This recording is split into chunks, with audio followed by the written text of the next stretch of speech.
when he went fishing the other Yeah, day. then you just say He that you told me. believe. What is there? What is something that you can't experience? What is something that you can't experience that you have knowledge of? What it's like to be a woman? I don't know. Are you serious? Are you Wait. serious? You saying you kind know of what it's like to triggering. be a woman, Matthew? I don't know what it's like, and I can never experience it. Okay, so in that example, then knowledge requires experience. So is it true to say that you know you live on a globe when you have no experience of living on a globe? What do you mean by no experience? I think that I think the things that I have experienced do lead to that conclusion. Well, like Right, the but you flat don't horizon. experience living on a spinning ball. What you experience is just a flat and motionless Earth, right? So you're talking about my senses, like what I sense. I'm Well, talking what you about. experience, right? Oh my god.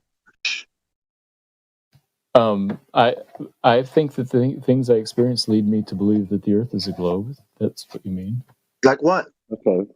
Oh, the constant size of the sun all day, the constant size of the full moon all night. Also, it has nothing to do with the actual Earth, right? But But we're talking everything about the to do Earth, with though. your dreams. No, talking about all of reality, the whole realm of reality. No, but we're How talking big about what you is that? The stand on. universe?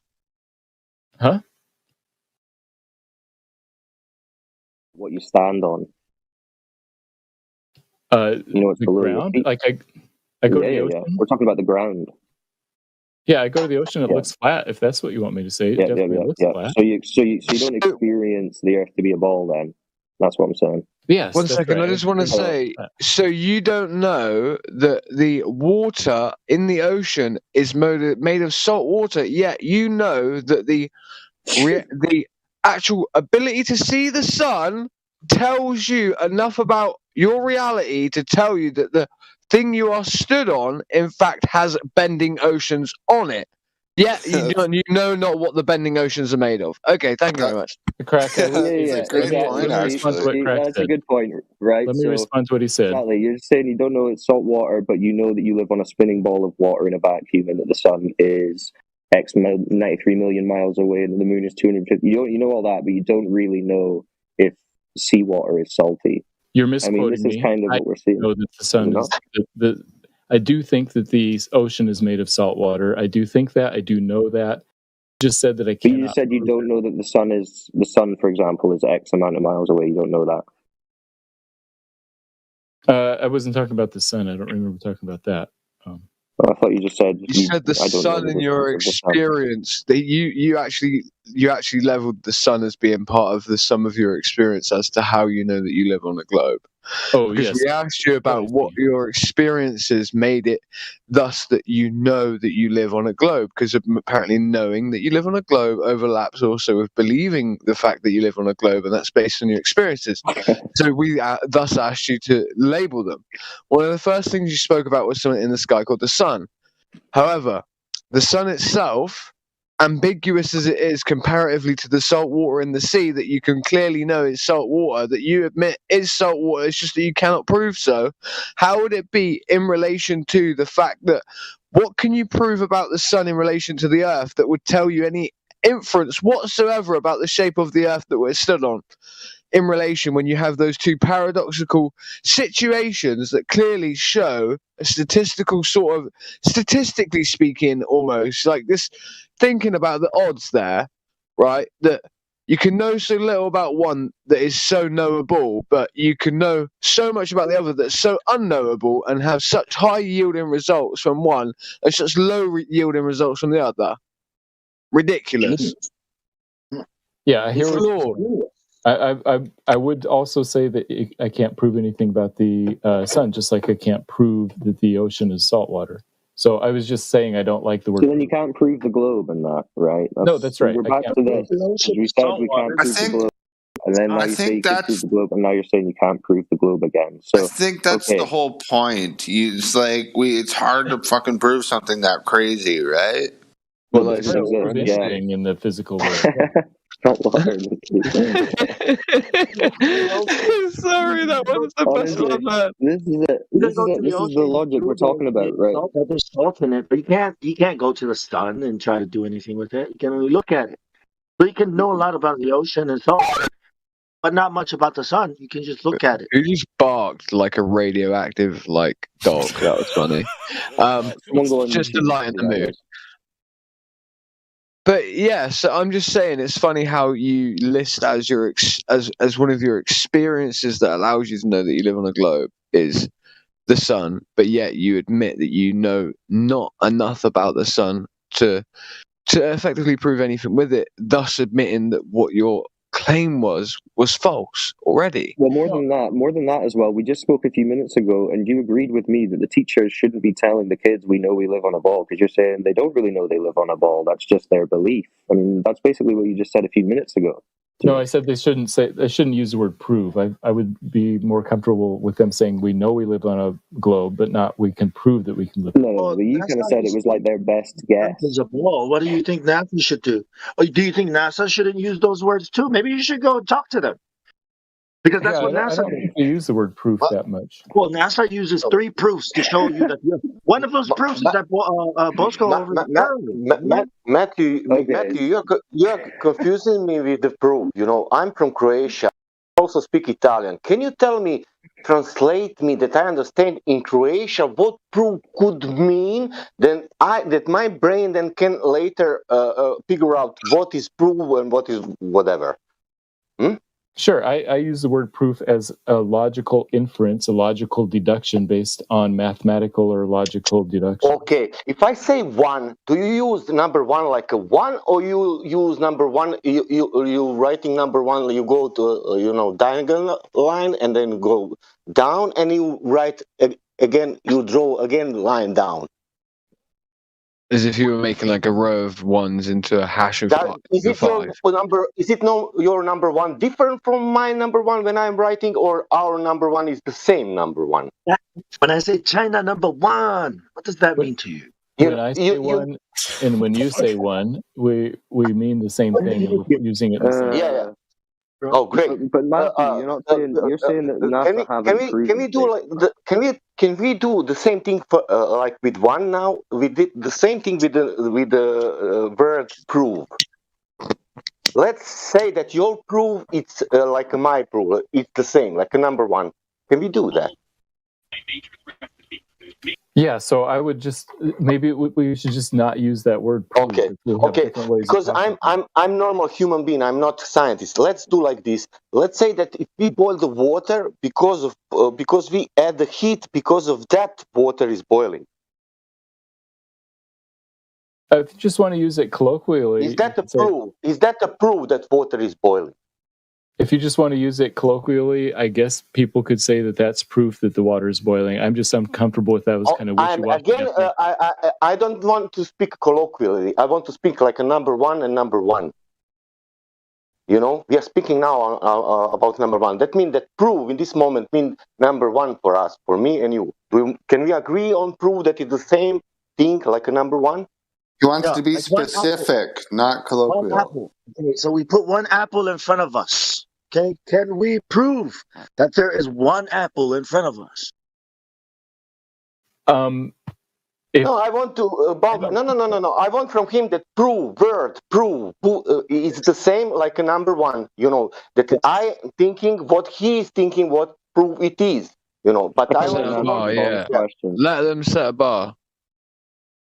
Yeah, so I would say proof. The word proof and prove only should exist in the realm of mathematics and logic, and not when we're talking about apples sitting in front of us. And to illustrate how much I dislike that word, I would even say I can't prove that there's an apple sitting in front of me, even if I'm looking at it. Maybe it's an illusion.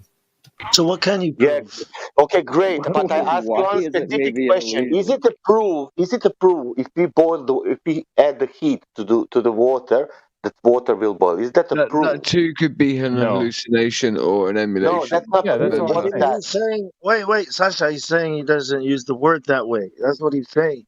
Yeah, and I'll just avoid using that word. That's all. Yeah, but here's 3 proofs that NASA teaches. See, these things are taught in school. Okay, and you said they shouldn't be teaching these things in school. They shouldn't be saying proof. This is what NASA is saying. This is why the teachers are teaching it. So what you need to do is go tell NASA. They need to stop using the word proof. Right, Right, Matthew? so I would agree with that. Yeah, right, Matthew, I want to draw a baseline with you. So, how many senses do we have to use before we start to? How many senses are impacted before we start to say that those senses indicate that we have experienced something in reality? Would that be sight mixed with touch, mixed with, let's say, and touch, for instance, could also go into the parameter of pain. For instance, all at the same time as also smelling, all at the same time as also, let's say, like feeling almost like an energy field or a frequency, which we can feel. So what we do this time is we boil water in front of your you see with your eyes. You're downwind from it, so you smell the boiling from the gas, right? At the same time, this is in a progenerated field of electricity, right? Because the heating element that's heating it as well. Also, we also use an electronic heating element that's overly charged, right? And just for some reason has an electronic field. So you're feeling an electronic charge, like your hairs are standing up on end. There's electrostatic in the air. You're feeling the heat from this touching your face to the point of almost like pain. You're seeing the water boil. You're breathing in the moisture of the water that's boiling into your mouth. And you're also seeing it with your eyes, all at the same time. So what would constitute a form of proof in the sense that what is it that defines things that can be conceivably true in reality if it is not, in fact, the apparatus in which we basically observe reality with? That's a great question, and I like the way that you put it. I would say the more senses we experience something in, the more and more sure we can be about something. I would just say that would the water be boiling then? But I don't think any of them ever reaches the with our physical senses. I don't think any of them ever reach the threshold of proof. The same way that mathematics. Okay, could you then explain to me how we could create the exact same situation that I did with the impact that I explained upon the senses of the eyes, heat feeling on the skin, almost hair standing up because of electromagnetic field, breathing in of the warm steam coming off of the pot and the smell of the gas all at the same time? How could you experience all of those experiences all at the same time with it being outside of reality? Please go ahead. Oh, sure. So yeah, I don't think it would be outside of reality. I think those would be great evidences. It's just that I'm saying that I would use words like, "Oh, that's strong evidence that the pot is boiling." I don't think, no matter how many physical senses, you would ever be able to prove that the water is boiling, because I reserve proof for something stronger. So that means you just deny reality altogether. So no, I'm saying that I use the word proof for a different realm, not the physical realm. But you're saying that your reality that you experience isn't necessarily, proven. That's not necessarily true. Everything it's not provable. Yeah. Sure. I just make a difference between 99.999 and 100. I think that there's a fundamental. But you're at the point where you don't believe anything is technically real. Then, no, I'm not a skeptic at all. I'm not a radical skeptic. You sound like the most radical skeptic I've ever heard of. Radical. Oh, listen, damn. No. Wait, Matthew. You just said you're skeptical of reality. No, because reality is what we experience. Reality is what we experience, and you've just said that can't be relied upon. No, you can rely on all that type of stuff. You can rely on it. You can think it's true. You can believe it. The difference between me and a skeptic is that I say it's not proven, and skeptic says it's not known. And I'm just making a difference between the word known and proven. That's all. But early, so what about this? What about this? That Super Spinning Monkey Ball posted proof. Evidence or argument establishing a fact or the truth of a statement. Example, you'll be asked to give proof of your identity. What do you think of that definition? That is a great colloquial definition of proof and how it's used in everyday life. Usually, in the realm of mathematics, you couldn't prove your identity in the same way that mathematics isn't a realm. By the way, can we just state this as well? Definitionally, though, mathematics isn't a realm. Let's just get that clear. It's not a realm. So we're talking. So it's when it's talking about the truth of a statement. What do you take the word true to mean? Matches reality. Oh, Right. So then the flat Earth is true. wow. I cannot believe the one month. Wait. Reality is what we observe and experience. So we observe a flat and motionless Earth. So by that definition, then flat Earth is true. If true is reality, right? Sometimes we perceive things that aren't real. Wait. So what does true mean then? If it's not reality, because reality is True is what is actually true in the real reality. Maybe I would say what Descartes said, as God knows it to be the true. real reality. Do you know that? So do you know that it's true that the Earth is a globe? I would say there's strong evidence for that, and that's what I believe. Yes. I think the military calls it real world. You don't know it, though. So you definitely don't know it. You don't know that it's true. You believe that it's true. I would say that I know it. You can't say that you know it. You can't know that there's a boiling pot in front of your face where you can smell of the gas, feel the heat in your face, breathing in the moisture that comes off of the steam pot. All the while, you can't know salt water. You can't know pot, you can't know apples. You cannot know the Earth ball while not knowing that, Matthew. You have got something called a bias of your levels of what you would establish as what would be true or what you would call real reality. Again, the oxymoronic statement of real reality. Again, you said real reality. Did you know that? You said real reality. Yes. That's an oxymoronic statement. No. See. Like, listen. Let me just address Says Who in the chat. Right, Matthew doesn't have us in the weeds here. He's showing himself to be flip-flopping so hard between what he can prove and what he can know. And, well, he can't know that the seawater is salty. He can't know about the boiling pan. I know. I said I could know those, not prove them. A pot of water, an apple. But he knows... I said I could know all of those things. It's just that I didn't like the word. No, because we found out your burden of proof for knowing, and your burden of proof for knowing is not able to be met out to know those things. Because that's why we asked you those other questions about logical frameworks around how you know something and what makes up the body of knowledge of knowing something. And you can't know something and say it's not proven at the same time. You already said it's not proven. You can't then say, I know it. It's not proven. No, there's a difference between knowledge and proof. That's all. That's what I'm trying to point out here, that I can know things that I can't prove. Yeah, but you can't know something that you've never experienced or observed. Crack your example of the boiling pot is a perfect example. I know that the pot is boiling. I just say that I would reserve the word proof for something else. I get what you're saying, that like you can know that Canada exists, for instance, without going there, right? Right.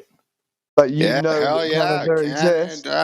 You know for a fact that Canada exists. How can you accept something like that as part of real reality? But like, for instance, you know, you do not see where your logic seems like double speak almost. Yeah. So you're not sure about salt water, but you know Canada. No, I'm sure about salt water. Okay, does Canada exist? Canada exists, and salt water is in the ocean. Hey, man, if I ever hear you misuse the word proof again, I'm going to mute your ass. So, Matthew, when you said at the beginning then that the globe isn't proven, what did you mean? What I meant is that now show the strong evidence for the curvature of the Earth. Well, is that proven? Is curvature of the Earth proven? No. Okay. Wait. What did you say, Matthew? Is curvature of the Earth proven? No, I would say that I don't use the word proven for anything physical.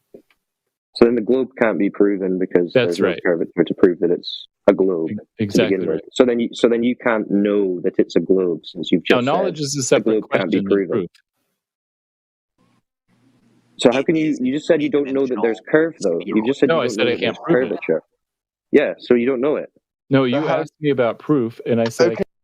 Let's then ask, how is it that you know that there is curvature then? Since you can't prove it, let's at least know how you do know it. Like that. Maybe I can try and bridge the gap here a little bit. Crypto. He was talking about. Sorry, I don't want to get into it. Sorry about that. Yeah, maybe I can. Question, please. Are you saying yes? No. Hello. Yes, please. Can I get a mic check? Go for it. Quick question. One question for Matthew. Go. One question. So you're saying you can I'll just prove wait the then. curvature No worries. mathematically, right? But there is no strong evidence for it in the real world. Is that what you're saying? Or are you So saying you're just asking the same question that 5 other people have asked. I'm trying to bridge the gap here. Thank you. So, what Matthew was talking about earlier was epistemology, and he used the phrase "justified true belief." Okay. Now, this is I'm trying to think who came up with this definition. It's like 2,000 years old. Yeah, it's generally accepted, I would say. So you've got three elements of that. You've got the justified part, the true part, and the belief part, right? I would say that you have a belief that the Earth's a globe. I would say that it's justified. I would challenge the true part, because at that point then you actually have to present very strong evidence for it. So I think where you and I would differ on your opinion of the globe is the true part. I think you have a justified belief, but I don't think it's true, and I don't think it's definitionally true. Yeah, fair enough. No, that's a good summary. I appreciate that. This is the Gettier problem for you, right? So, obviously, you can speak of epistemology, but there are even problems with epistemology, and you know that yourself. Like, yes, of so yeah, exactly. So, like, you use that, but you also understand that there are, right? Yeah. So again, that's what you spoke. There are truths, there's knowledge, and there are beliefs, right? But knowledge actually lies in between truth and belief, right? Right. And poorly justified true beliefs, as will also lie in between the middle of those two, also, correct? Right. And where would you put proof, by the way? But the point is that truth has to overlap, right? Right. Truth would be right. So if we drew this, and we can use a very simple diagram, right, for this, okay? So, and you can type this in. Anyone can type this in. Just type in epistemology type in the Gettier problem. That would be the best way to do it. Right. So you'd have a circle and another circle drawn with the vagina in the middle of the circle, right? Knowledge would be the vaginal hole. That's just the best way I can describe it easily, right? Okay. So truth would be the right leg, okay? It doesn't matter which leg it is, but it's the right leg. Belief would be the left leg, okay? In the middle, where the vagina is, there is a field where they overlap. Knowledge is in the middle, right in that vaginal hole, okay? Fully justified belief is roughly up where the clitoris and that is, okay? But the issue is that you say you can know things, first you have to have beliefs that overlap with truths, right? Your problem is that you segment off all of these portions while you purport to talk about epistemology. And this is the main problem with epistemology, is the Gettier problem, is that these things, in fact, are fundamental, and fundamentally that they actually need to be like counterexamples of one another. Anyway, in order for you to have true belief or an account of true knowledge or belief. And this is in epistemology, so why are you even citing it? No, you're right. That's a good summary. I appreciate that. I think you gave a good summary, and I think the whole thing started because of the word proof. Where would you? I don't appreciate the fact that I just lost like 10 brain cells in the last hour. Let's move on from epistemology. I feel like we're in the. Yeah, I would. You just got wrecked. Yeah, I mean, I don't know of any arguments. Students, Matthew? Am I going to what? Are you going to use the vagina example with your students? I will not. No. Good one. Don't want to know. I mean, wouldn't Matthew have had some experience first? Vagina. No, he just learned it all. It's a justified true belief, crypto. He's got a Pornhub subscription and everything. Oh, you guys crack me up. All right. Sorry, Matthew. No, it's fine. Sorry, Matthew. No, you know Yeah, what? no, you're I right, know that Matthew. there are problems with this justified true belief. I know that Even though it's you're a whole kind of thing, and there's problems and contradictions to it, but I still like it. Yeah, but I'm not even going to apologize. I'm just pissed. can What are you you one pissed about, question? EC? one question. Can you mathematically prove, right, that the Earth is a ball? Like, is there proof for it? Go ahead. No. Okay, cool. Why do you say no? Why no now? Because you're mixing. Okay, go ahead. Can you explain? Well, Now he can't, No, now he no. can't were prove you it again. expecting a yes there for some reason? Yeah, But give the guy yes, some credit. After everything you just said, you expect them to say yeah? he said math is reality. That means yes. Well, no, he has to say no because of his definition of proof, right? Right, Right, Matthew? exactly. Yeah, but Exactly. you're mixing the physicality with mathematicals. He's talking about mathematics only in the sense of the mathematical realm, which is a paradigm in which is non-physical, fully conceptual, abstract, has nothing to do with actual physicality or reality in any way, sense, or form. So when you ask him to prove things in the physical with maths, which is the only place maths would really be useful per se, for instance, like counting an apple in front of your face, like you've sort of got him in a bind. He can't do that. But like in a theoretical sense, where we talk about numbers like prime numbers that would be infinite, like yeah, all day you can be pretty sure about that shit. Well, this is why I was being pretty clear when I was discussing, right? I'm not talking about mathematical proofs, right? We're talking about what 99.99999% of people would understand from that question, not this 0.00001% who all of a sudden don't know the meaning of proof, proven, level. Maybe we should etc. ask there, Well, I man. think the main point that we need to point out here, I think the main point that we need to point out here is that this is actually the place in which, due to the lack of proof, empirical proof, physical proof, measurement, tests, experiment, and all of the above and the scientific method running through, this is the place in which most individuals that believe in the heliocentric model, and this is the position psychologically they've had to hold in order to be able to continue to hold the idea of the globe true.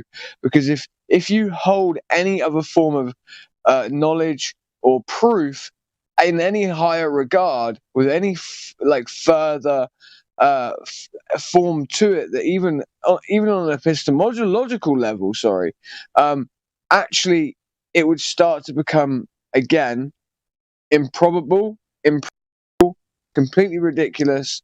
And so this is the position and the logical position they have to hold. And this is, I believe, what Wolfgang is trying to show everyone, is that this is the position they have to hold in order for them to say that the Earth is a globe.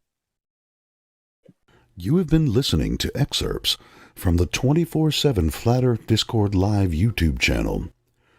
If you would like to join the discussion, simply type in your address bar discord.gg/flatearth. Thanks so much for listening.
the scientists, or astrologers, globers, whatever you want to call them, I used to think they had a tiny shred of evidence in it. And I would talk about predictions. I never realized that they weren't predictions at all, post-dictions. And that was like the last little sliver.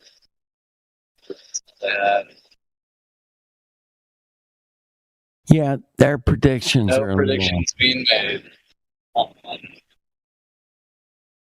do they call it? The sidereal calendar? That's their predictions. Right. I can't think one thing that works on the globe model myself. Like, to me, I don't think anything.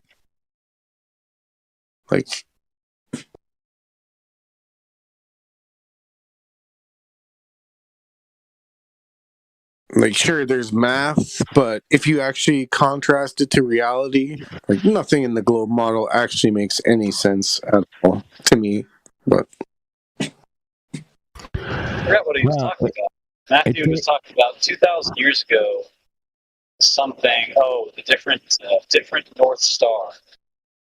And I'm thinking, like, well, people don't believe in Jesus a couple thousand years ago. What are you talking about?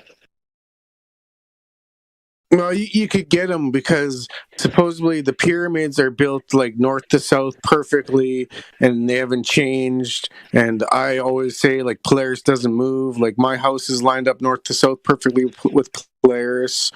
Like, so, like, you can use the Glober claims against them, but you just, yeah. But they'll say it moves. You gotta know that if the Earth moves and is spherical, then everything else on Earth can move because it's on a spherical surface, and you gotta deal with relativity.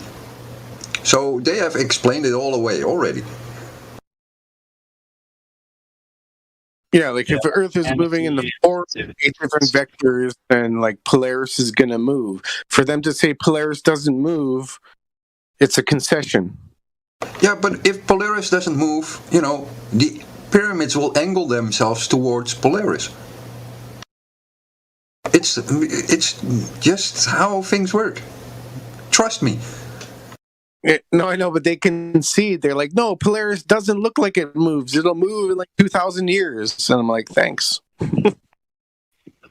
Yeah, but... Yeah, wait a but that's because it's on tectonic plates. they move along. It's a monkey Glober. He's playing the Glober. Yeah, I'm just trying to help the Globers out there, but you got the corkscrew solar system that's fake. In the fake Milky Way arms. What was I saying? 26 trillion miles. None of it's even fathomable. It's just ridiculous. If the corkscrew solar system that's fake is happening, then isn't everything else corkscrewing too? Depends on how much wine you drink. Yeah, exactly.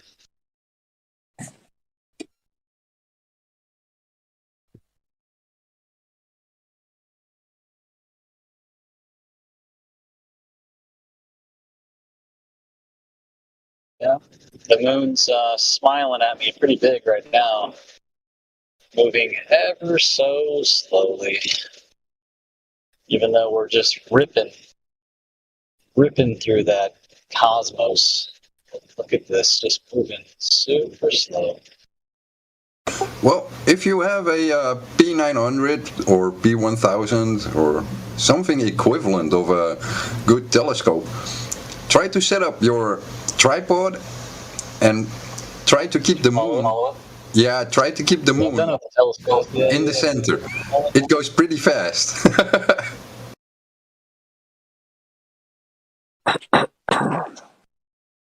Well, that's exactly what I'm saying. Like that movement, it takes I don't know how many hours, 12 hours or whatever you want to call it, to cross the sky.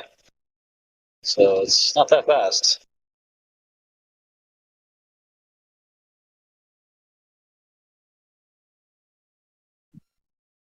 Well, usually you see the moon once a day, so except for new moon, you'll never see it for those 1 to 3 days.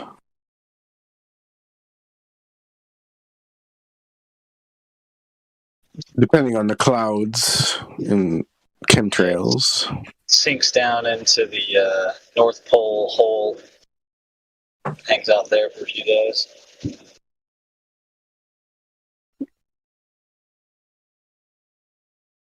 Yeah, there's 0 pictures of a new moon. So whether it's hard to spot with a new moon or for some reason it's never been captured, but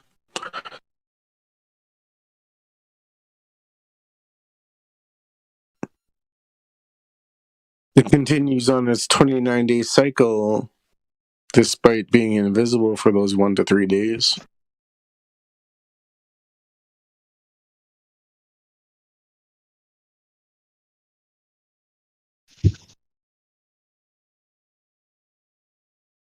Even the moon has to do groceries, man. Just accept it. He's got taxes to pay. Yeah. I heard multiple people say that they're confused about not being able to see all the stars in the sky.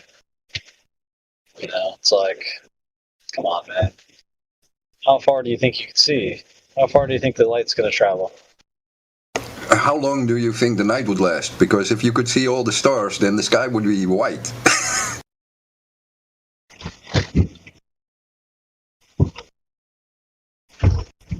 I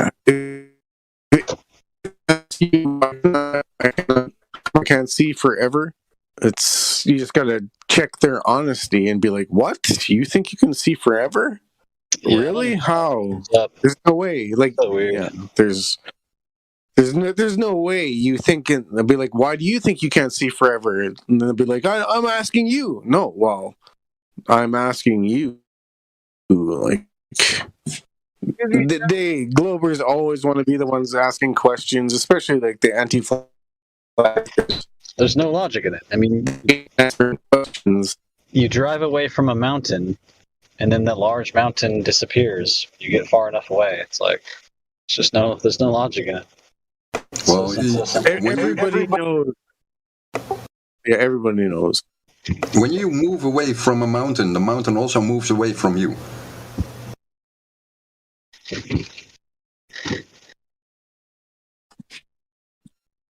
Like, everybody knows everything shrinks with a distance. Yeah, they come here and ask, why does stuff shrink at a distance? Like, when you're growing up, oh, my house disappeared. Like, you know that as you're going away, it's going to shrink in size. You may not know the terms, but you know instinctually. If your house were to disappear, would you not go looking for it again?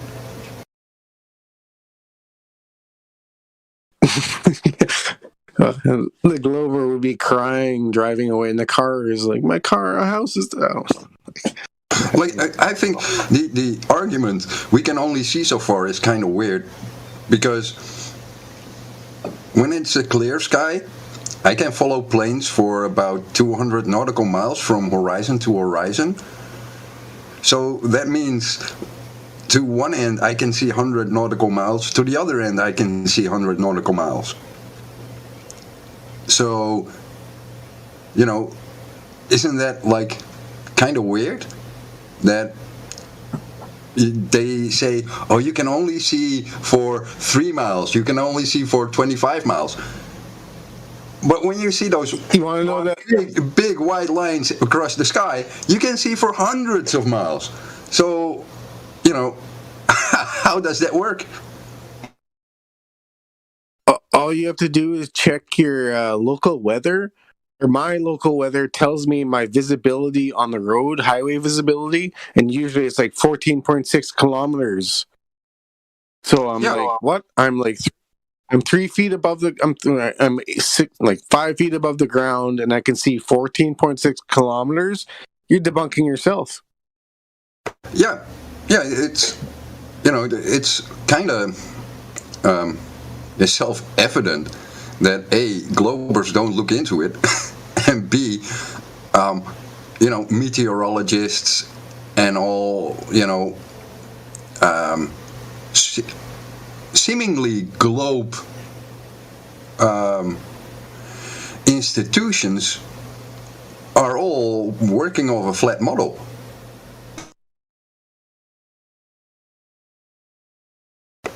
Like, if you go to an airport, or you read your NOTAM, your Notice to Airmen, you have your visibilities, you have your air pressures, and if you go on a globe, then you should have like your Coriolis deviation of the wind, for example, for airplanes, because the wind is not always the same speed, yet the Earth is moving at the same speed in the globe model. So if the wind is going to change, then you got a Coriolis deviation. So that should be noted for everyone. Where is that? Yeah, I just posted there, and it says my visibility is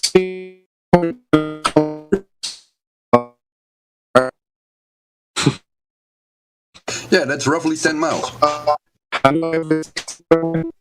Yeah, so I have a 10-mile visibility at 4 foot height. Welcome to Flat Earth. Yeah, it's in your face, but they don't understand it. Yeah, you're telling me I can see 16 kilometers from a driver's height. Like, it's right there.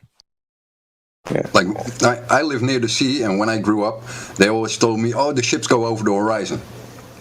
So, as a kid, you take that as given, because, your uncle is saying it, your nephew is saying it, everyone basically says it who lives on the coast.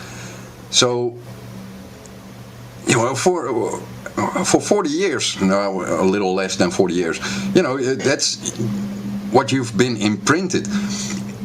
And then when you actually look at it, it makes no sense. And it's just a convenient hand wave in nice words, like it's not like a dismissal of something. They wrapped it really nice. Like, if you grew up near the sea, then that is what you experience. So it has to be the curve. So it becomes like a second nature just to think it, because everyone is repeating the same mantra, but no one measured it. Like, and when I found out no one measured it, everything fell apart. And it's so easy to measure, like, especially now with mobile phones and vessel finders and all that crap. All you need is your mobile phone and your eyes.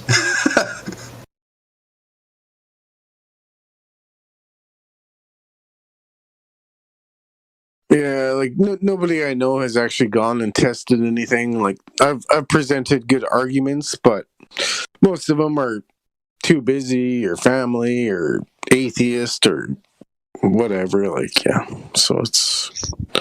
Yeah, the number one thing I hear is my life won't even change. Well, what I hear, let's say in family circles, and why I stopped trying to get people in family to, actively look for it, is that they fear the consequences. So, in my family, depression is like a serious thing. so everyone shies away because they fear that when they have to accept a new paradigm, they will fall into a depression because everything falls away under their feet. And they don't know if they can handle it. So basically they are globe skeptics, but cannot deal with it on an emotional level because of the fear it brings, because they understand the consequences. Imagine being accountable for every deed and every action.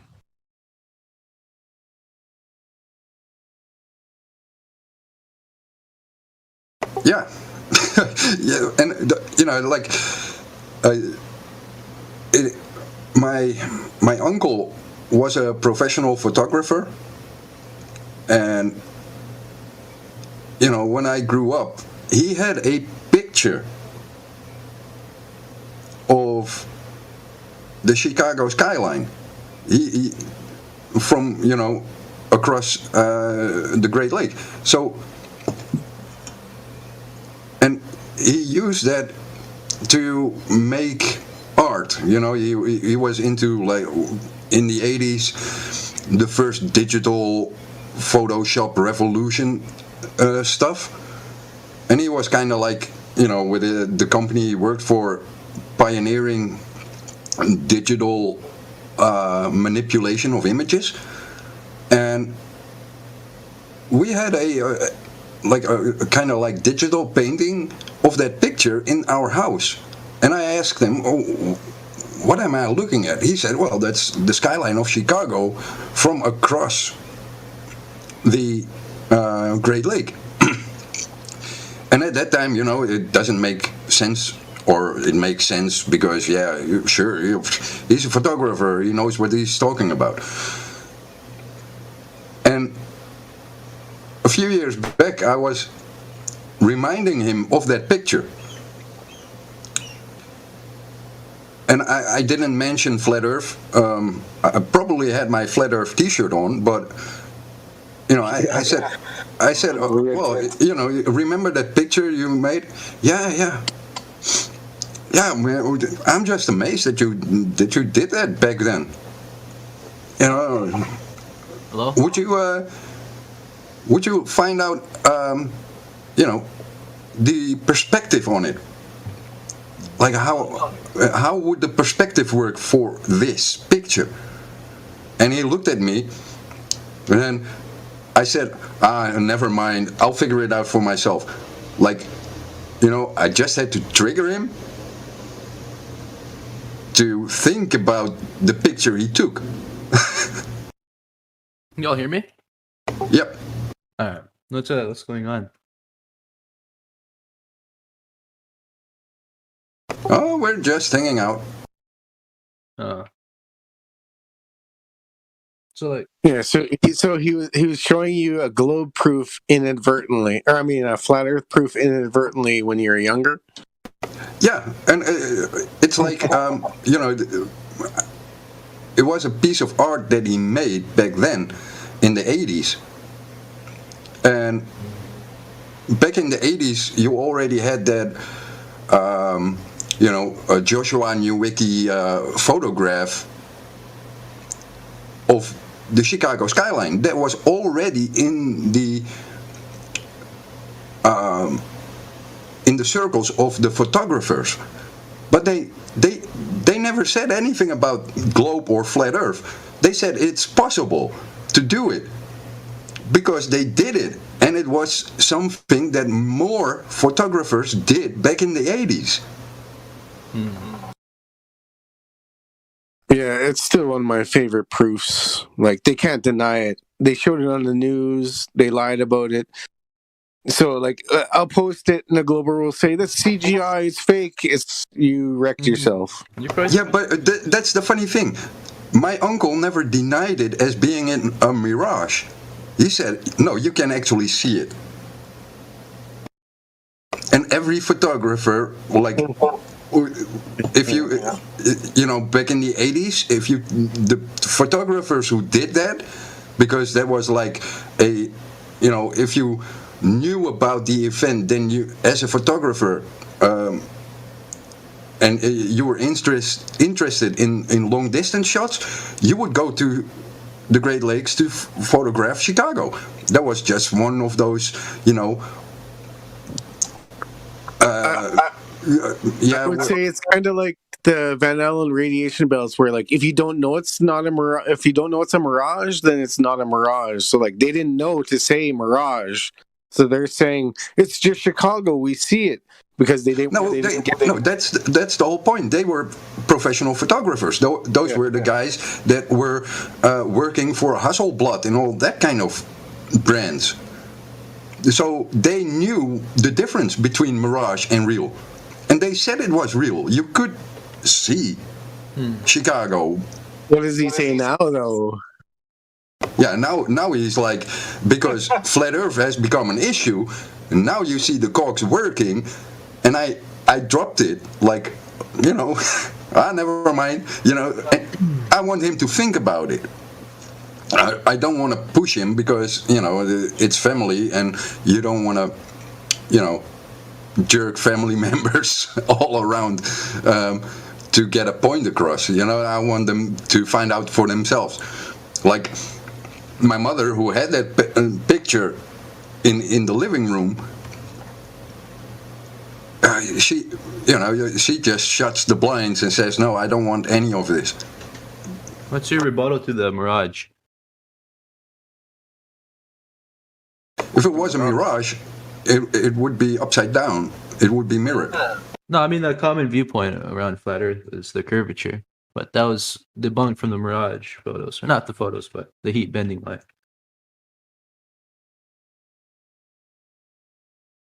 If you want to know what mirages are, go to a military airport like Nellis when Red Flag is there. You will see a few French mirages. But besides those mirages, which are actually something tangible, if you look through the exhaust plume of a fighter jet prior to taking off, you will see the hot air excite in the surroundings. And looking through that plume, that is called a mirage. Yeah, I understand, but and it doesn't bend up, down, left, right. No, it goes like in generality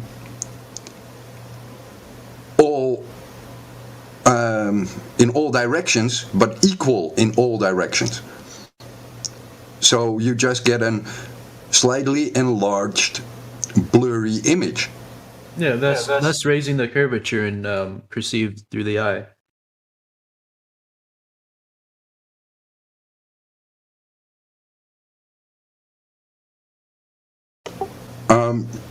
I don't know if you can raise the curvature, because it would the light waves would be blocked by the curve in front of it.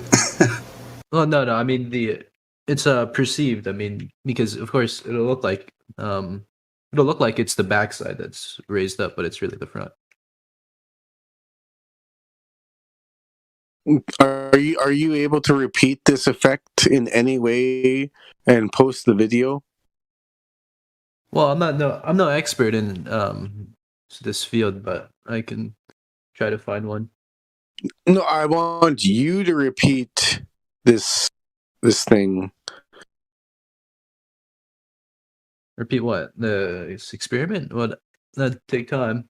You'd have to show me that we can see around the corner. No, you can't. Heat doesn't bend through the corner. It'll make it look before the corner enters. It's when You're saying that we can see around the corner. I didn't say that. I said through the perceived eye. It looks like it's sort of an illusion that the curvature has risen, but it's. I'm saying I see Chicago right there in the picture. You're saying we can see around the curve of the Earth, and we can see around the corner. No, Mod Monkey was understanding what I was saying, but he didn't respond. I'm just trying to get to the bottom of this because it's just a rebuttal.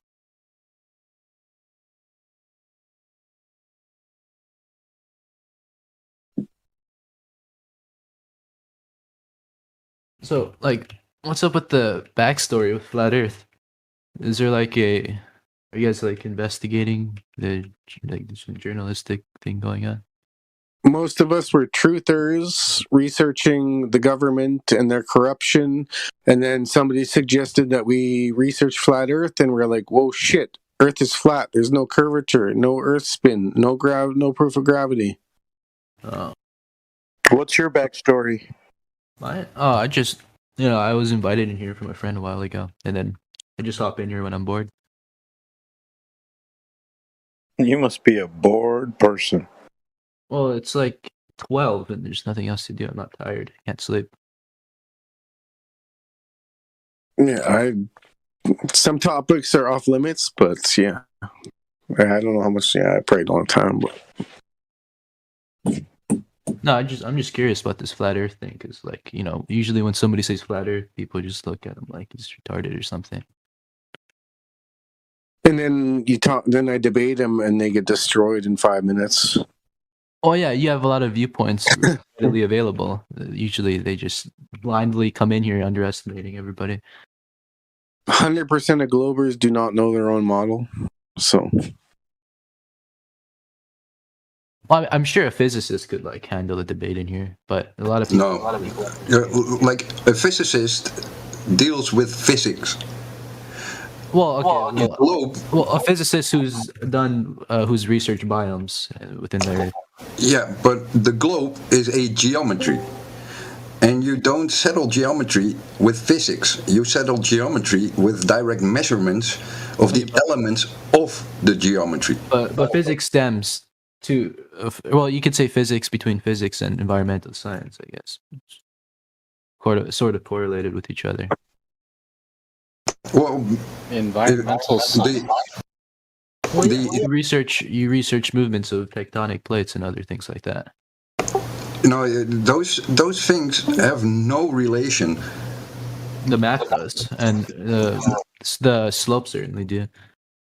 No, they don't, because they like earthquakes, any geological event. Flat earthers and globe earthers both experience. So that doesn't matter for the geometry of Earth. Well, you have to understand, physics doesn't only stem from just applied math. A lot of it has astrophysics involved too. And those things all depend on the radius of Earth, which they never observed and documented in any research paper to verify the value that they use for the radius of Earth, which is a requirement to call their work science, because every value they use has to be measured before they can use it within a calculation. And that measurement comes from a observation which is well documented and repeatable for everyone else to do, so you can do science, aka repeat what the other has done to verify if he's correct. Not one globe scientist has ever measured curve on the Earth or radius. They take the values as given from assumptive calculations. Not one observation is documented of the curve of the Earth or radius. So thereby they have failed to meet the scientific requirements. And therefore they cannot claim themselves to be scientists, because their baseline is not based on measured observations. Well, NASA has published many of this stuff, but I mean, you reject anything NASA says, so no, I don't, because I have NASA papers which state that the Earth is flat. Oh, yeah. Well, you could always twist anything to say what you want. No, the point is that if NASA says it's flat, and I got papers for it, and on the other hand they say it's a globe, and other people got papers for that, then you have one institution speaking two different things. That means you got to figure out what is true and what is not. And the only way you can do that is to measure the Earth for yourself. And that's pure geometry. Yeah. If you're going to be agnostic about science, then why not be agnostic about globe? Why do you have to just flat out deny a globe and just conceal to flat Earth? I mean, I don't see the logic here. You could just be agnostic. You don't have to go out, because a real scientist is agnostic. They don't just flat out. My thing is not about boo the globe or boo politics. My point is boo stupid human that believes in things that you can measure for yourself. No one has to believe a globe or flat Earth. Okay. Anyone can go out and measure it for yourself. That's why I'm here. I can help you do that. I can help you explain the method. But I'm not going to tell you, oh, you got to believe in the flat Earth because the globe sucks. No. Any method that's derived from the party who wants you to believe their idea, of course, the methods will be arranged to whatever supports their idea. I mean, these methods to measure if the Earth is flat should be based on their own knowledge, not this knowledge coming from here, because it's bias. You don't want bias in research. If you don't want bias in research, then you have to handwave everything they tell you about the globe. No, you have to enlist in a controlled study of every single factor and do a long and tedious... I already explained that to you.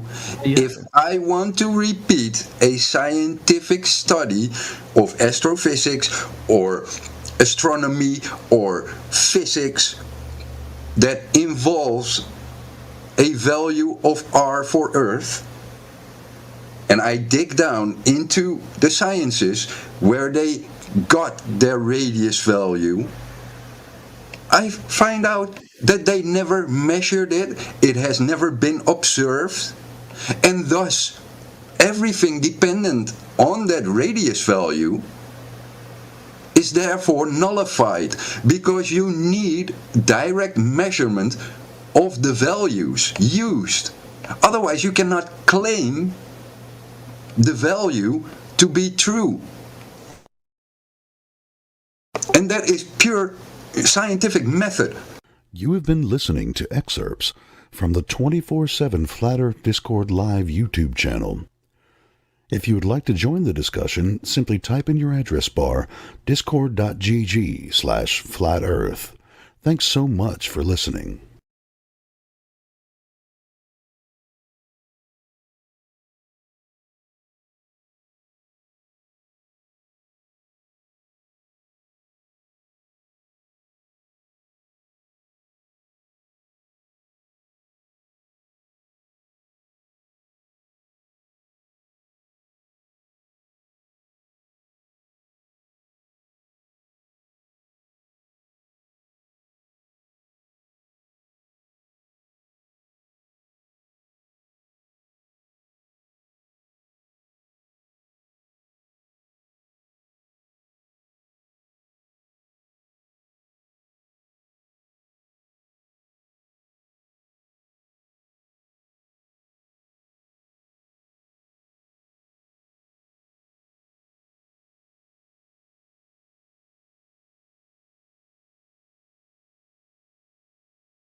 Good morning. Good morning, Elijah.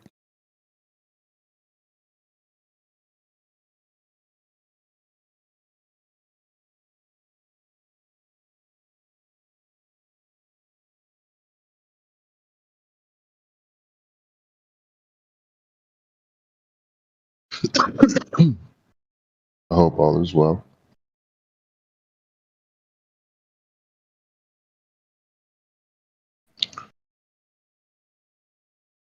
Yeah, all is good. Beautiful weather, sunny. Yeah, yeah, true that. Yesterday was raining, but today it's pretty nice. Indeed.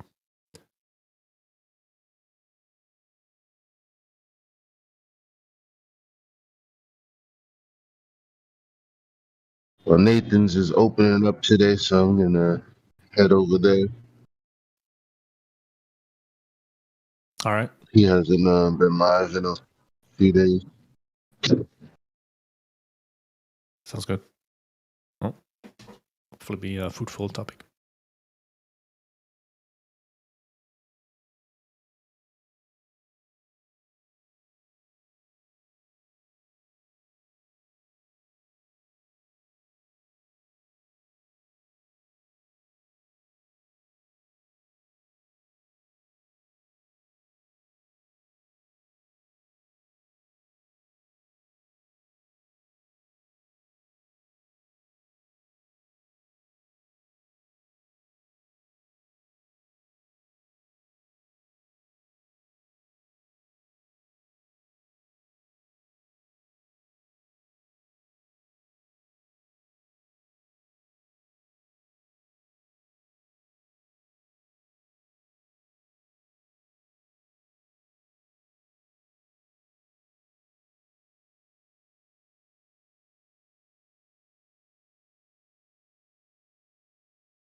And we have a new person here, Yellow Weasel. Do you want to open your microphone and talk to us? I just unmuted you. Hello. Yeah. So no, a friend of mine said like he got into Flat Earth and he said I should check it out, but I'm not really that convinced yet. Yeah, well, to be honest, we're not here to convince you. We're just let's before we get into all that. How did you find this story? You said a friend invited you. Have they been here before? No, he said he sometimes watches your live stream on YouTube. Okay, cool. And he said like maybe if I have questions I could come here and see what you have to say. Okay, cool. So do you have any questions to ask us about Flat Earth? Yeah, I'm just a bit confused in the sense of that I hear of so many different models and versions. So for example, it's like my friend, he's like he believes that the moon is a hologram, but then also I've heard of other people who believe that it's a flat surface, and then like other people say it like crumples up when it gets like half moon and stuff, and I'm just a bit confused to like what exactly hold on. We all see the moon the same way. We experience the phases. Now what and where and how that works, we have no idea. That's a really good question, because the moon is very mysterious. I mean, it's still mysterious to us. I mean, in the astronomers' ideas, right? They are like, well, it's a rock and it's affected by Earth's gravity. We're the third rock from the sun, and it's traversing the sun or traversing Earth. Held by Earth's gravity, and the reason you see the moon phases is because of the way that the sun shines and the different times of the month and all that kind of stuff. Yeah, I mean that's a standard story. We all see. I don't know. It kind of makes sense to me. I don't know. Sure, it can, but it's not the only explanation for what the moon is. You know what I mean? Because you explain it another way. Go ahead. Sorry, go ahead. No, you. Yeah, but like I guess you also don't believe that we went to the moon. Well, I've never been to the moon, but I don't think anybody else went there either. Yeah, you're correct on that. Yeah.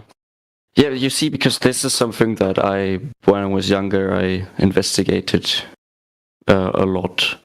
Because that started like with all this. It started with 9/11, and the conspiracies surrounding that. So I would say I was a 9/11 conspiracist. And really? Then I got like sucked in a bit into the moon landing conspiracies. But I don't know, like from what I researched, I deducted that the moon landings happened. And so then that sounds like if I'm correct with that, and so we would know a lot about that.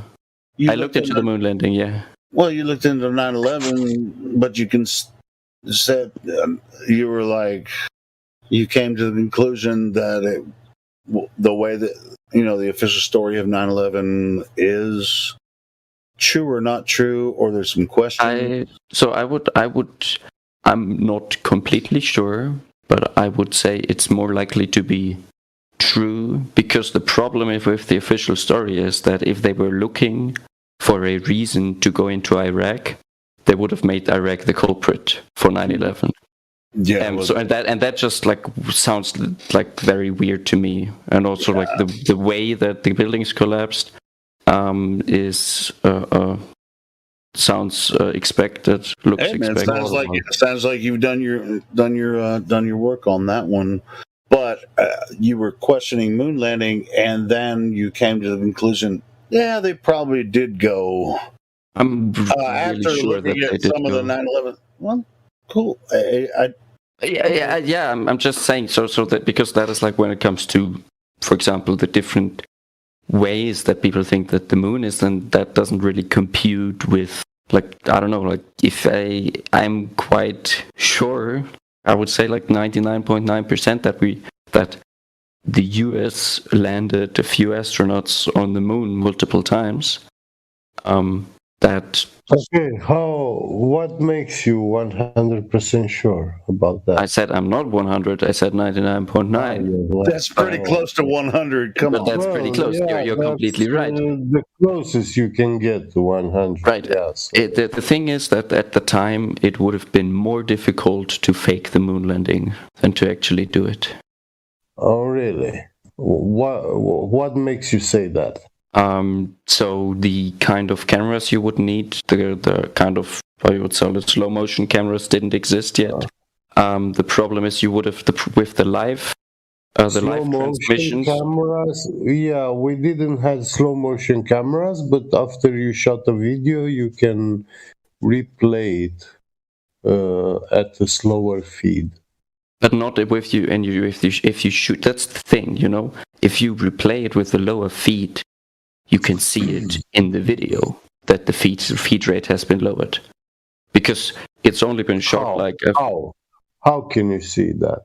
You can measure the difference between each picture, the time difference, and that means like how many pictures you have like per. You can measure the amount of pictures you see per minute, per second. Wait. To establish that, you need the original video, correct? Yeah, I mean, I'm wondering which pictures you're talking about specifically. Can you point me to the original film? Yeah, it was a roller, with physical film rolled on it. Can you show me the original one? I don't have it in my possession, no. Yeah, NASA officially is saying that the original doesn't exist. Yeah, they don't have. I think they said some of it was lost. That's they destroyed. No, it wasn't lost. They destroyed it. Well, that was the technology to go, but as far as the pictures and images, I mean, you can go on NASA's website right now and look up the moon landing pictures from they had like chest cameras. They had a camera on the capsule, and these were certain types of cameras. But are you familiar with how they captured this footage? It was all analog film, and this is also the interesting part, is that if you look at that's the thing, you know. I'm going by the difference in live transmission versus captured video that was recorded, and captured pictures.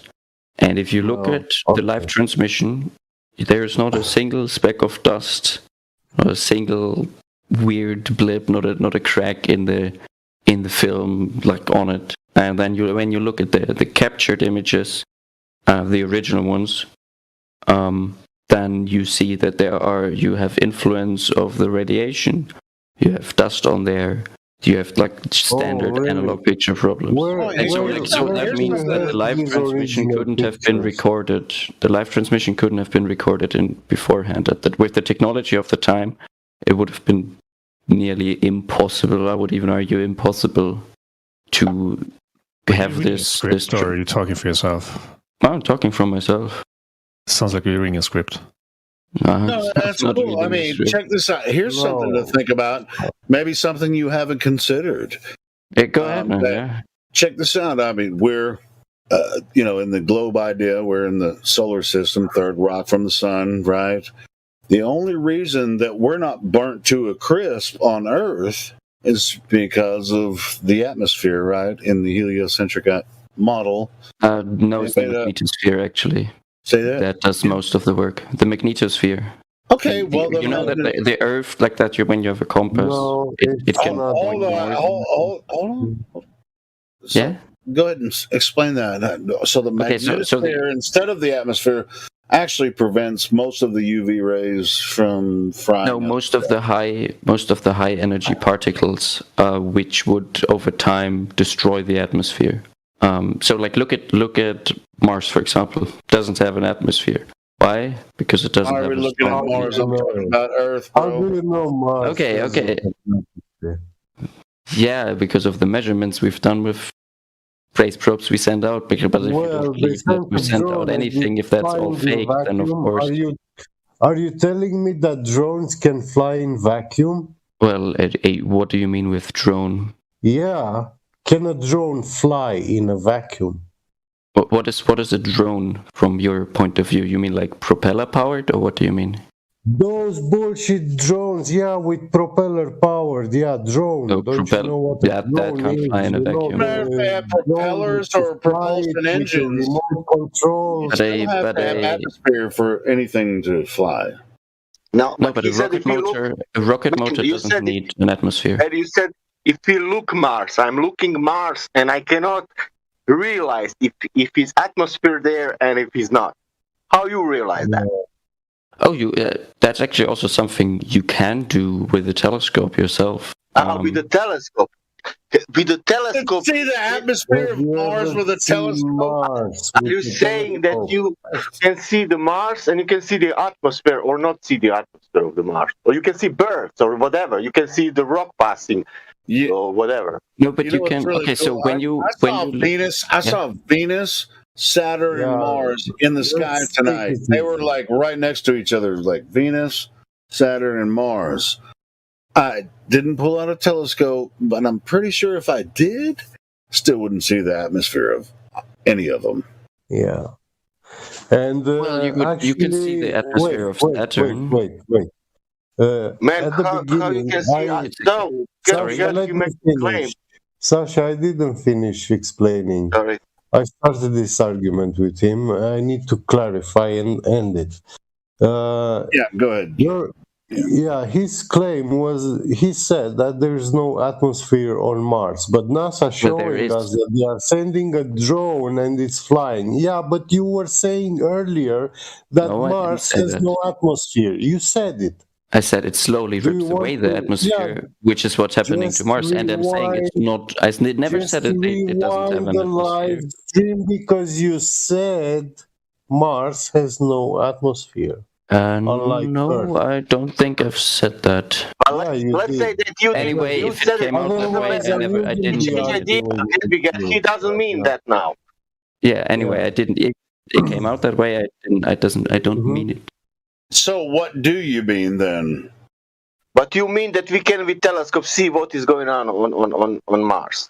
All right. So if you want to find out what gases are somewhere, you can see of the light. Or if you want to find out what gas is doing, look into and find me where we can have gas pressure without container, and then we will speak about Mars and everything. Okay, so the thing with gas pressure without container is, like, to me, like, for example, look at the ocean. You see, like, there's at the bottom of the ocean, you have a lot of pressure. Ocean is not a gas. Water is not a gas. Water's not a gas. Okay, so if it doesn't work with gas, then what? Well, if you don't believe in atmosphere, if you don't believe in gravity, I don't believe in anything. I don't believe. Listen, I don't believe in anything. I don't believe in atmosphere. That's for sure. Do you believe in atmosphere?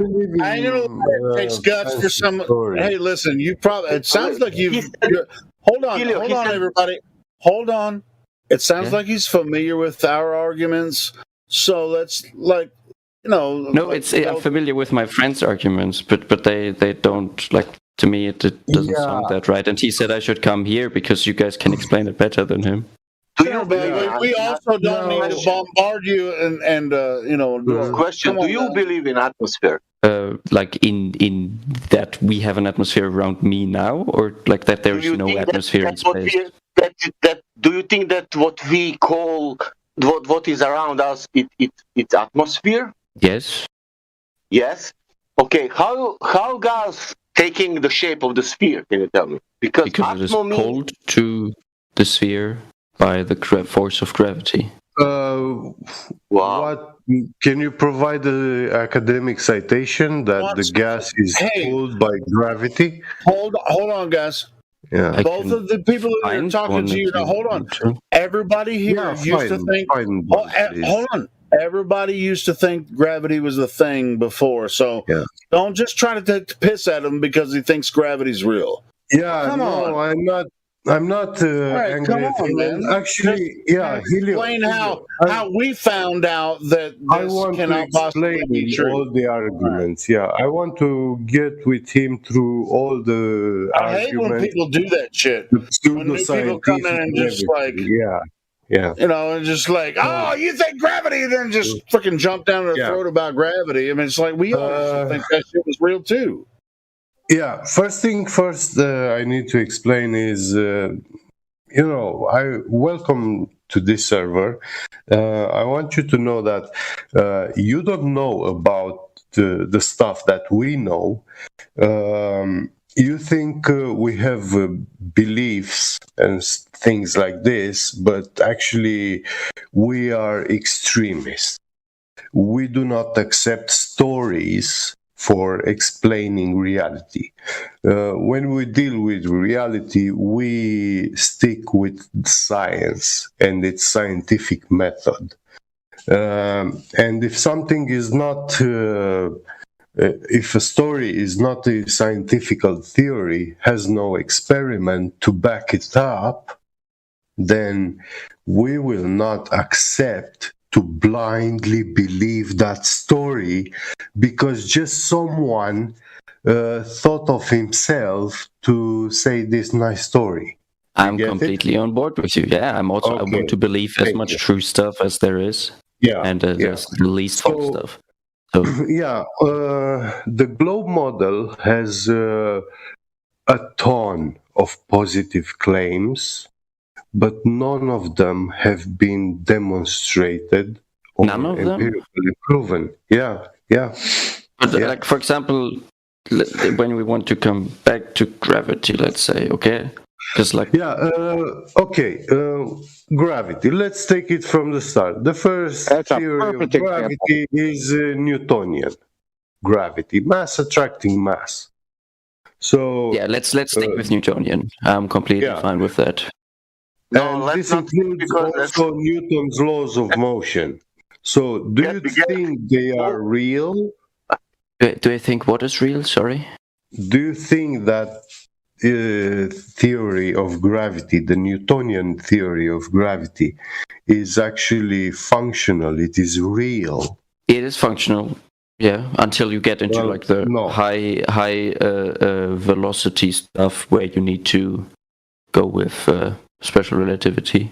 Well, that's the problem, actually, because Newton's theory of gravity has been debunked and superseded, meaning it has been replaced by I completely agree with you.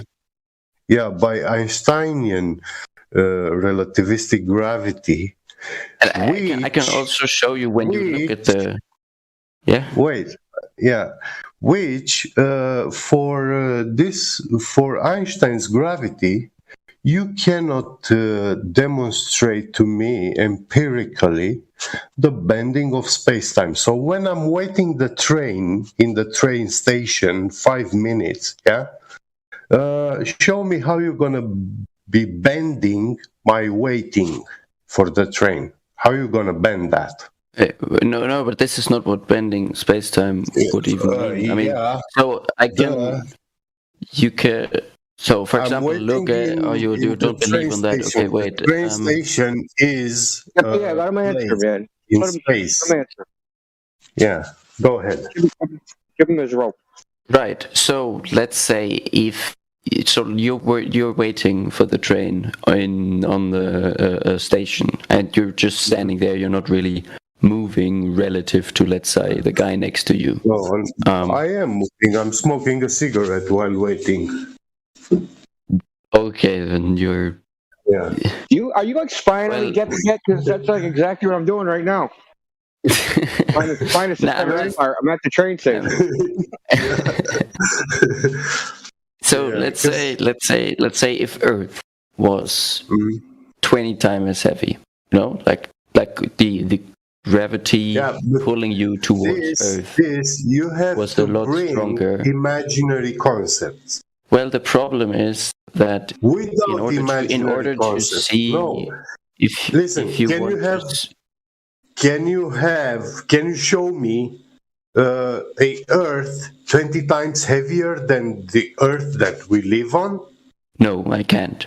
So okay, let's stick with something else then. No problem. No problem. Let's take a clock. Hold on. I'll ask you a question. Let me ask you a question. Yeah. When you say gravity, you mean the cause of the effect? You mean the cause of the effect? Is gravity the cause or the effect?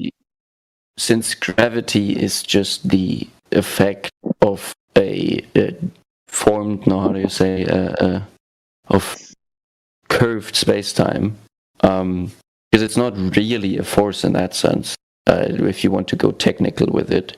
But it makes sense to look at it from as a force when you do like small Newtonian physics, in the same way as it makes sense to think of the what is it called?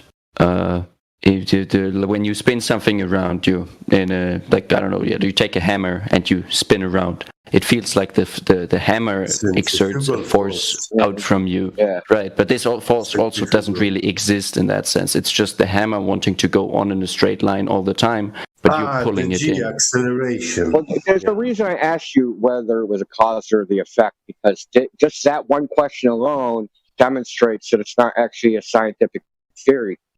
Because the causal mechanism for, say, things falling can't be demonstrated by experiment. Yeah. You'll have to say, like, I can't.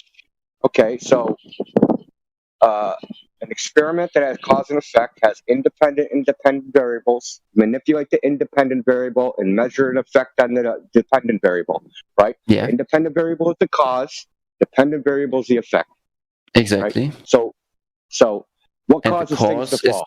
You have mass deforming space-time, which then leads to other objects paths seeming to curve, although they still go on in a straight line.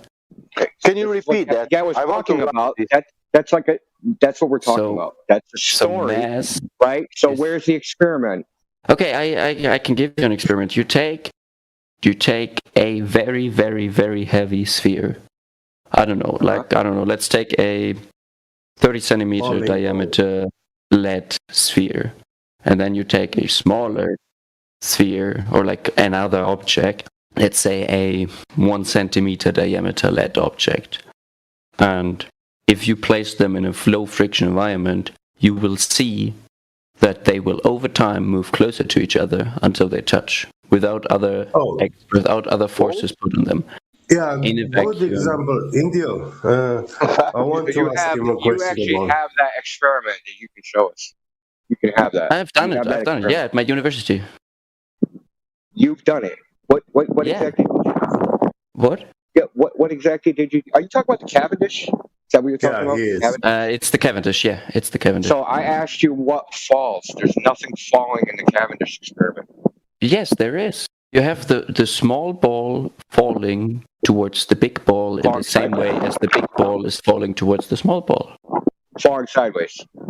Well, it's all just a point of... I mean, it depends on the point of reference, doesn't it? If you think of yourself as the small ball, you would say I'm falling towards the big ball, wouldn't you?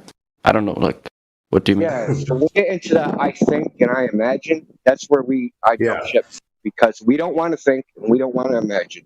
Yeah, the problem is we're using words like fall, which don't even make that much sense. Fall towards the earth.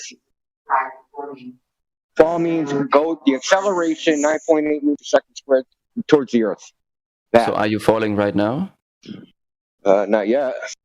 But you're accelerated against the earth at all time. Yeah, really awesome. But I asked you for the experiment which demonstrates the cause of that. I didn't ask you for an experiment that demonstrates the Cavendish experiment that shows you that mass attracts mass. I want to break down what he said. So you're accelerating against the Earth. It sounds like his English is not his native language, right? No, it's not. No.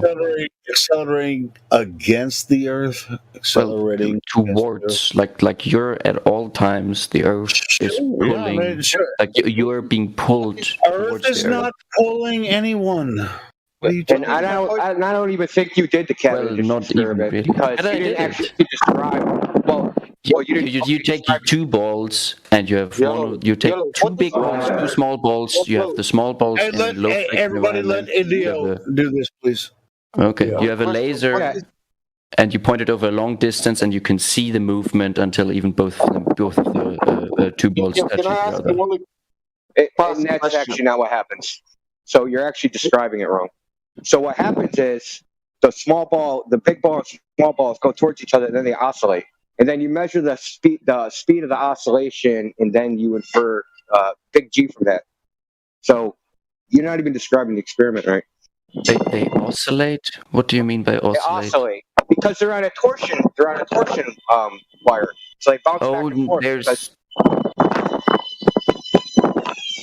I'm getting weird noises. Torsion wire has a Indio's got some background noise, but yeah, I mean, he's talking about a horizontal. Well, actually, what you're talking about is you're both talking about a horizontal attraction, not a vertical attraction.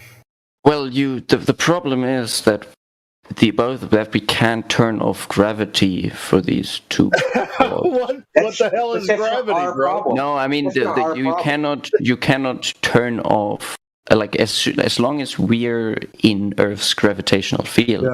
Weasel, you claim that you've been to a university and that's where you came across this Cavendish so-called experiment. Do you know this experiment in depth? Have you studied it? Well, no, but we've at the end, not anymore. At the time, we've done the calculations on it. You mentioned we measured the gravitational constant. Listen, you mentioned that you are using lead balls. Lead is a metal, correct? Yeah, but that's not that doesn't work because. No, I need to know what do you know about lead metal?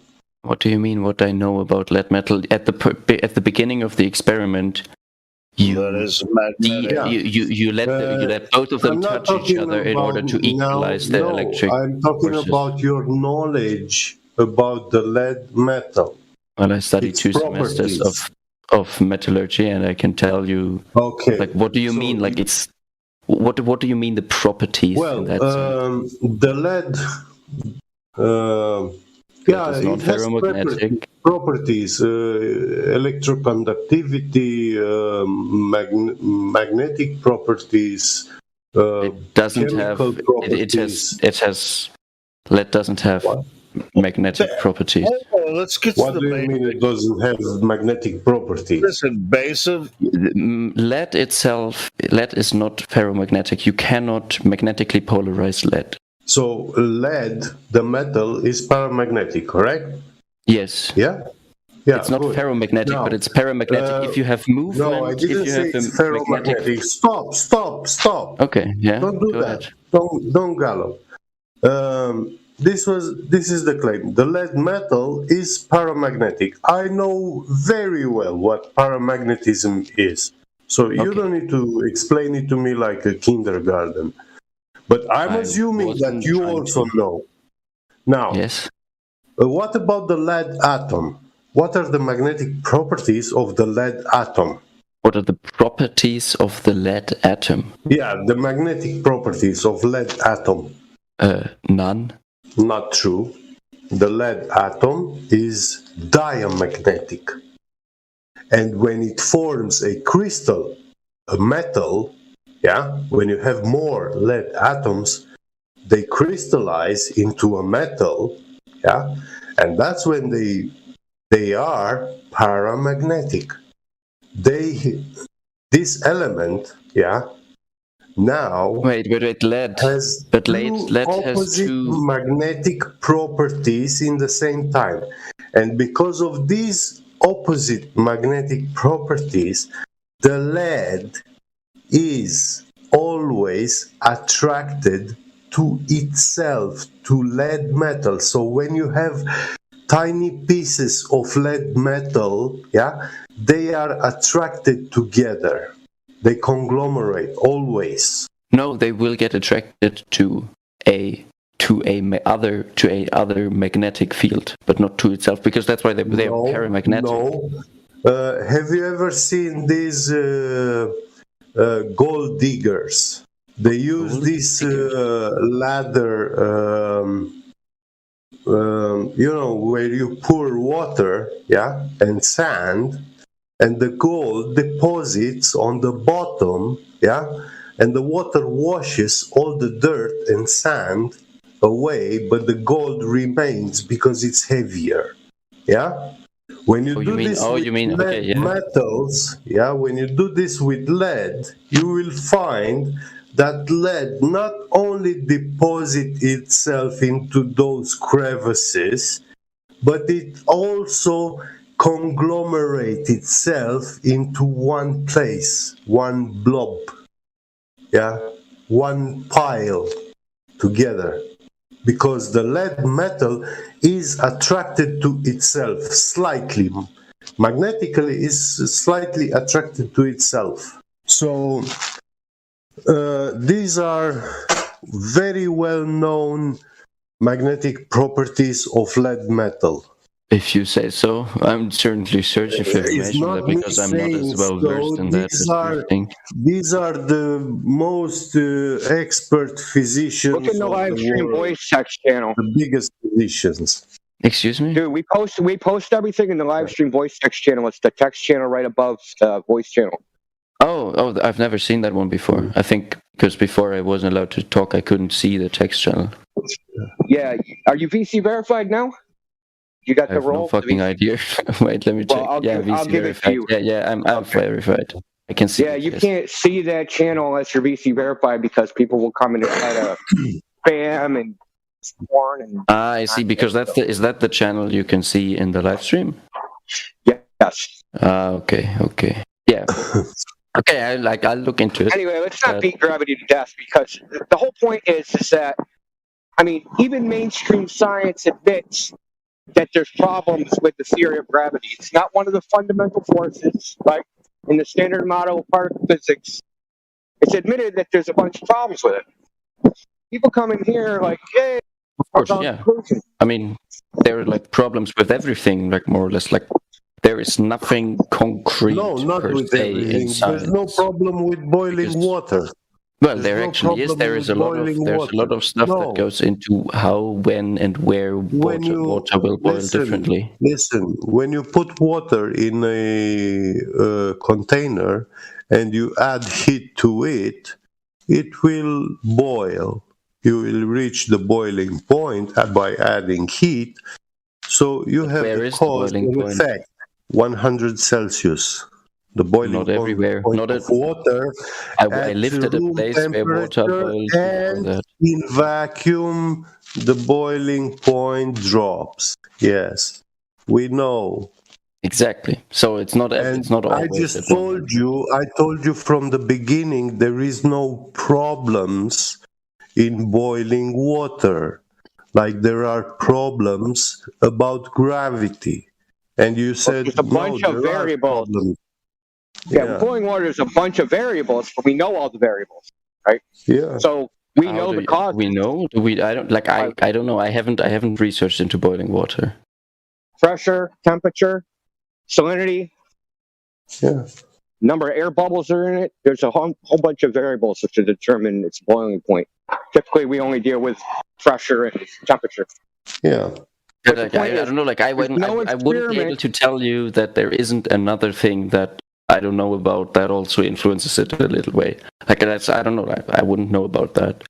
Well, I can tell you. So let me tell you. Let me just go. I want to go back to the beginning, kind of. So our point is, we base our view on experimentation, not things scientists say, not stories, not anything like that. What I don't give a shit what someone else says. Yeah, exactly. Yeah. So I don't if you read a scientific paper, it'll have an abstract, it'll have the experiment, and it'll have their conclusion. I don't even care about their like the abstract and the conclusion. I only care about what the experimental results. So we know that we cannot we don't have a viable independent variable for determining the causal mechanism for things falling. Because if I take, in the example you used, if I take a 100,000 kilogram lead ball and a 1 kilogram lead ball and I drop them, the so-called cause, right? The mass has changed, but they're both falling at the same rate. So according to the scientific method, if you don't have a difference in aerodynamic forces of the balls, yes. Yeah, so no error. Right, like everything right? stays the same, just rate. the mass is different. Right. Yeah, yeah. But that's the claim. That's the claimed causal mechanism for things falling. Mass attracting mass, right? That's the cause. But there's no experiment that demonstrates that. That's the problem. But I mean, a lot of people come in here with gravity. They think that Newtonian gravity predicts a bunch of particles will form a ball, but that's actually not even a prediction of the theory. So they've run this in simulation, and they can't get an ensemble of particles to actually form into a ball. So it's a common thing that people just say, "Oh, gravity. So gravity is as a consequence of gravity, things will form into a ball." That's not even true. Yeah. Can you because that would be interesting evidence. Can you? I'll post in the live stream voice text. So what they did is this is an astronomical journal. Tried to simulate like formation of asteroids. So they used Newtonian gravity. They couldn't get the shit to stop moving around. So then they added like what they call a stickiness factor, right? So basically, when the things it was like almost like a glue. When they would hit each other, when the particles would hit each other, they would partially stick and then bounce. And eventually formed into something. It wasn't a ball. It was a freaking egg. And this is cheating. Even with cheating, they couldn't get it to happen. But I'll post that in live stream voice text. Yeah, go ahead, man. Because I didn't know about that. Mm-hmm. Well, it's funny. It's just like something that they teach you in school, right? Right? Because it sounds good, right? Sounds good. Gravity will form things into balls. But no, who actually did the math to test that out? Is that a prediction of the theory? And it turns out it's not. Well, then, but give me like 5 seconds. I think so if you look at objects, let's say in the asteroid belt, but if you don't believe that there's an asteroid belt, then that doesn't count as evidence, so that doesn't work. Well, I can look at the sky, at the night sky, and make a fortune telling. That will be the same with looking at your hand and predicting your future. Yeah. Above bullshit, exactly. Well, we'd have to look up there and speculate as to what's going on. And there's a bunch of different theories competing for speculative power, quote unquote, gravity, pulling stuff to a ball, electromagnetism, which I would go with, and other stuff like that. So it just depends on which theory you want to speculate with. But do we see this gravity thing pulling things into balls for a ball shape, say? Not really. We just look up there and infer, assume that that's what's going on. You have been listening to excerpts from the 24/7 Flat Earth Discord Live YouTube channel. If you would like to join the discussion, simply type in your address bar discord.gg/flatearth. Thanks so much for listening.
will understand HTML iframes, iframe tag, and its attributes. So let's get started.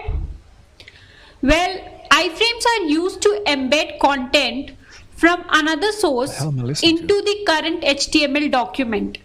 What this means is, you can see here, we have an HTML document, and inside this document, we have a box. This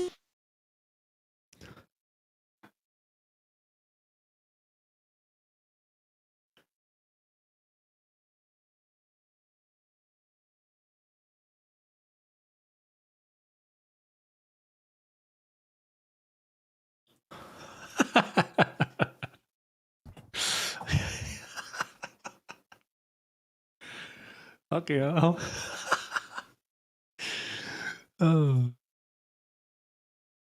HTML.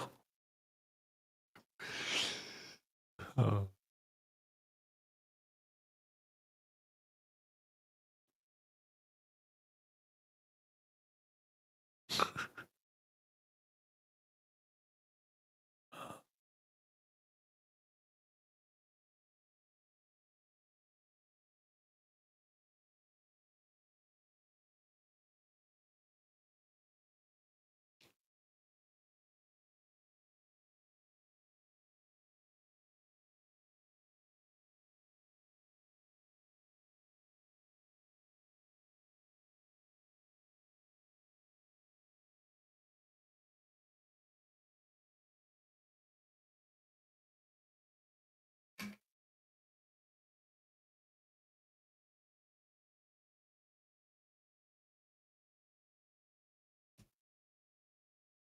It's not able to play BitChute for some reason.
Oh, what up?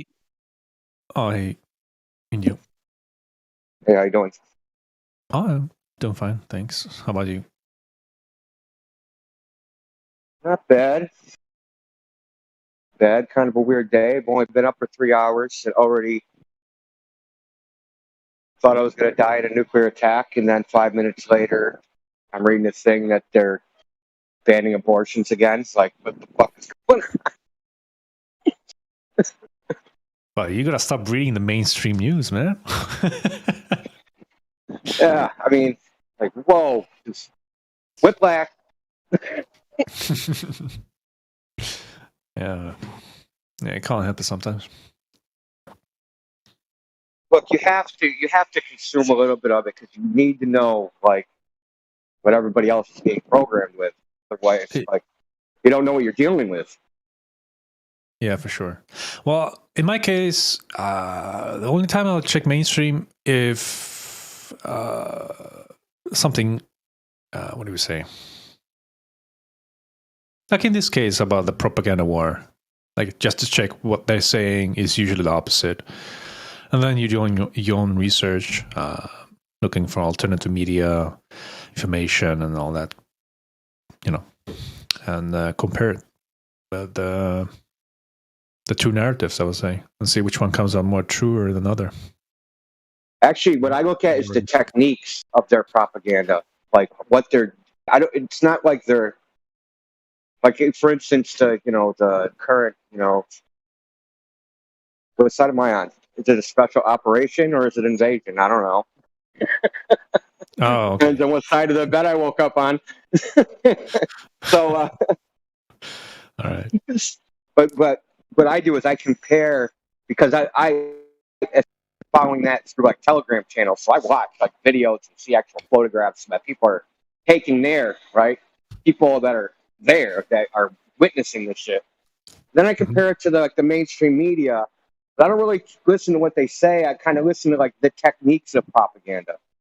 You know what I mean? Like how they're doing it, how they're convincing people of things that diametrically oppose reality. Yeah. How they're suppressing the other side, because that applies to kind of like what we do. You got to know like their techniques that they use to suppress the other side. And I hate to say, they're almost identical to the crap we go through. There has to be like some school somewhere, some college of propaganda where they all learn these techniques. Yeah, CIA. School.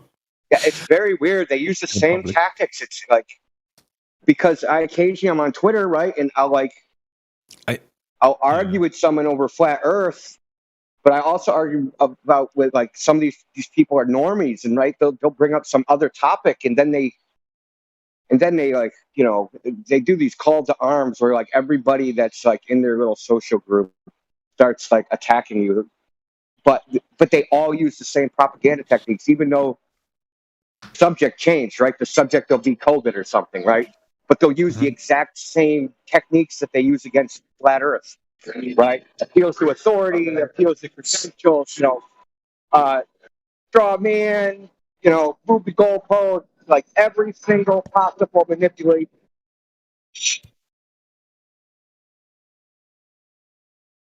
Yeah, it's just like identical techniques, right? More or less, yeah. It's a propaganda war going on, so yeah, they got to be using the same technique, I would say. Well, the thing is, the Western media has their own technique, bashing the other side wherever they can, Oh, the ad hom, yeah. Yeah. Putin's a crazy madman. Yeah.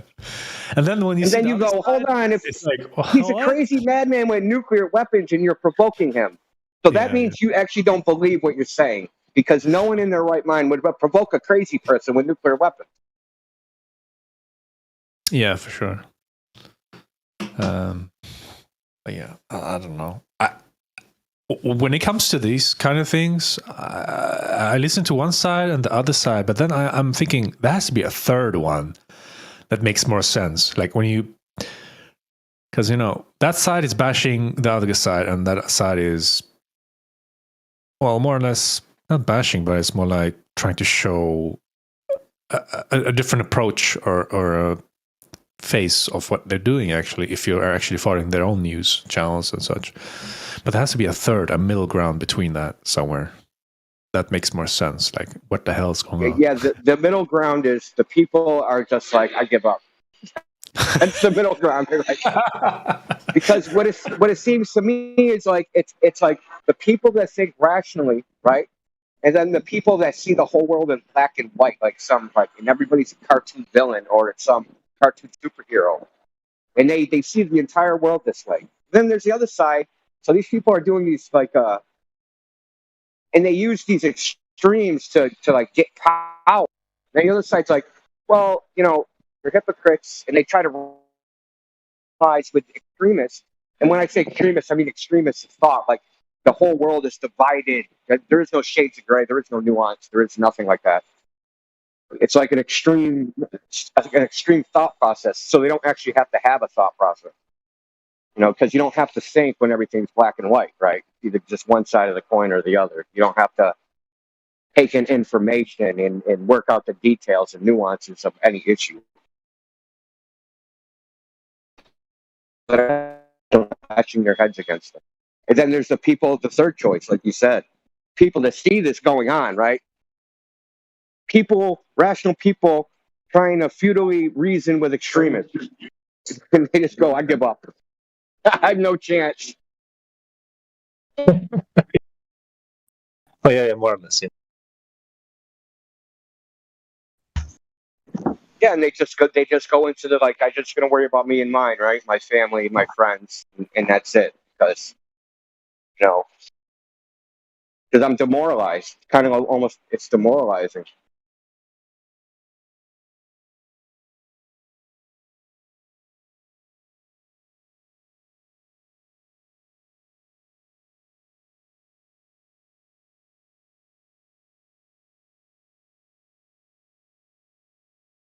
Just think about the Musk Twitter dichotomy they just created, man. Neither one of them makes sense. Can't support either side.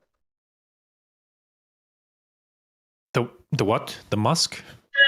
The Musk Twitter thing. Oh, okay. Right? Yeah. Both sides of that, it just sucks, right? Yeah, I mean, they're trying to show one side that he's trying to impose more free speech, so to say, into the platform. Honestly, I don't know. I haven't seen. He has no track record of any sort of kind, like imposing true democracy anywhere, to be honest. So it, comes to show, basically. We'll see what his plans are for, Twitter and such and so forth. I don't know how to say. I mean, I think people want to believe whatever is being, shown, being propagated through the news and, whatever, the media, showing him as the savior saint of democracy, free speech. I don't know. But for me, I don't know. I'll take it as a pinch of salt and just wait it out a bit, see what's going on really with people like him. I mean, we are. I mean, Twitter in America has a lot of influence, like what goes on. Yeah. A lot of things going on.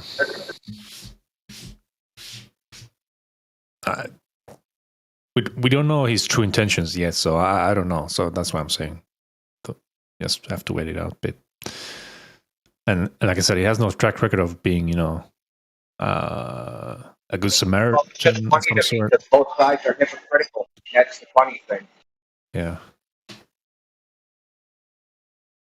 Yeah. Well, because Twitter would censor people, and then they would say, "Well, you Republican, you're hypocrites because you believe in private companies, and private companies should be able to censor people. If you don't like it, go buy your own Twitter." Now someone goes right, so then they go do that. They actually go buy their own Twitter.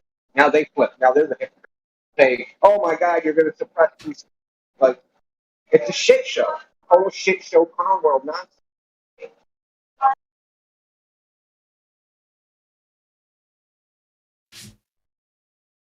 I guess the moral of the story is nobody actually has principle. They have a desired outcome, and they adjust their principle from their desired outcome, which is no way to live. Which means you have actually no principles at all. Yeah.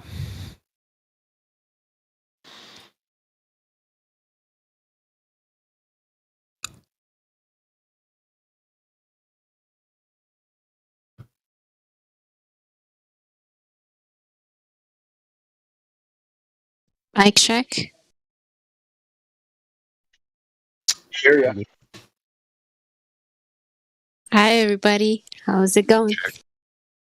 Good. Good. What's your name today? It's Eureka. Now, do you have a pre-programmed list that automatically changes your name daily, or?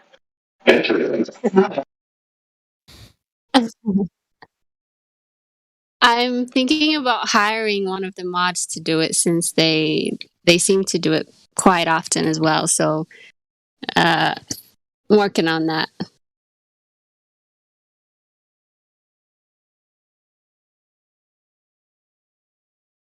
I think it's the first time I hear you speak, to be honest.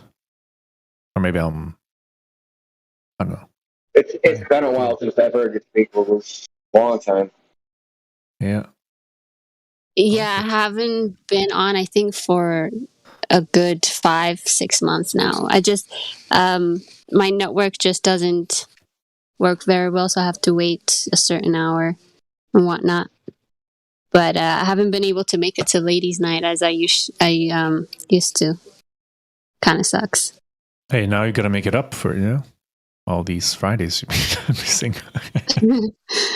Hopefully I'm going to be going back to the States in June, so maybe I'll have like a stable network then. All right. Sounds good. But how's everybody doing? What's new in the live stream? I've been in the lobby quite often, but just haven't talked. I'm doing good. Live stream's been pretty good. Yeah, no complaints. It's actually way more civil than it has been. Way more like actually productive, where people actually come and listen. I mean, you do get the spiral still every once in a while. If they're given too much information at once, they just can't handle it. You just go bananas. It's literally like Santa Claus ain't real, and they just go nuts.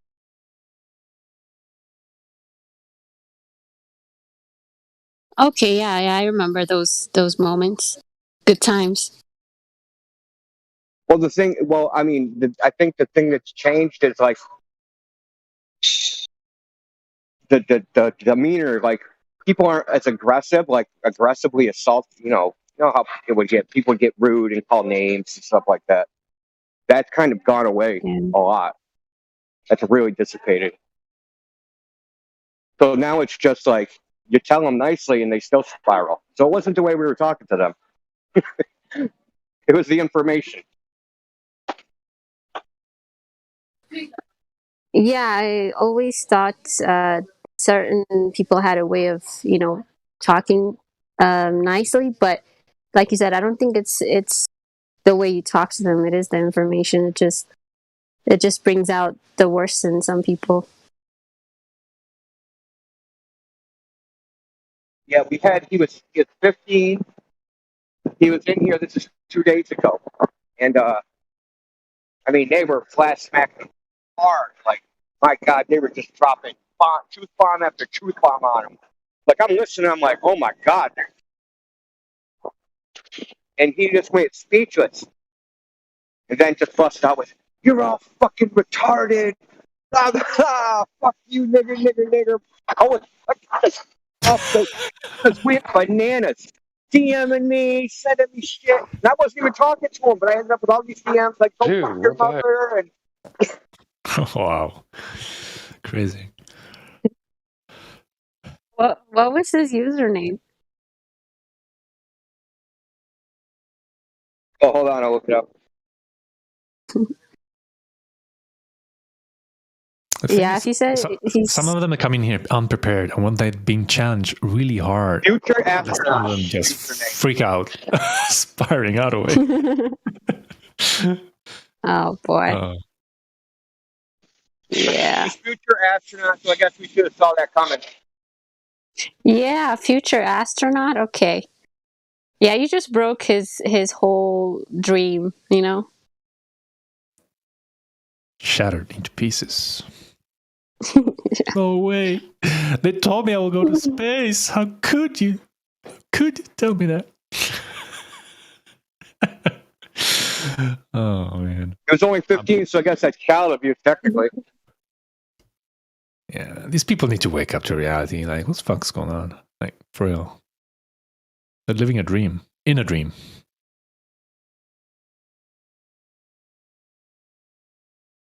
Sadly.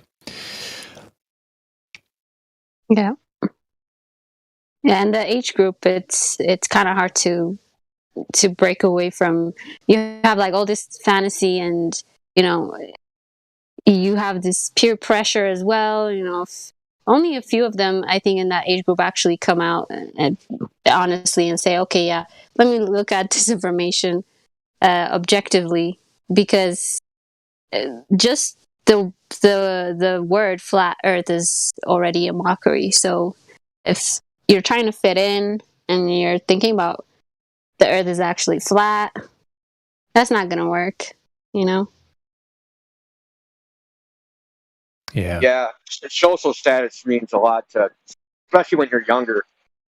Where you are in this social hierarchy, it's important. But it's like the heliocentric model, Big Bang, evolution, the nihilistic philosophy. So you need some sort of bait to keep people going. Otherwise, everyone will just kill themselves if nothing matters. You just dangle the space in his. You're a really good boy, and you become a technocrat. You might be able to go to the International Space Station and drink your own pee. Yay!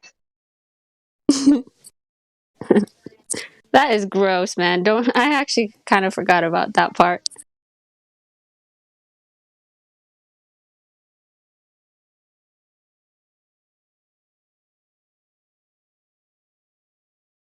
It's always blown me away, even since the time I was a kid, right? They'll be giving like these so-called live interviews with astronauts, and every single time there's always a question about how they go to the bathroom. Every single time. It's got to be the most talked about subject that they talk about, period.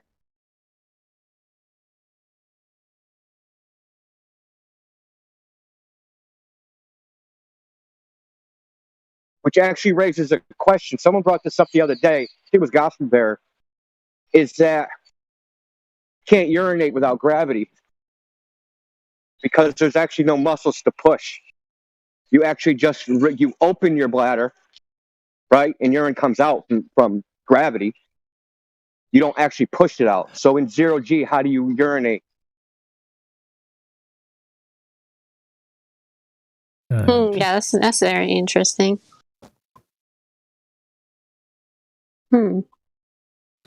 Now you're gonna make me think about muscles I don't want to think about. Now you're going to think about why aren't there little floating pea spheres floating all over the ISS?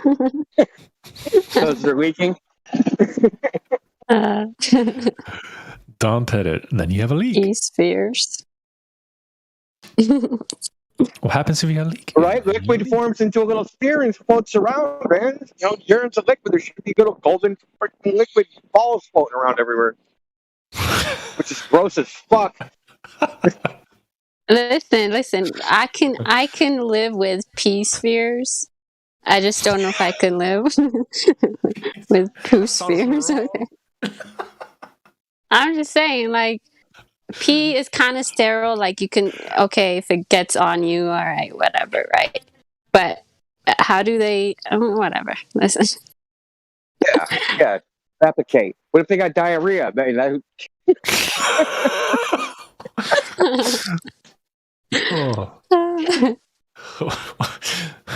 What's going on? Why are we turning this into Well, is that coffee? Did someone spill the coffee?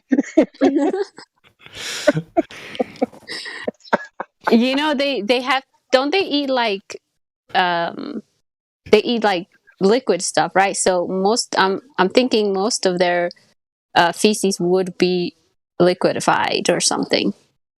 Yeah. So it's got to be watery because they're like minimal on solid food. Yeah. So you're not. Fibers, no? Oh boy. Well, Yeah. Here's the funny thing is, right, they've been going to space for like how long? 60, 70 years. There should be like entire medical journals on human physiology in 0G. There should be books that are like a foot thick. Yeah.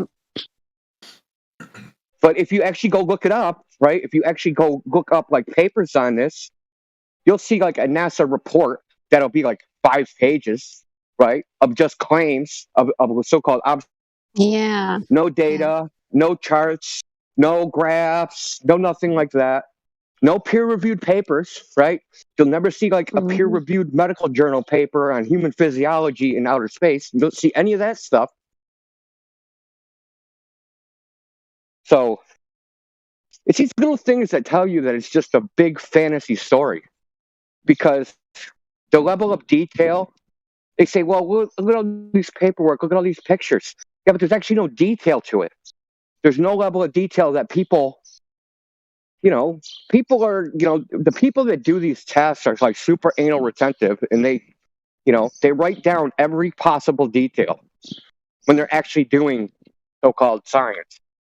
the fact that these details they sound like stories and they do scientific papers is a big tell that there's no science behind any of this, that these so-called things don't exist.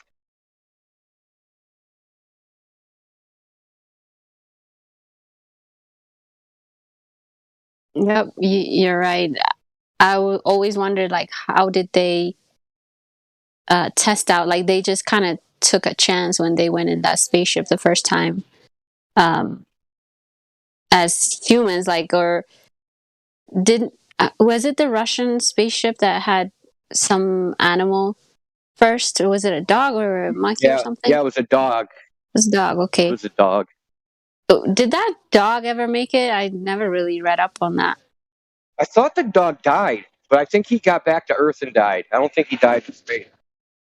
Oh. That's how the story goes. Yeah, because you would think they would do animal testing first to see. They did. How. That's the funny. This is one of the arguments I heard against Apollo, is that in like a few months before Apollo, they had sent up a lot of rockets and they had animals in it, and they couldn't keep any of these animals alive, like frogs, monkeys, like all this stuff. And then, like in 2 months, they go to the moon. Okay, yeah, that's believable.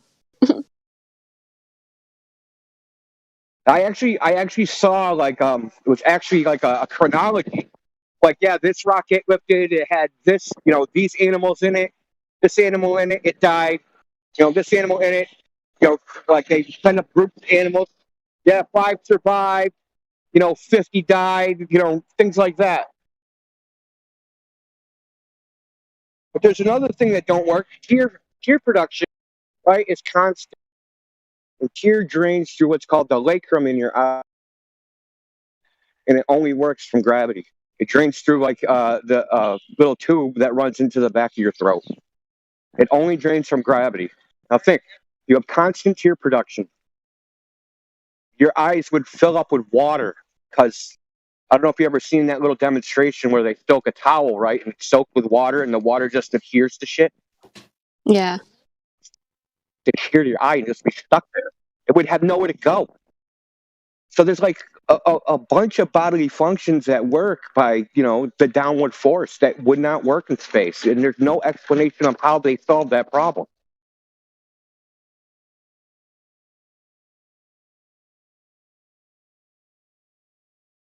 Yeah, it's just like, trust us, it works. Everything works just as it does on Earth. Except we're not on Earth. Yeah, trust us. Why would we lie? Have some money. Have some money to do more of that stuff, but don't worry, I'm not going to lie about it.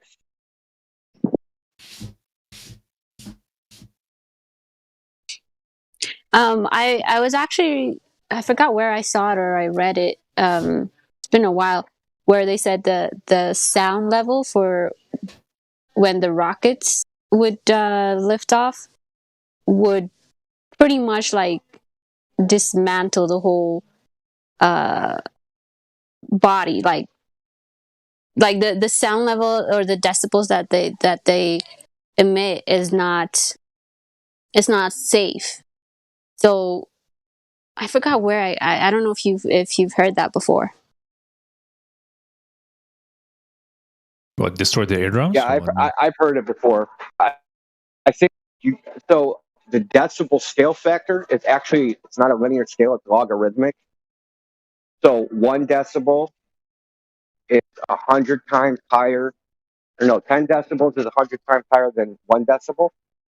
It's a log scale. It's not like 1 to 1. So like 120 decibels is something like 1,000 times higher than 1 decibel. So like if you get like a 747, okay, yeah, like if you're next to a 747 engine, it'll say like 150 decibels, and like human hearing will blow out at something like 120. But like engine, it's something like 300 decibels. So I've heard this before, that basically if you were actually next to a rocket engine, you'd have like internal organ failure from the pressure. Yeah, Because exactly. sound waves are pressure waves. Yeah. So how did they account for the astronauts being on top of the engines and I mean one of the reasons that when they have liftoffs the audience has to be like super far away is not just because of the what is it, the fuel or the heat or whatever, but it's also because of the sound level.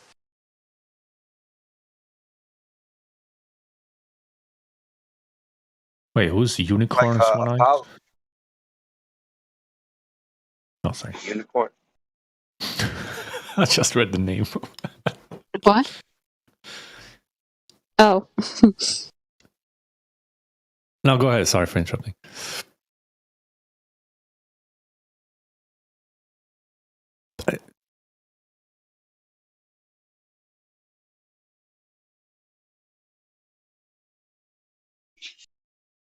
Yeah, and if you think about Apollo, right, when Apollo was landing on the that rocket motor is something like a 37,000 foot-pound rocket motor, which is like 4 times the power of a 747, and they're literally 3 feet from the engine. That rocket motor was like under their rear end, 3 feet away, and they're having a conversation with Houston, talking about how they're landing.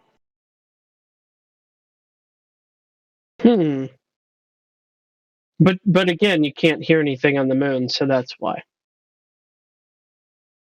Yeah, but the problem with that is the rocket's actually attached to the thing they're in, and the things they're in, right? Since it's physically, mechanically attached, it's going to make noise and vibrate itself. And inside there, hopefully, there's air. But they probably were wearing their spacesuits. Yeah.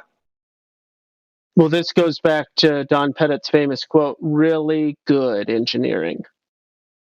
You know, I was thinking the same thing. What a coincidence. It's like cure-all. Like gravity or refraction. Talk about space and say, how did they do that? It's really good engineering. It's magic. They say it with Jupiter's Delight. It's pathetically obvious.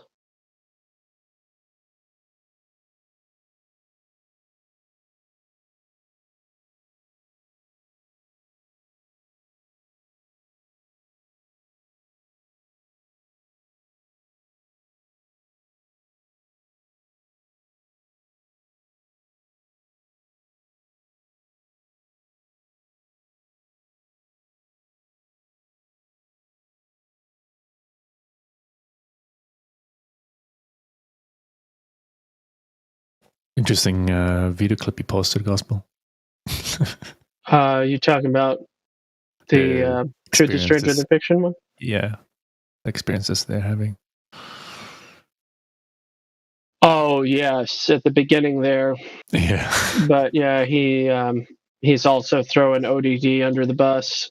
Oh, what should I say? Okay, yeah, I'm reading some comments here as well. Well, why is he throwing him under the bus? Which little bit of guilty by association stuff. Apparently, he did a video a couple of years back with somebody named Rosette Delacroix, which literally is Rosicrucian, like Rosette, Rose, and then Delacroix of the Cross, Rose of the Cross, Rosicrucian,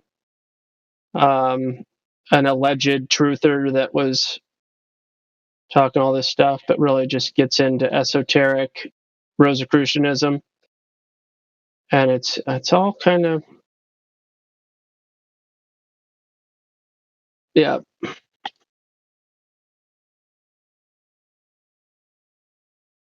Sounds like a deep rabbit hole to go into. Or really just a shallow grave that some people are falling into.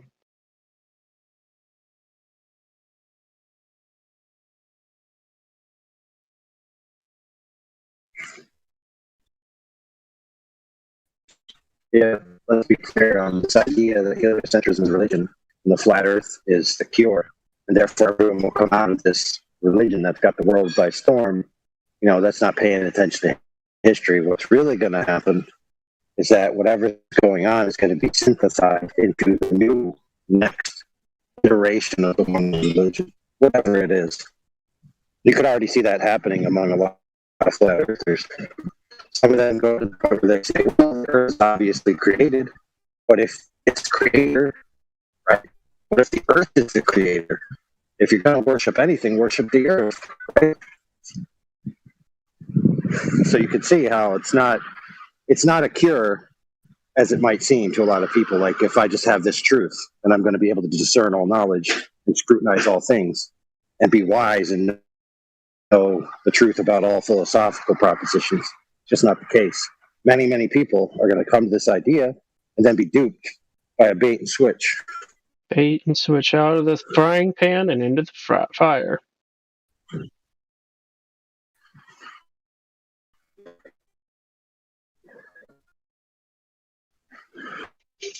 That's why I say, like, we don't, like, the last thing we want to do is, like, use the same methodology that the Goldbergs used. Like, oh, just believe us. Just trust us instead of them. Oh, our story's better. Yeah. Or whatever. I'd much rather, like, okay, this is how you actually discern the truth. You use these tools. Have at it. I know where they're going to land. I'm not worried. There's only one place to land.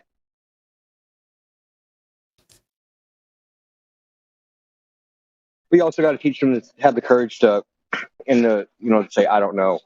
Like, I don't know this, and it might be unknowable. Just focused on, what you can know.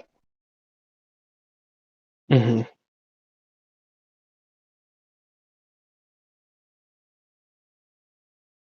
Instead of feeling comfort in cool stories.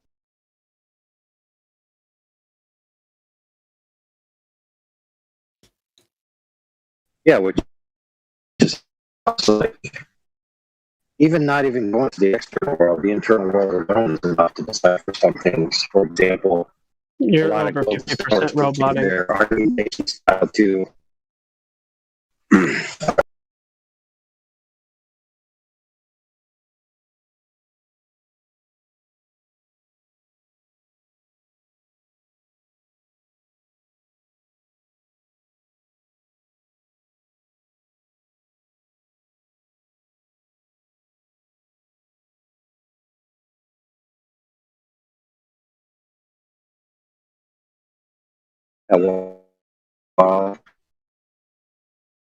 yeah, still the same.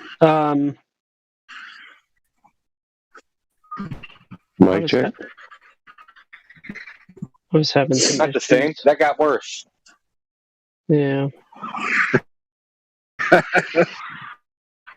That sounds kind of cool. I'm in the zone, man. This should be the best signal. That's a little bit better. I've got maximum bars. That's what's interesting. It's like when you're at a certain angle to a tower, okay, you actually get so much flood that you can't get a good signal. You have to be away from it and at a different angle. Otherwise, I guess the signal strength confuses itself or overshoots you, or both. Where I'm at, they have a tower in a particular spot, and there's like basically a dead zone and half the building practically for a horizon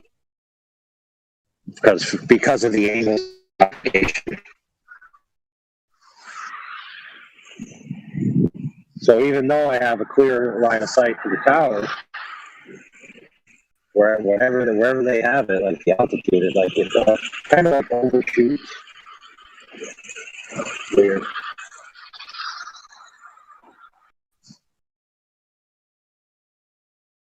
It is.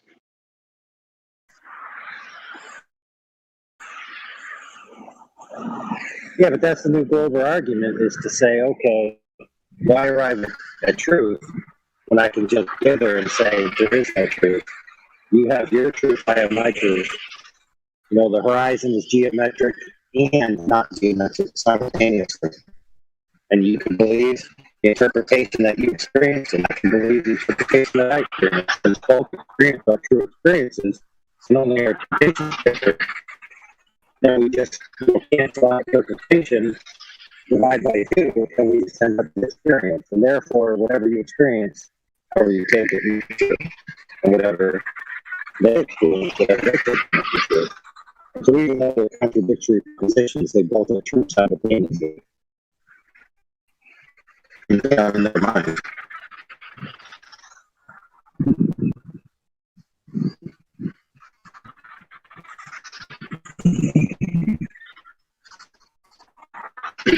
So if you can't figure out the contradictory propositions can't both be true the same way at the same time, and you're going to have a very hard time figuring out any kind of issues.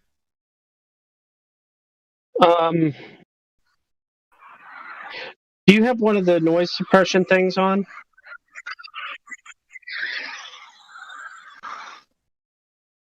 I do now. Because in the background it sounded like cars were driving by you or something.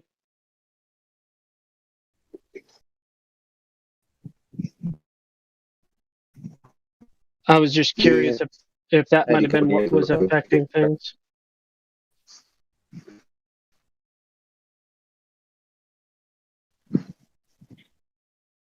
So interestingly enough, back in the day of selling cell phones, selling point for AT&T versus Verizon, AT&T uses a different frequency range that actually was able to penetrate buildings better.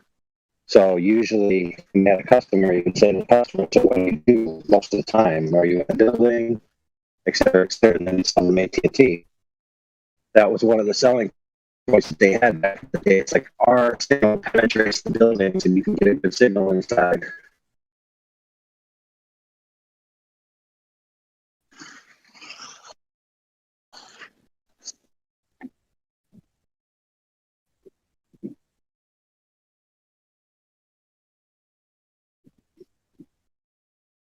Yeah, so when the electromagnetic waves, whatever you want to call them, travel, they get impeded by the structures. You know, just like light over the earth. So it's ridiculous. Having these catalytic in the atmosphere that's weeding out light that goes through it. It's like assertion. Especially if you're then yeah, go ahead and make an assertion. But even making that assertion, you're thinking about it and the consequences. Yeah, you're roboting really hard. So,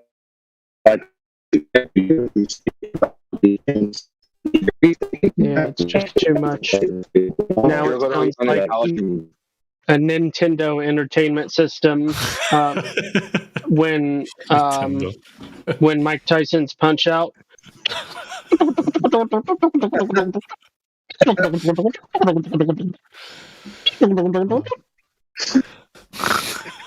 What it sounded like is when you're playing the game and you take the cartridge out while you're playing. That sound.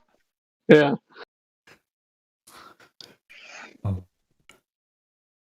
Hold on, let me try to reconnect. Maybe that will help. It's really not working. Yeah. Grab a metal rod or a golf club or something. Stick your hand in the air with it. Be your own antenna. I know, right?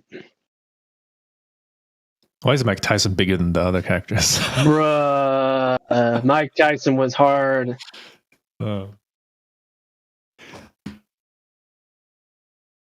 That uppercut.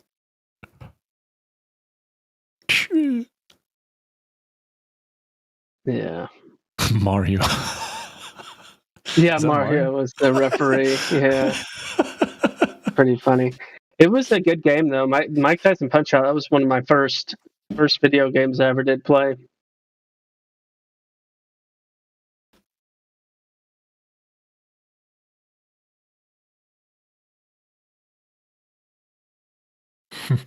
Looks funny. Yeah.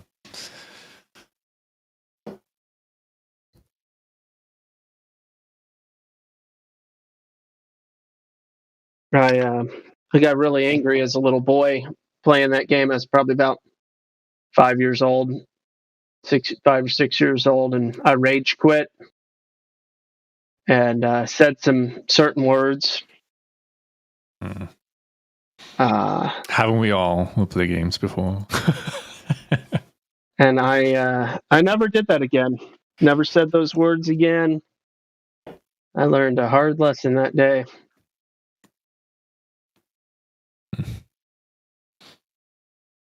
It was good.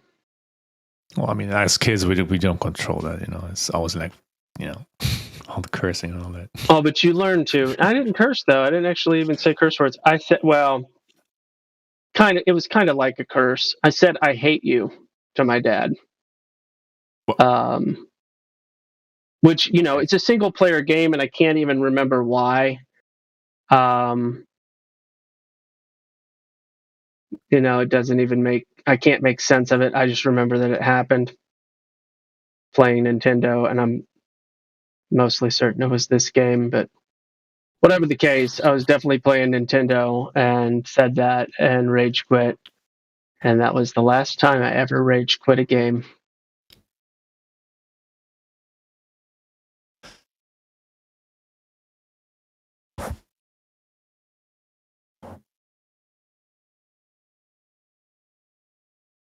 It was like I learned a really valuable lesson that games are not reality. And I had the opportunity of learning that lesson at a very young age.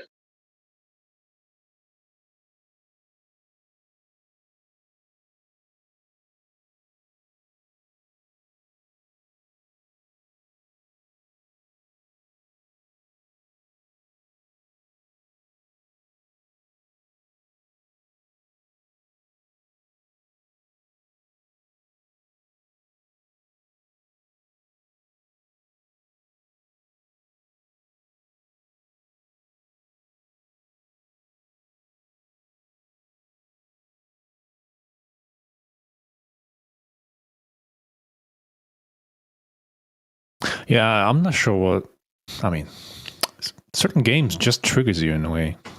I don't know what it is, but it's like it's finding yourself. But I guess there's a lesson to learn as well once you see the stuff that comes out of you, I think, and then say, "Oh, damn, this is how I react to this, to pixel game, like pixels. I'm mad at pixels, basically." Yeah. No, I definitely understand frustration and getting extremely frustrated with the game, but there's still a separation.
What happened?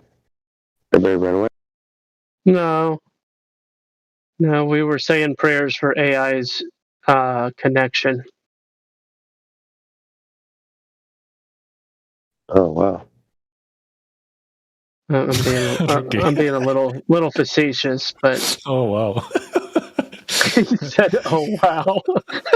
Well, I hope the guy's okay. Like everybody needs a supply. Yeah. Well, wishing him for a stable and good connection. Gee. Hey, you started it. I took it to a whole different kind of level, saying prayer.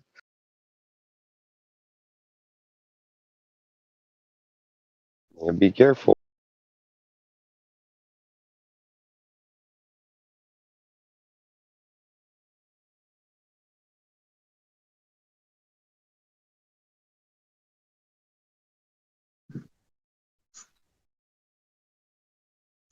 Wow.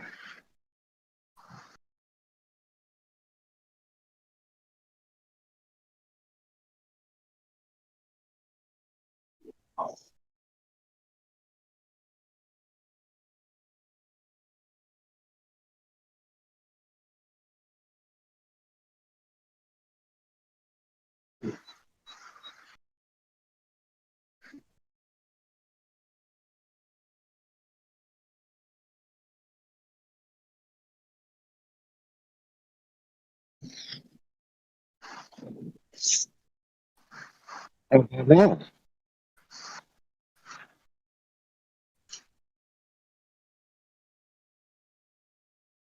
Oh.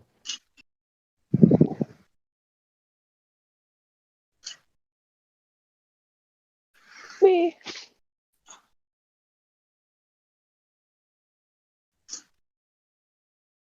Guys, don't you know this is a war tactic? What is? They injure one of us, and we all talk about the injury rather than continue the mission. See, you guys should have, in the 30 seconds to a minute that I was gone, should have already explained Black Swan, the laser, that refraction doesn't exist, that water's level, that the horizon's flat, etc. ad infinitum. We were actually continuing on what we heard of your conversation, which was gibberish. So we've been talking gibberish for the last 5 minutes. Oh.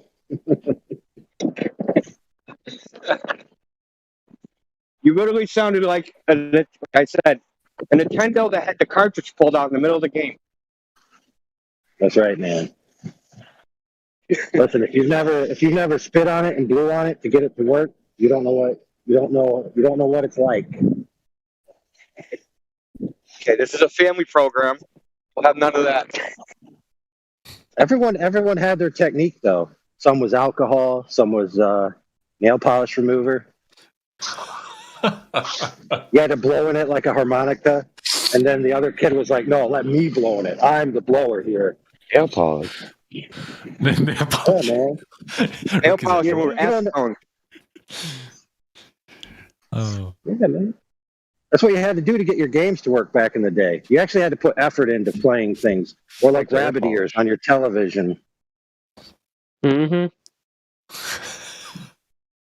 You know what, though? I'll tell you this much. I used to enjoy that. When I finally got the game to work, I would play it and I would enjoy it. When I finally got the TV channel in just right, I would watch it and enjoy it.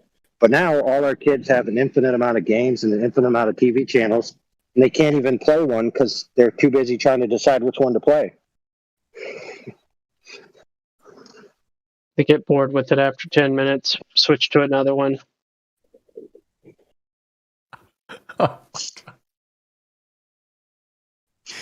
Yeah, back in the day, man, video games didn't even have maps. Like you had to figure that stuff out on your own. And if you wanted to, you could take a piece of paper and write it down, right? But now games don't even have maps either because they skipped maps. They did have maps. Now they don't because you just have an arrow that tells you exactly where to go, exactly what to do, exactly what button to press. And then the kid is like, I beat the game by pressing A million times. Yay, I'm accomplished. Oh, man. All they did is like a complicated version of hitting play on the VCR. They just hit a different combination of buttons. basically.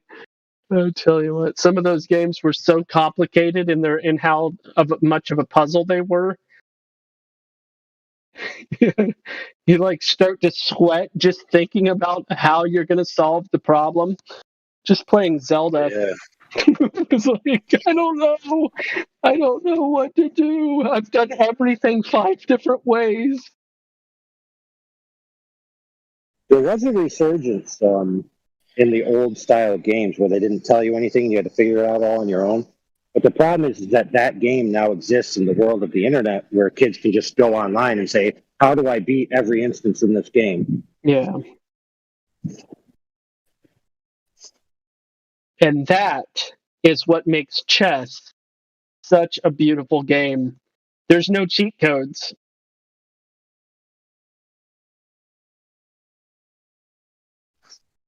Say what? Yeah, there is. Yeah, there's people. I mean, I don't want to squash on your assertion, but there's people that have run the chess opponent computer AI in the background while they're playing a human. Yeah. And inputting the moves. Okay. There you can use tool assisted means, but in regards to mano e mano, it doesn't work that way. Yeah, that doesn't even exist like in competitive online games anymore, like Call of Duty and all those types of games where. Yeah. I mean, Call of Duty already has its own mediation within the code that tries to make it even between advanced players and lesser ranked players, like with auto aim and different frame differential, so you could see the person first and give you an upper hand 50% of the time. But now they've got things you can buy for the controller that actually do all of the buttons for you in a script. So you just tap the one button and it automatically like makes the gun do a certain pattern, and it keeps the recoil down by holding the analog stick at just the right pitch. So you get a perfect shot every time. Wow. Yeah, no recoil. So you can cheat at chess. If you ever played a board game, my older brother, he learned how to cheat at every game possible. He turned it into an assault and battery side quest. He would kick my ass if I started winning. So yeah, you can't cheat. That's a good point. Nice. Well, let me tell you what I did, which actually shot me in the foot. So my younger brother and I used to play games, and he would get upset if I constantly beat him. So I started to try to let him win sometimes, and that basically made me suck. So now I can't beat him anymore. Mm-hmm.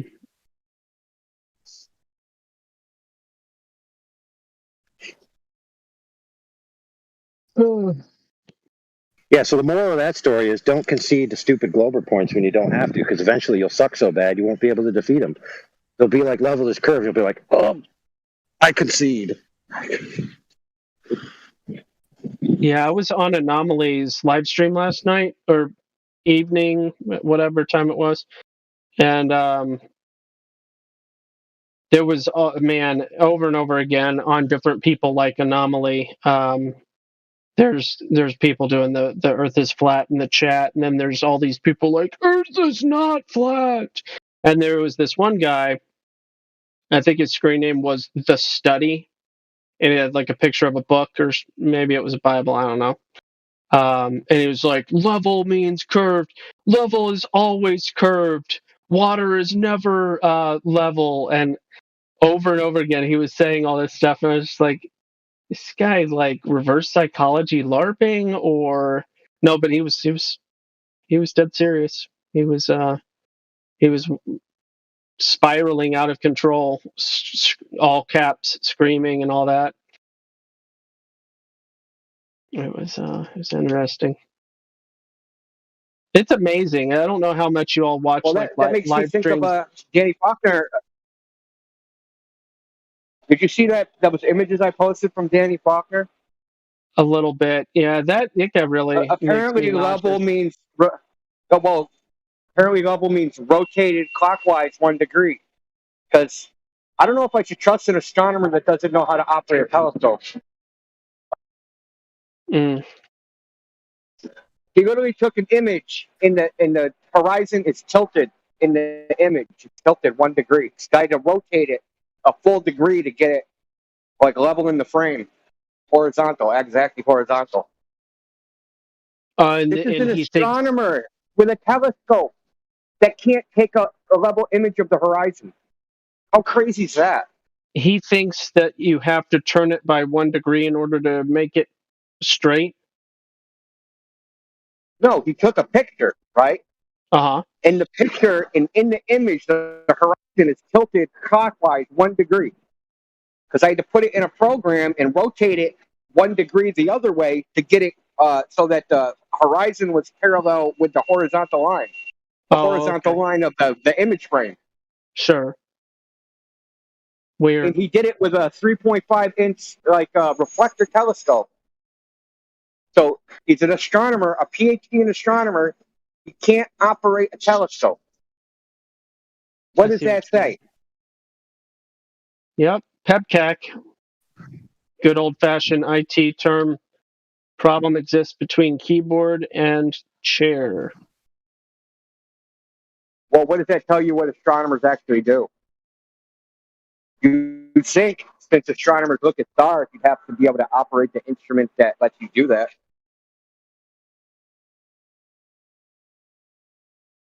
No, astronomer is a euphemism for mathematician. That's all it is. Hmm. Well, that's a good point. I mean, and I guess linguistically, the breakdown of the word is just naming stars. Star namer. Yeah.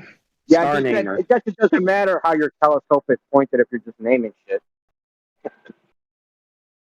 All right. Oh, whoa, hold on, Holmes. That explains a lot. Check this out. So remember that quasar, which is supposedly 1 degree off from Alpha Centauri? And because of that, they determined that there's a probability that there's an entire black hole in a new universe off to the left. What if they just didn't tilt their telescope properly? Oh, man. Because it could be somewhere else? I don't know.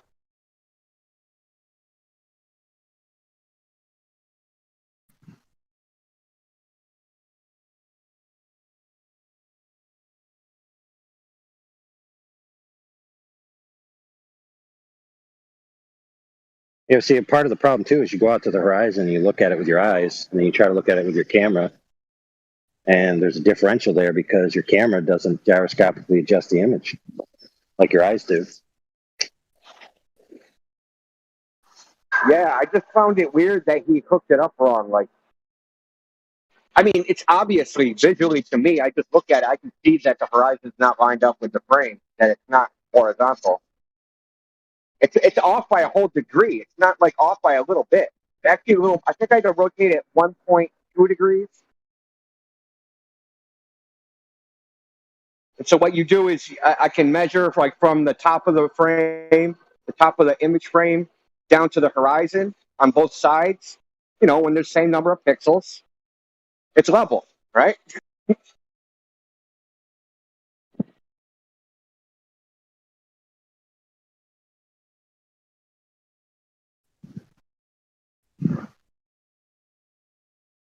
So it definitely wasn't rigorous, worthy of a PhD level practitioner. Yeah, and to be honest, like I said, man, it's like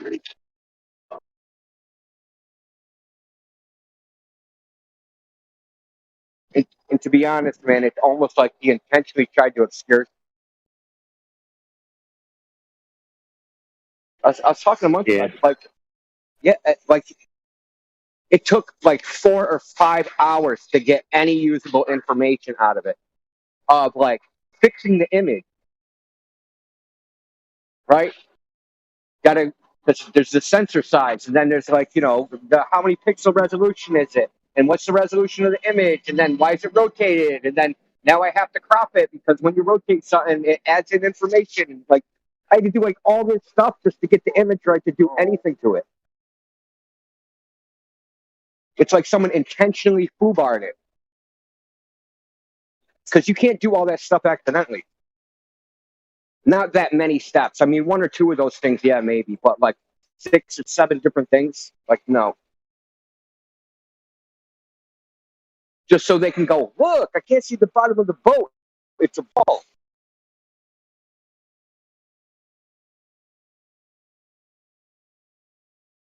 So, and here's the ironic part, right? You've seen the mirroring at the bottom of that image at the bottom of the boat. Danny actually has one of his blogs actually shows, that's called my internal reflection. He actually has a diagram showing it. So he knows it exists. He's not ignorant, and he still uses that image.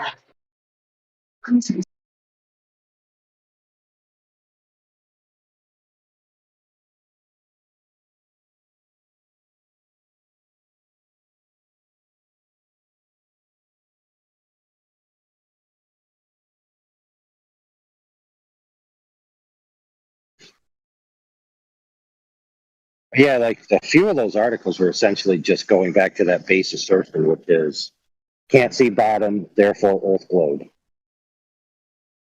like it's pretty much the basic level that the whole argument comes to. Yeah, and that presupposes that you should, right? Situation.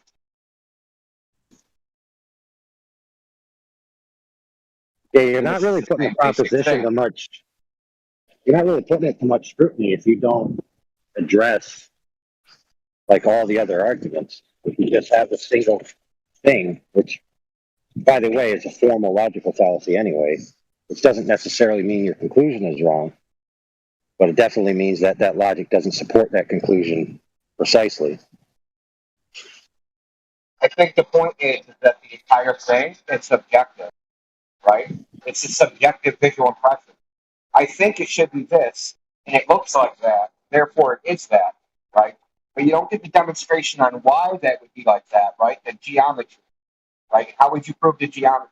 You'd have measurements. You wouldn't just go looks like.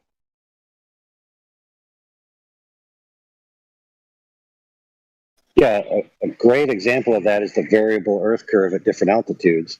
So people go up and they see what appears to them to be curvature in their field of view, or in the camera, the final image that's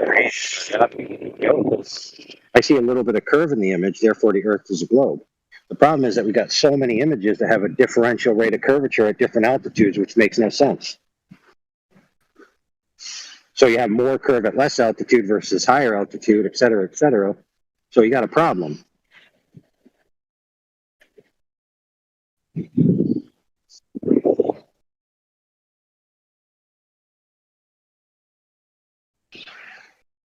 So again, Hey, remember when Danny was in here and asked?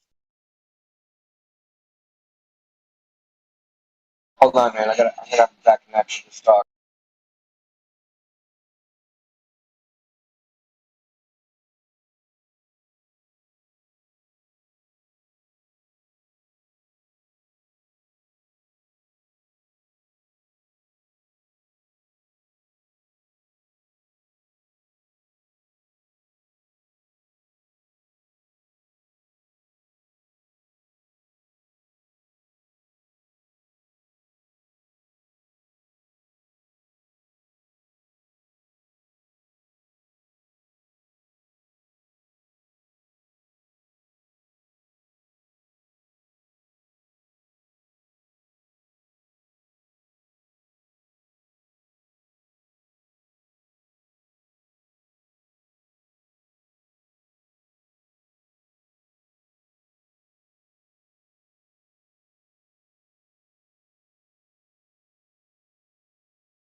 I guess the guy that was in the chat dipped.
To assign a lot or to take.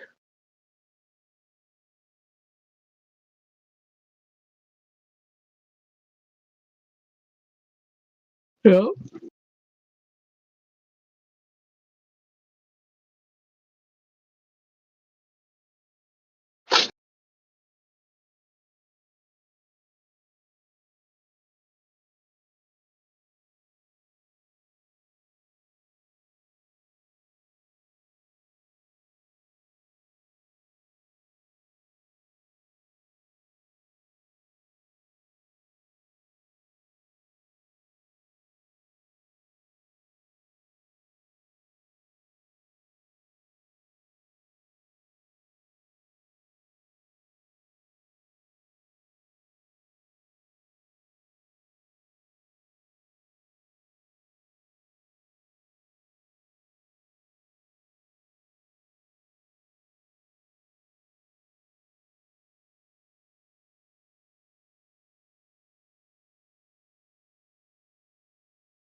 that you, Glat?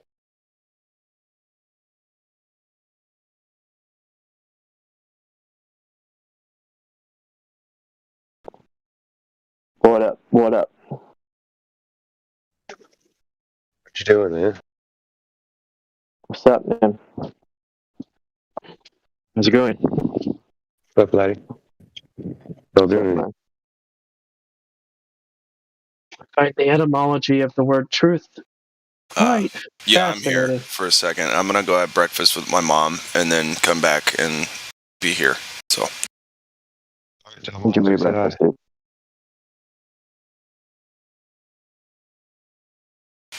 Gospel, what dictionary is that?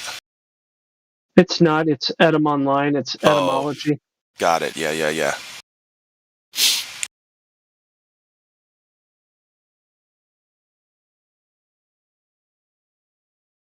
Thanks, dude. Yeah, I've used it a lot. I just forgot it.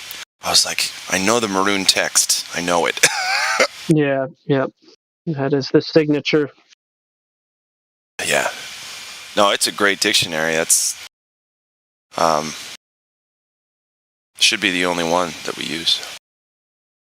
It's nearly the only one I use. Sometimes I use the good old Webster's 1828, but they were having some difficulties, and I have recently discovered that it is not identical to the actual 1828 definitions. So I've grown it's not. Disappointed with the website. Yep, I got you. It was actually the guy Anomaly that exposed that for me, because I was following along. He has a copy. I don't know. It's not a first edition or anything, but it's an 1828 from maybe 100 and something years ago. So I think it's fairly old what he has. But anyway, he was reading the definition. I was following along on the website, and I was like, "What?" And that's all it took for me. It's comprehensive and there's no bullshit. Lots of citations. What do you mean, the book? No, I'm sorry. I thought you were talking about etymology. Oh yeah. The the Etym Online has been fantastic. Yeah. Do you see that movie about the guys who wrote the first dictionary? No. It's so good. Hold on. Let me find it. Came out in the last few years. The struggles of going through, like, they literally got sent out letters and got letters from all over the world. You know, like, they wanted to make sure they had everybody's agreed on definition of, like, the word frog and everything. Literally everything. Like, it took them forever. Hold on a sec. Let me try to find it. Yeah, that's quite the endeavor.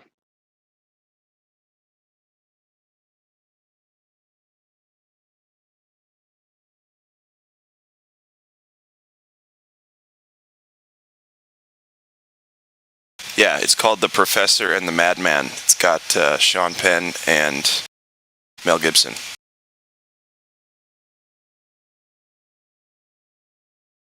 Good actors. Yeah, I mean, yeah. So people are sleeping on this film. Yeah. Here, let me give you the 2019, I see. Yeah, and I'm going to put the trailer in the live stream voice text so people can check it out. Like, they were against it. They were like, don't write this dictionary. Don't do it. We don't want to know. It's a good movie. Anyway. Cool, yeah. Yeah.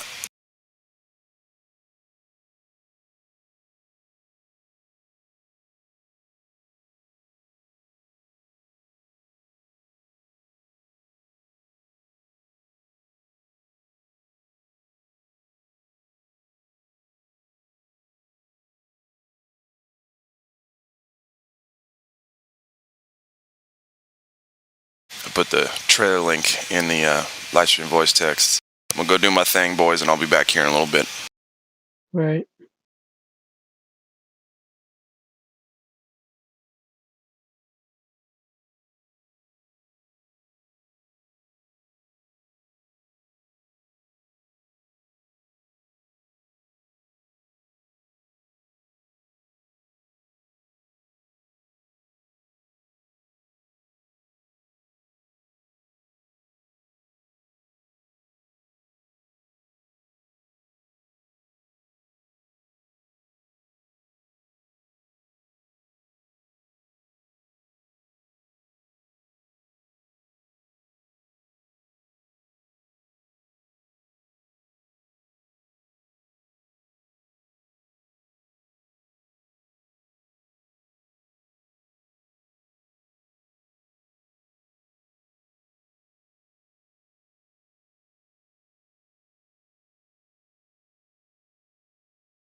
You know, I was wondering something.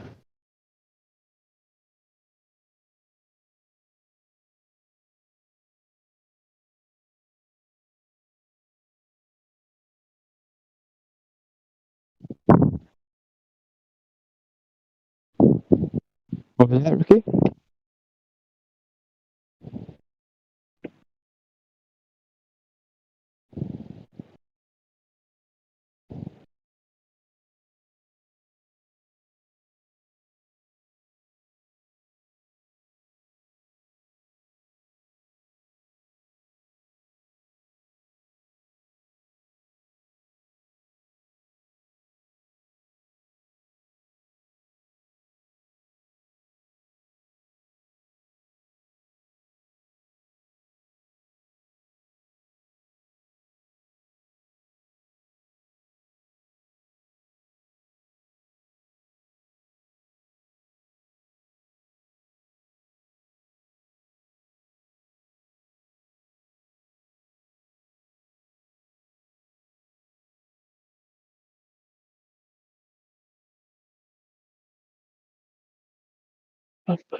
Used as globe evidence an image of what he admitted as a mirage.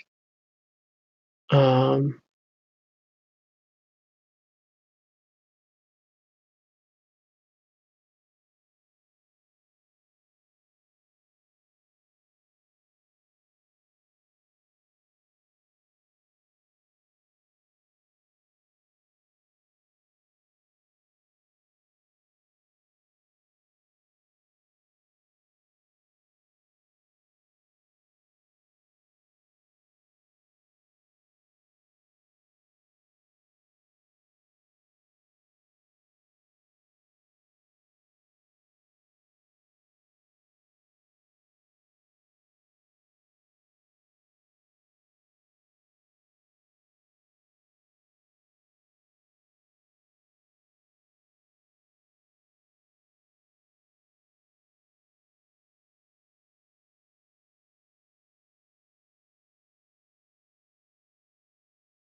So I posted in the live stream voice text images.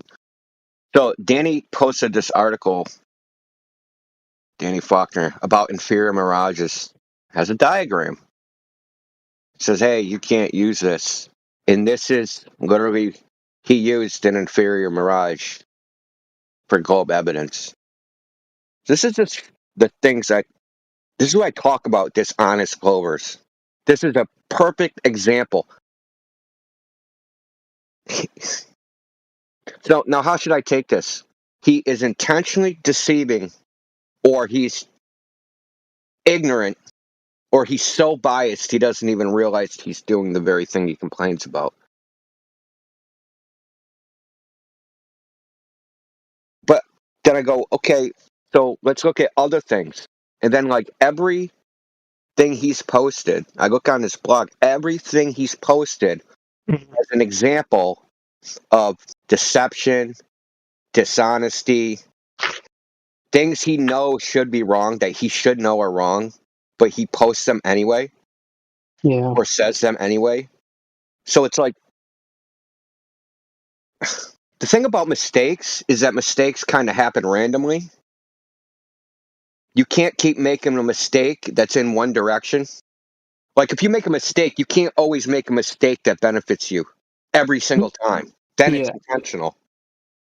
Because mistakes are random. Sometimes they benefit you, sometimes they don't, because they're mistakes. You don't know what you're doing, you're ignorant. So there should be, a random distribution, just like every random behavior. Yep. That's logical.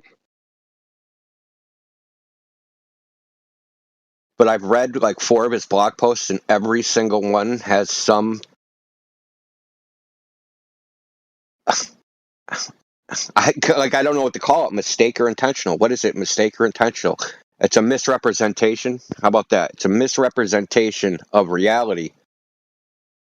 But it's like, is it an intentional misrepresentation or is it an accidental misrepresentation?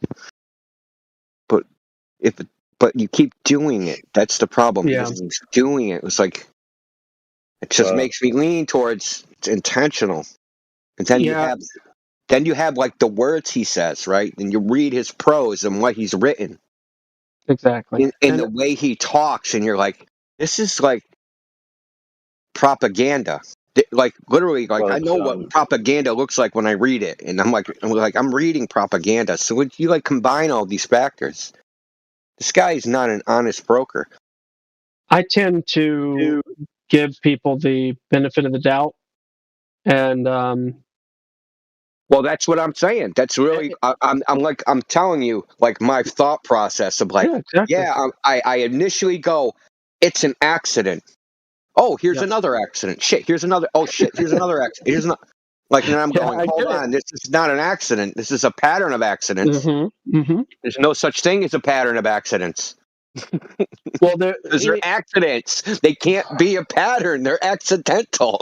It's hard to give somebody the benefit of the doubt when they demonstrate a hatred and or disdain, a smugness.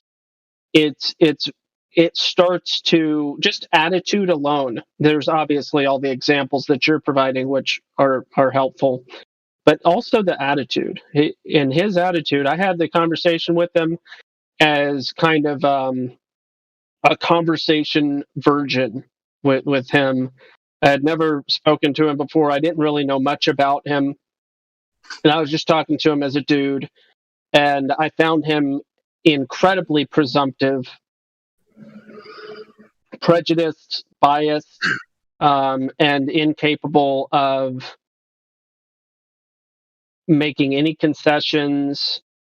So it didn't take very long to see what was going on with that guy. Presumptuous is an understatement. Yeah. I asked him if he read what I posted.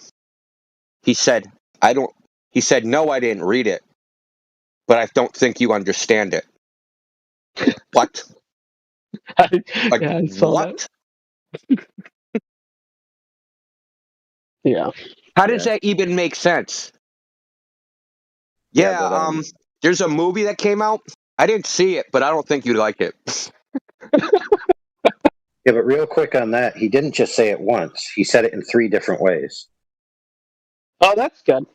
To make sure that the point got across that Indio's retarded. At least he's consistent, right? Well, that's why I immediately called him out. Like, it's a trope they do. It's like when they have no arguments, they pull out the "you don't understand" card. They usually pull it out when you actually have the technical facts and they don't know them, right? So instead of revealing their ignorance by speaking, they say, you don't understand it, right? And then you ask them, okay, tell me exactly what I don't understand. Oh, it don't work like that. Well, yeah, tell me exactly how it works. And then they change the subject, a straw man, do some other like maneuver, right? Do some jumping jack, bend themselves into a pretzel, right? They always do it because I've heard it a lot. maybe I've heard it probably more than any other person, probably because I interact on Twitter, and they're really fucking stupid on Twitter. Yeah. And they really have no tangible argument. They're basically going on Twitter is like going back into 2017, right? And they are still using the arguments that Globers used to use in 2017. And we've defeated all those. It's So like you go, so they'll make one of the arguments and you destroy it, and they'll just say, "Oh, you don't understand. You don't know what you're talking about, or you're wrong." Oh, how am I wrong? Then when you try to get them to specify exactly how you're wrong, they can't do it. And I figured out it's a cover for their ignorance because they don't want to look stupid than a flat earther. That's really what it is. So it's almost like a panic attack. Shit, I'm going to look stupider than a flat earther. Oh, you don't understand. What they're really saying is, I don't understand. What they're really saying is, I don't understand. Mm-hmm. I don't know what it is, and I don't know what shape it is, but you sure in the heck don't know. Gotta love them. Listen, Hanlon's razor applies here, and you don't have to make an accusation on either side. So Hanlon's razor is essentially don't attribute to malice what can be attributed to incompetence. So if you have such a gross error, there's only two options. Either you're doing it on purpose or you're incompetent. Those are the only options. So which is Danny? That's the question. Is he being dishonest or is he incompetent? Let me put it to you this way. At his level, neither is acceptable. Well, I mean, if somebody let him get a PhD, that's on the university. Well, he is a Faulkner, you know. So, hey, AI, remember when I asked him, is that if those models were tested against experiment, against observation, and he said, yeah. Well, I looked it up. They're not. I have a paper from 2020 that says this has never been directly measured by experiment. All the refraction tables. You're talking about Naughty or Tony? No, he was. Danny Faulkner was saying that astronomical refraction tables have been calculated all the way back to Bezel, and Bezel's like the early 1800s. So I asked him. I said, were any of those models, were they? Oddly enough, Bezel assumed a homogeneous atmosphere, which is we're not going to get into that, right? So, So I looked it up. There's no astronomical refraction tables that have been calculated that have been directly measured, right? So they take the model and they make the prediction, and then they make the observation, and they compare the observation to the prediction. Right. It was done for the first time. I'll tell you the title of the paper because I read it last night.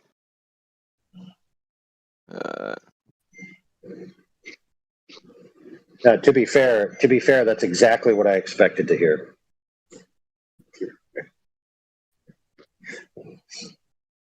Because I heard you mention this the other day. Actually, I was listening to Danny's clip, so I wasn't there when you guys were talking, but I did listen to it after the fact, and I knew that when this was found, that this would be exactly what had happened.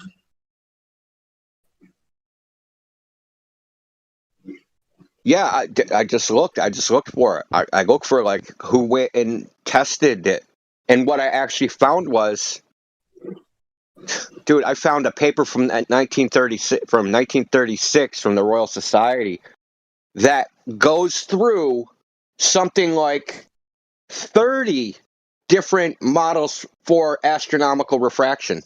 I only made it like 1/10 through the paper because it's pretty long. So I only made it to like 1880. Danny said that this was figured out, and it's been known, and there's tables that have been validated by experiment 250 years ago. If they were known and there was models that were validated by experiment 250 years ago, why are they making more models? Well, right? It would be validated by experiment. You'd be done. You don't keep fucking building the house once the house is built. Okay, so stop right there and assume what you said is true, which it is, and then assume if it's known, then it must have been done, right? So this is what sophomoric, juvenile level globe argumenters do. They assume that since we have this model now, it must have been validated in the past, and they just appeal to a previous validation without actually checking it, because they think in their mind that it was arrived through experimentation and direct measurement validation. Now, let me tell you, if you're a PhD level guy, you have no excuse to be making these types of assertions. Zero. What I found out is that just models, right? In some model, like, so someone would make a model, and for some reason it would be defective, and another person would basically use the same model, and they would add like relative humidity, and then someone would add all those variables in CO2, and then someone made a model based upon the ideal gas law, and then someone made the model based upon because refraction is related to the polarization of materials, right? So they took a molecular model, right? So you got the electronic properties of the molecules, and then you do a huge sum over calculation of some volume of gas. So this is a completely separate model using a completely different type of technique. Like, so it's not based upon, right? It's more detailed, right? So instead of having like macroscopic view of like pressure, temperature, volume, relative humidity, CO2, they're saying, hey, how do these atoms interact at the molecular level? How do they interact with light? You know what I mean? It's a model that's at a different, say, scale, using different variables. Like I said, the question remains, why are they still making models if they figured it out 250 years ago? Because they didn't figure it out 250 years ago, and they haven't figured it out now. Right, and if you read the literature, they admit it. It's like Danny is arguing against the people that have actually done, like, because the shit I was reading isn't old shit. It's from 2020 and forward. 2020, right. 2021, 2022. Right, so then my question would be, how is somebody in the field at such a high level seem to me like he's finding these things out as he goes? It's like I would expect somebody to already know all these things. Just like the kid in the other day who claimed to be an astro engineer or whatever it was. I'm like, okay, what's this? What's this? What's this? He's like, I don't know. I go, shouldn't you know these things since this is your field? I mean, where's the answers you're supposed to have? Oh, here's a funny thing.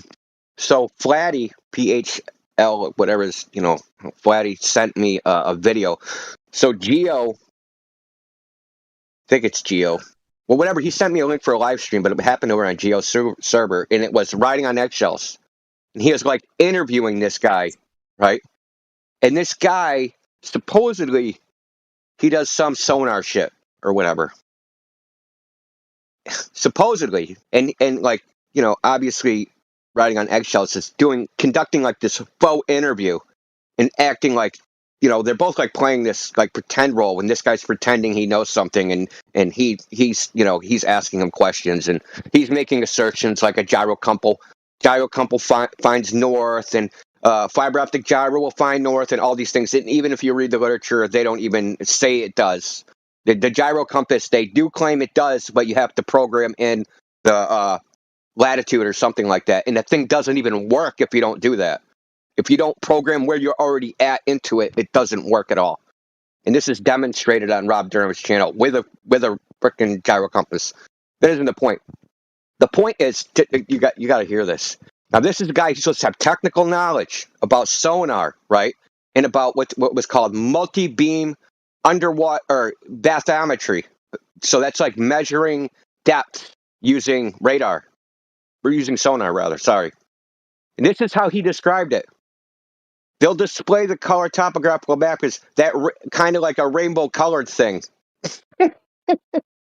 No professional in a field is going to describe his display of his data as a rainbow colored thing. Dude, have you dying, dude. People that are technically capable use the technical terms to describe their field. They don't call that rainbowish colory thing.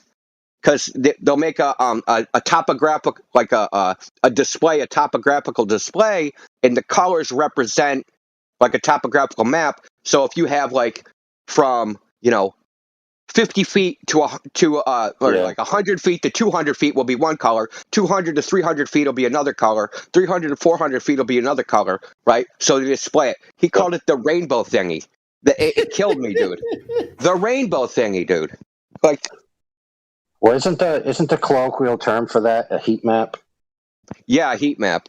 Yeah, I mean there's a couple. There's other terms too. Hey, I'll give anybody a prize if False they can tell me color why relief it's called map. a heat map. Topographical. There's a whole, but it depends, man. It actually depends on the field. They'll have their own kind of terminology for it. I know it isn't rainbow colored thingy. No. Today it has become the social justice warrior color chart. The rainbow chart. Although I like the rainbow thingy thing. I do social justice bathymetry. We measure the depth of the ocean and make sure that we, are inclusive in our data analysis. Yeah, no depths, but no depths are treated differently. All depths are treated the same. Yeah, so just a quick factotum. I'm pretty sure, if I remember correctly, that the reason they're called heat maps is because colors represent a temperature, right? So there's a such thing called color temperature, and then you get a different color at different temperatures.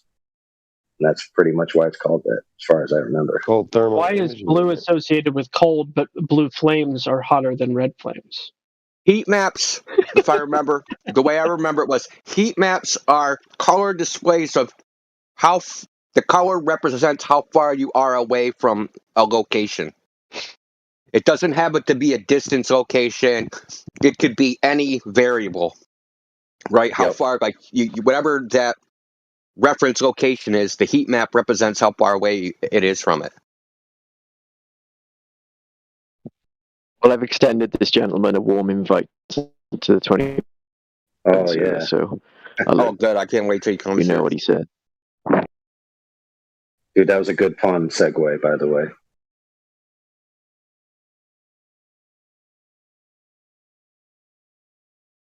Like I from listening to him, and then especially at the end, he was like, "Well, I taught GPS. What do you say? GPS operations to blah blah blah." Yeah, that's it. Then I got the idea this guy's like a middle manager, or he's somewhere. He's a PR guy, middle manager, something like that. That he's not like the technical person, right? So you have an organization, right? You have the engineers and the technical people in the organization that know the guts of what's going, of like how all their equipment operates. But then you have like the customer support people, the representatives, like so they'll be like selling a product, right? So say the product they sell, we do underwater sonar scans. He's one of the people that interface with the customer.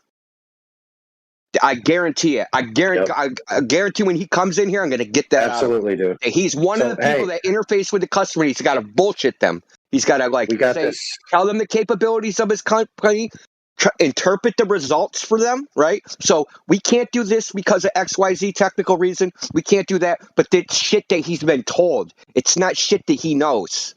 You know what I mean? It's shit like, the customer said this. And he goes to the engineers and say, the customer said this. The reason we can't do that is because of XYZ. He goes back and tells them. He's a middleman. He's a middle manager. You can tell when somebody doesn't know how fucking things work. I mean, at least I can. He's a mediator, basically. Yeah, I mean, it's usually organizations got people that are all in different roles. It doesn't mean like. Look, he said dumb shit. He said a ring laser gyro and a fiber optic gyro find north. He just was told that. He's full of shit. He read that somewhere. Like you can tell when somebody just read somewhere is something because he didn't go into like.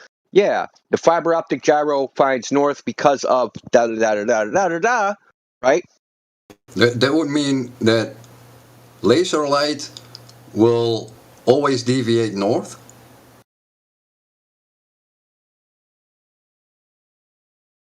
I don't know what he was, but the reason I really figured out that he was full of shit is when he said an accelerometer will detect the rotation of the Earth and tell you where north is. I know that that's not true for a fact because way in the beginning when I first started looking into flat Earth, there was a flat earther. He took his car, he took a MEMS accelerometer, leveled it in his car, and he drove, of course, recorded data the whole time, and he drove 250 miles.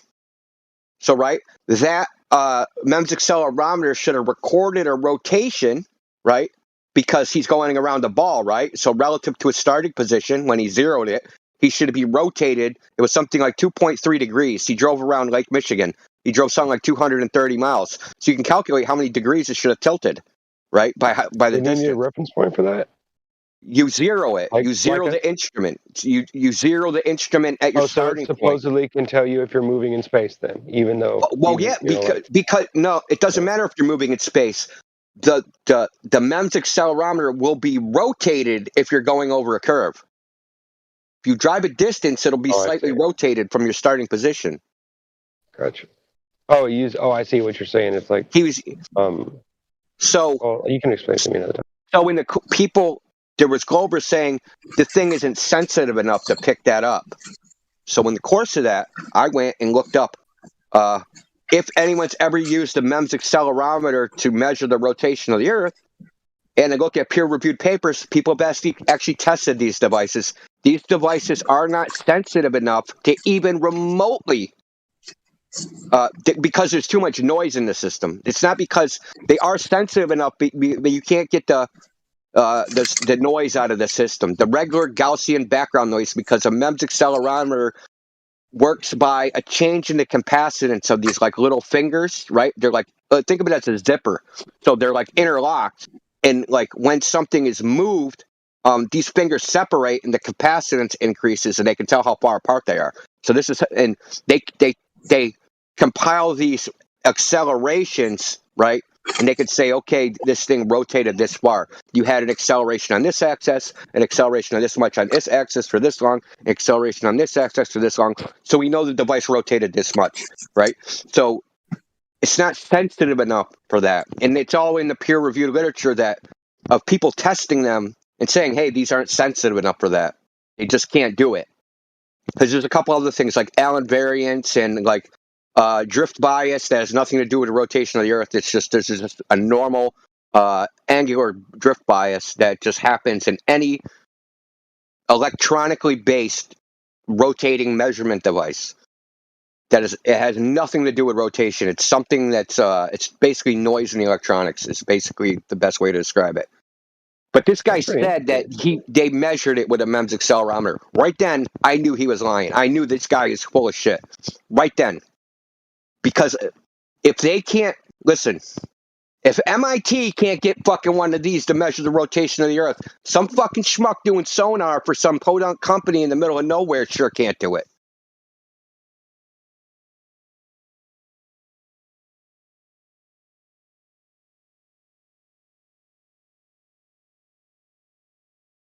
But he believes this because he has this belief. The Earth is rotating, and any device that measures rotation will measure the rotation of the Earth.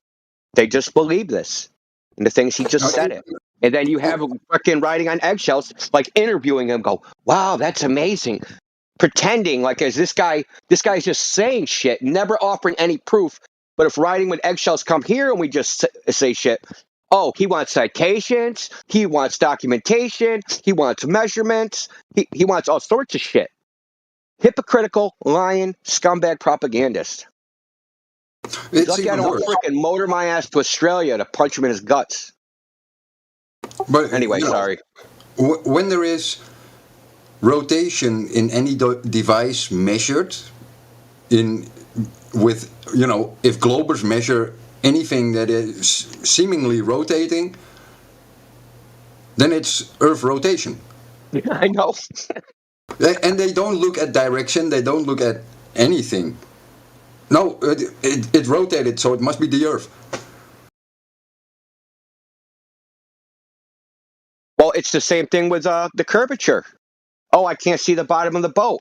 Doesn't matter if the boat's 1,000 miles away, right? It's 1,000 miles away. I can't see the bottom of the boat. The Earth's a ball. Right? Yeah, look at your picture.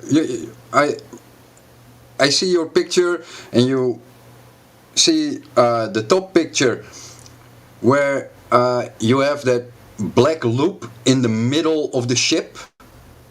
Yeah. And then the lower picture where you have the mirroring, you see the loop is expanded in all directions. Yeah. So the refraction taking place is in all directions, not just in their globe curvy shape. It's all directions. Oh, you mean like a lens? Oh, yeah. Just like an ordinary lens? Like ordinary lenses are not preferential. They don't just this is what I'm saying. Ordinary lenses, they don't just pick things up. They unless you design a lens to do that, and that would be pretty difficult, right? So the thing expands in all directions. You get a distortion in every which way.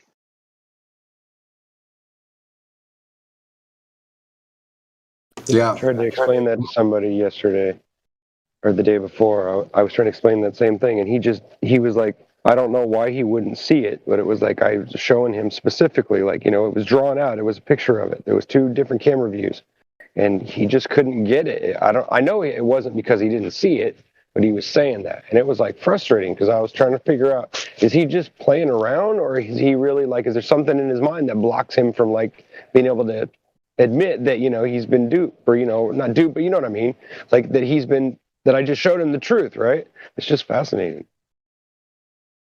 Well, if you look at these pictures that are from Denny, he claimed that refraction makes you see over the curve, but it kind of moves more sideways than up and down if you compare the pictures. So how did he calculate that? Because his calculation is only a downward refraction. I think. Look, we've all seen it, right? You see the compression, and not only does it compress, it spreads out horizontally. Right? It squishes. It's almost like you took a sandwich and just squished it together, and all the stuffing squirted out the sides. That's what it looks like to me. Yeah, and that's exactly what it is. And I find it remarkable that someone claiming, to be an authority of some kind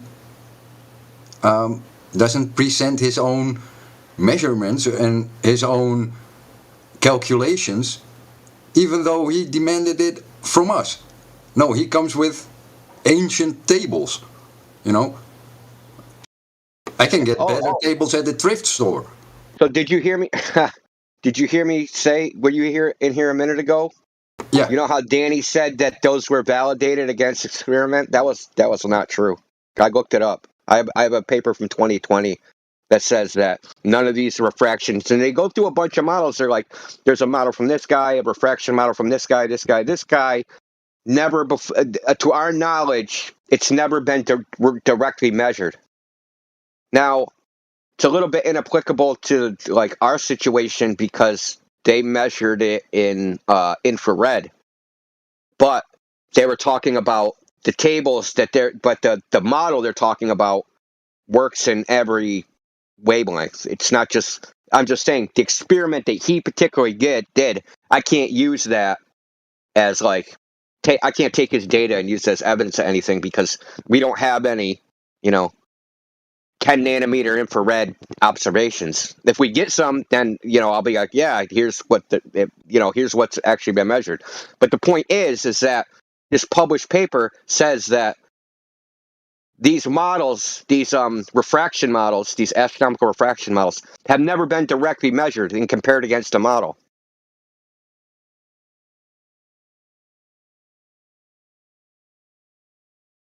Now, I think the whole, once you have a model, you can forego the measurements. Like, once you have a model and you created tables, then you just use the tables. You don't go verify whatever is on the table. That's how they operate. They never do anything for themselves.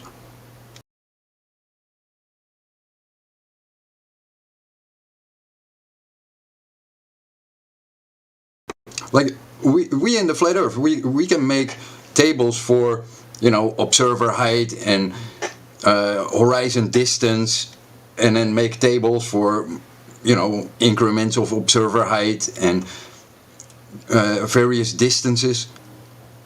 But the point is, we haven't produced those, and I think because we want people to do it for themselves.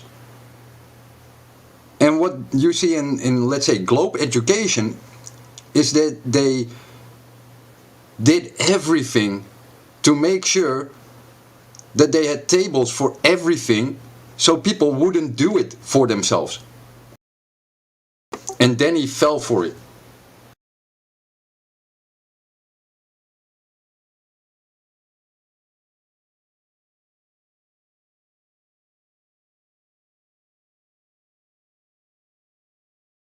Yeah, and Danny also said the tables go all the way down to the horizon. That was a lie.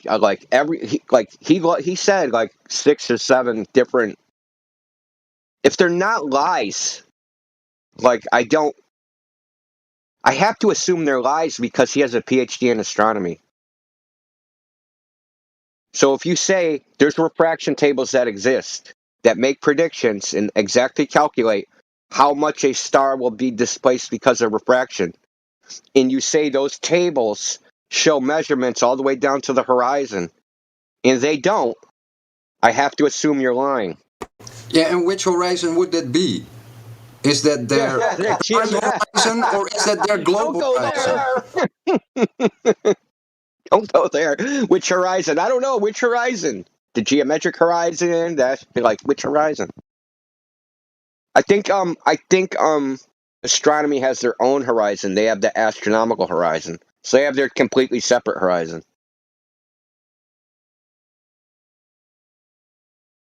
Yeah, but it's also, most astronomers look up. Yeah. Well, they don't make listen, if you I've read enough of this shit, dude. You read any of the models, any of the graphs, with few exceptions, they almost never go down to 90 degrees because their models go to infinity, right? Their models will end up showing, if you have a model and it says, okay, refraction deflects a star 1 degree at 89 degrees. Why, the math between 89 and 90 degrees, the shit will go to infinity. Literally. Yeah, and the funny thing is, with my photo lenses, if I zoom in on the moon or a star or a planet, and I, try to focus it manually, and I look at my camera lens, which displays, the infinity sign, it's always sharp before it hits the infinity sign. It doesn't matter what you focus on. You never go on the infinity sign. Yeah, I've always wondered about that claim that cameras can focus to an object infinitely far away. I don't buy that. Yeah, because we're limited in distance. There is no object that is far enough to hit that infinity sign. That's the point.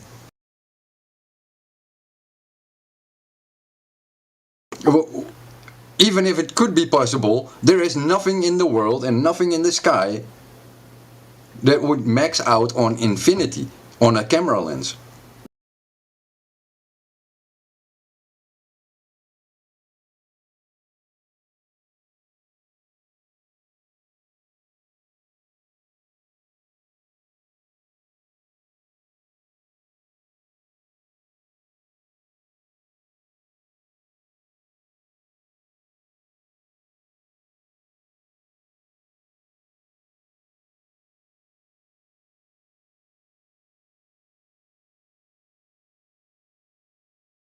I was listening to some video a while back about the 0.2 degree limitation of resolvability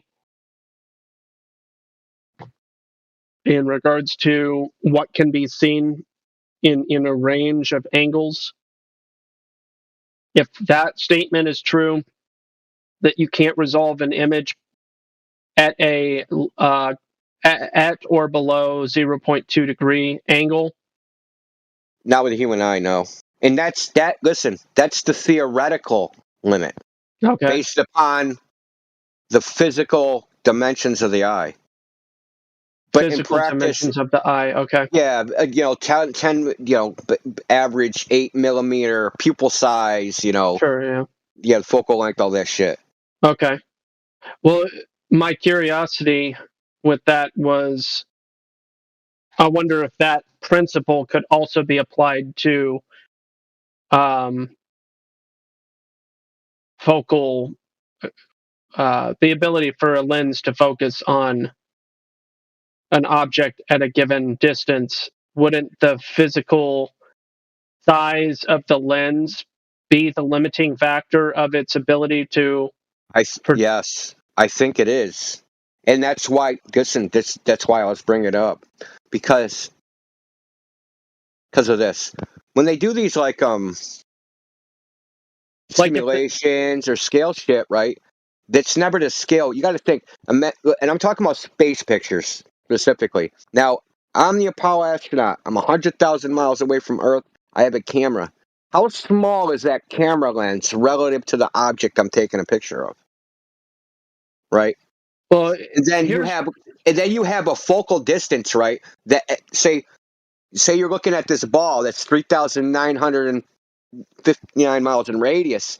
The center of that ball and the edge of that ball is a difference in distance of over of a distance greater than the radius, right? So how do you get something that's 3,000, that's basically 4,000 miles closer than some other object? How do you get the edge in focus and the front of the Earth in focus at the same time? Because they're at such different distances. And this is this depth of field that I'm talking about. If I take a picture of a person, the background is blurry if I'm focusing on their face. And if I take a picture of their background, their face is blurry. You can't have two, there's a range of depth where you can get things that are in front or in back of each other in focus. Now you got the Earth, like the front of the Earth, right? The part that's closest to you, and the part that versus the part that's furthest away. That's thousands of miles. Okay, but isn't there technology that exists where you can take multiple lenses and combine the different objects into the same image? Yeah, but those were not on the Apollo missions. Yeah. I got They had a 70 millimeter Hasselblad. That's what the Blue Marble was supposedly taken with a 70 millimeter Hasselblad camera from 110,000 miles away.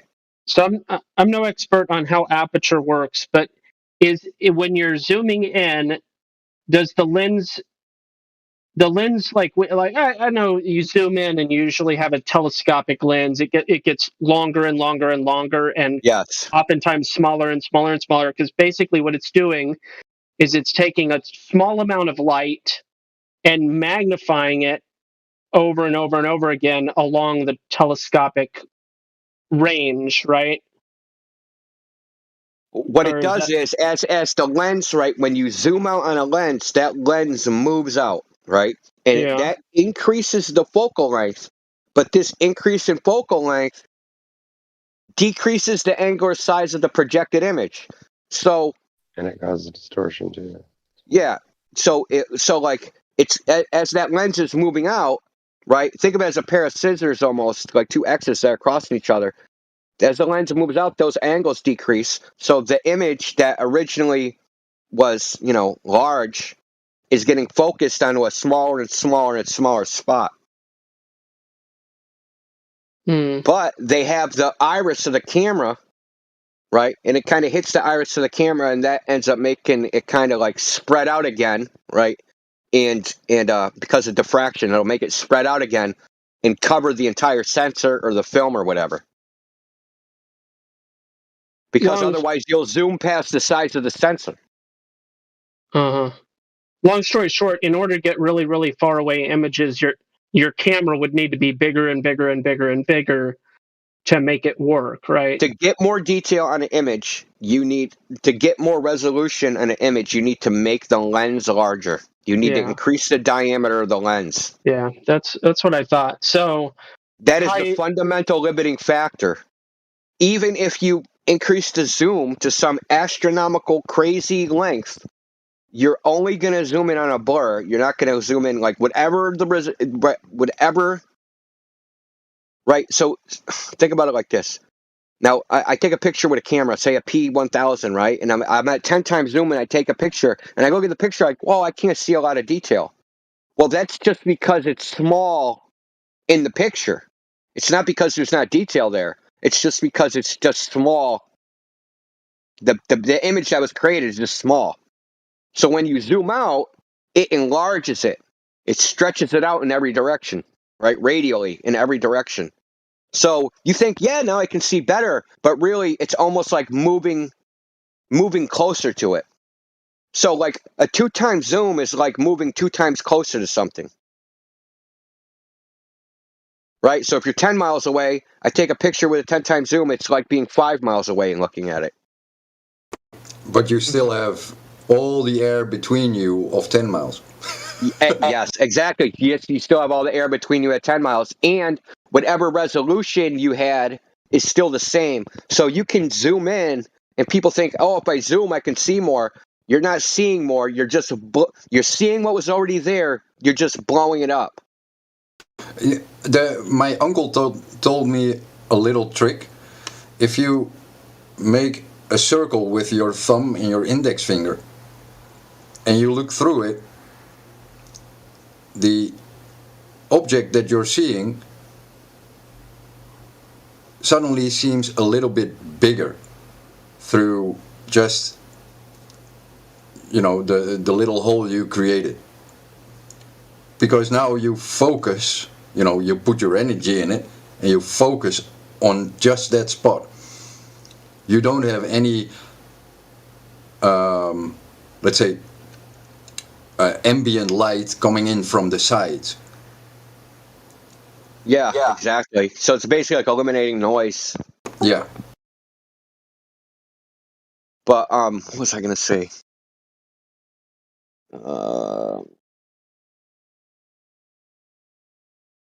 What I was gonna say is gospel. You know how if I had like a low resolution computer image, a JPEG, like a 512 by 512. Sure. Now I can scale that up, and the image still looks like shit. I can, scale it up to like, 10,000 by 10,000. Sure. The information that was there, it's still the same information. So magnifying, you're just like expanding it, but it's still the same information that you started with. It doesn't change it in any way. Having a bigger lens diameter, you're collecting more light. So you're actually getting more visual data. You're getting more light. So there is actually more data coming in than just zooming in. Because zooming in, it's the same data, just blown up. Sure. And that's why optical zoom versus digital zoom is a big difference, and you need optical zoom, not digital zoom. Yeah, digital zoom is just that's done after the fact. That's done electronically, basically. It's a nice gimmick, but you won't get any more information. Exactly. Yeah, you always just lose an image crop. resolution when you digital zoom. Yeah, that's for sure.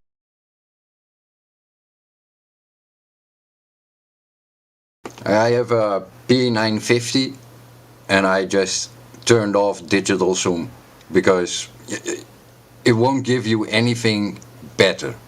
You know, it just makes the image worse. Yeah. Doesn't it just crop it and then zoom in on it? Is basically all it does. Yeah, but if you do it like in Photoshop or in GIMP, you didn't use that focal length, that expanded digital focal length, and thus you don't have the tremor in your hand being, you know, photographed. So the longer your focal length, the more the camera will pick up your body motion. So if you use digital zoom, you have to use a remote, and then maybe you might have a good quality pic, but if you take away the digital zoom, you have less focal length, which means the tremble of your hand will be less magnified in your picture. I see. I gotcha. I think I understand what you mean. See you later, Roger. You're making me want to go. You're making me want to go to the library and get a book about this stuff. You know, photography is probably, for a flat earther, one of the most important things to learn about.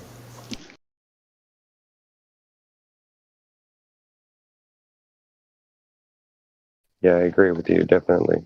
I've got a few different cameras, and I've been learning, like, you know, and I have some scopes for my different rifles and things like that, and I've been trying to, like, figure that stuff out. I even have a telescope, and I was thinking about building my own mirror dish for a bigger telescope, like the ones that I see on, you know, I see those big, you know, like Celestrons or whatever. They're like giant, like 36-inch mirror in the bottom of it, and that I was thinking about trying to make one that was about that size on my own, and see if I can take a couple of old lenses from big screen TVs or something, and maybe make some kind of a telescope with it and test it out. How it works, so I can understand it better, you know. So you got a telescope for you know, stargazing? Yeah, it doesn't have any. I only have one lens for it. You know, like one adjustment. But yeah, it works pretty good. I can see the moon and stuff pretty good with it. It's real hard to steady and focus, but you know what I mean. It's one of those. Is that can you describe the body and the lens housing? It's really big around, like maybe 4 or 5 inches tube, and then it's got a convex or concave mirror in the bottom of it, and then it has like a little peephole that comes out the side, and then it has a stand that, you know, tripod that you put it on. You can adjust it up and down and all that, and then there's little cables that come out of it, and you turn them, and it makes you able to move up, down, left, right, and all that, and pan and scan. So the tube, is that plastic or is that magnesium or aluminum? It's aluminum. Yeah, it's aluminum. Yeah, or aluminum. Is it nitrogen filled or any other gas filled? No, it's just hollow. Yeah. Because if you look at your rifle scopes or your camera lenses, most of them are filled, or your binoculars are filled with a gas to make sure, you know, you don't get moisture or oh yeah, right. In artifacts in your view. So and that was like another thing that really bothered me with Denny's pictures because he used an astro telescope, which is basically for looking up. And if you have a good set of binoculars or a good photo lens, they are gas filled because the changing conditions of something more mobile. And you know, a telescope for looking at the stars basically doesn't have that for, you know, whatever reason. Yeah, I got you. But it does give you the ability to, like, you know, look at the moon and some of the stars with, you know, with a relative amount of understanding of what you're looking at. You know what I mean? Gives you, you know, because it's hard to like, you know, look at a star and actually tell what it kind of is. You look through that thing and you can see it bigger, and at least you get an idea of what kind of light's coming at you and the colors and the waves in it. You know? Yeah, and I'm pointing to the issue that if you use such a device in daytime, oh, it'll blind you probably. no, like horizontal. Oh, yeah, I understand.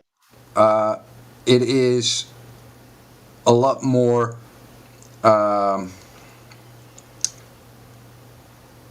sensitive to temperature changes.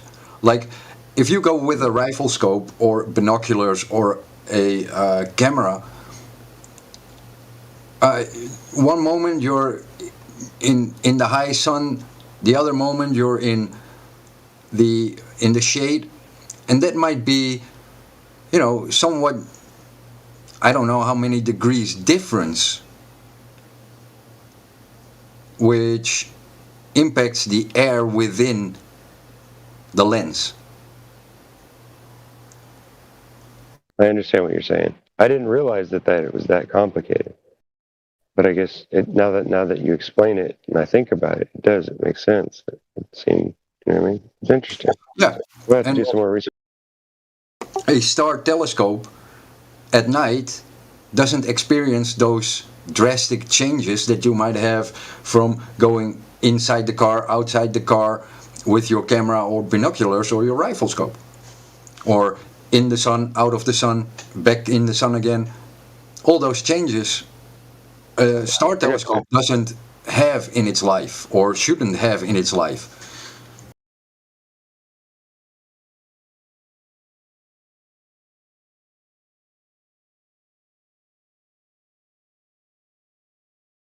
And a lot of people might think I'm nitpicking on something, but I have a 500mm lens that is leaking, and I know the difference when I take pictures with it.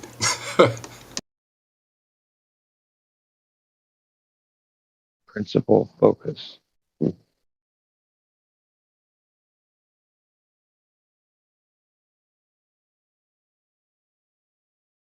Oh, I love the fun words.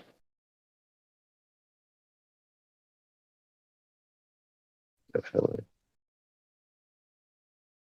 Principal focus. Focus the point on the axis of a lens or mirror. Interesting.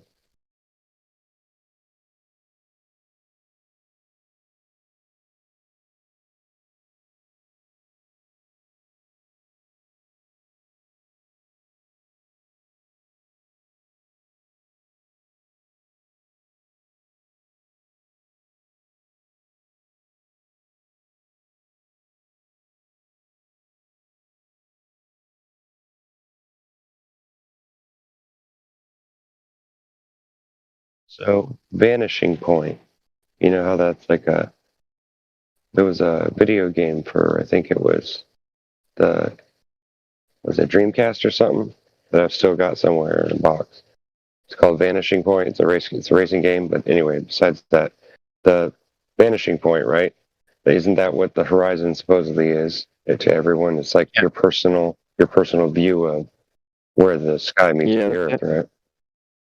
Yeah. I always wondered why people don't use that word or that phrase for it, because I think vanishing point sounds cooler it makes it sound more technical and more like you understand that it's vanishing because you're seeing it. It's not, necessarily the horizon, which the horizon is supposedly a physical thing, right? Because your vanishing point is what you learn when you draw in perspective. Mm-hmm. Right. Yeah. Right.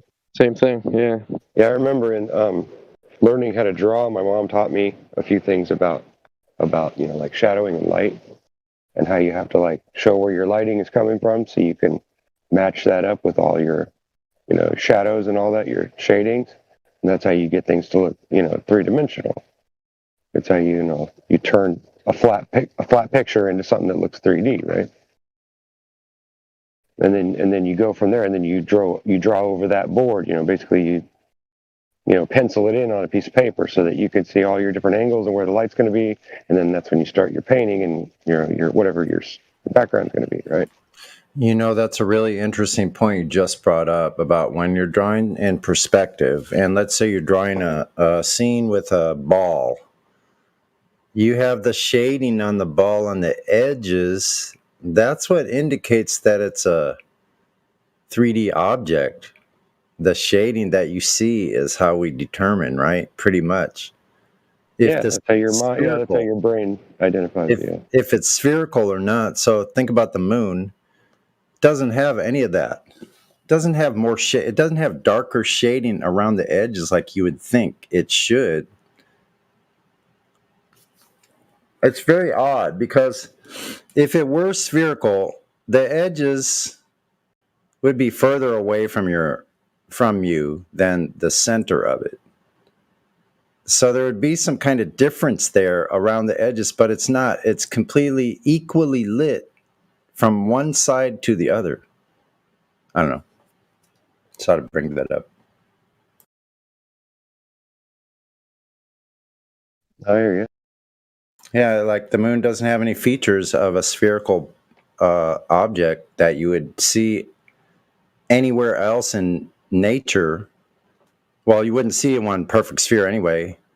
But when we have balls, like man-made balls, whatever kind of ball, they all have this shading around the edges from which direction the light is coming from, causing the shading. You can tell it's a spherical object. Well, that's what I'm saying about the moon. It doesn't have this. I guess I'm repeating. I'm pretty much repeating. No, it's okay because, you're trying to make sure that the layman part comes out so people can understand that don't really understand the technical jargon, right? Mm-hmm.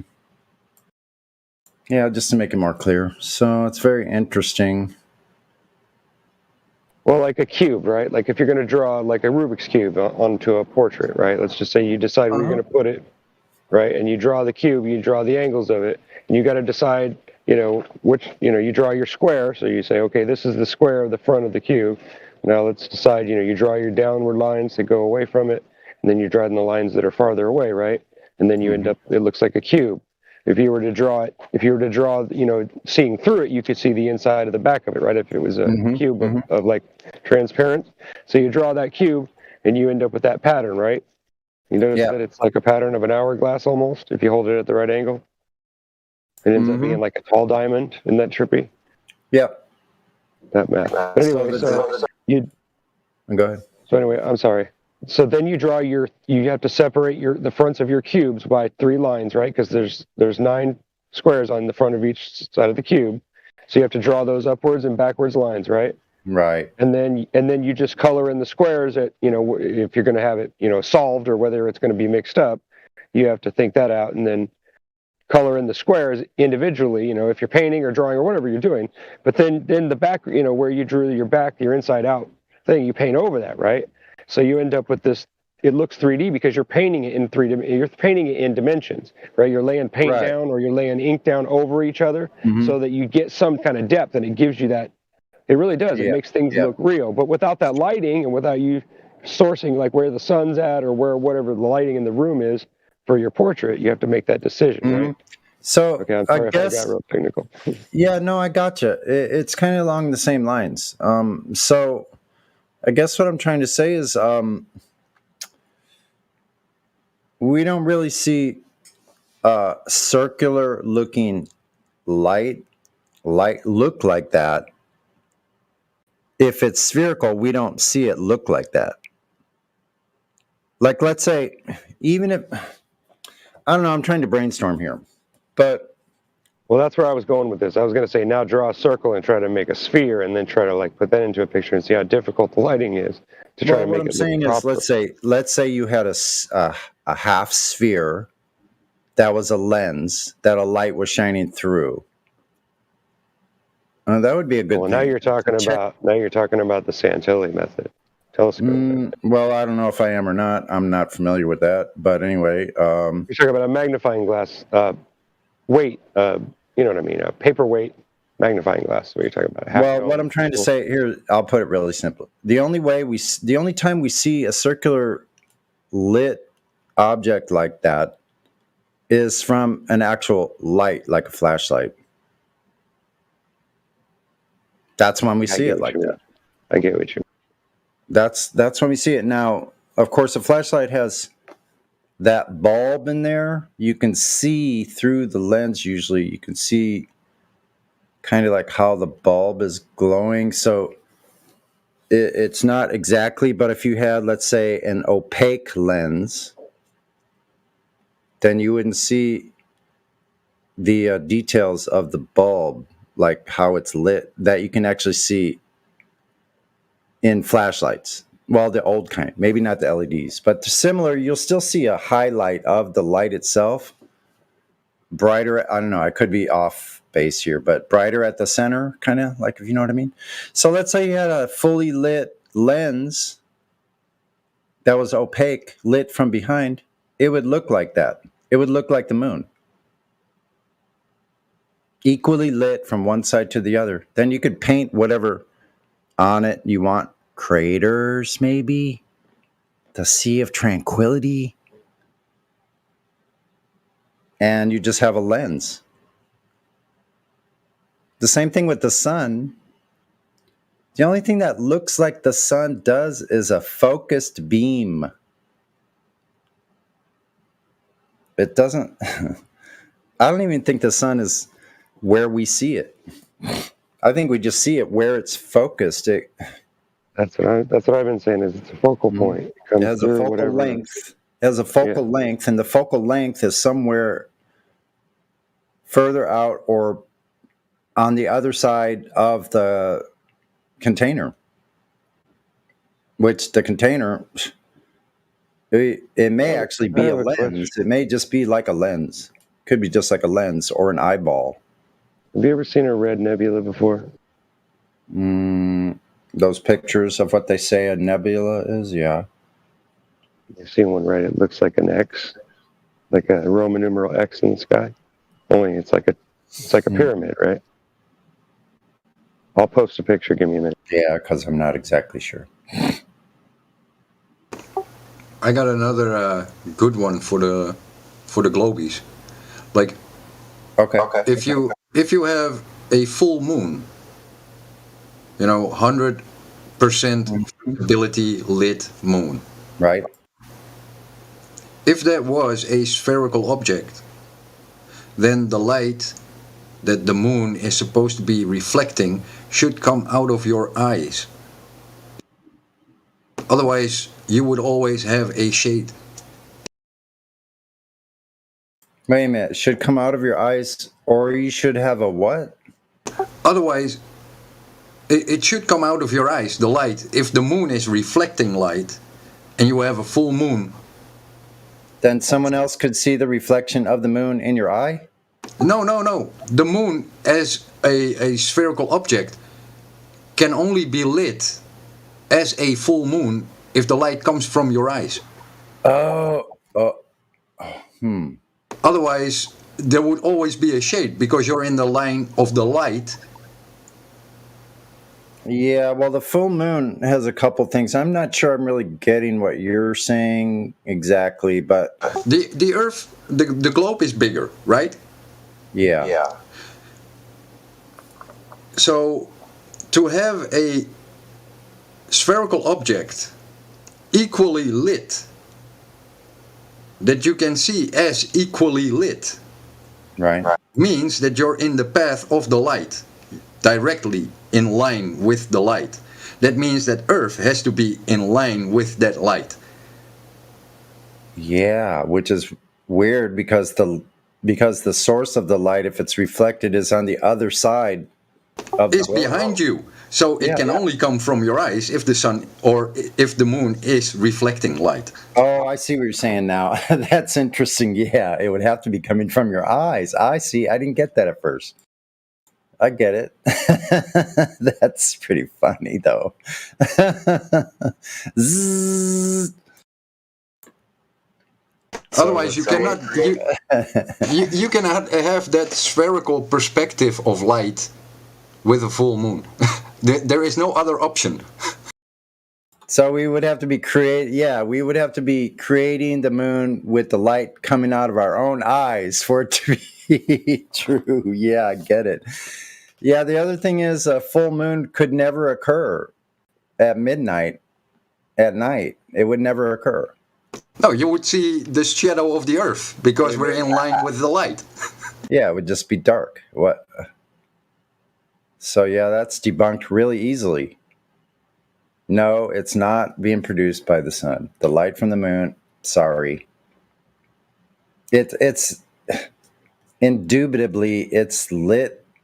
It's self-illuminated. That's all you can say about that. There's only one way to describe said object that does that. Or it is backlit. Backlit or self-illuminated. Yep, that's it. It's projector lit or it's self-illuminated. Mm-hmm. Could be another focus beam, but the details that we see are very strange. And I mean, man has been wondering about these objects. I guess especially the moon, because it actually is so close that we can see those details. Yeah, but my point is, like, we have had those great Greeks who were great with geometry and, wanting the Earth to be a globe and all spheres in the sky. At the same time, they had huge knowledge of geometry. How did they not see this issue? Yeah, I don't get it. They sure screwed things up. They muddied it all up, didn't they? These fallacies got into the education system and they just ran with it. Yeah, and I think it's weird that, if I use their term for flat earthers, high school dropouts can figure this out and they cannot.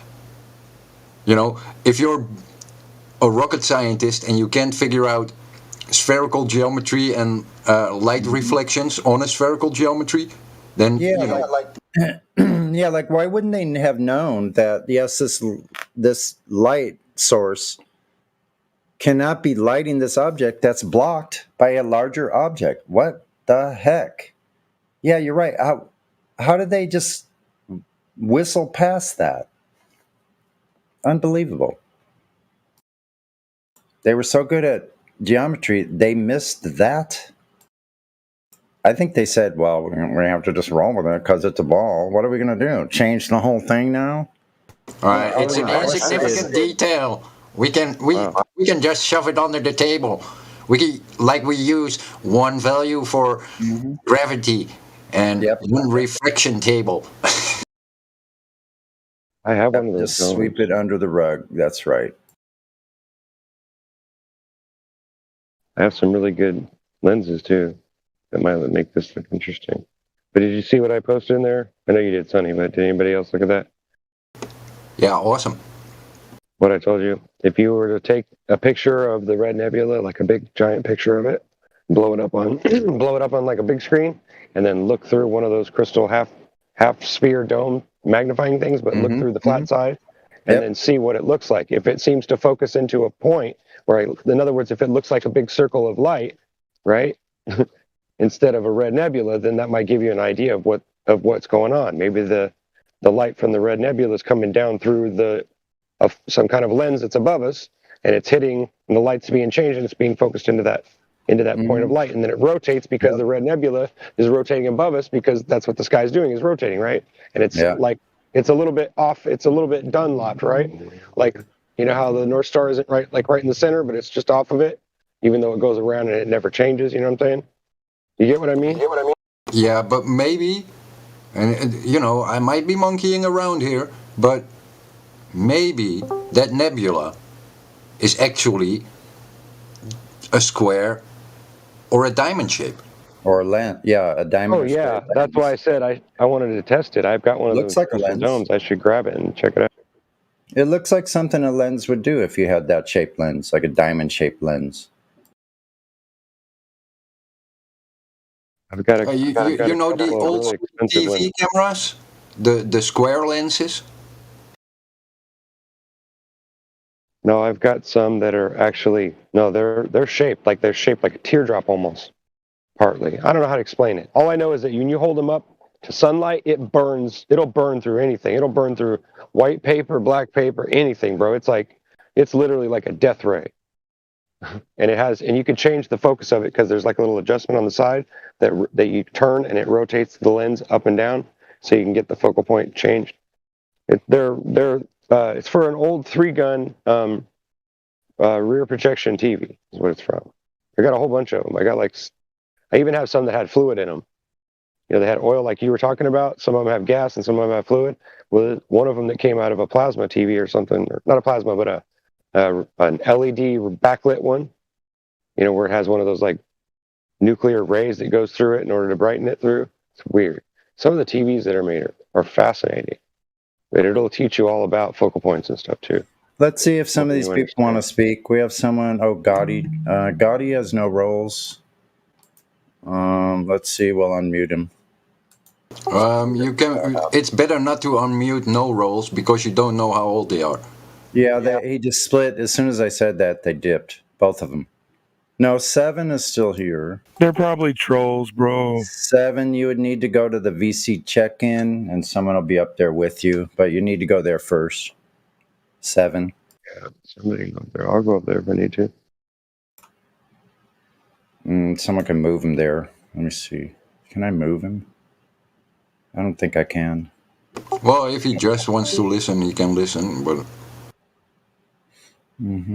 to be able to speak in the live stream, you have to do a voice verification. No, you're right. TOS compliant.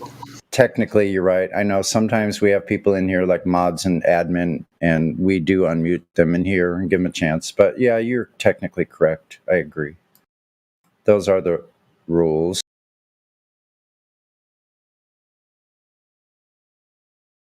Yeah, it would just be a shame if, you know, some Discord CEO would put his 10-year-old on Discord and screw us over. But I usually, whenever I do that in here, I have my finger right on the button. Anyway, there's another one named Maganarama. You'll need to go to the VC check-in. Someone will be there to check you in. If you want to speak in the live stream, you will need to go to the VC check-in. Another VC verified. Omniontic. Would you like to speak? Yeah, I already spoke, buddy. Okay. Just thought I'd say hi. Welcome to server. Thank you.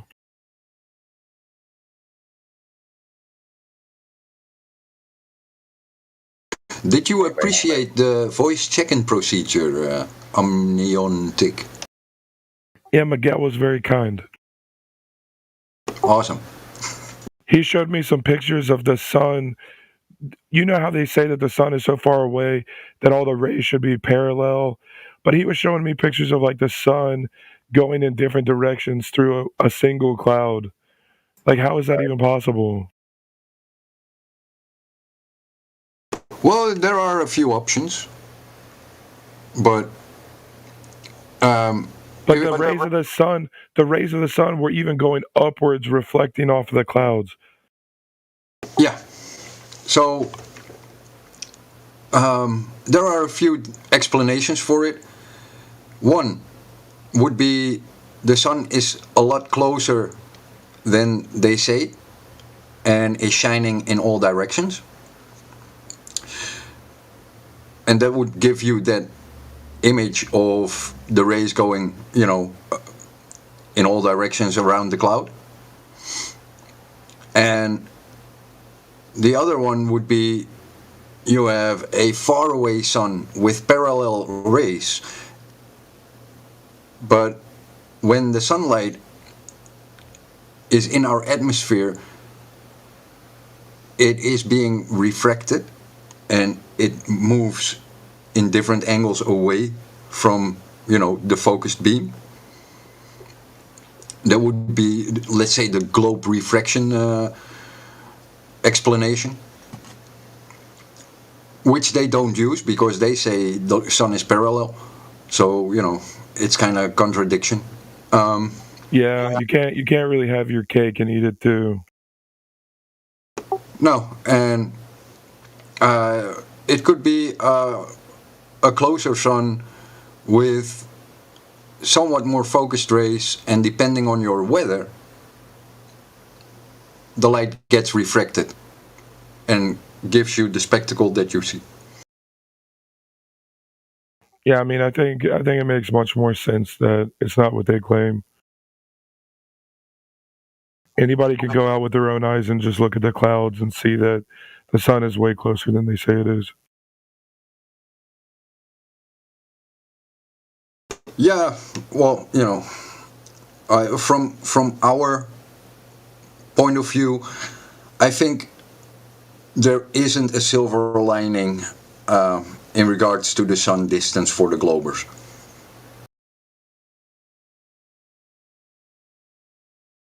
I don't think they got their numbers right. I think to me, it just looks like they looked at the sky and made stuff up that isn't true. But if you didn't do your research, you would just take it as true. Like that to me seems like what they're trying to do. And I think you're right. Yeah, I agree. Sorry. Hey, you want to see something crazy? I photographed myself. I'm Nick. I'm Neon. I don't want to see your pictures, bro. I didn't ask you. Thanks anyway, though. Well, I just making sure. What? Oh, look, it's Tony. Look, Tony's back. You said photograph of yourself. Okay. You said a photograph I made myself. It sounded like you said a photograph of myself. Oh yeah, that's what I thought you said. I'm sorry. Oh, sorry. No, I made myself some photograph from of viewing the sun. Quick selfie for all you Flat Earth fans. What's up, boys? You just don't give up, do you? You got how many accounts you got now, Tony? This is me. This is the same account. Radio. Hey, I'm Neon Tick. You want to see those pictures? By the way, let me know, because Tony joined the chat. He yesterday had told me that he couldn't see he couldn't see any difference between the physical barrier and the clouds. So he said I couldn't see any difference between what? Yeah, you said that the sun was not between the clouds, and you couldn't see where the. Well, it's not that it was between the clouds. It's that the sun is like way brighter than the cloud is like opaque, right? It's like a thin cloud. What are you talking about? The sun was setting between the clouds. It was not setting because of the physical barrier, which was the horizon, made by the tree line. The cloud went behind the sun. It didn't, though. Why doesn't he get that? I mean, everyone else got it, but he doesn't for some reason. I mean, that's like basic, like, what? What is it basic like? What? Oh, I can see through this thing through this glass, so therefore this thing is in front of this piece of glass. Like that no. What? That's like literally your logic right now. No, it isn't. I'm saying that the sun. Why would the sun being in front or behind of a cloud even like have any like bearing in the shape of the Earth? Anyways, like what? It's maybe you brought it up yesterday. Well, yeah, I did bring it up. You brought it up yesterday as a globe argument, and now I agree, Tony. What bearing does it have on what the surface of the Earth is? I'm glad you got there wouldn't be a cloud behind the sun on a flat Earth either, so. There would. It wouldn't be. Clearly, okay, well, you're straw manning what the flat Earth would be. When you say wouldn't be, You're making assumptions about what the sun is Okay, and does what's the flat going Earth- on and stuff like that. What you need to do if you want to claim globe is just measure a globe. Take direct measurements of the surface of the Earth that show it's a globe. Okay, what do you consider a direct measurement? A direct measurement of the surface. How? Show curvature of the surface. So show drop over distance. That would be a start. Have you ever gone to a lake? Yeah. Have you ever seen boats disappear over the horizon? Yeah, Bottom we to just top? showed you a bunch of boats disappearing over the Bottom to optical top. location called the horizon yesterday that we used a camera to zoom back in on, you Actually- absolute retard. Actually, Okay, we can show you. We can Look at show that, you man. RC boats, Tony, disappearing in a 600-foot lake. Does that mean in that 600 feet? That video That's curved did water. did not demonstrate what you were saying it did. Yeah, it did. It didn't. I'll show it to you right here in the live stream. This Everyone guy's else just will on see a it. loop. Like, we There's just just took a him through all this stuff yesterday, and he's right back with the same invalid, debunked bullshit. Okay, how about It's this? not How about debunked, you though. stay on the boat? How about that? Stay But on I the stay boat. on the boat. Yeah, no, not talking to you, Tony. I'm on your side. I'm telling these people to stay on the boat because what they do is they film a boat and they're like, oh, see, it's this is the way it's not disappearing. Yeah, fool. You keep looking at it and it's gonna. You're not gonna. Really, you're an idiot. Stay on the boat. The boat's That's the bouncing up stupidest and thing down. I've That's a ever- good observation platform for you. What Tony, kind of- this is you're Tony, this is calling the us best. an idiot. Yeah, this is the best help you can get here. Is this bike thief guy? I mean, That's this is the I mean, company it's like that the thing you're is in. you it's like you're recording a boat with like a wide angle high FOV camera, right? And then you're like, oh my god, I can't see anything on this 200 a bunch of presuppositions. Oh my god, it must be flat. Tony, presuppositionville. Yeah, Tony, your claim is that the boat goes over a physical Earth curve, so there's a physical obstruction that claimed what blocks kind your of camera, line of too. sight He's to the claiming- boat. he's claiming What? No, all I kinds can of I can things. see it. It's a high FOV camera. Right, you can see it. Welcome to flat Earth. But So you don't get that, do you? every camera that anyone's used to do this isn't the camera you're stating. Is that right, Tony? You think that the camera is bending, that your line of sight is bending down and over this physical drop off? You think that that's what's happening when you zoom in on it? No, I think the camera is making far objects look further away. You than are they actually presupposing you're presupposing things you don't know about. No. I'm looking about at and, cameras. he's moving the goalposts as he goes along. So You're let's just telling get us you this can down. tell us what kind of camera by looking at a video. That's Yes! retarded. You're retarded. I can tell you what kind of lens. You're retarded. Yeah, you How am are I fully retarded? You're You guys- retarded because no one can tell this by looking at optical expert would tell you you're retarded. You guys are fucking schizo. Do you want me to get out my camera equipment? Hello? Wait, No, Let me get it out. No. Wait a second, Bike Thief. Nathan's brought Bike Thief in here for a discussion. Let's ignore Tony for a minute. He's just going to go around in circles with his map and all this. Let's have a chat with Bike Thief. Sure. Yeah, we already know what. Hold on, let me get how he works. Bike Thief's even crazier, but yeah, I mean, that's fun. So Tony needs to take a break. He's out of control. Bike Thief's no better. Yeah. All right. There's Bike Thief. Fine. Yeah. Yeah, it's fucking. It's kind of I ludicrous. can't hear you. Can you turn your mic up a little? You're on like 10% volume. Oh, hold on. Give me a second. Yeah. And at least pretend like we're all like civil people and we're not going to scream at each other or something. Right. If you don't mind. Oh. Ah. Yeah, instead of ad homs, that you're starting with whenever I heard you open your mouth the last time, can you please start with your globe proof? My globe proof. Yeah. That's what you Yeah. want me to start with. Okay. Yeah, the thing you're here to prove, yeah, that. Okay, yeah. I can prove that to you just using common sense. All right. No, Yeah, this we're is what talking you about said a in the measurement. Congress chat Common already. sense is only in your mind. That's a concept. We need a direct measurement. This has been his You're argument all right. morning in the COG Dis chat. He's just been saying this, chanting common sense. So, Tony, or Bike Thief, you're going to have to be more specific than that. Really? Okay. I think that's a bit hypocritical. of your Okay, side. now I you're don't making care what you think. commentary on the conversation, and we're not going to go with this. We need the proof that you're here trolling to her. provide us. That's what we need. Your proof of globe curvature over distance. Let's go. Bro, the proof that you're asking for, I just Curvature over distance. Do Wait. you have it or do you not? He's I just telling told us. you I didn't have it. I told you. Yeah. I was gonna Okay. prove it Good. to you That's good. using That's a common wrap. sense, but Thanks, Bike you Thief. don't want to fucking use common sense. You fucking All right, retarded. good. You don't. Okay, tell us what sense you're using to determine Earth is a globe. Use What your sense? I think it's eyes, over. dude. He just Use told your us he doesn't eyes, have man. it and that he can't So your provide it. eyes. So your eyes are telling you where Central- are your eyes seeing curvature? Where? Central banker, calm down, bro. You putting words in my mouth. Yeah, just No, use your sight. you just said that you can't provide it, though. I didn't put those words in your mouth. Those are Yeah, your you words. did say that. Just shut the hell up. You Anyway. can't see it. You can't see it, but you're sure of it. Okay, just so we're clear. This conversation started with me telling him that he's deluded to think that he's on a globe, and he's doing a really good job proving it. Yeah, he's done for. He deserves a little Yeah, time. I love it when they can't even start with like a proposition or You know, anything. They don't. They don't. They just start stating things like, "Well, I'm going to show you something here." It's like I'll really? There's any reserve answer? Is that judgment to evidence? the higher. I'll reserve judgments to the higher ups, to moderators and admins to decide what to do with him. Now, we can have good conversations, and these people can get bludgeoned over and over and over again by every shift, which is kind of fun. So for now, we'll just leave Bike Thief. He's an ad hom junkie. So yeah. Hey guys, imagine. Don't you agree that Imagine- like we? Oh, I'm sorry. Go ahead. Yeah, just imagine there are people who think that water suddenly bends and then water obstructs a physical object after a certain time, even though we have so many measurements, laser tests, and so forth, but they just keep on ignoring reality just to keep their little fantasy globe. Isn't it? Well, just think about like how crazy.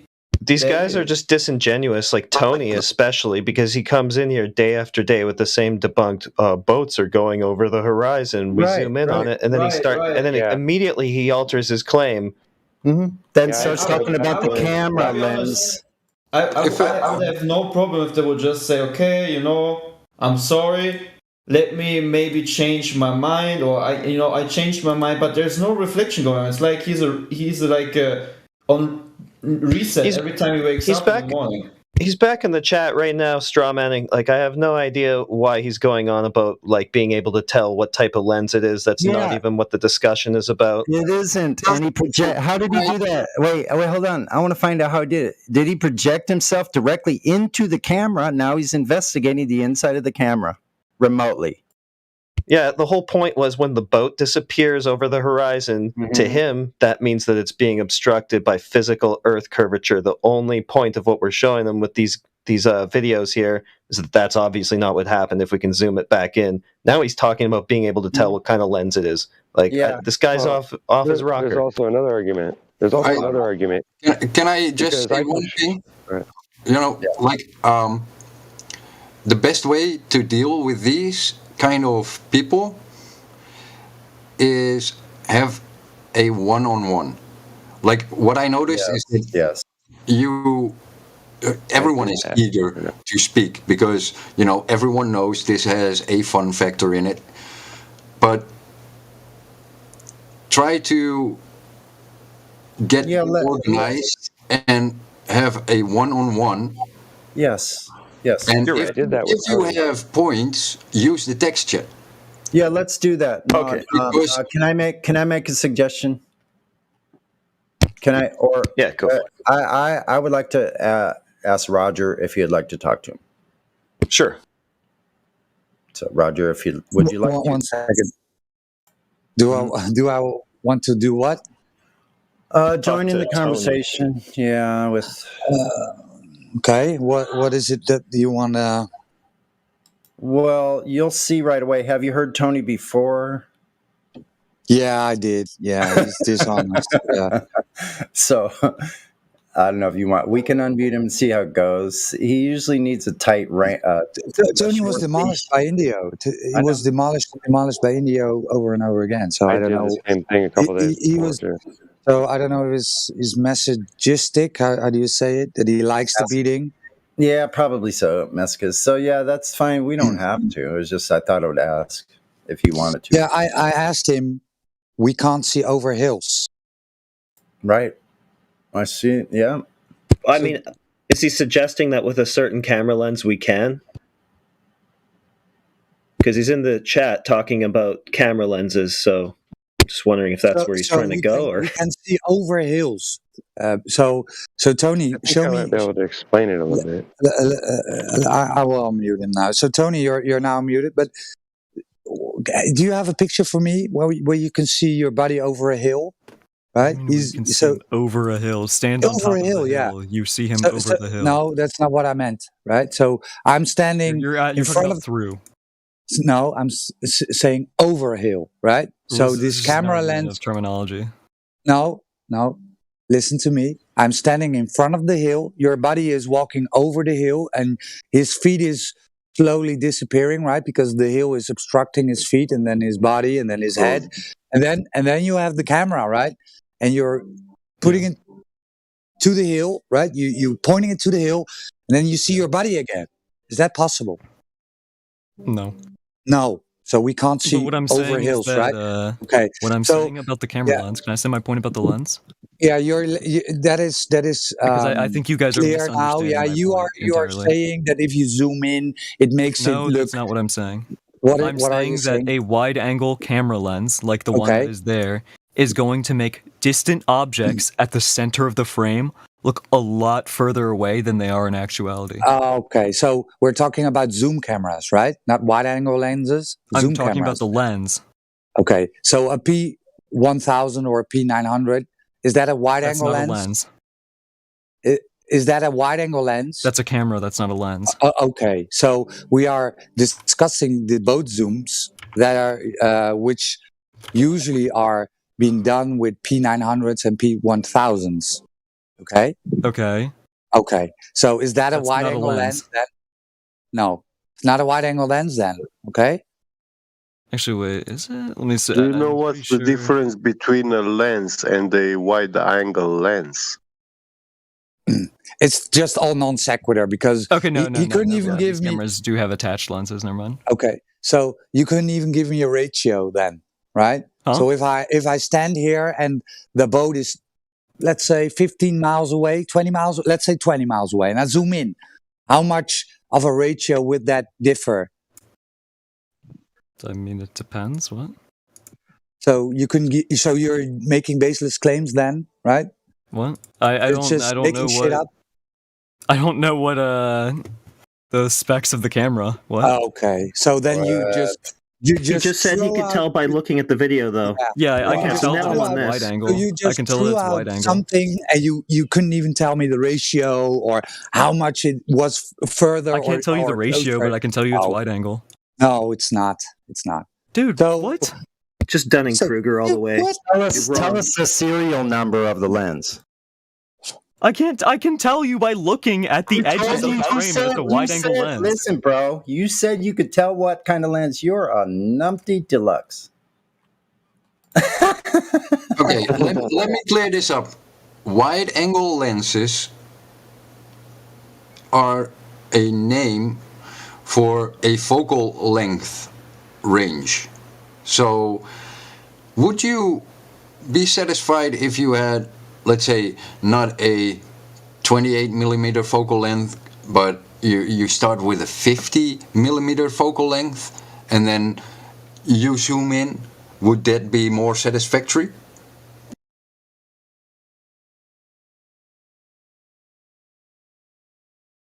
What? He's not going to understand that. I don't know.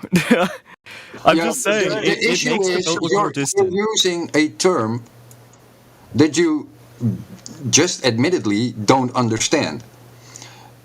If you say wide-angle lens, it refers to a specific range of focal length. Okay. So a P900 and a P1000 have a wide angle section in the lens. When you And did you get this from the Wikipedia page? No, I got one, and I'm a photographer for about 40 years, so Would you like me to read an excerpt from the Wikipedia page? No, I gave you a Wikipedia page so you can read it. Another use is where the photographer wishes to emphasize the difference. Yeah, that'll be enough of that. Since when is Wikipedia actually the database with technical details for the technologies that we use? Really? You might as well go to Pinterest. Yeah. Twitter. And he didn't even listen. Yeah, wide angle's about 3.5 millimeters up to around about 20 something. Then from 30 to about 70 is called normal vision. Then anything further is.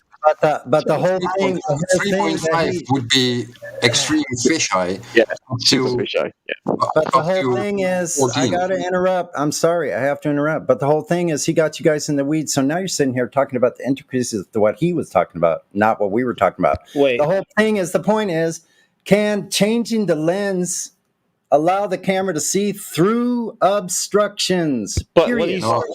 what he's doing is he's fallaciously just reifying any of these long distance observations that we show him. He's going to conclude that it's a wide angle lens that did that because of what he's saying in the voice chat right now, or something else that he decides. He's saying that if something looks far away and hard to resolve, but we can zoom in and resolve it, it must be a wide angle lens because but if you don't bring it down to the nitty gritty and then make them measure the distance of the globe horizon, because that is fixed no matter what lens you use, but he first has to understand his own claim, which he doesn't. The geometric horizon. He has to point out in the footage where the wide angle lens stops, where it becomes a telephoto lens, and where the globe curve has to be at that point. Yeah. You bring it down from the nitty gritty and you build it up. If you let them. The whole thing with Tony is, listen, we've talked to this guy for several days now. So look, he has a very low knowledge level of everything he's talking about. He could be asked or pressed on whatever he's saying, and he provides nothing at all to back it up the whole entire time. This is all he does. He's a very rudiment. I doubt he knows very much about cameras, lenses, or anything like that. He only got it from Wikipedia. Everything this person knows probably came from Wikipedia. He thinks that. I think it's worse. He read only, let's say, Simon Dan explanations, not even Wikipedia. Well, I don't know. I'm not gonna speculate on what someone does in their own time. We can't see them. They're not talking about. I don't know anything about that. I don't care. Are they providing globe proof? Where's the geometric horizon? That's all I care about. Period. Just single focused on where is the geometric horizon. I need that information. I don't care. Wait a minute. I'm hyper empirical when I'm in here, and it's going to annoy people, but I don't care. We can have fun. We have fun all day. Like, this is a great place. But if they can't provide me the information, the technical data that concludes irrefutably, without a shadow of doubt, that Earth is curved. Where is this curvature? I need the information. Where can I go? How do you measure it? How did they do it before? If they're not providing that, then the conversation is done for, in my opinion. But anyway, I'm sorry about the rant. Some coffee. No. I was just wondering which focal length, how many millimeters of lens I need to see over that hump. Mm-hmm. Yeah, exactly. Yeah, over the hill, like Roger was saying. I love the way Roger. I know the answer. Okay, go ahead. It needs to be equal to or close to equal to the distance that you're trying to observe. Did I get it right? It sounds about right. Okay, so for instance, if you're like a mile away from a hill, and you're trying to see through the hill, your focal length, the length of the telescopic lens that you're using, needs to be a little bit over a mile, more than likely, and then you'll be able to see past the hill. There you go. Just about as long as the object you're trying to. I get it. So that's so you need to increase the length to the distance you're observing. Great. I like that. Otherwise, you can't see through hills otherwise. Mm-hmm. That's true. There's also those little telescope things we made as kids. You could see, like, you could, you could see around a corner with those. I know what you're talking about. That toy. Yes. It was like you would bend, you would like twist it, and it would create 90-degree angles and all that. It had mirrors in either end. Yeah, you could make them out of like tubes and shit. That's radical stuff. I totally remember that. Toy periscope, yeah? Yeah, you make your own little periscope. That's the only way you can see around obstructions, with a periscope. Yep. Oh, so you need a mirror camera. Need 2 mirrors. Yep. But what this guy's going to say is if something is unresolvable and then it becomes resolvable, it's just because of the lens, because the Earth has to be a globe and boats have to be going over an Earth curvature horizon. And probably they're going to say the periscope works because the refraction inside the curved surface is swirling around and then bends over to the other mirror. Oh, now he's in the chat. He wants to say that the oil rigs in the Black Swan picture are being obstructed by, I guess, a horizon that is appearing behind them. Behind. Smart guy, this one. It's behind. Yeah, he's talking about the bottom of the platform being cut off or something like that by the horizon that's behind it, Tony. I asked him if he measured the pixels. Like, he doesn't get, like, this is the whole thing. Glovers do not get this. Things get smaller. As they get further away, they appear smaller. And the other thing they don't understand is that their globe is a fixed geometry. It's supposed to be. Yeah, it's supposed to be. It breathes in and out. That's like a constant evasion of their own claim, which is just astonishing. And if we ever see anything too far, it's just because, I don't know, the camera or the equipment, that obstruction we're not seeing is definitely there. But what happens when geometrically, mathematically, the distance we're seeing is measured to be way too far for your globe? Then is it still just some camera lens distortion, or what's going on then, Tony? Yeah, when it's actually measured exactly. Well, they think those things are boats. They do. Yeah, true. But you cannot really measure it because you didn't factor in refraction, and for that refraction you need radius, and the globe has it, so you use that calculation, and if it doesn't fit even then, you probably did it wrong. Yeah, so good concession though if you're using refraction, because you just gave up your geometric horizon, the thing you're here trying to prove. Good job. Yeah, rest in peace, Alberuni. Yeah. Right on the money. It's just as predicted, Tony, though. You think you're special. You're not that special. We do this all the time. You're like hundreds and hundreds of Little Hen have said the same exact thing as you're saying now. I'm chiming in, Little Hen. You can unmute and say hello, Little Hen. Hi. Fantastic. Hi. Hola.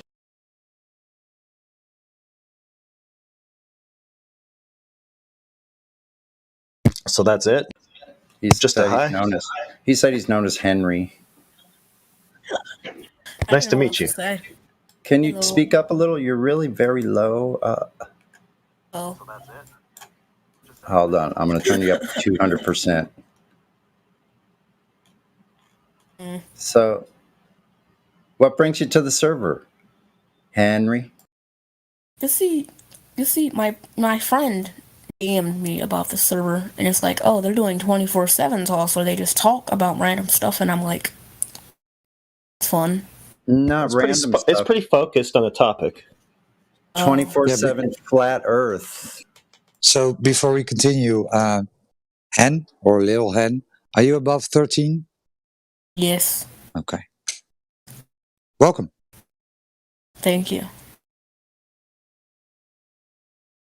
What do you think about people talking flat Earth? It's good. I mean, I like servers like this where they talk about specific topics because we don't find servers like this all over Discord. Cool. So it's Sounds like- nice that I finally found one. Sounds like you're in the right place, actually. You know, how long have you been in the server? Just really recent? I literally just joined like 10 minutes ago. Oh, okay. Well, here's the thing. We're glad you're here. We like people that, like you, are curious and are open to new information. Now, what if, like, some of us have been on this topic for up to 7 or 8 years? And so what if I told you that through our investigations and tests and measurements that we've actually falsified the claim that the globe Earth has a radius of 3,959 miles? By measuring the actual surface, we falsified the radius. Earth is not curving anywhere in any direction. Over water, there would be a hump of water over a certain amount of distance. In 10 miles, that dip or drop in elevation, because it's a curved surface, would be nearly 70 feet. So what would you think about that if I told you we falsified the globe? I don't know. Would that interest you? We would just find the correct information. Okay, would that interest you? Yeah, interests me. Good. You're in the right place. Yeah. Can you explain why it is of interest for you? Like, is it the, let's say, non-mainstream discussion, or is it finding out about different perspectives of people, or? It's kind of like both. It's like I kind of like finding like different perspectives because it's like you're just looking at just one perspective. It's kind of boring. So it's like when other people chime in and give their perspectives on the topic and the situation, it's like great. And I know because I do podcasts and stuff like that. So it's like there's more people around, and plus I'm like into space and stuff like that. So when you said you falsified the globe, I'm like, oh, I want more of this. I want to see what they're talking about. Well, you like space, so what fascinates you about space? Like the galaxy and the solar system, because like ever since I first learned about the solar system in like pre-K, I was like, wow, I want to know more about this. So like I'm kind of getting more to like space and astronomy and stuff like that, and it's like it's been great.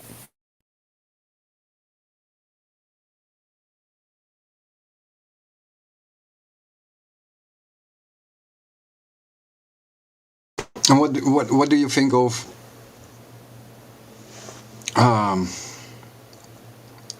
if I told you, like, Earth is the surface and space is above it, like it's kind of like the same as on the globe, except for on a globe it would surround the Earth, but now space is just above,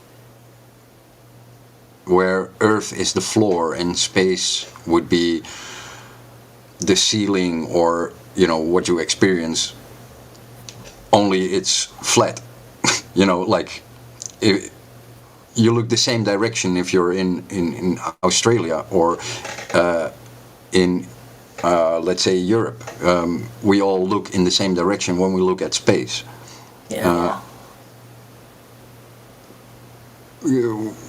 Would you find it difficult to comprehend? Like, no, I don't really find it difficult to comprehend at all. It's kind of easy to understand. Then, honestly, you're pretty open-minded. Yeah. Yes, I'm ready to hear anyone's opinion and anyone's perspective. I think it's great.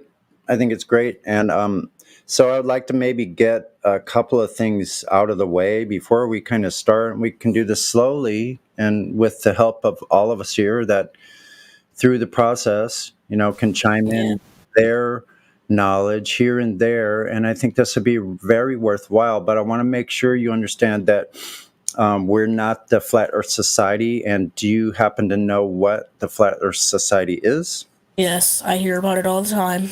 Okay, so what is your take on what they are? Or what they do? Okay. So, like, the Flat Earth Society is, like, basically people thinking that the Earth is flat.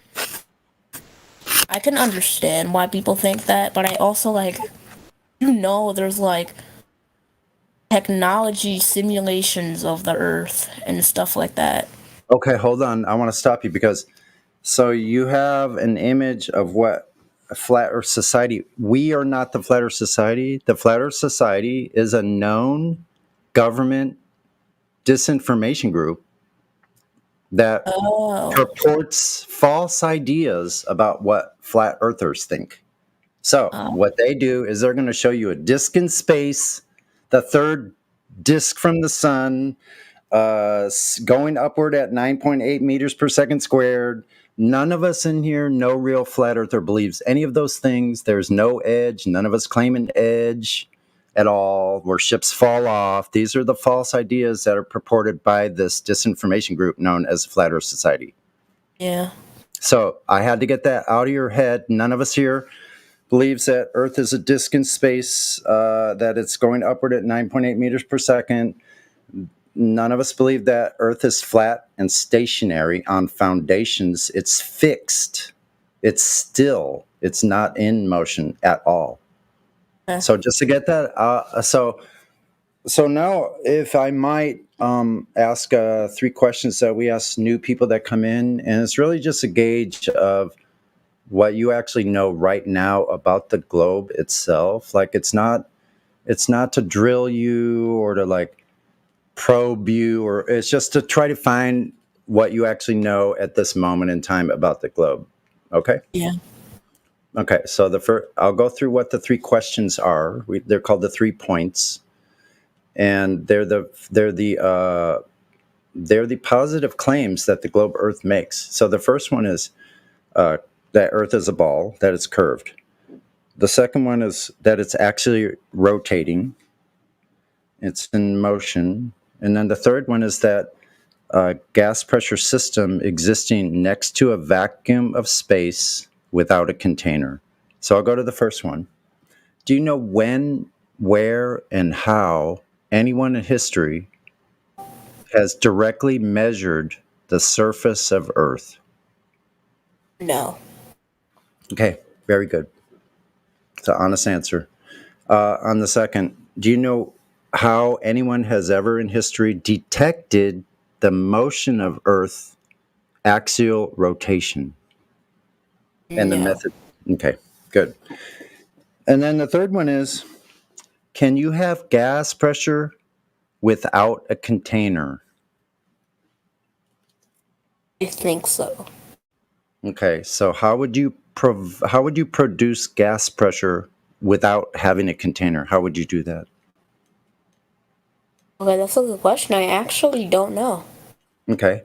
So the term pressure, gas pressure, when we're talking about gas pressure means pressing against the walls of a container. That's why we measure it in pounds per square inch, or the metric version, right? It's a surface measurement to tell what the pressure is. Don't you get gas pressure when you have gravity?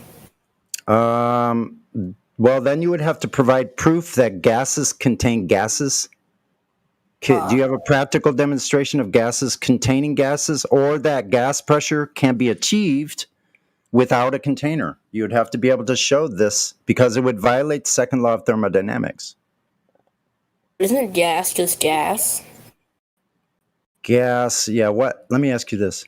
You mentioned gravity. What directions do gases go?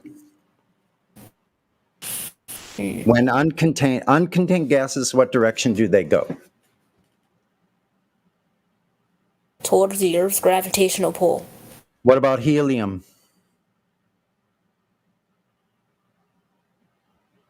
Doesn't go down.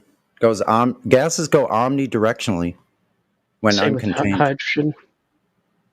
Hydrogen, oxygen, they all go omnidirectionally until they achieve equilibrium. The gravitational pull would be at the center of the Earth, right? Right. Yep. Mm-hmm. Go ahead. central bank. I was just wanting to make sure that was super clear.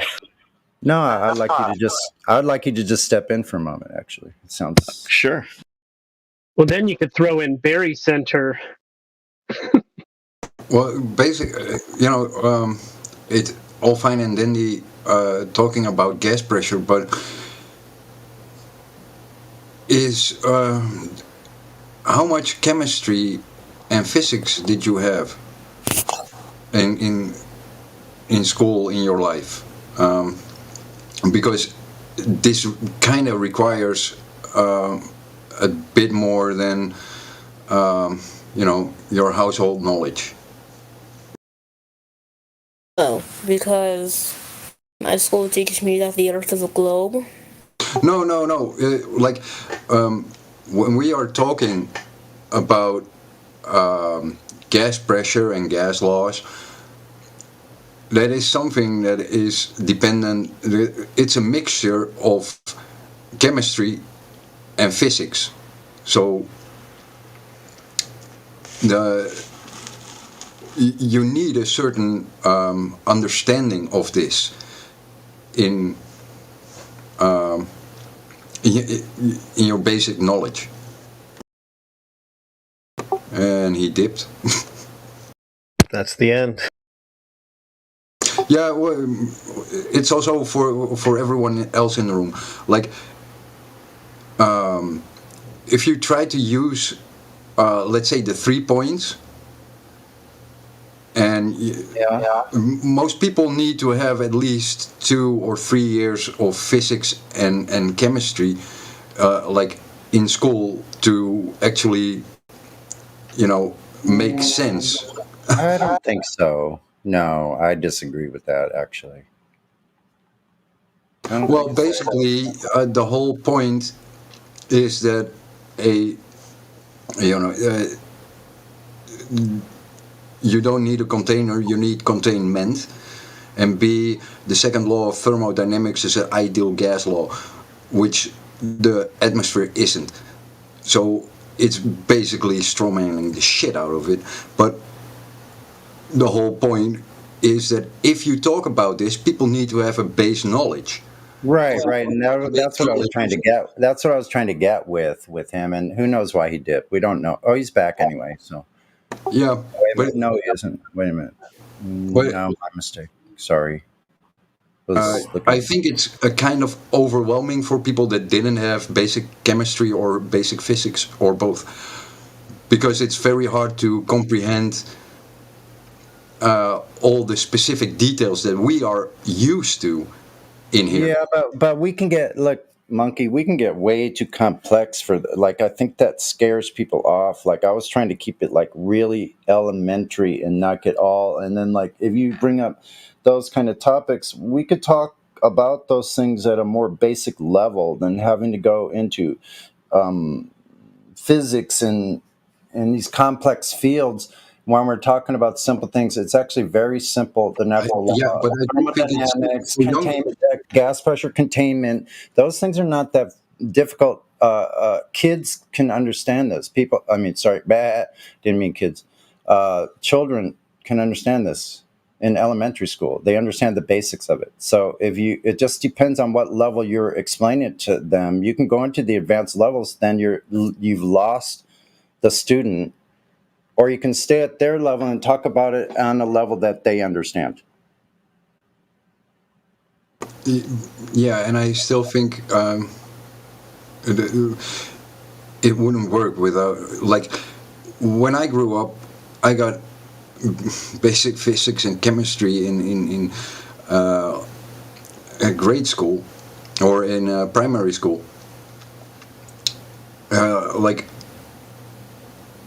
These days they get gender fluidity in primary school. No, they teach you physics. I just got out of school, maybe 5 years ago, but they teach you physics in school and stuff like that. It's just, it's obviously, there's a bunch of bullshit in it. I had to take AP physics when I was in high school, so. Yeah, but when I heard his voice, I was like, he's about 14 years old, and I don't know if they have the basic understanding. Yeah, he was very honest and open, though. That's the one thing he was, and so he'll probably be back, is my guess. You know.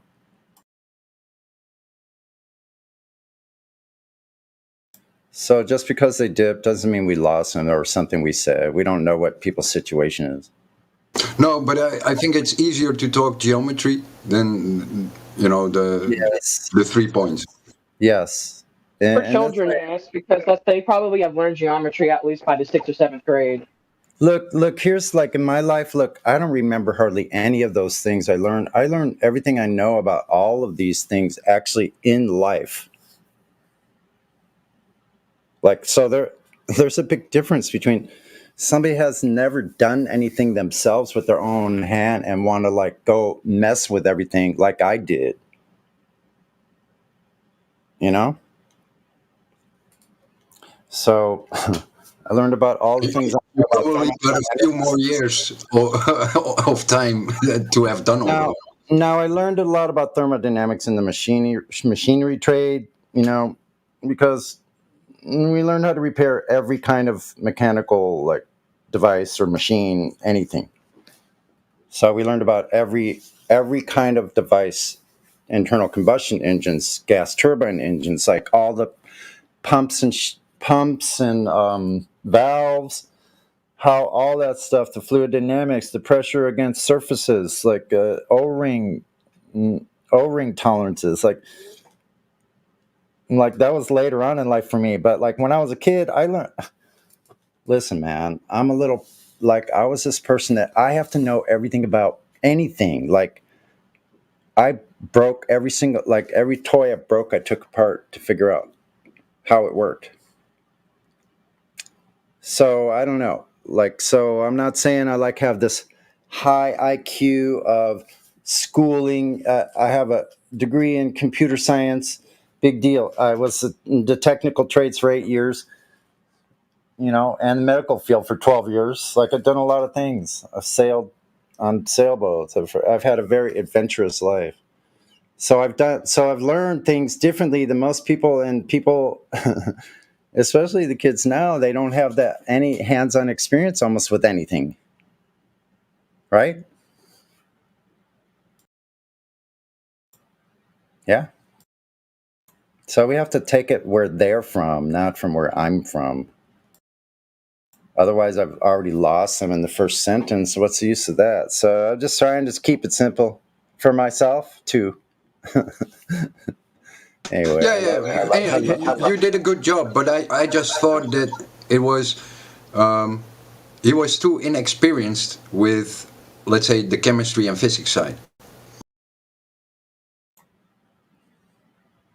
I don't even know or care about that.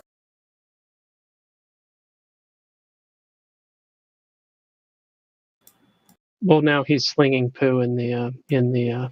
Oh, is that right? Text chat, yeah. Yeah, he's swinging with a bat. Okay, so they always start out like they're open-minded. Yeah, just want to learn, and then they double down like this. Yeah, he agreed to the first 2 points. He just got stuck on gravity. Uh-oh. That's all. So actually, the way of just going through the first point, like Miggy was doing, I think that might be even better. Just stick with the first one. If they can't get through the first one, let's see that. But he got through the first 2, and he was honest. So why are you acting like that now, Henry? Why did you dip after we're having a conversation with you? You were doing good, actually. So I don't know why you have to turn into a chat skank. So it's like this. we say we see too far for Earth to be a ball, and you say nuh-uh, and we say here look, and you say nuh-uh, and we're like no, look at this and this and this and this and this, and you're like, well, that's happening because it can't possibly be happening.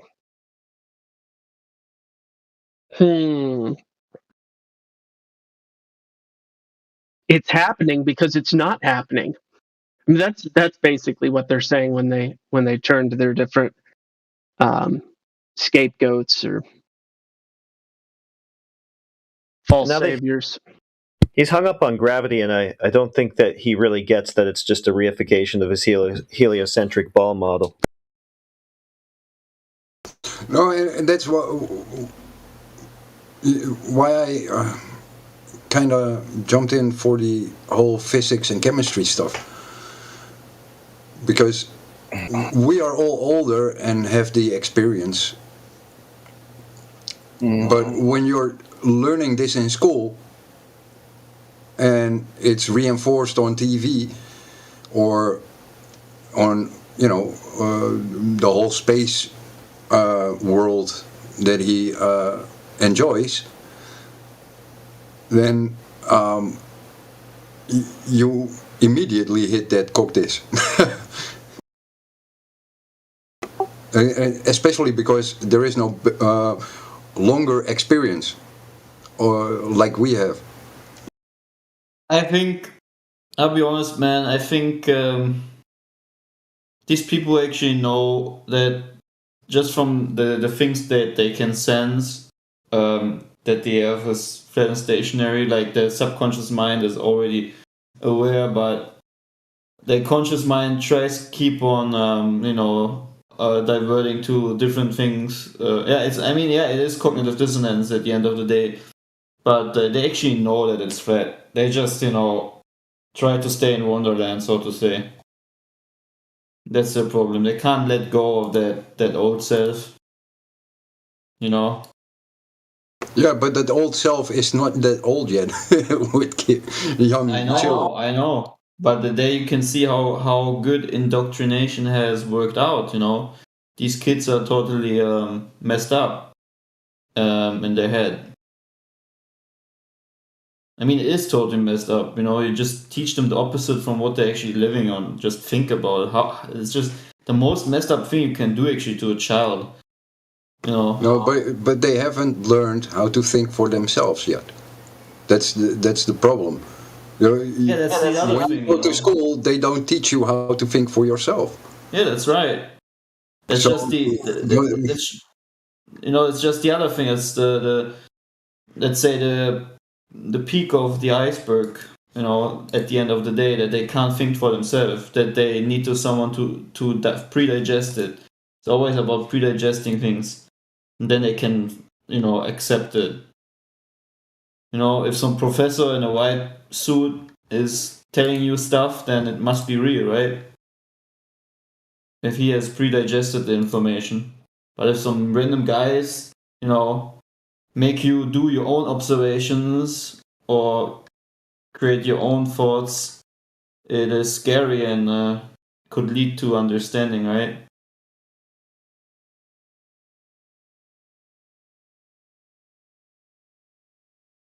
Yep, potato chip.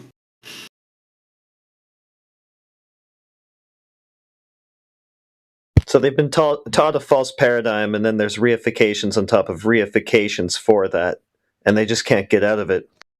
Yep. Because the indoctrination is just so thorough. And there is a push for appeal to authority. Because you're in school, you have to listen to the authority, aka your teacher.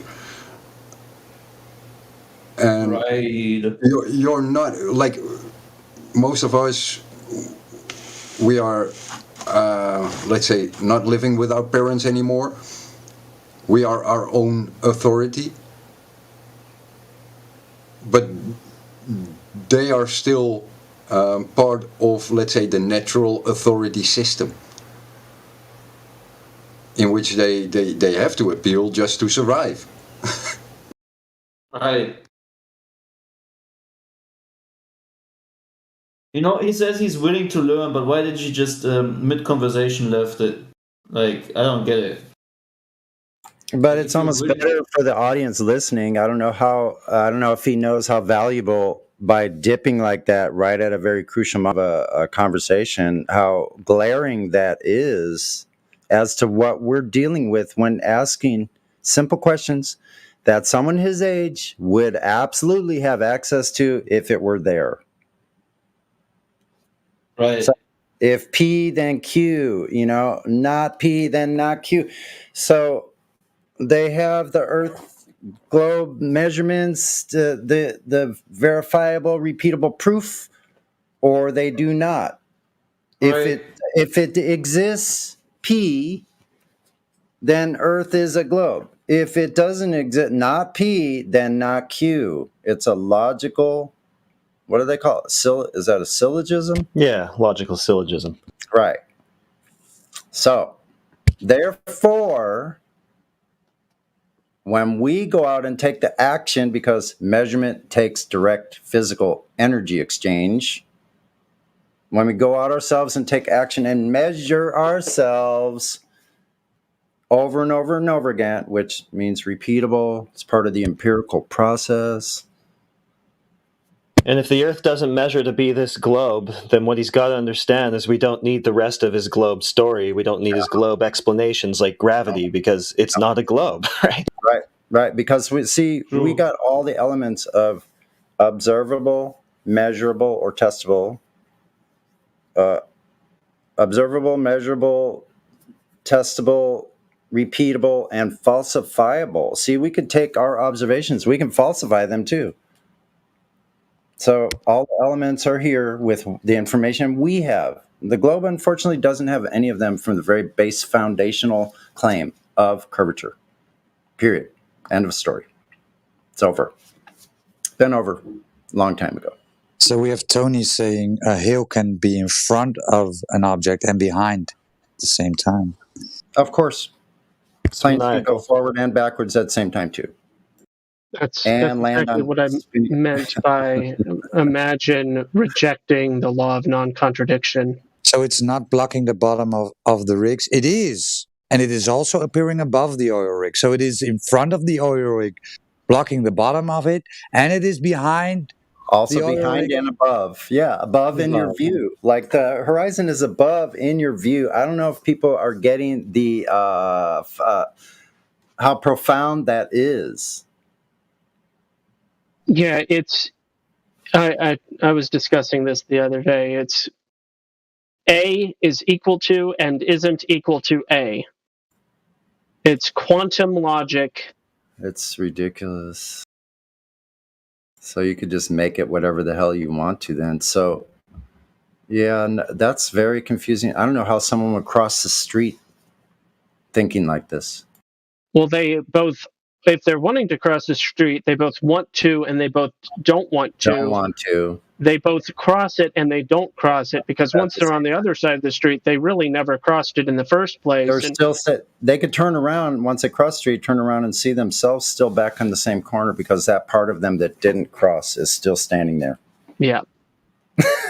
But also did cross the street too. But because of refraction, you can actually see, looking at the person, you would be actually seeing the back of their head. Sonny, do you have that image where we can see the mountains behind the oil rigs? Tony would love to see them. Oh, the islands that are behind. Yeah, yes, hold on. Yeah, that's great. A little setup video, actually, where he's setting up the camera. You see the whole thing. That's even better. One sec. Let me find that. Where did I put that? He's sending me DMs of I don't know what this image is. Here it is, Black Swan setup. It's going to take maybe a couple minutes to upload. Just pay attention to the live stream, Tony. Yeah, hold on. It's uploading right now. Shouldn't take too long. It's called Black Swan setup. DMing me. I put definitions in the chat there for everybody's. It's only 3 minutes and 33 seconds long. No worries. No, Tony, I'm not giving you big perms because I'm not trusting you, right? Yeah. This is a live stream, so I'm not trusting you any bit. Okay. This is one time I would almost like to I wish I could live stream, but you watch this yourself, Tony, if you're able to. I don't know if you're able to watch that short video there, posted at top of the hour. Yeah, it's a great little setup video, man. I took a little clip out of the video. He's zooming in. See the islands? They're 30 miles away. But we're only going to pay attention to the oil rigs at 10 today. There they are at 5 minutes, 3 seconds. Oh, it's 7 minutes long? No way. What? Hold on. Get confused. Yeah, it's short. 33 seconds.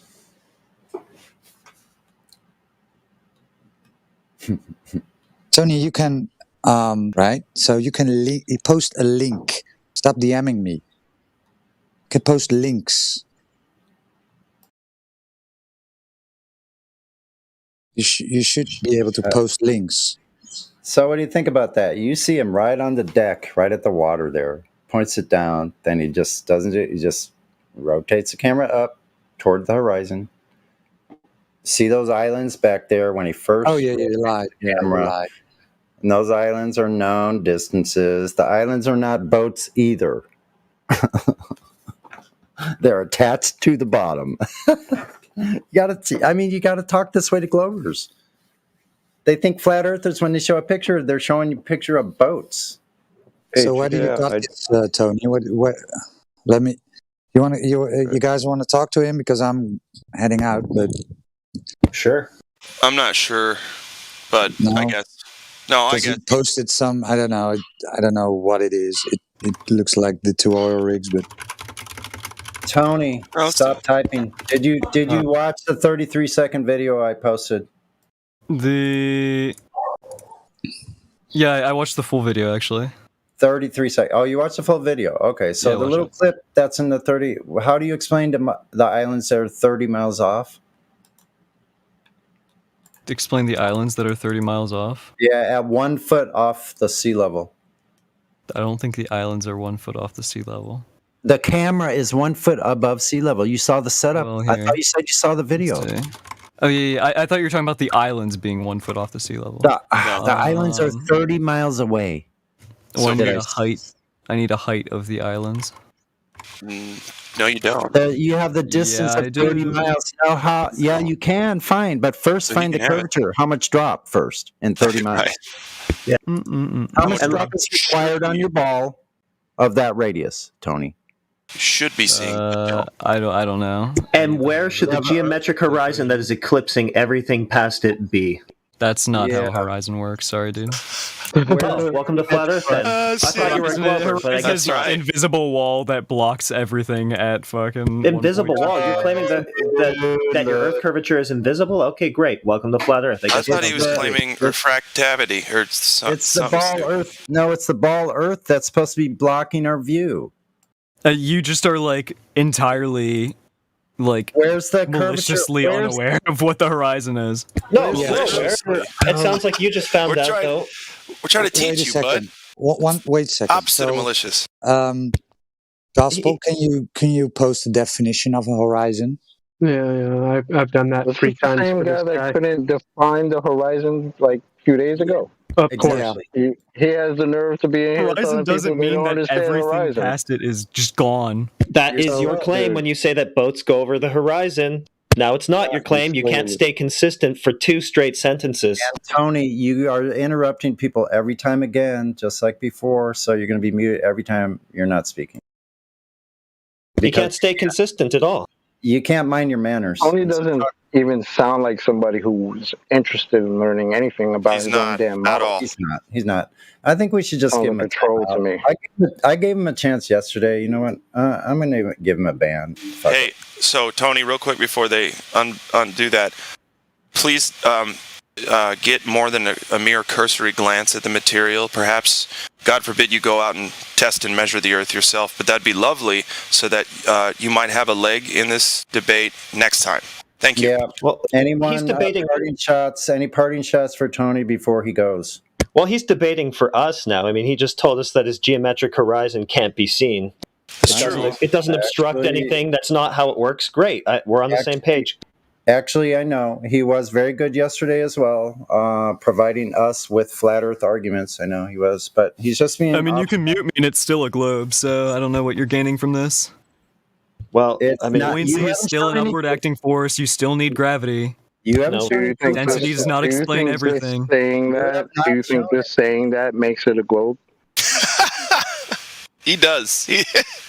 You have Like, not shown any proof. are we supposed to take you seriously when you say things like that? What do you mean? That buoyancy is an upward acting force? I don't know. You want to tell Who the scientists fuck is that talking about things go down because buoyancy? of We're talking to density? you about your How's gravity work? horizon. Get which ready is to say supposed to be goodnight. geometric. Yeah, get ready to say goodnight. Oh no! I'm gonna. Oh no! I Everything can't. but I can't curvature, argue with right? the flat earthers. What am I gonna do? What am I gonna do? Hey, clown. Is that What what am it I gonna is? do? You You want to fucking talk about everything but You're a curvature, retard. right? You're a real retard, Sonny. You're a real fuck. He's banned. All right. Yeah. Goodbye. Try harder. What a clown. Excuse me, guys. If I talk like this, it still makes it a globe, okay? He's got 7 days to think about it. Have fun, bro. Well, if I talk like this, it'll make it a globe, I'm guessing he has daddy issues. I think he got globe issues. Yeah, that's what I want to say. He's coping in the Cog Dis chat now, of course. Yeah, already? Damn. I think he lacks friends, to be honest. That's why he's hanging around here. I think he's lonely, you know? But there are so many globers out there. How can he be lonely? Wait a minute. Fun as us, you know? You see, I even gave Tony a chance yesterday. I said, I'm not going to ban him. Just let's let the other shifts come in and smack him as well. And you know, like he still wanted to stay on the same thing, man. He Tony, he doesn't update at all. You need to get a new gig, bro. We're tired of the old gig, okay? It's not working anymore. It's stale. Yeah, and you know what, Little Henry, you're next. His smug laughter and condescension would work better if he wasn't a total idiot who's wrong and contradicting himself every other sentence. That's against the TOS, Little Henry. You were trying to be nice or faking being nice before. That's not working here. Good night.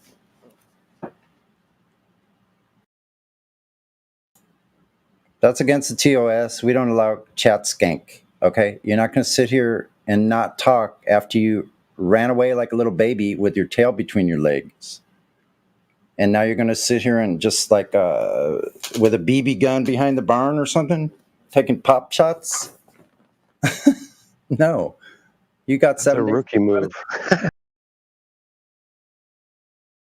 It's probably one of these guys who comes in here to, I don't know, clip us or whatever. He says he's got a podcast, and it's not going to work for him anyway, so he can just go ahead and try. But I know. Yeah, and what really annoys me is people coming in here to try to get me somewhere else in another room to try to like turn the words around on me. Like, oh, that pissed me off yesterday. But I digress. I don't need to talk about it anymore. That person's lucky I didn't ban him on the spot. Being nice.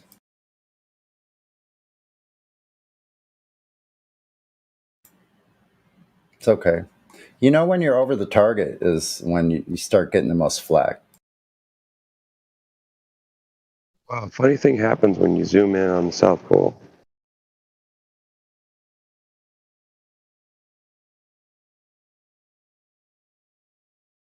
So that's what happens when they don't have a globe, when they're like very immature. They actually turn into a little baby.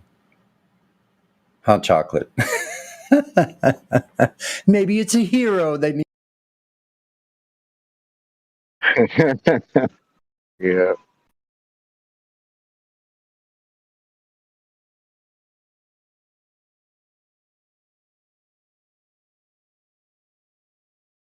Tell the jokes around here.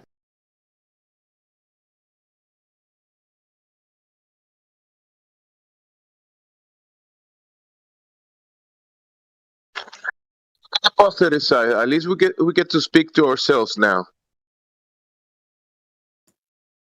Yay. Yippee! Oh wait, fresh meat. 7. Where's fresh meat? 7. It's just P Drinker, I think. Again? Yeah. Really? It's not How did he muted. get? He's not. Yeah, I just unmuted. Okay, well, I got a question and a little soundbite. What is the world? Oh yes, we need that. Mark Shire is 7.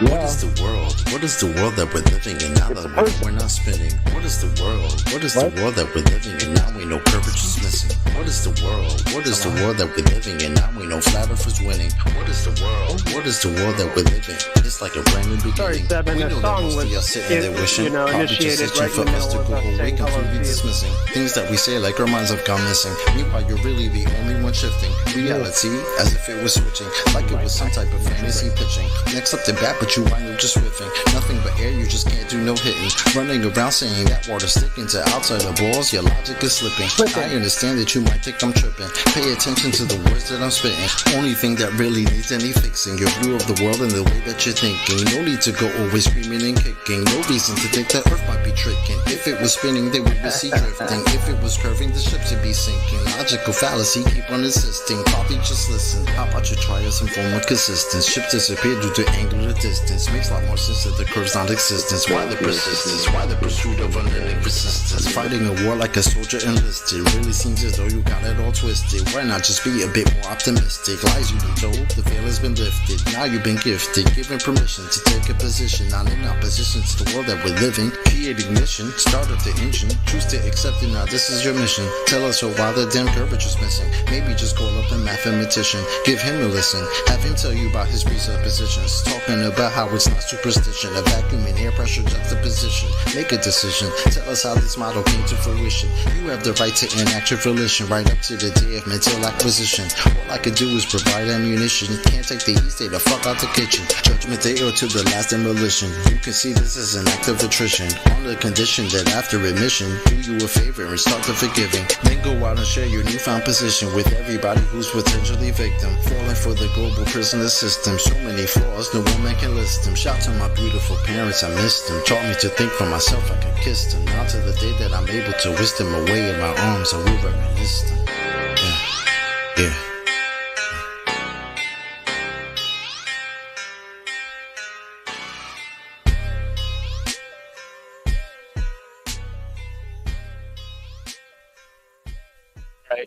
Hi, 7. AKA Mark Shire. Oh my god, for the love. Thank you. Yes, hello. You hear me?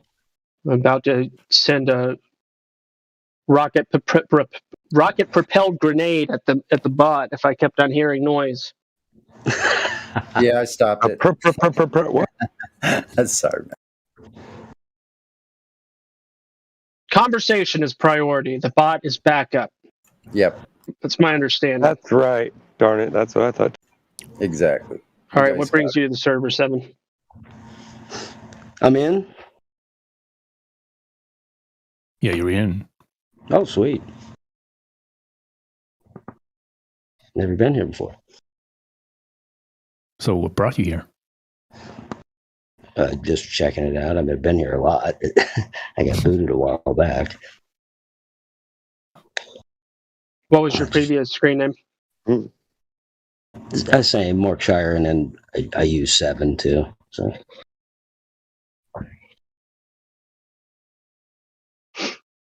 I see no history of the name Mark Shire here.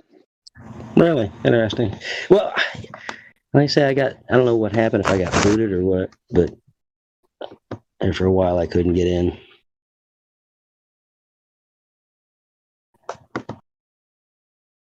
Everybody was trolling hard, so I was feeding it right back, and I guess it kind of made everybody mad. Okay. Well, what is your knowledge of the heliocentric model, for instance? Pretty much there isn't anything I don't know about it. Wow. You got to know it to know flat Earth, don't you? Okay. So, how falsified is the heliocentric model in your understanding? As well as Michio Kaku's acknowledgement of it being off by a factor of 1, followed by 120 zeros.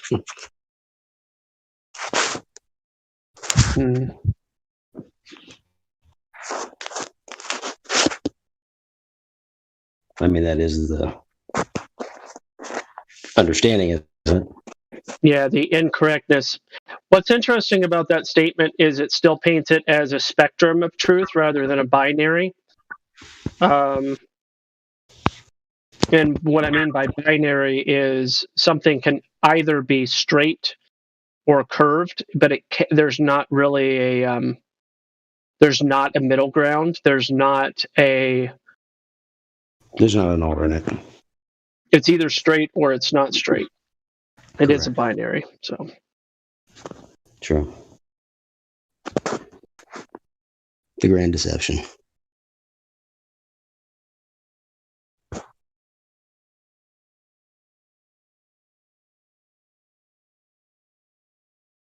Well, we try to keep the LARPs and the trolls to a minimum. Well, the trolls, actually, those were like when you just come to the YouTube Flat Earth, and then there's a scrolling list of people just texting in conversation there. That's where I would usually be. And then that's where it's heavily trolled. Because you got the commentary. What's that? My headset disconnected, so that's why I clicked out. Yeah, the trolls are pretty heavy there in that text chat. Yeah, it's been removed. Yeah, I noticed that. That's what I thought was going on. That's kind of what made me decide to go to the lobby and then the voice chat. Cool. Yeah, I think it's for the best, personally. There's differing opinions on that. Yeah, it was just, well, I proved it. I mean, you can go in there and say the most obnoxious stuff. You can just be off the hook, stupid, arguing, perpetuate it, gaslight it, just do everything that feeds into it, and they never back off. They never go away. They don't quit.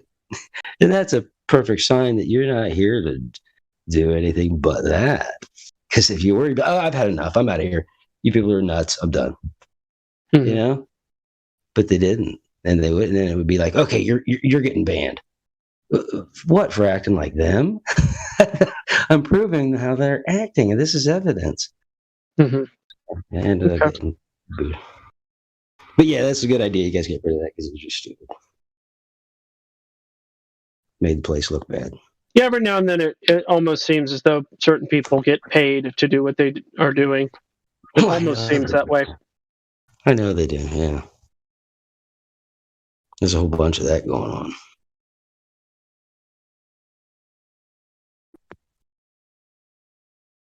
I mean, this is a hugely controlled situation.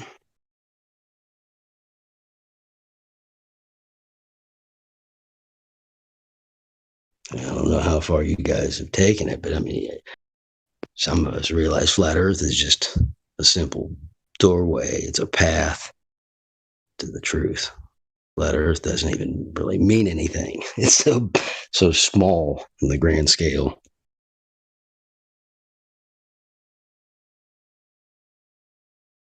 Are you trying to allude to something that we're not aware of? Oh, he's being provocative. He's doing a provocateur. I'm sitting here. I'm just thinking that, you know, it is. I mean, if you realize that much, that the Earth is flat, you know, that we're in an enclosed system, and we're so limited that they have to spoon feed our entire reality to us from birth to death. That's a huge sign that none of it's what they're telling us. So once you really do your deep dive researching, you find out that everything seems to be fabricated. You know, just there isn't anything, and everything's based on tech. I don't care if it's the spoon they're feeding you with. It's tech. Everything's tech. It's all based on tech, and that's our entire existence. We just like, you know, you guys talked about. I heard about the cube and the cube worship. You know, that's what this is all about, really. Is the alpha tech that we exist in. Sorry, you. What are you doing? What are you talking about? Cube, alpha tech. What is that? Well, you're familiar with like the cube in Mecca, right? Uh-huh. The little black cube they wear on their head. It's everywhere. It's in everything. Saturn worship, you know. It's unavoidable. And that cube is what it's all about.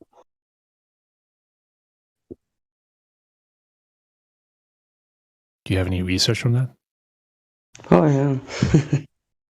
Yeah, there's a lot of stuff that backs it up. It's like they say, you got that cube in Mecca. But even you go through school, you have the indoctrination system. You graduate, and then they make you make a gown and a cap, which the cap and gown, the gown is your cloak, you know, the veil that covers you in this darkness you're living in. The cap, that little box that you put on your head, that's that black box that traps your mind in darkness. With that education they spoon feed you with. And then the cap, the top of it is the Mason's mortar board that seals you in, because it's all their teachings.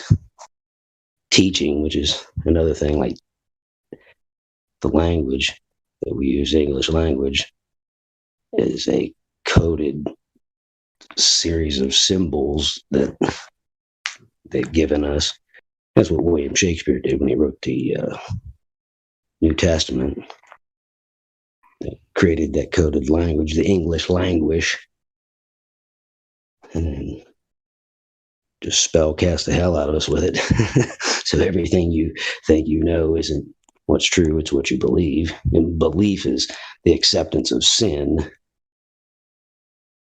What you take in these beliefs, you consume them rather than the truth, which the letters S and I and N.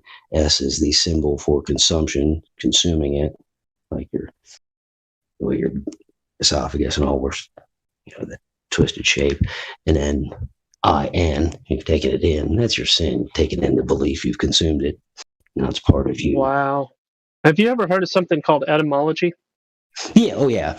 Yeah, I learned a bit of this from, trying to think of his name. I got him friends with him on Facebook. Met him there at the Denver conference.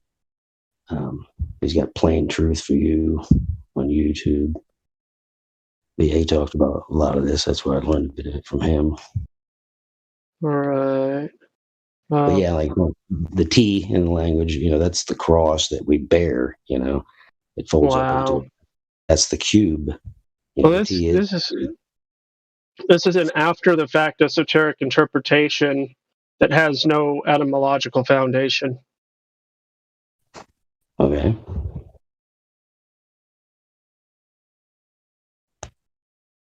So I could hold a spoon in my hand, right? Spoon. It's got a skinny end and then a round end, and I could say that my spoon is like a net. And then I could say that because my spoon is like a net, I'm able to capture butterflies with my spoon esoterically. And because it's like a net, really a spoon is like also a device that you could catch fish with. It's like it's an adventure in nonsense because it's not connected to any of the etymological roots, any of the words. So it sounds really neat because you're able to make sounds and phonemes mean whatever you want them to mean, but by loose connections, just phoneme wise. But etymology and meaning of words wise, it has no meaning at all. Yeah, I get that. That's part of the ability for spell casting and deception. Well, and here's the thing about spells. I could hit somebody over the head enough times with a spoon that it could cause a concussion and possibly, brain damage and stuff. But just because a spoon could be used for evil and even a tool of murder doesn't make the spoon itself inherently evil. So just because a word could be used a certain way, like the tool that it is, doesn't make that word inherently a thing. But oftentimes these type of trendy word sounds games that people play in a poetic way, they make people fall under the impression that there's some type of magic behind the word inherently. So maybe that's not what you were doing, but right, yeah, right. I get you that. No, yeah, I absolutely get you. No, it wasn't. But that's what's going on. That's what William Shakespeare was, a wizard, grand wizard, known in his cult for being able to do exactly as you explained. So not everybody's going to be deceived. Majority are, though. The evidence exists. Just like a lot of those people in the chat, they're talking about, you can't convince them that the Earth isn't a sphere. And you can even tell them, okay, so show me where else in nature you can find a massive rock that retains gas pressure around it. And then just going to go divergent. Because they're already spellcast in the beliefs. They've been sold, and now they're selling it themselves.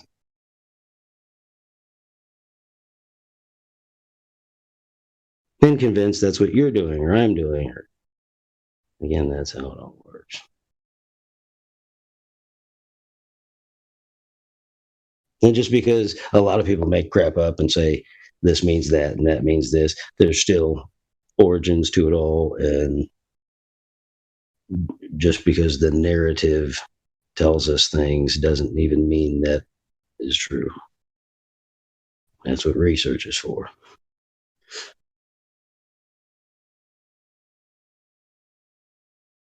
Again, as I said, you can stop with the fact that the Earth is flat, and then just debate and argue that like everybody's done for the last how many years now. Like that's going anywhere. That's crazy. It's going. The debate's going on way too long. It's like spending an eternity in 4th grade or something.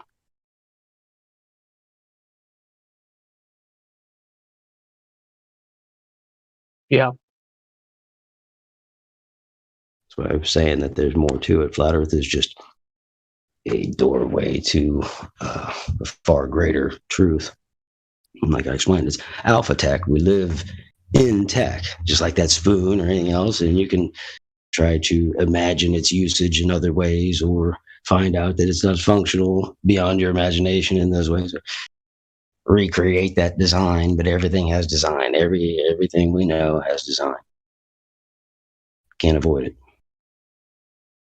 Which all points to being in some sort of creation. Again, alpha tech, beyond the ability of our conception to create and design. So when you're saying alpha, are you using it in the sense of all encompassing, or are you using it in the sense of preeminent? Yeah, more, I guess, with that, the latter. Yeah. Okay. It's like the creation of, of being far greater than us. The trouble really becomes is whose is it? Is it because we got the whole Lucifer and creator battle. We got the time concept and beyond time concept, which also is of the creator. So is it that we live within Lucifer's cube? Cube. When you were talking about the cube, it made me start thinking about Metatron. It is very good. Yeah, there you go. Wheels are turning. Yeah, I've done a lot of research on that. Mark Sargent, or as of proving Dennis Sluka has Metatron Incorporated. And that's a huge corporation. And then when you know about Metatron, who Metatron actually is, was actually Hanuk, or as everybody calls him, Enoch. Just an absolutely amazing story. Yeah. Is this like a new documentary, or is it like multiple things? Because I've been hearing people talking about the cube, and sort of what you said, that it's on everything, and I just don't connect it yet. I guess I have to look into some information related to what you're talking about.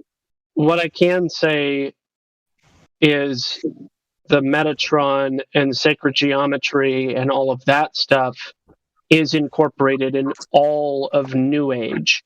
It's incorporated in all of quantum. It's incorporated in all of atomism. It's part of the mystery school religions of Babylon. It's part of many of the Eastern religions, the chakras and all of that. It's part of people who are into astral projection and entertaining demon possession. It's involved in all of those things. The entire music industry. Movies, it's in everything. Everything that's in your face, excuse me, everything that's in your face is got that in it, whether it's blatant or That's correct, says who? The Borg lived in a cube ship, yep. So there's no coincidence. Transformers came out of one. Yeah, they called it the Allspark or something, right? Yes, sir. Yeah, isn't that interesting? More esotericism. Yeah, you know what? One thing I've always kind of known is that things are far stranger than what I see out there. Things are very much stranger than what I actually see. Mm-hmm. I like that conversation. Yeah, hey, that Truth is Stranger Than Fiction fella has really good content. It's really well put together. He's a brilliant guy. Is that Ron? I don't know his name. Ron Johnson? No, Will is his name. Oh, okay, good. Yeah, I said that guy. Ron Johnson's a shill. No. But yeah, cubes and everything. Like you go through movies. Hellraiser, that's one. Yeah, the cube. Cube represents 666. It's got 6 sides. Right. Yeah. And I am 7, one above the box. Completion number is 7. Yeah. What a bunch of weirdos. I mean, I'm not saying I think us. you're talking about square and circle and stuff no, like that. the people in charge of this place are some of the most depraved, abject losers that have ever existed, and that's why they want power instead of, normal shit. Slimy. Yeah. I don't know how far everybody else is going, but I've gotten around enough to know.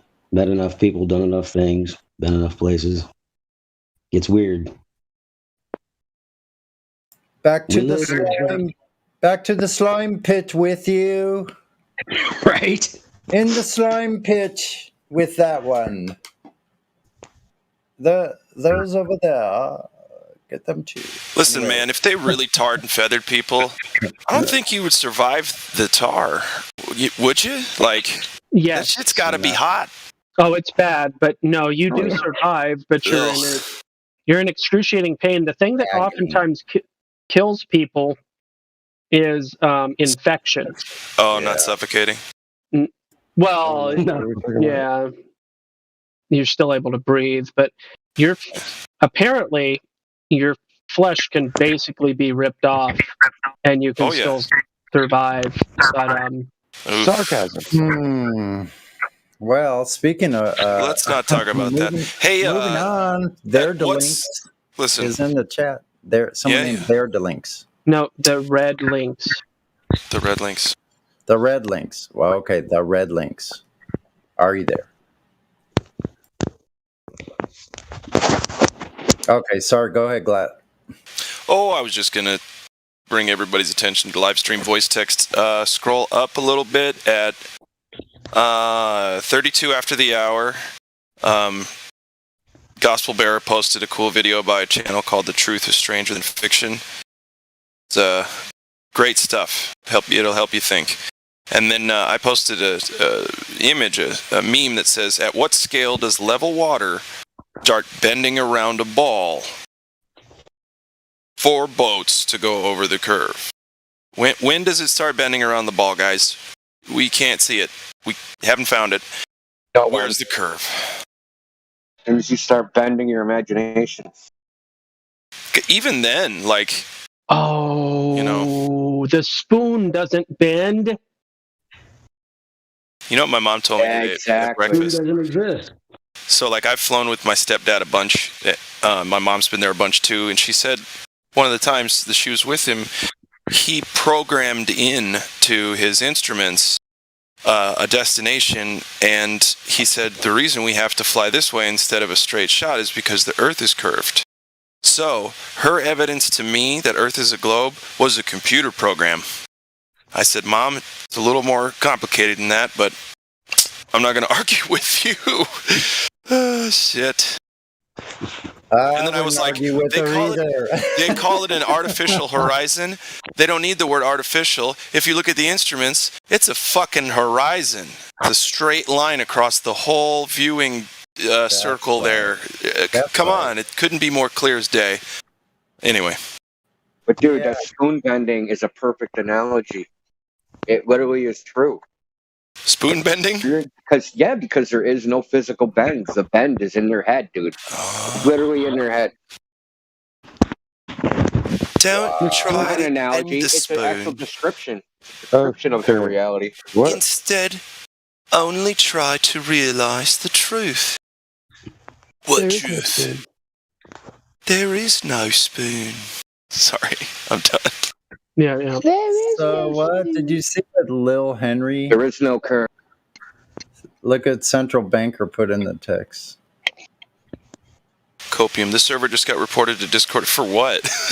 I know. For being a flat Earth. It's not the first time, kid. We got Hopium again. Good luck with that. I was gonna say, dude, he thinks he's the first one. Whoa.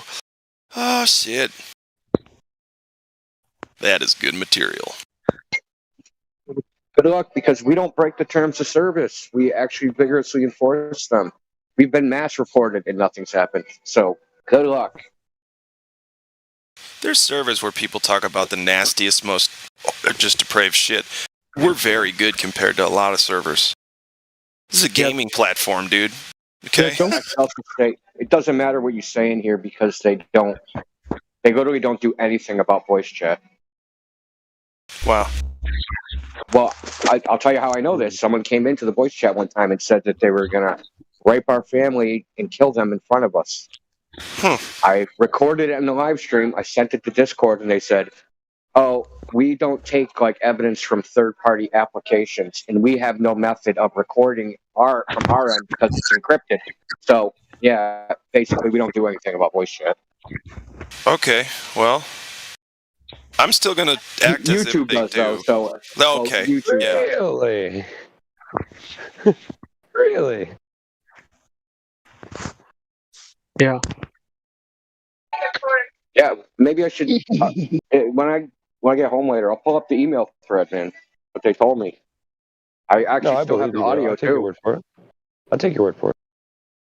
Still have the audio. You want to hear that? It's disgusting. Seriously, some of the worst stuff I've ever heard.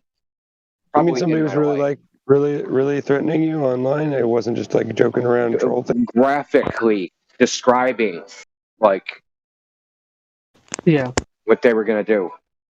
Wow, that's terrifying. Look, it's hard to shock me. It was I was actually shocked by the vulgarity and the degenerate disgustingness of it. I mean, even just Gem Panda server,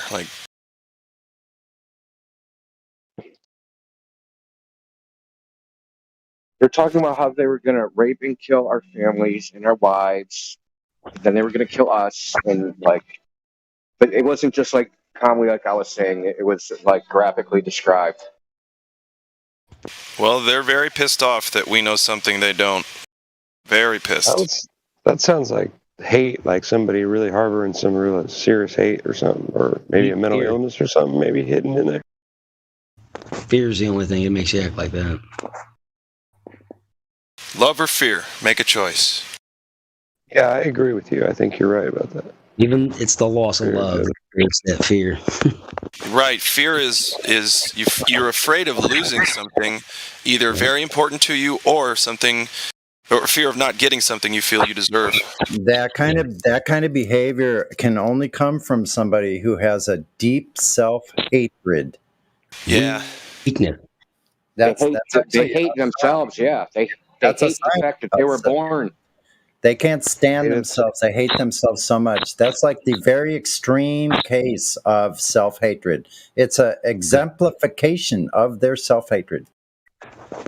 It's kind of like knowing that rotten bananas aren't good for you, but you just love them and you just eat them all day and you get sick just constantly doing that. Wait, why are they not good for you? Rotten bananas? Like really? Like with worms and bugs in them? Okay, worms and bugs. Okay, yeah. I ate polka dotted bananas. Oh, that's fine, dude. You can keep a banana around for quite some time, but there's always that moment where you're like, okay, bye-bye. When it starts to create its sugar alcohol, is really it starts to like leak out of itself, and you're like, alrighty. No. Yeah, that's what I'm talking about. It's usually fruit flies like 3 days before that. How long are you waiting? Until the fruit flies show up, basically. And then, but what I do is I freeze them for banana bread later instead of toss them. Yeah. Or at least I freeze them because I want to make banana bread, but then I get like 40 bananas in my freezer. Sad. And if you get below negative 15 Fahrenheit, I believe it is, there's no chance, like you've killed any and all possible like eggs or any of that. What do you mean eggs? If there's any planted eggs or anything like that, and so this is what you're supposed to do when you buy bulk wheat or rice or anything like that. There's these stupid weevils. Well, like it's a thing that you just can't necessarily guarantee isn't going to happen, especially when you buy organic and stuff. So you just freeze it in a deep freezer, not a standard freezer, but a deep freezer for 48 hours or so. And then you never have to worry about weevils. So it's cryogenic genocide on bugs. Yeah, basically. Cool. That's neat. There was one day I had 2 or 3 fruit flies, and I got 2 of them into the microwave, and I was cooking some food, and I totally thought they were gonna like explode or die. Nothing happened to them. They came flying out after like 3 or 4 minutes in the microwave. I was like, what? Oh yeah. It's weird. They weren't affected at all. Live things in the microwave for 3 minutes. You gotta be kidding me. It was weird. Yeah, that's crazy.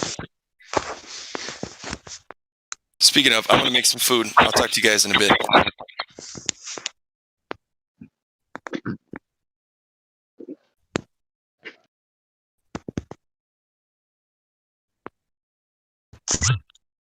Horizontally symmetrical.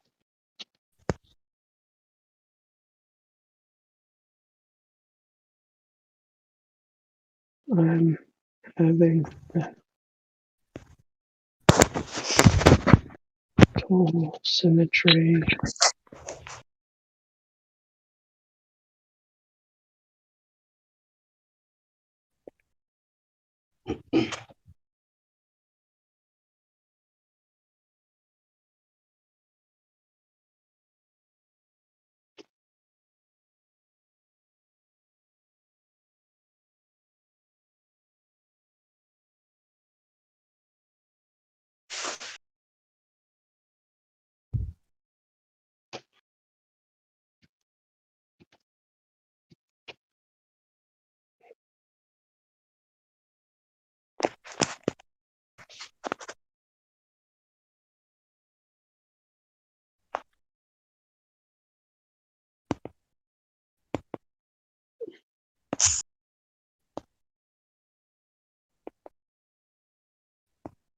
public service announcement for everybody. Don't be afraid to make your own bone broth and soup broths.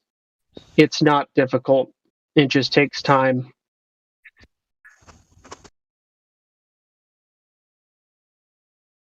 You can do it in a slow cooker. You can do it on your stovetop. I got nothing but time. I got one whole day to do whatever I need. Every day, I have one whole day. Yeah, there you go. Yeah, I made beef broth the other day, and I didn't really put a whole lot of effort into it, but man, it turned out really great. You roast everything first for a little while. Yeah, that's good. I do some of that on a smaller level. I live alone, so it's a little more difficult, but I try to make the best use of all of those things. Yeah, definitely. I cook those bones in a nice soup and just cook them until they're like disintegrate almost. Well, chicken bones. Then, yeah, it's pretty good stuff.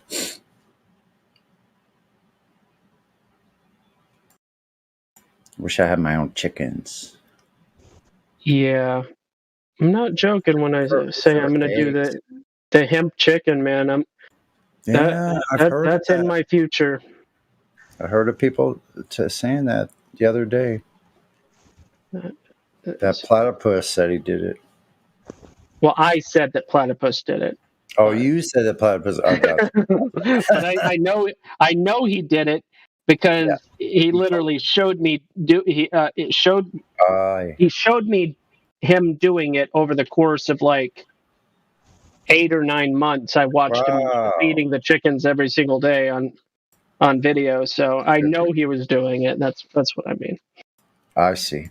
Yeah, and he also had another nifty life hack, and that was visiting the local farmers market and just going table to table and being like, "Hey, do you guys have any refuse? Any product that you can't sell that you're probably gonna just dispose of?" They're like, "Yeah, right back here." And he would get anywhere from 30 to 80 pounds garbage bags full of just refuse, vegetable refuse and stuff. That's perfect for compost too, man. Compost, but he just fed it all to the chickens. They'll just apparently eat all sorts of stuff, and wow, it was really a beautiful situation. I bet they eat it fairly fast too, even that much, depending on how many chickens. But yeah, he was able to break even with his technique. It was a weekly.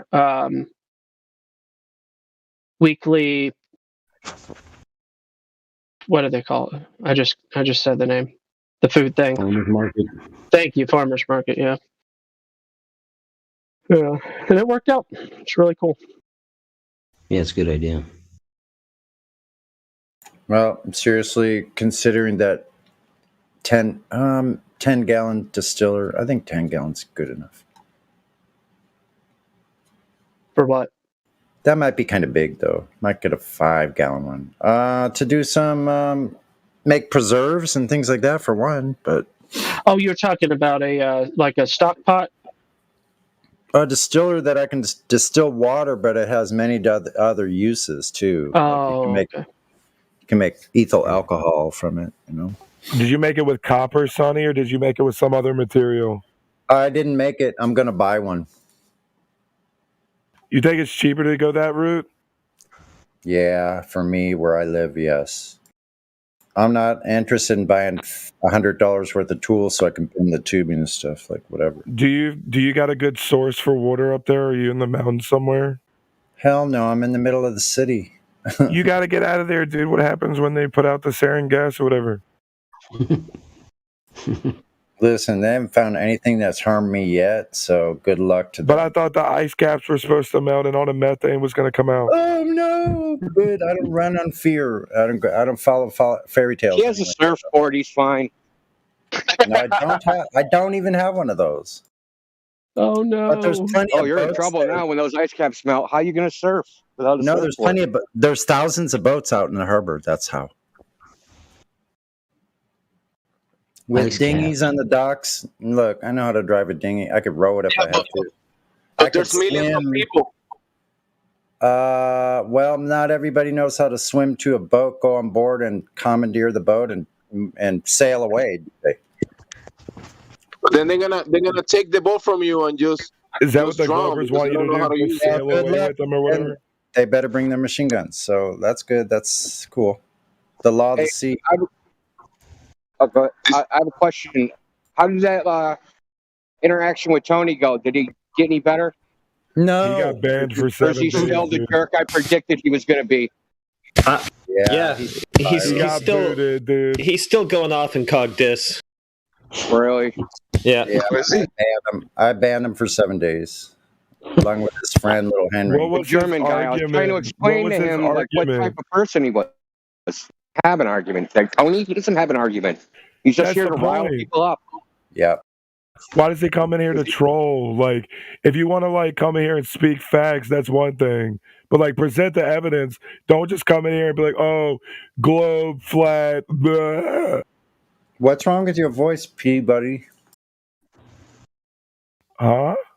What's wrong with your voice, P-Buddy? I don't Because think it anything. titillates them. They like What? it titillates them. That's why they Or was do it. That's how they or was get it like the a little rush of annoying people. I was trying to explain to the German guy that's been here the last few days. Trying to explain to him what people like Tony are like, and it turned out just like that. I was correct, and he was not correct.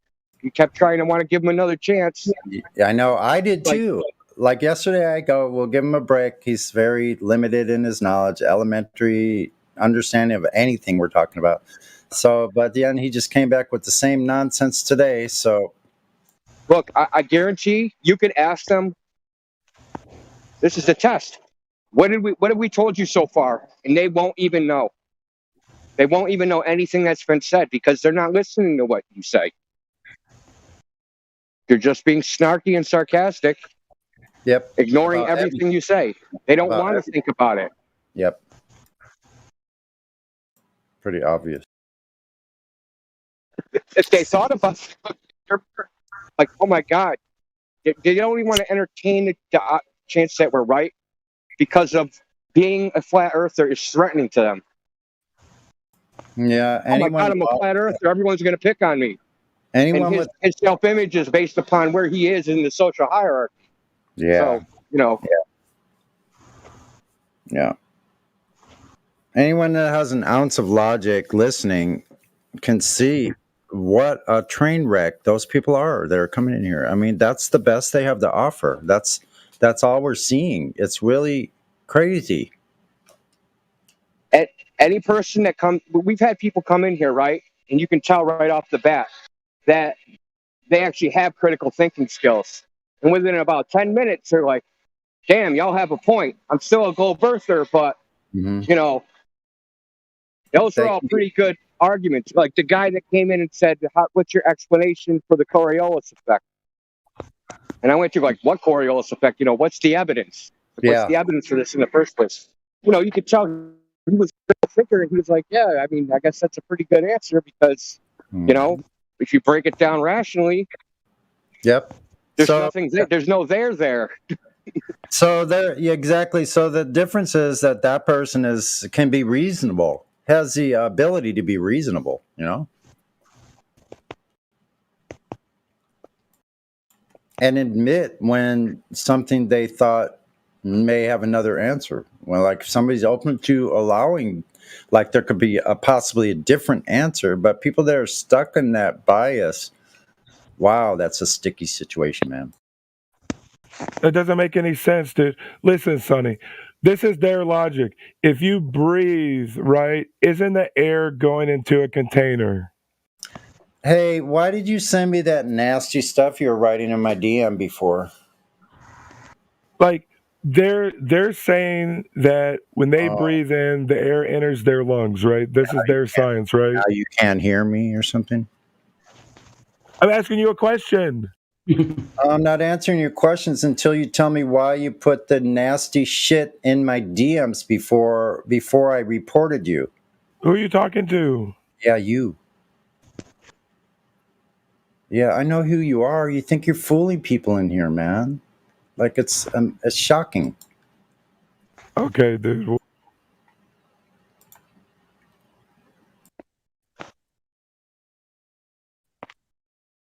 Why would he send you? Do I even want to know? He sent me, I hope you don't commit suicide. That's crazy. Request granted. Yep. Yeah, he thinks he's able to change his voice enough that it's pee drinking buddy. That's him. He's psychotic. He's psychotic. Not answering any question of somebody that's psychotic. The little tactic isn't going to work. No one's going to associate your pee drinking, feces gurgling self with flat earthers just because you say you're a flat earther. Right. The Flat Earth Society can't do it. You don't have a prayer. Yep. So that's what we have here, folks. This kind of activity going on in the background because we are pointing out truth. They don't like it to the point. Well, they will send things like that to your DM to try to unbalance you or whatever. That doesn't work with me. If you think that's the case, you're sadly mistaken. And I don't have little pipsqueaks tell me what I think and try to twist my words and put words in my mouth, take me down to other rooms to record them trying to get one over on me. Yeah. No, it's not working. You know who you are.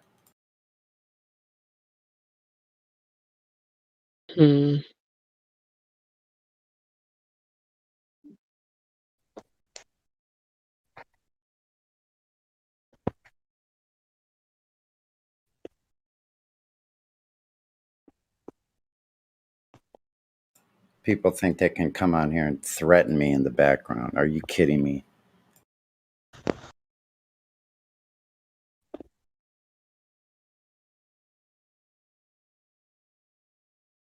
How do you know it's the same guy? Because I know the pee drinking guy, but you're saying this is the same guy?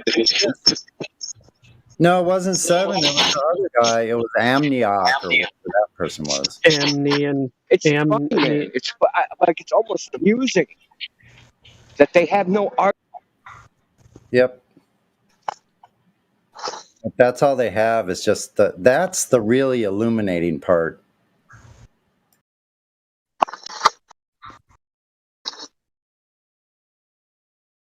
Yeah, why would they lie? And these people come here and do it for, and then you think it's absurd, right? It's absurd that people would lie for money, but people will come in here and lie for free, and we witness it every single day. Yeah, as far as I'm concerned, they're little cowards that do that shit. Stupid. Come on, bring it on is what I say. Really? If you think you know where I am and who I am, and you're gonna come and confront me, come and fucking do it. Do it physically though, because that's where I reside, and I welcome you. Come on, bring it on. I ain't afraid of anyone. Honey, he has an equation where he kicked your ass, so your ass is kicked. What? That checks out. The maths prove reality. Right. Yeah, I know, right? That's all they have to have. I got a counter equation. I'll see your equation. I got a counter equation. Ba-bam. Yeah, that's the funny thing about math proofs. Does anybody know the technical process for making a math proof a proof?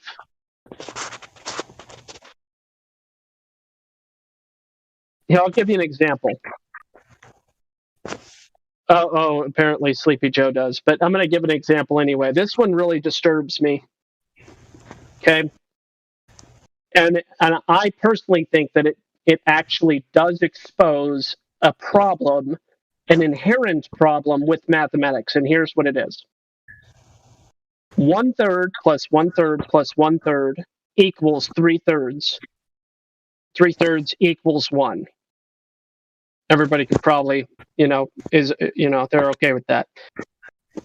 When you convert fractions into a decimal, 1/3 is not any greater than 0.3 repeating. Now, repeating is an intangible thing. I get it. But the fact is, it's a repeating decimal, and you can use the repeating symbol in the math. So you add 0.3 repeating plus 0.3 repeating plus 0.3 repeating, and what you have is 0.9 repeating forever. Well, again, infinity is not a real thing and all of that, and there's a problem with that. But it also stands to reason that 0.9 repeating doesn't equal 1 unless you invoke the mathematical proof that 0.9 repeating does equal 1.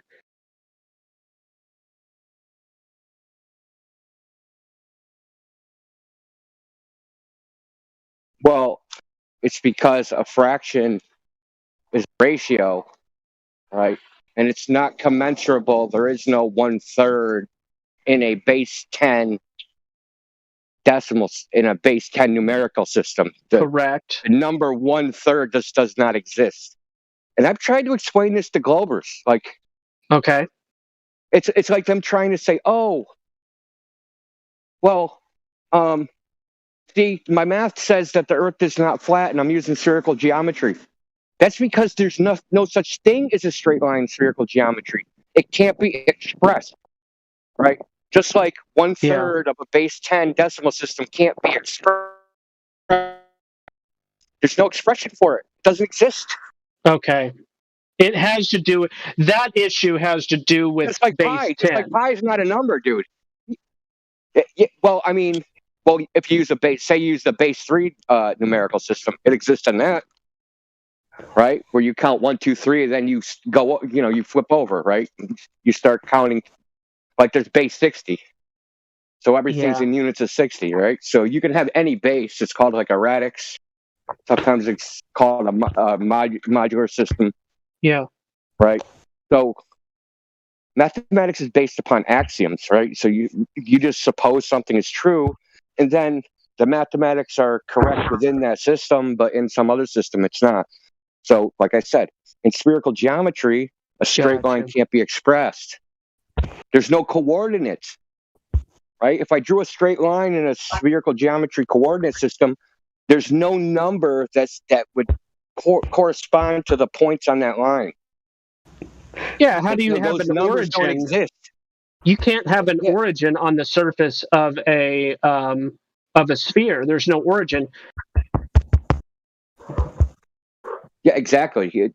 They'll say, "Oh, I can draw a tangent." Okay, now you're outside of the coordinate system. You're outside of the sphere. So, yeah, now what? And people don't understand this. Pi is not a number. Pi is saying, yes, the ratio of the circumference to the diameter to the circumference, this ratio. Well, there is no exact ratio in base 10. Yeah. It's not expressible. Do you think that base 10 is natural to reality or just contrived? Just like language is. There's not. You wouldn't make the argument. Go ahead. It was contrived by a guy named. It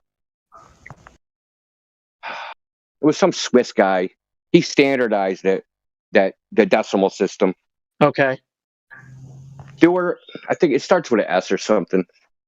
So, like back in the 1700s, he kind of standardized it because the Babylonians, they used base 60.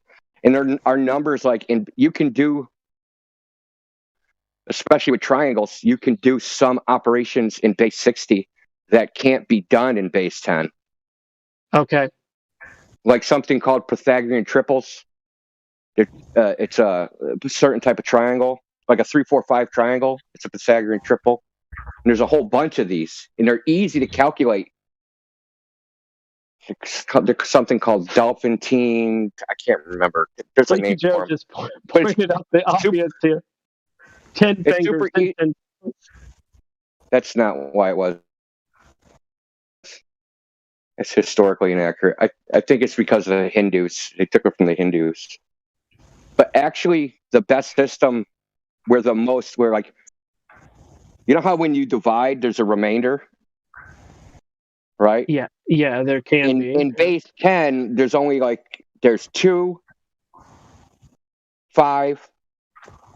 I think it's only 2 and 5 where you can divide in the base system, right? So I can't use 6 and divide 10s. I can't use 3. I can't use 7. I can't use 8. I can't use 9, right? But I can use 2 and 5, right? In base 12, 12 is the one that has the most divisible subunits, right? So I have 12. I can divide 12 by 2. I can divide it by 3. I can divide it by 6. I can divide it by 4. I can divide it by not 7. I can divide it by not 8, not 9. So I think it has 4 possible divisor, or no, 5. Uh-huh.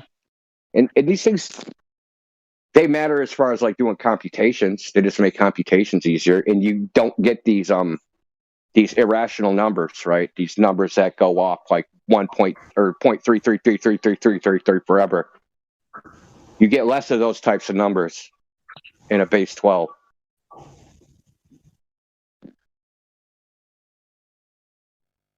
You know what this means? It means that when you do a calculation, more of your results are actually exact results and they're not approximations.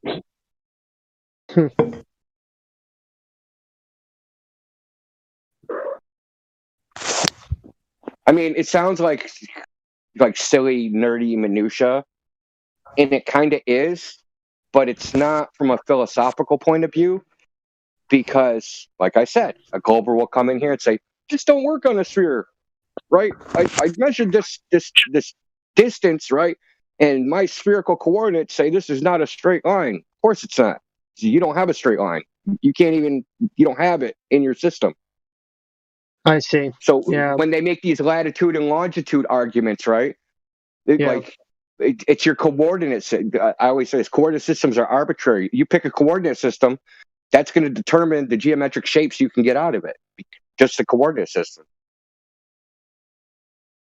Right? So say I choose a Cartesian coordinate system, right? Where they're just squares. I can't draw a circle in that.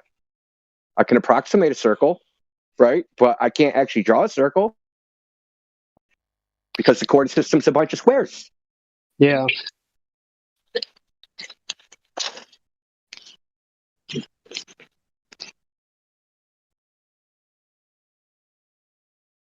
But this is why math can't possibly prove reality, because reality doesn't work like that.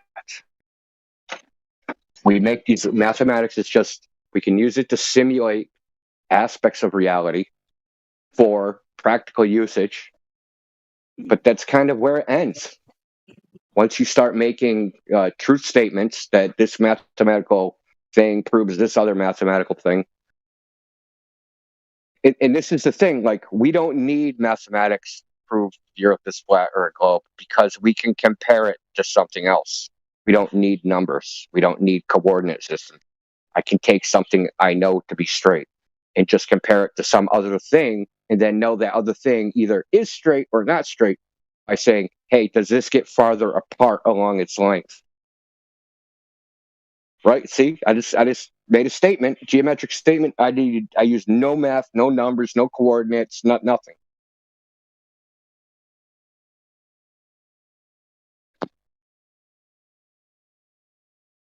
Makes sense. Well, because of logic, right? So if A and B are equal, and B or C and B and C are equal, we know A and C are equal. Right? Yes, and you know what's funny about what you just said? I read a whole article the other day on the topic of the 0th law of thermodynamics that was basically that exact same statement. They're trying to create the 0th law of thermodynamics that basically is what you just said. See if I can find the article. Yeah. It was really stupid. Well, I mean, It's actually not stupid. It's just because they figured something out after they had the other three laws. I don't know why they didn't call it, and the reason they call it the zeroth law is because it's more fundamental than the other three laws. There's a good video on it from Pierre Robitaille. I'll actually post it. He's very good at explaining like technical things, non-technical way. You should really like anyone that's interested. If you want to hear Professor Dave get like eviscerated, he has like a 40-minute video where he just like tears him to shreds, dude. Because he has a theory that the sun is actually metallic hydrogen. Metallic? Oh yeah. Okay. Because of the black body spectrum of the sun is only emitted by something with a planar hexagonal lattice surface. But they say the sun is gas. Gas. Right? So a gas doesn't have a planar hexagonal lattice surface, but metallic hydrogen does. Well, but they have to account for the spectrograph of the sun, so they have to say it's hydrogen. Right? So all these, like, put it this way, there's problems with the modern solar theory within their cosmology, but he's not an astronomer. He has a PhD in chemistry. Way over my head. But he's also a doctor. He's a medical doctor, and he's got the world's record MRI, like resolution for MRI. So, you know, people like nothing changes, right? You know, as they say in Proverbs, right? There's nothing new under the sun. Right? And So things remember back in the, you know, not remember, but when people had trades in guilds, right? Like the woodworkers guild or the violinist makers guild, they would protect their profession. Right? And it's the same thing now. He's not in the profession of astronomy, and what he's come up with falsifies their models. But they reject it because their argument is you're not an astronomer. And now it's Professor Dave's argument is you're not an astronomer. But his destruction of Professor Dave is basically him reading from actual astronomy textbooks. Okay. There's one part that's so funny. He's like, I don't know who fell asleep in Astronomy 101, but it wasn't me. It's just so funny. Yeah.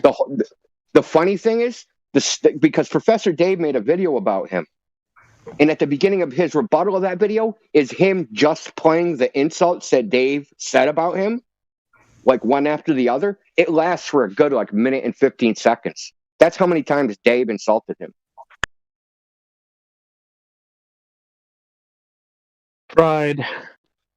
That should tell you something about like Professor Dave's character. Not like we need any more information on that, but it just goes to show you if someone makes a video about you that's supposed to be about science, and you can excerpt every insult and put them back to back, and it's like a minute and a half, dude. And, like that dude's demented.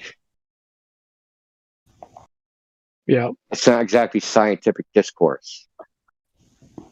Nope. You're stupid is not a rebuttal. You're a moron, or you know. But there are times when they are accurate terms that fit precisely.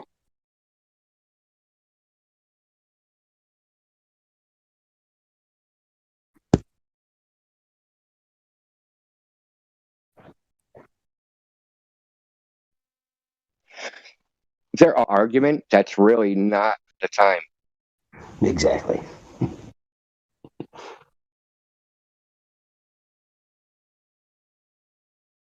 Yeah, if your go-to is an evidence, then you're losing.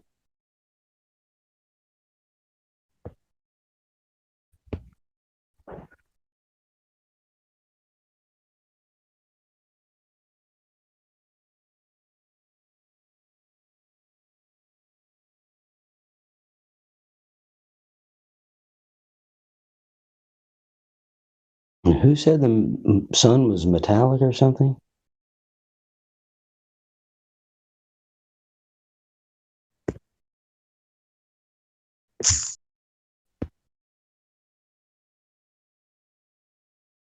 Metallic hydrogen. Metallic hydrogen. Hydrogen would turn metallic under certain conditions. Wow.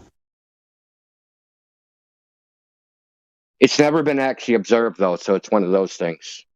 Yeah, I've done plenty of The amount of pressure that it takes to turn hydrogen metallic is something like, 3,000 atmospheres or something. And that's the whole concept of all these conspiracies and whacked out beliefs that keep getting pushed. The truth sounds crazy once you finally hear it. FE Core has done the best job that I've ever seen.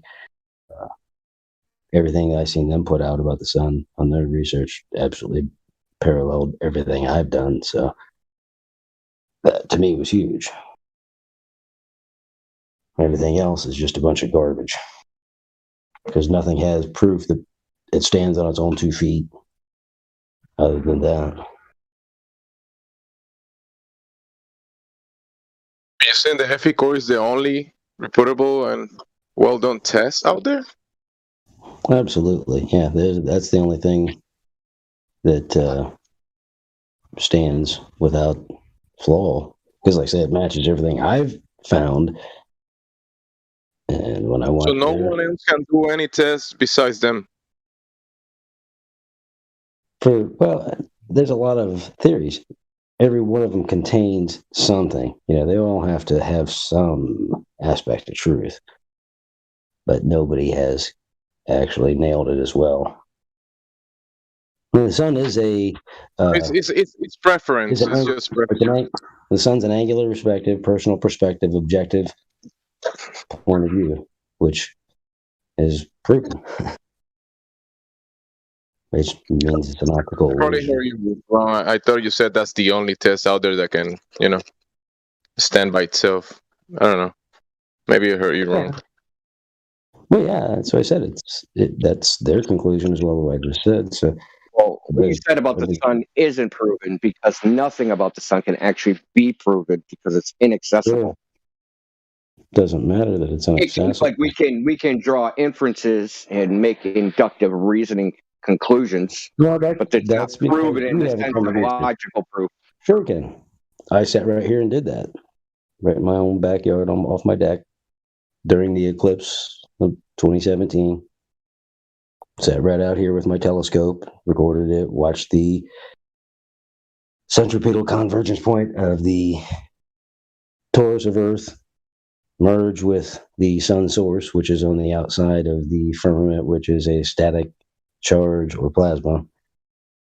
And as they merged, that's where all the light goes down that centripetal convergence point, which is the only true black hole in nature.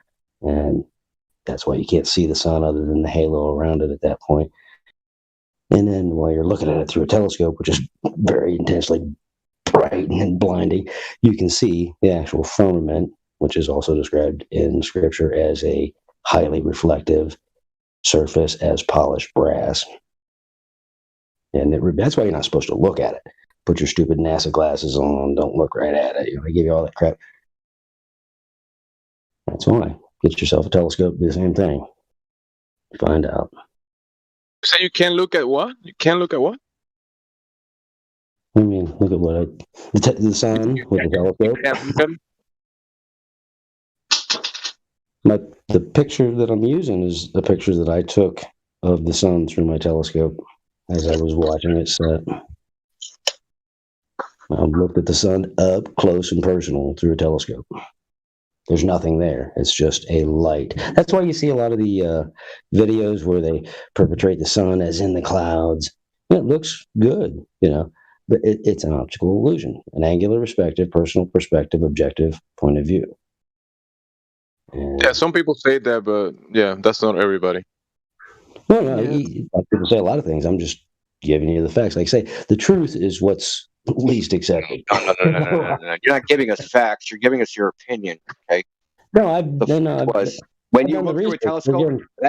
Okay, dude. Do you know what the word fact means? A fact is an event, a happening, an occurrence.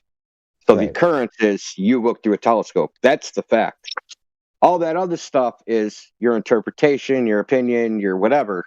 But none of that stuff are facts. You can look up the etymology of the word fact. Dude. A fact is an event. When you compile it with the rest of the evidence. See, this is the same thing ball earthers do to flat earthers. Now you're doing it. No, you're doing it. You're making claims and saying your claims are proof or evidence. They're not. They're just claims. Okay, or you're, for whatever gaslighting reason. Look, listen. I also think that the sun is a personal perspective thing. That it's the personal dome hypothesis, right? But I'm not going to say my observations are proof. It's just because you didn't do any. And I have my opinion. Nobody else did I do. Measurements of the sun done from multiple locations, right? And how they did the sun doesn't triangulate. NASA actually made reports to contradict me after I'd posted about what I had done and what I'd found. I mean, okay, that's fantastic. Because it's easy to dissuade people away from the truth, because just like rather than say, what you said about the sun, that kind of you said that there's a source to the sunlight and not above the firmament. I kind of agree with you, but stated it as a fact is the tricky part, because we don't actually know exactly. Right, I get that, but it's the same thing as any other research that you haven't done that I have.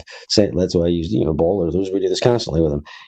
They for some reason think flat earthers didn't do enough global research, so they keep trying to pretend like it's us that's missing something, or we're not smart enough. That's why you don't get it. It's just the same thing. So until you do the full extent of research, you can't even really deny it. You can just say, okay, we're getting pieces, because I can't sit here and give you everything in 3 sentences or paragraphs or whatever. I mean, but listen, I agree with what you're saying, obviously. But then you said that the only real black hole is the repeated convergence.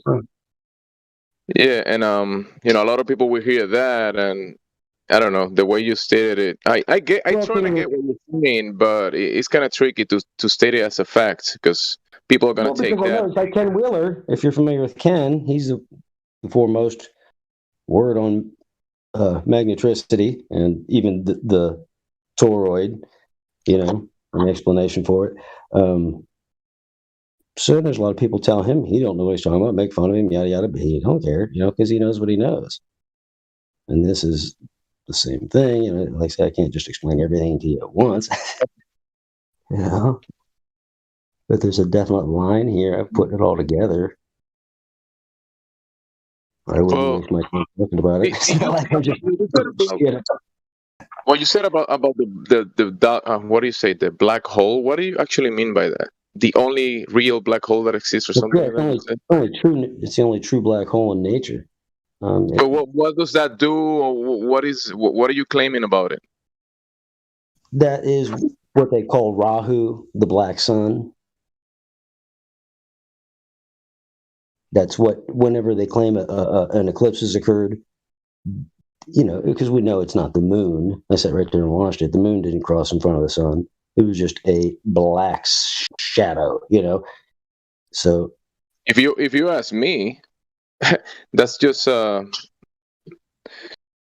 do you say, the negative of the layers that where the light is going through, and it's basically canceling itself, looking like a shadow. Yeah, a lens change is what you're seeing, folks, in the light show above us. Yeah, the light show, and the light is going through. I can understand how you see that. But like say, I watched it from prior, because I've done that. I did that for quite some time, watching the sun with my telescope. And so I sat up, waited for it to happen, and I watched the emergence of these two come together. So I know what didn't happen. So there was no anything change. It's literally the shadow, which is the absence of light. No light can escape it. And then when you study Ken Wheeler, canceling itself. I don't know exactly how to say, but if you have a light in front of another light, one of the lights can look like a complete darkness, complete shadow. Right. Light is, no matter how dark it gets, it's still light. So, yes. That's the tricky part, though. If we claim that we know what's actually happening up there, okay, I think we can do similar things down here, down on Earth, that might cause the same similar effects. But to claim exactly how it's happening up above, up in the layers above, is Okay, well, I get that, but like again, I've done a lot of research. It's not like I'm just. I've seen the firmament. I've literally seen it through the telescope, up close and personal, like looking at stuff through a microscope. I mean, it's very obvious when you see it that it's there. And the only way is exactly like you were explaining, the lesser light situations, because you got the static charge on the outside of the firmament that's causing the radiance that pierces through. And as Scripture says, the firmament is it has polished brass and highly reflected. But we can't see through it. All this water above crap is crap. It's water that surrounds us. Water proves Earth to be flat. Yeah, well, the water proves Earth to be flat. Now, you can't have flat water, then all of a sudden above us, too. That's contrary to, you're almost like trying to mix things up, because they say water sticks around a ball. Well, here you go trying to say that again. Well, come on. That's not logical, and here's why. If you carry a domed structure to the bottom of a swimming pool, it's not at the bottom; it's above. The Earth in Genesis sits over the face of the deep. I'm hearing what you're saying, but what I'm saying is, if you carry a domed, I'll tell you, get lost by going. Seven. I never. You're not listening. You're not listening. If you carry a domed structure to the bottom of a swimming pool, then the water conforms to the shape of its container that includes negative space. Simple statement. Don't interrupt. Also, it's very frustrating to hear you interrupting, Indio. Anybody else try to take turns?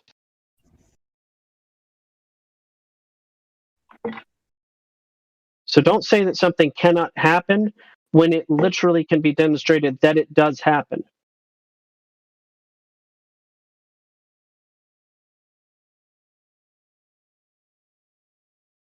Are you done? There's silence. Well, that didn't mean you was done. So you want to talk about demonstration, and that's what you're talking about, huh? Yeah, you can demonstrate water adhering to the shape of its container, including negative space of a curve.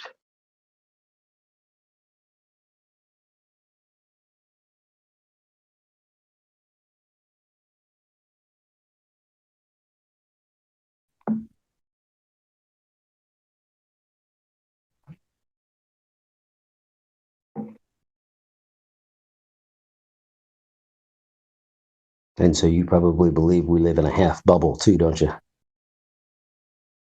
I have beliefs. See, I don't do beliefs. Beliefs are the acceptance of lies. Okay, well, let me demonstrate why what you just said is a lie then. Good luck. Yeah, you said you don't do beliefs. Correct. You made this comment that the sun is a plasma, did you not? A static charge, yes, which would be a plasma, yeah. Okay. How do you know that? Well, the torus, which is in constant motion. What torus? The torus of Earth. What torus? That the spirit. The torus is when you read Scripture and it says the spirit was moving. What spirit? Moving over the face of the deep. Scripture. The spirit. See, what spirit? Go ahead and interrupt. Okay. You're allowed to do I am going to keep on interrupting you because I'm actually demonstrating a falsification of your claim that you don't do beliefs. Yeah, you hate truth. I get it. At any rate, so no, you can make ad homs, but I'm going to demonstrate why you're incorrect in your claim. Right, because your narcissism is kicking in. I get it. It's not about ad homs are not going to adequately describe your claims. There's a difference. It's accurate description. At any rate. All right, you're really annoying. Did you know that? I don't like ad homs. They're not effective for defending claims. Okay? The fact of the matter is, you're making claims, you're being condescending about your claims, you're using ad homs to defend your claims, I'm falsifying your claims, especially a claim like I don't do beliefs, and then you go into territories of things that you don't have knowledge of, you only have belief of. That's all that was being demonstrated to you earlier when Indio said what he said. He was making the exact same statement I'm making, just on a different subject. Don't be arrogant. It's not a good look. And definitely don't use ad homs. I'm not down with that kind of business. Kind of business, yeah. What are you down with? Empiricism would be good You as far as this voice chat goes. How many doses of ego do you do an hour? That dopamine just has to kick in for you. You get sad, don't you? All right, How many so you're ad just homs gonna do you need to continue- use to prove your globe? And why can't you just use measurements and evidence? Well, he doesn't seem to. I don't think he's a globe believer, central banker. I shouldn't. Okay, I should have waited till I understood the conversation better. Yeah, he's not a globe believer. He's a believer in lots of things that he doesn't have proof of, which is fine. It's okay to have beliefs. What's not okay is to lie about not having presuppositions. What's not okay is to lie about not having beliefs. It's not okay. And then to double down on it, be condescending about it. Well, I wasn't that far off. It sounds That's pretty ugly. Glober-like. Well, yeah. Well, here's the thing. He was literally telling Indio a handful of minutes ago that Indio was using Glober logic and/or rationale, which quite foolish. Quite foolish. The fact Projection. that, yeah. I'm not a fan of the doubling down and the ad homs and. It's an example of a flat earther using the same exact logic as Globers. Well, I don't know. Just contradiction and hypocrisy. It's for your own benefit that I'm muting you.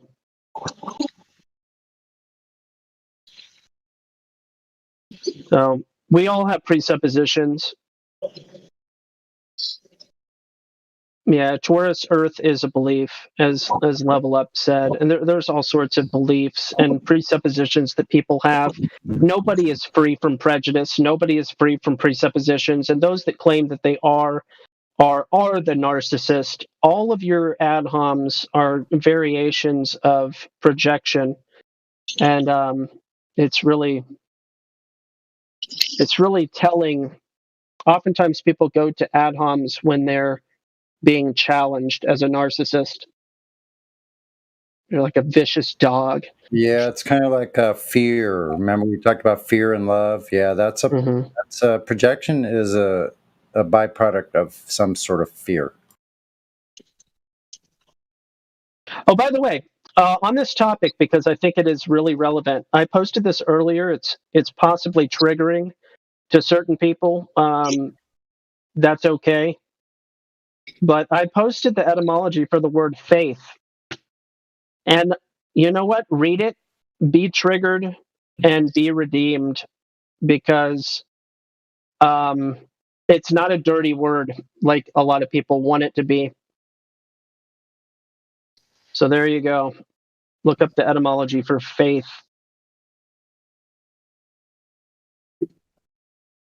Oh, dear heaven. Sorry, I'm looking at the trending words on Etym Online. And it is a very sad list of words. Inappropriate for the live stream. We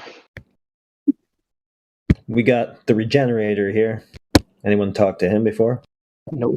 But I am willing to unmute. Hi, Regenerator.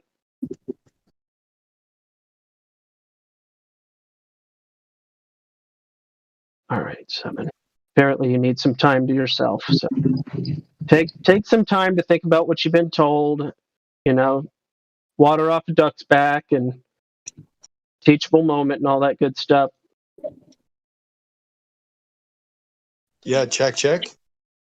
Yeah. Howdy. How's it going? It is going. Sounds like it. I just got in. How you guys doing? Doing pretty swell over here. That's right. That's good to hear. So what do you regenerate?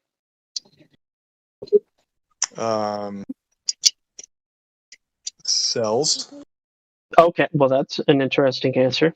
Yeah, I mean that seems like the case.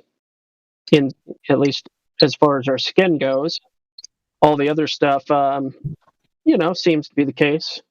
The way that wounds heal and stuff like that. Yeah, interesting answer. Yeah, everything. Bones as well. So I work with certain formulas that increase that process and increase the integrity of all the cells. When you say formula, do you mean chemicals? No, not chemicals. What do you mean by formula? Well, nature has very amazing things to offer, and when proportioned correctly, can really do some fun things in the body. Oh yeah, that's so interesting. Where do you find these things? On very special farms where animals and plants are treated properly, better than most people. What kind of animals? There's a couple. There's only a couple that have some suitable, ingredients for the formulas. Cow being one, but it's knowledge not everybody has, and how to procure certain things where it will work at an optimal effect in the body. I think you're hot micing Morvis. Regenerator, are you talking about pee? Absolutely not. That's funny you should ask that, though. He's talking about that people What? actually do that. People consume urine. That's a very strange thing. How it's connected with the flat Earth? Yeah, it's a good question. I asked him about his screen name, and then I started to hear certain things that kind of made me think, are you back already? No, it's definitely not that guy. Definitely Yeah. not this time. Okay. No. How'd you come into flat Earth? Measurements of the Earth. Yeah, I stopped looking at the TV and I measured the Earth. Yeah. And then I went, oh my goodness, it's not the cartoon that they showed me. With lasers or what? How'd you measure the Earth? Laser's one of them, yeah. Long distance observations. I like horizon measurements. Horizon measurements. I mean, you can't get them exact, but you can get them exact enough to falsify the globe. Yeah. Yeah, you can falsify that claim first. Yeah. Come on. One thing that's interesting, I usually do about 100 flights a year, and you can even see how the clouds obey the flatness. Anybody else observe that? Yeah. It's funny you mentioned that because I just had somebody tell me the other day that we can see the sky curving. It's like, yeah, you're just seeing things. Angular resolution. attributing it to curvature. But okay, yeah. Yeah, on a cloudy Go day, ahead and think what you want. when the clouds are sparse, and independent of each other, they're exact same altitude, and it's awfully flat. It's 100% flat.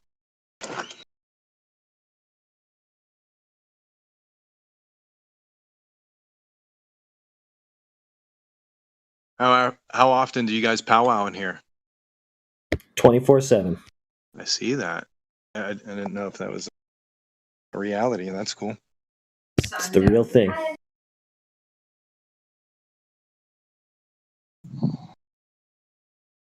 Oh, hello, regenerator. Howdy.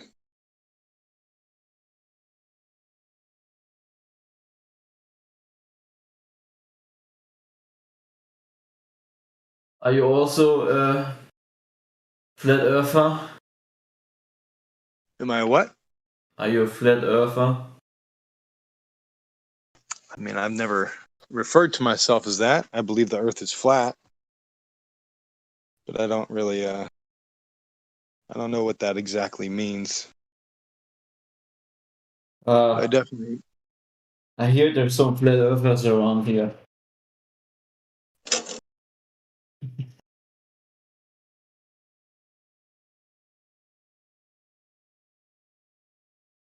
Yeah. What do you do? What do you do with the information, though?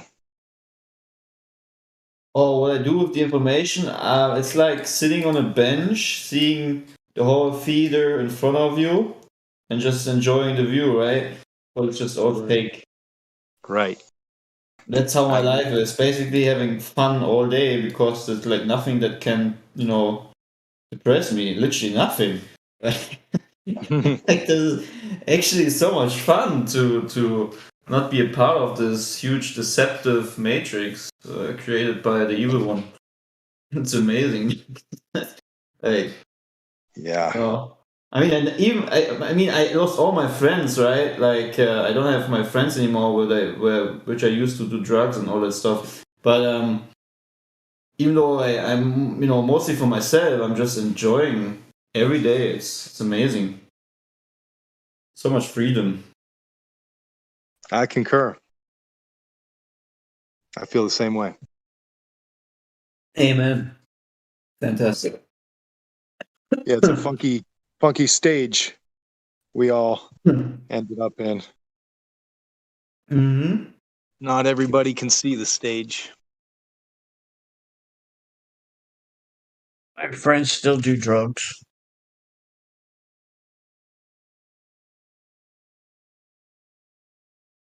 How's that work out? Yeah, it's not worth it. Not worth it. Your temple comes from your birth with everything you need. No need for additional things. Okay. Woohoo! Praise the one who created all these wonderful Amen, amen. things.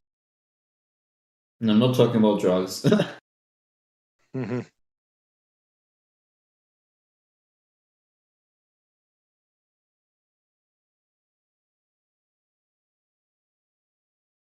Hey guys, Hita.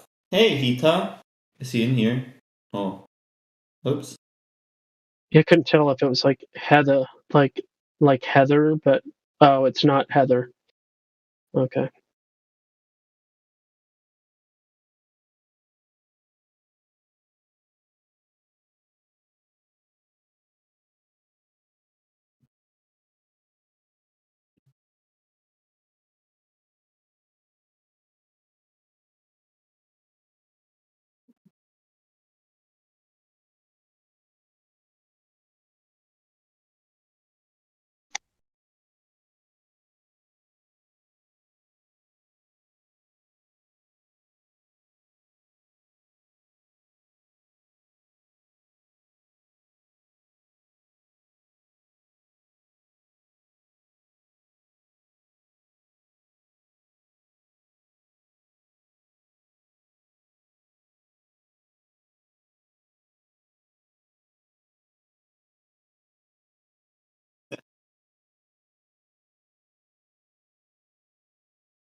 Mm.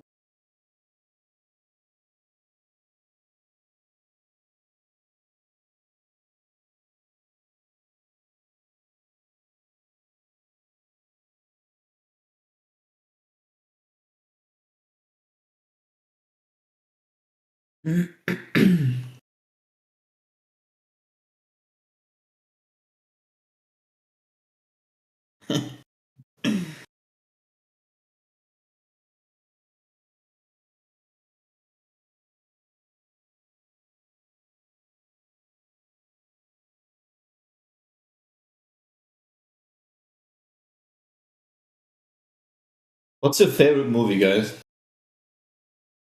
Since no one is talking, anyways. Ace Ventura. Ace Ventura.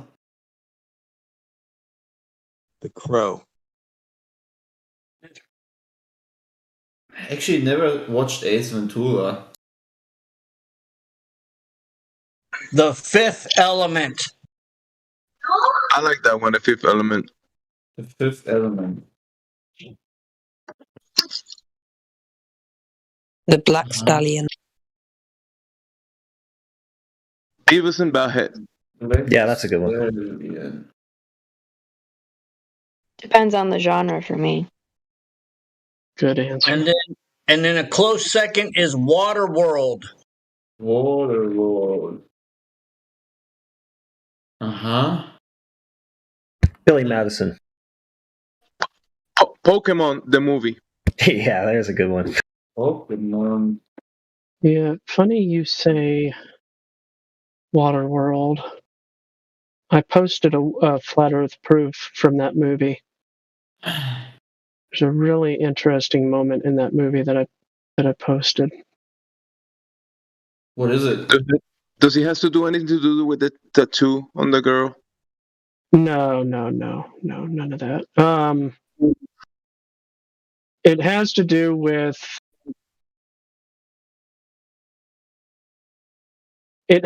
the Horizon picture. And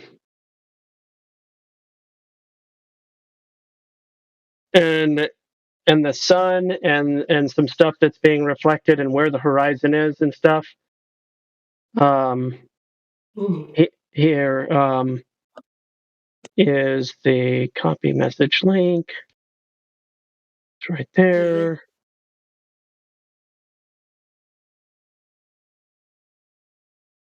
Did somebody just say, excuse me? I did. Yeah, go ahead. No, I burped, so I said, excuse me. Oh, okay. That's it. You're excused. Leave this chat right now. Thank you. All right. So anyway, that was a screenshot from the movie. Take a look at that.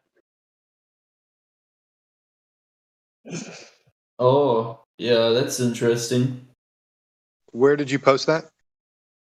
The live stream voice text.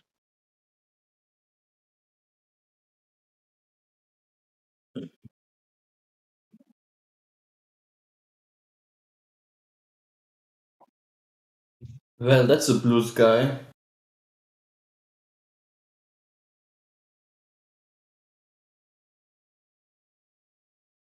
Nothing to see there. Blue sky, white clouds.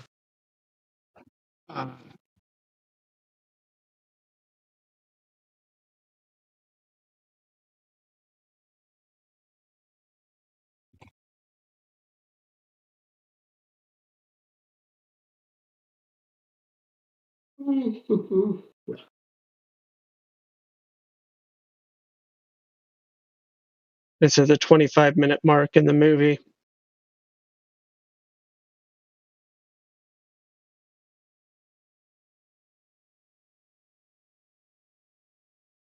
Oh, Pirates of the Caribbean also has a lot of flat Earth hints. A lot. Like almost every movie. I think one is even the title says it. I think Pirates of the Caribbean to the edge of the world, or something like that. Yeah. Oh no, at the world's end. Yeah, and they come, they cross through some portal in Antarctica or something. Yep. That's pretty crazy. There also some guy in the ship says sunrise, don't set. Disney doing Disney things.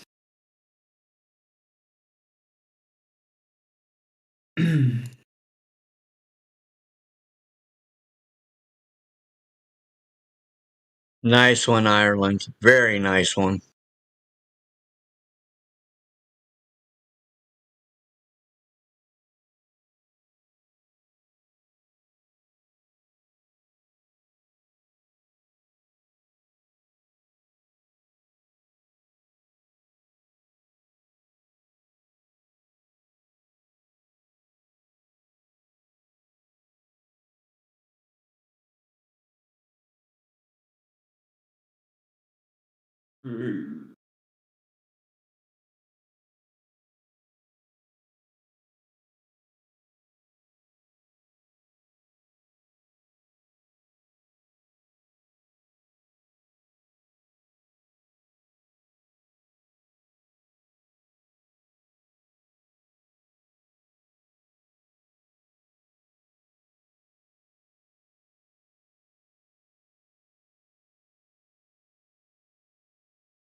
Somebody just joined. Who is it this time? I'm always trying to look and see, but I have to have a running memory of who was in the chat already. So when a more familiar person is already or has just joined, it's harder to recognize than an unfamiliar. I think it was me rejoining to see if I disconnected because nobody was talking. Yeah. So there's no physical measurements of the Earth having any curvature. Somebody proved me wrong. I have not heard that voice in a moment. What voice? My voice? Yes, sir. Missed you. Who's talking? I missed you too. Somebody named Bong Zonit. Bong's on it. That's me. That's me. I am Bong's on it. Thank you, Bombs on it. I chip in what I can. We need some Earth curvature, and then we'll go from there. Y'all Wish go I ahead. could help you out, man. It from 10,000 feet jumping out of an airplane looked pretty freaking flat to me.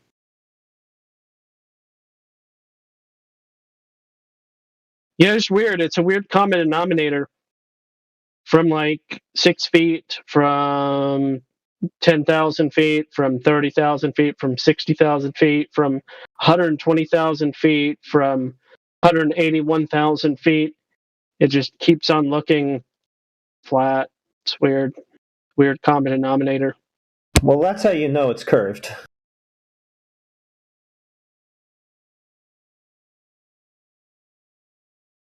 It's my eyes playing tricks on me. Something like that.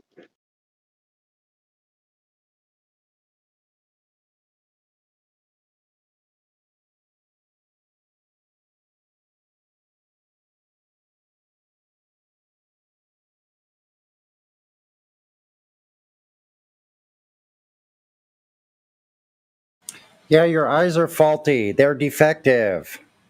You should have them replaced. You can't rely on them. Might as well just cover them up. Can't rely on your eyes. Since we can't rely on our eyes to determine anything, we know the Earth's a globe. Might as well just put a bag over your head then, I guess. I don't know what else you got left there. Might as well. It's not like our senses are doing us any good. We know we're on a globe, but we can't use our senses to tell, so might as well just get rid of them. That's right. Another voice I have missed. Hello, Sonny. How have you been? Who's this?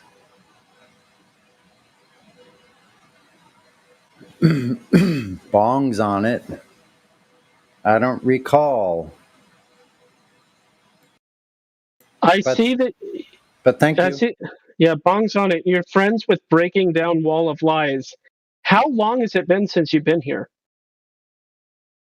I want to say probably close to a year. I've been dealing with a lot of. I was hit by a dump truck back in 2019, and I've been dealing with the surgeries and a lot of other issues since then. So, okay.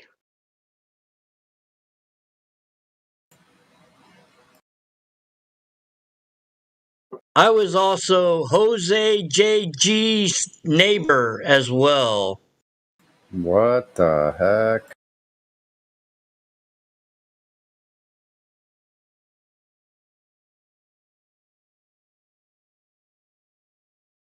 Wait a minute. What did you say about breaking down the wall of lies? Well, I was looking at our mutual friends, and oh yeah, because I haven't seen him in a long time. But I know he's Scottish, right, or Irish, or one of those. Breaking Down, yeah, he's Scottish. Scottish. Yeah. So Bong's on it was Jose JG driving the dump truck. I'm just kidding. Yeah. He was running a used globe sales yard.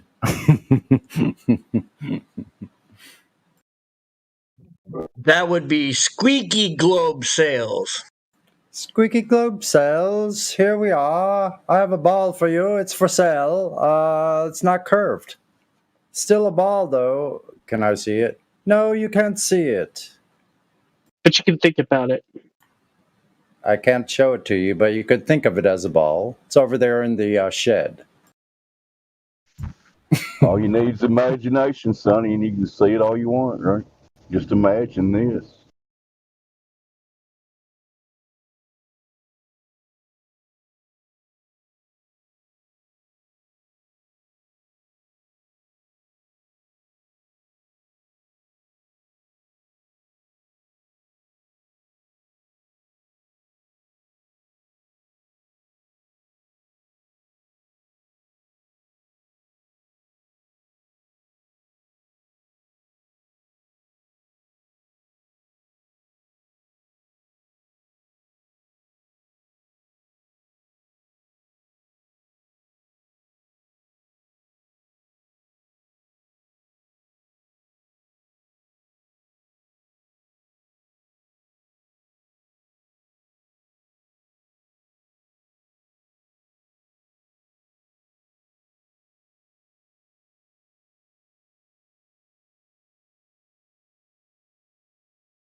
Hello, mic check. Coming in fine. All right, I couldn't talk earlier because I have my kids here. I'm Ireland. I've posted the picture. I noticed Miggy was talking to someone yesterday, and he threw this picture that I put into the chat. Tried to claim that it must be the sun in the clouds. So I just wanted to post it and highlight it that there's no orange sky in that picture, and I believe it looks more like a bushfire, a large-scale one, possibly in Australia. So if he happens to come along, I can show him that and say what it might be.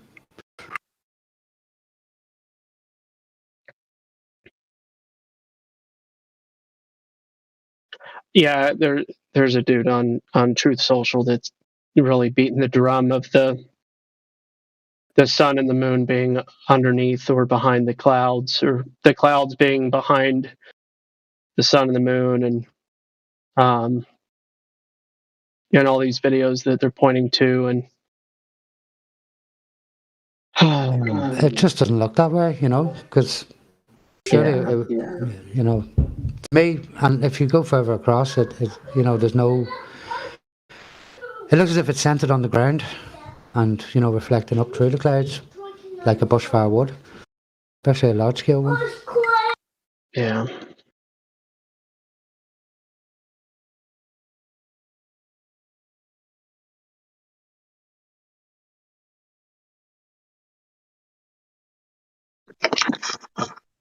Let's say you see the clouds behind the sun, and then you get on a hot air balloon or helium balloon and go 100,000 feet. Do you think you're gonna see clouds behind the sun once you go up above the clouds? Yeah, and that's the point I tried to make, and they just get angry. They just get angry, and they're like, "Oh, you can choose what you want to believe," and it's like, no, there's evidence that contradicts what you're claiming. It's as simple as that.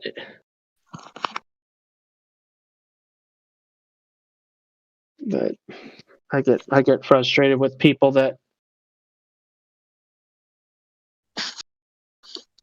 I don't know. There's a lot of examples of this.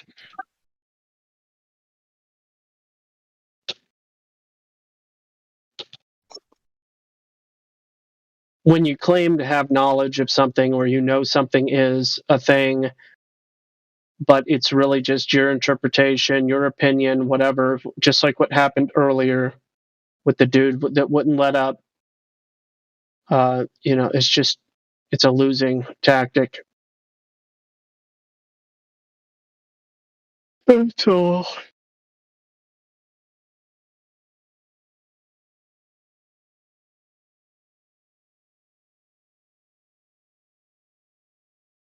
I might already have you added, but I'll look for you there. Into the break. Into the break. Ah, gee. That autocorrect did something very different. To the break. There we go. No, I was not already following you, but now I am. So there you go.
Got a question, technical question about phones.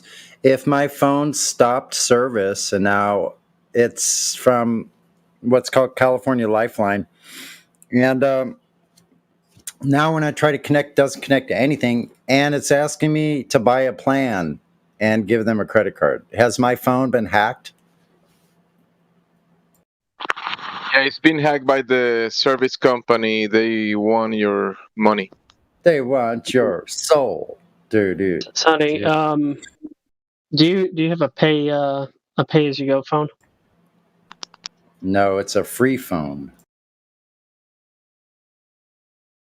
What do you mean by that? It's a California Lifeline. You apply. Oh yeah, Like gotcha. I apply, so I have a free Lifeline phone. Well, then what you're looking at is probably a phishing scam. Well, the phone won't connect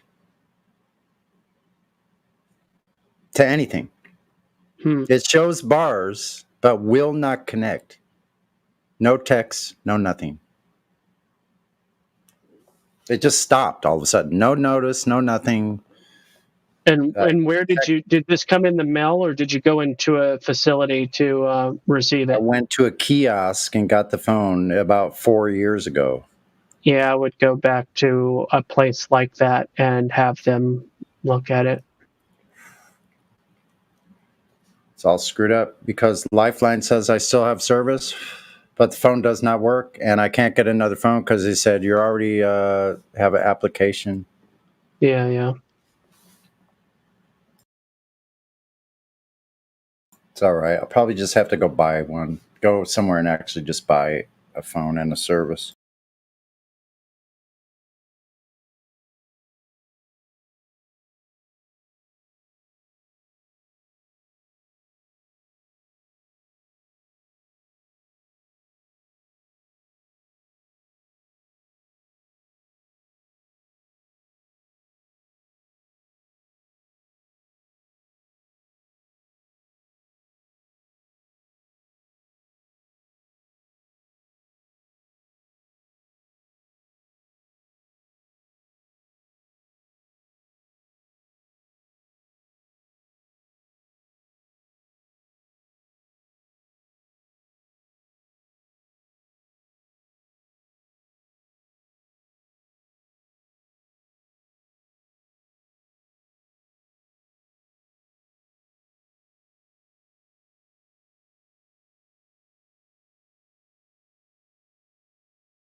Why would I think my phone wouldn't be hacked from the hacked government?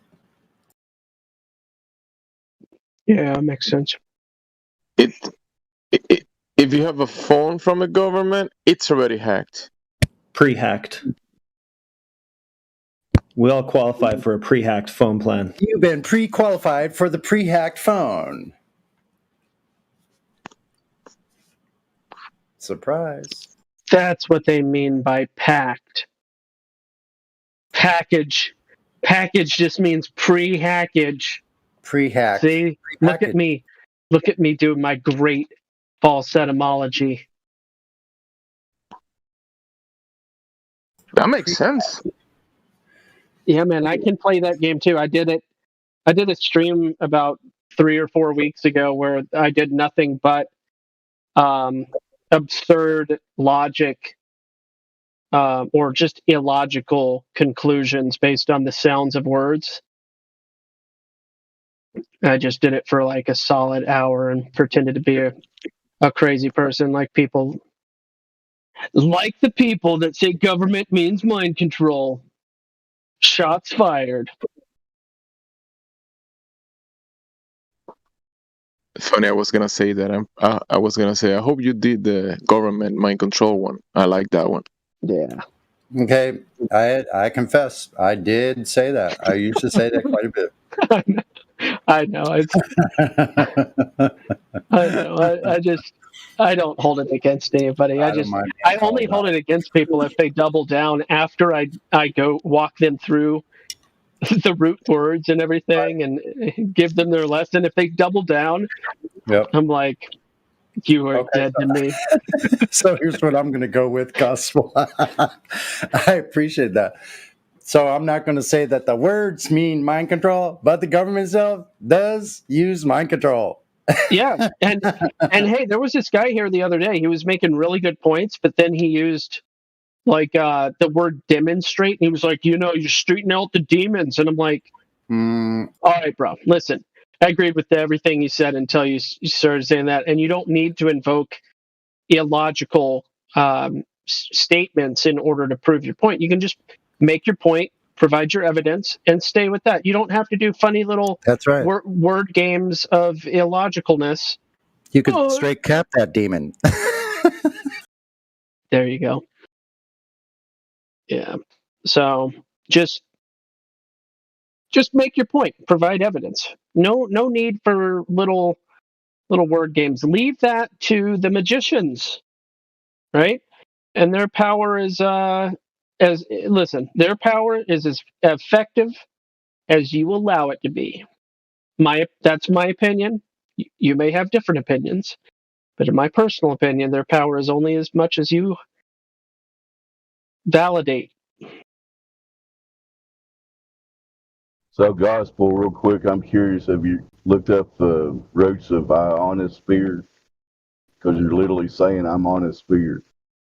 Ionosphere. Yeah, I got you. Ion is the it's a compound word, so it comes from ion, from Michael Faraday apparently. Okay. With the good old Faraday cage guy. Introduced by English physicist and chemist Michael Faraday, suggested by the Reverend William Whale, English polymath, coined from Greek ion, neuter present participle of iene or yene. I guess yene is how that would be said, which is just the word for go. Go. From Proto-Indo-European root a, which just means to go. So called because ions move toward the electrode of opposite charge. Ion. That is the root in that word. So it's just a combination of ion and sphere. So technically, the claim of ionosphere is that there's a place on a sphere where things go. Go sphere. Yay. Yeah, there you go. Cheerleader sphere. Coined by Scottish radar pioneer Robert A. Watson Wyatt. or not Wyatt, sorry, Watson Watt, 1892 to 1973. So called because it contains many ions. Radar, line of sight.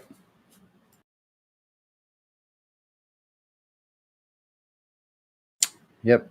So I could be wrong, but isn't that literally what they made up to account for Marconi sending a radio signal 2,000 miles? Yes, in order to bounce off an alleged bounce off the sky and then the ground and then the sky again. Boing, boing, boing, boing, boing, boing. They had to put a cartoon globe cartoon with it because they have to have a cartoon with everything. Well, really and truly, at that scale, well, let's see. What is their claim? What's the height of ionosphere? Because we could just do the math for distances. 10,000 miles versus the. Hold the phone. They probably have little where it's bouncing. They know exactly where that is, by the way, as well as where the molecules are escaping. There's a valve. They're just keeping that secret. All right, so they say 180 miles, right? So how many times is it going to go from the ground to 180 miles, back to the ground, back to 180 miles? About 3 bounces. Or less than that, like 2. Oh, this is hilarious. Look at this picture. This is pretty fun. Look at this picture and look at the scale.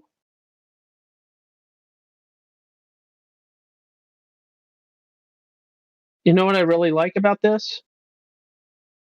The blue line is at like 700 to 900 miles. The blue line is, but the blue line in this graphic is at the 10-mile mark. 10 miles. But in like if you were to scale everything, it's just terrible scale. But with that said, 180 miles. Bouncity, bounce. That's a lot of bounces. I mean, really, that could be as many as 50 bounces.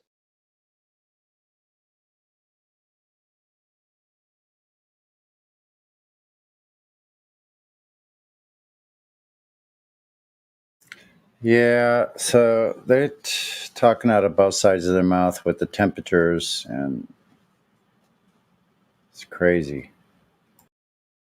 Yeah, they don't.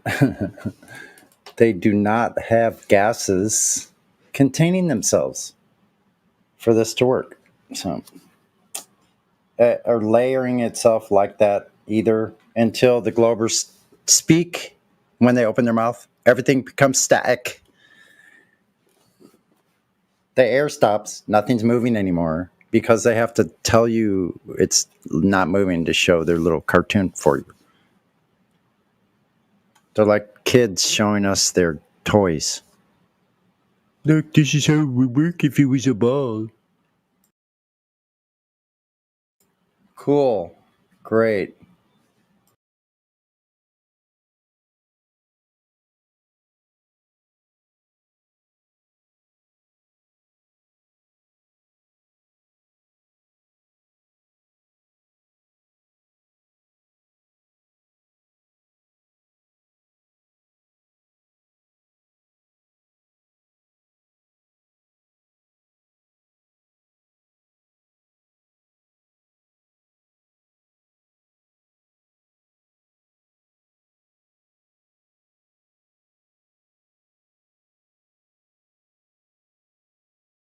I'm going to say no less than 8 bounces.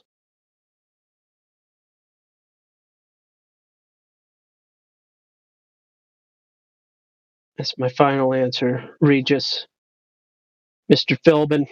I wonder if Marconi himself bought that story. Did he even live? Did he live long enough to hear that story? I don't know. Good question. I don't know. Because to him, he set up a tower 2,000 miles away and boom, banged right off of it. flat straight across the water. But no, bouncing at 180 miles up and down at least 8 times makes sense. Sounds legit. Yeah. Hey, Shifty CG.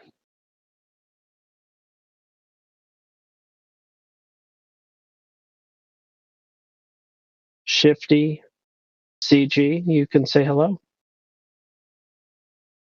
Oh, you muted yourself.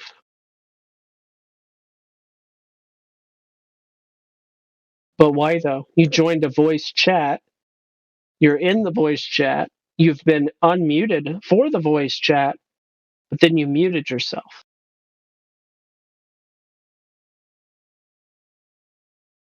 Now you have unmuted yourself. Feel free to say hello.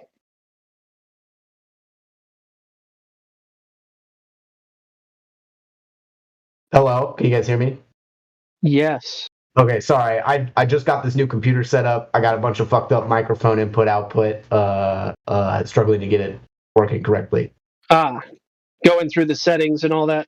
Yeah. Discord uses like a different sound profile. It's pretty stupid. I don't know. I'm having a hard time figuring it out, but It can be cumbersome. I would agree with you. Welcome to the server. Thank you. What brings you here? To be honest, I think I've had this Discord for a while, and I just saw that there was some people in the voice, so I figured I'd pop right in. Okay. What interests you on the topic of flat Earth?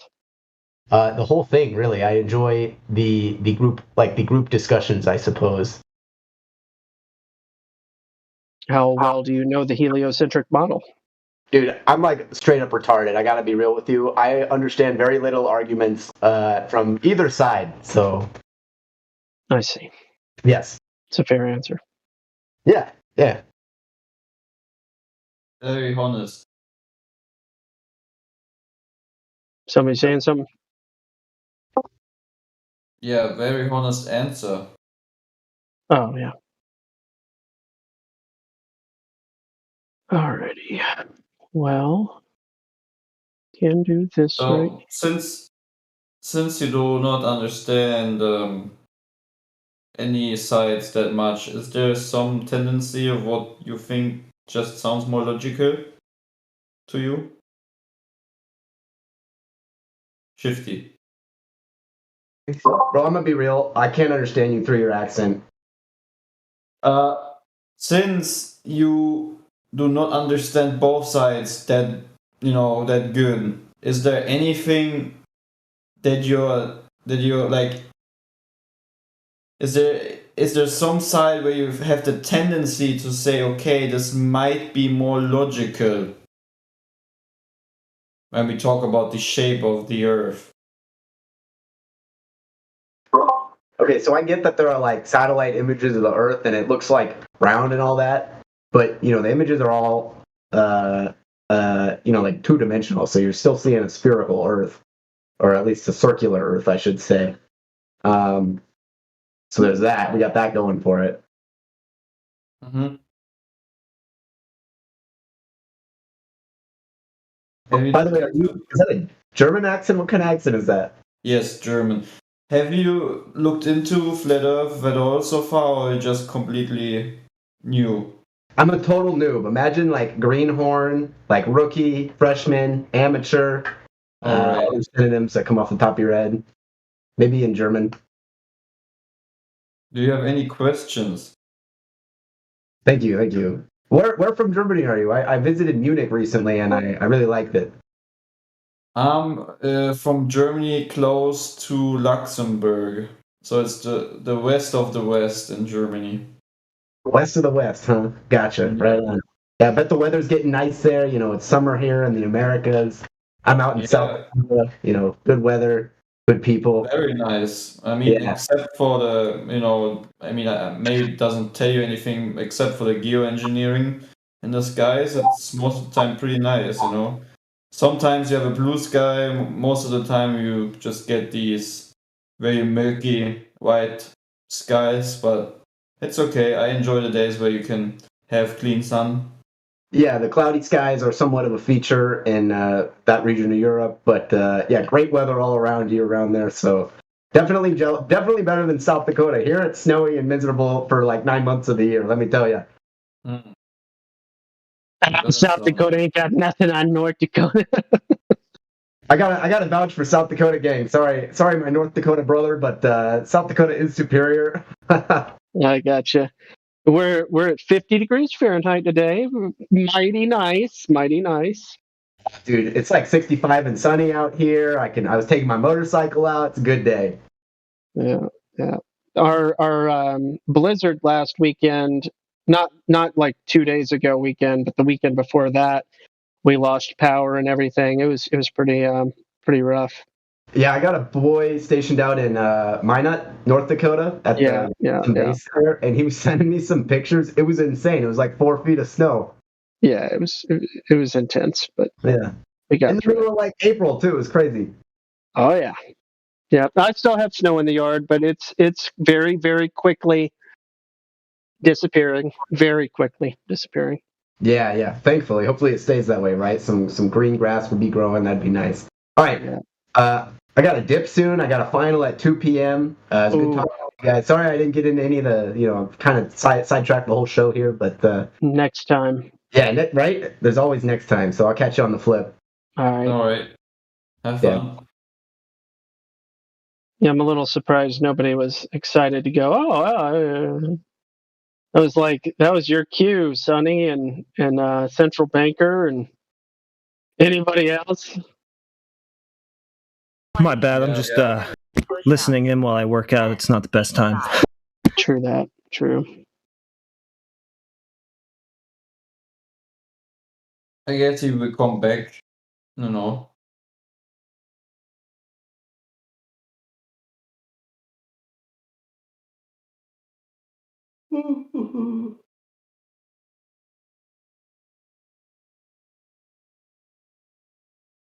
Can we do somebody make a graphic? This would be really neat. Do a Emperor has no clothes metaphor and / analogy for the Black Swan with the geometric horizon and the apparent horizon, where the Emperor definitely has no clothes, but he thinks that his clothes are on. I think that there's got to be a good way to put the little black box, censor out. Don't make it inappropriate, of course. But I really think that the Emperor has no clothes could really be a good metaphor and analogy to use with this whole geometric horizon versus apparent horizon. Because really that's what it is. The geometric horizon is the clothes the Emperor believes he's wearing. And the apparent horizon is his actual nakedness.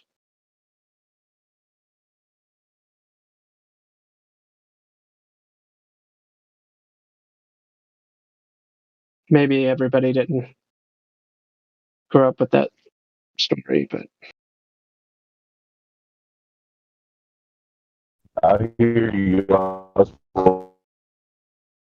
Got you, Dave. Thanks.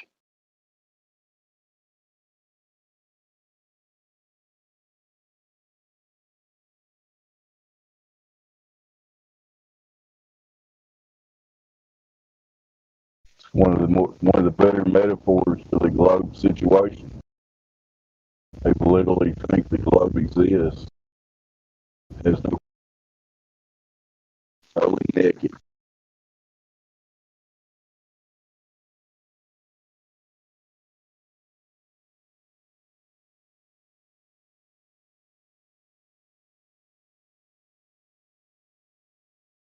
Emperor, maybe it already exists. Has no clothes. Yeah, I mean it already exists. Here we go. This is fine. This is like a cartoon from probably the 60s or 70s. There you go. That's good. Somebody just needs to add like words to that GIF.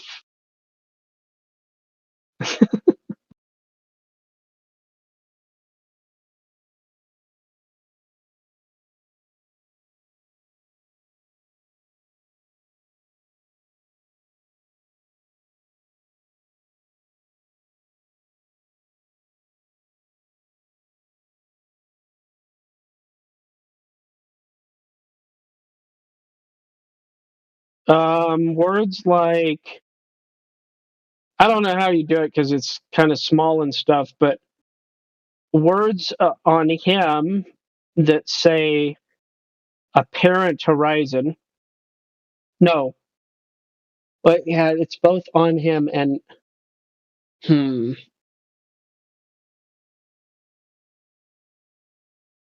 Yeah, apparent horizon on his body, geometric horizon on his head. I don't know. Maybe I'm realizing that this was a bad idea. I think it works in the realm of imagination, but it's really hard to memify it.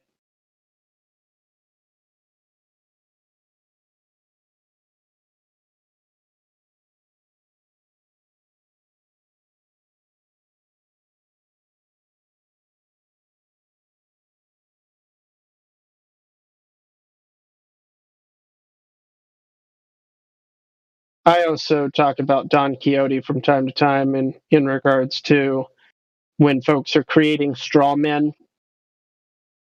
I reference Don Quixote because they're attacking something only in their own imagination, and it's all super sad and pathetic to watch them do it.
Maybe just the words in meme fashion. This is what it looks like. This is what it looks like when someone believes there's a geometric horizon. It just feels so long. I don't know how to make it more quippy.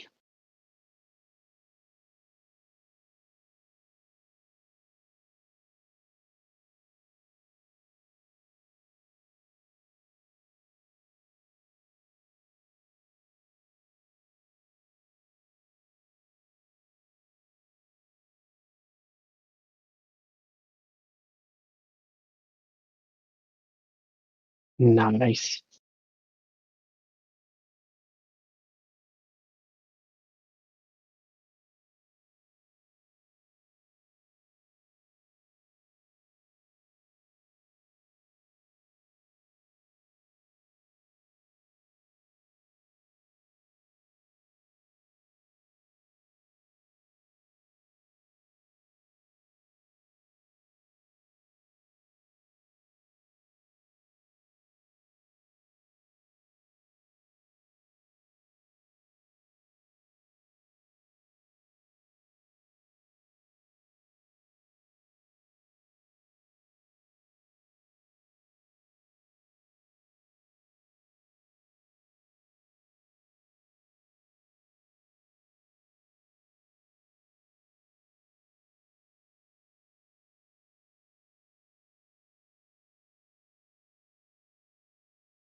Most anyone who has that's ever not what been they in space. mean. They don't mean that. They want to go to space, man. Well, okay. If that's the case, do you know how many people have left low Earth orbit?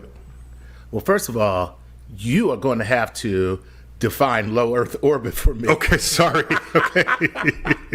Because I'll say it another way. All right, the Apollo astronauts. Okay, that left Earth. Right. To go to the moon. All right. Okay. And that's space. Okay, wait a minute. So there was Apollo 10, 11, 12, 10, 11, 12, 13, 14, 15, 16, 17. So 8 missions left Earth to go to the moon. Not all of them landed, right? As famously Apollo 13 didn't. And Apollo 10 was just a dry run for Apollo 11. But those are the only people who have ever left Earth for a destination. That's cool. Every other astronaut, hundreds of them, are called astronauts, and we still say they went into space. And what that means is they went into low Earth orbit. Oh, that's just awful. And so low Earth orbit is, in practice, where the space station is. It's about a couple of 100 miles up. So the distance from Earth's surface to the space station is less than the distance from New York City to Washington, D.C. Oh, God, why are you depressing me like I'm this? just trying to be honest about this. This is awful. Okay? So when people say to me, you want to go into space and because somebody's got some orbital tourist thing, and I'm thinking, to me, space is the large-scale structure of the universe. Thank you. Not boldly going where hundreds have gone before, driving around the block, as low Earth orbit indicates. Okay? So, yeah, you can drive to Earth orbit in 3 or 4 hours. Oh, all right. If the road were pointing straight up, so NASA and others, I'm not implicating NASA uniquely in this. When they say we are going into space, that's what they mean. Okay. Okay, that makes sense. That makes sense. So there's a distance for which that's it, and they rounded the number, so it's a nice clean number. It's 100 kilometers up, or about 62 miles. Damn. Okay. So is the space station space? Is that beyond that threshold? It's outside of that definitional layer. But it's still low Earth orbit. It's still LEO, low Earth orbit. And I'm sorry, as an astrophysicist, to me space is the large-scale structure of the universe. All right. Listen, I can't find fault with anything you said. It kind of makes sense. Frankly, I have been pushing NASA to revamp its vision. The shuttle did some extraordinary work in low orbit experiments, this International Space Station, moving cargo. It was an extraordinary accomplishment. And we're very proud of the work that it did. But now what we need is that next technological breakthrough. We're still using the same models for space travel that we used with the Apollo program 30, 40 years ago. And so what we've said is, rather than keep on doing the same thing, let's invest in basic research around new technologies. I'd go to the moon in a nanosecond. The problem is we don't have the technology to do that anymore. We used to, but we destroyed that technology, and it's a painful process to build it back again. Now what we need is that next technological breakthrough. We're still using the same models for space travel that we used with the Apollo program. The problem is we don't have the technology to do that anymore. We used to. Previous program, we are setting a course with specific and achievable milestones. Early in the next decade, a set of crewed flights will test and prove the systems required for exploration beyond low Earth orbit. The technologies that we're testing out on Space Station are definitely helping us with our goals of going beyond low Earth orbit. Well, that's a great question. The plan that NASA has is to build a rocket called SLS, which is a heavy lift rocket. It's something that is much bigger than what we have today, and it will be able to launch the Orion capsule with humans on board, as well as landers or other components to destinations beyond Earth orbit. Right now, we only can fly in Earth orbit. That's the farthest that we can go. And this new system that we're building is going to allow us to go beyond and hopefully take humans into the solar system to explore. So the moon, Mars, asteroids, there's a lot of destinations that we could go to, and we're building these building block components in order to allow us to do that eventually. Nowadays.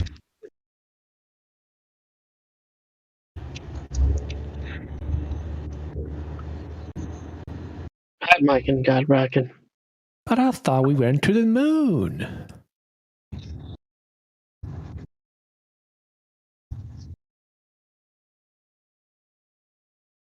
Did we? How about that 33 and stars falling thing with Leo? How about that? Just a coincidence, of course.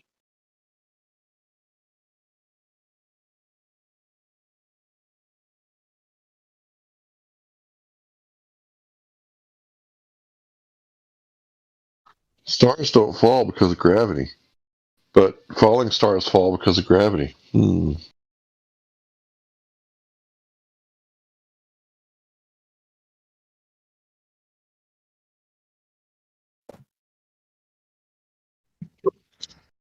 wonder if these building block components that they are speaking of are components like low Earth orbit submarines or sub water or above water. How would you call water that's above rather than sub? Rather than subterranean, like below. Uber. Huh? Uber. Uber? Like the taxi service. Okay. And what does Uber mean in that context? Explain that to me, please. But Uber means Uber is a different word for super, which just means above. Okay. On top of, I'm pretty certain that that it would be Uber Marine, but let me see. I might be switching languages. Let me see what Well, that's okay, because you've already taught me something. At least I had no idea that Uber meant what you just told me. So thank you for that. Yeah.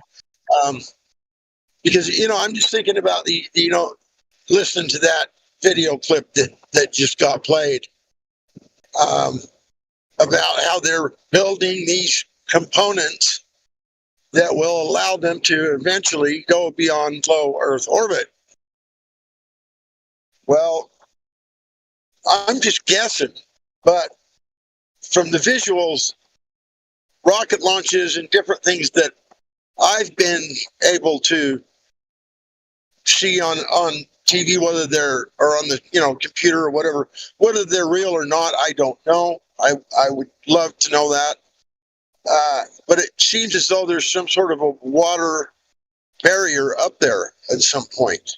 So sub is Latin. It's a Latin prefix. So to keep the Latin language and to keep it consistent, it wouldn't be Uber. It would be super. So it'd be supermarine vessel. Okay. So maybe here in the future, when they start talking about a supermarine vessel, we'll know at that point what they're talking about, or at least they're on the right track. Maybe, I don't know. Mm-hmm. It could be hypermarine as well. Yeah. Hypermarine or supermarine, one of those two. If they started saying marine anything up in the sky, that would be pretty telling. Yeah, exactly. Well, I think they're going to have to say something at some point. I mean, I just can't whether it's marine or whether there's water up there or not, I have really no actual idea. But there's certain texts that have kind of held true for a long time, and they're kind of holding true still today. And you know, a lot of people, want to say the Bible, you don't need, it's a bunch of horsewash or whatnot, but, it speaks of waters above and waters below. And, I just can't imagine the universe being empty. I was talking about this about a week ago as well, as far as nothing being there. That's impossible. You can't have nothing somewhere. There's nothing there. So there's not space. There's not anything. Nothing. It doesn't exist. So, it makes a whole lot of sense that, beyond where our realm, if we're inside this realm and we're below the supported dome over the flat plane, why couldn't there be water for 1,000,000 miles above us, or even 1,000 miles above us? Who knows? Layers. Could be layered, just like our atmosphere. Who knows?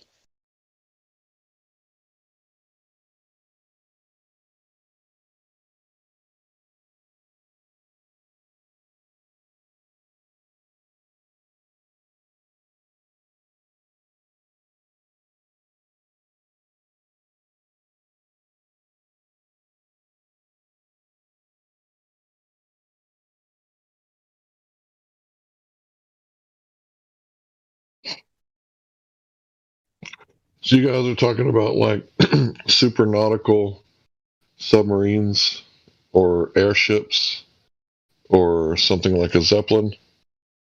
Because imagine like what we could do today, right? Because the lift is like the hard part, right? Lift by like up in the air. And then, strapping a motor on it, a jet engine, that would be like the easy part. Maybe not a jet engine, might be a little too powerful, but you get what I'm saying.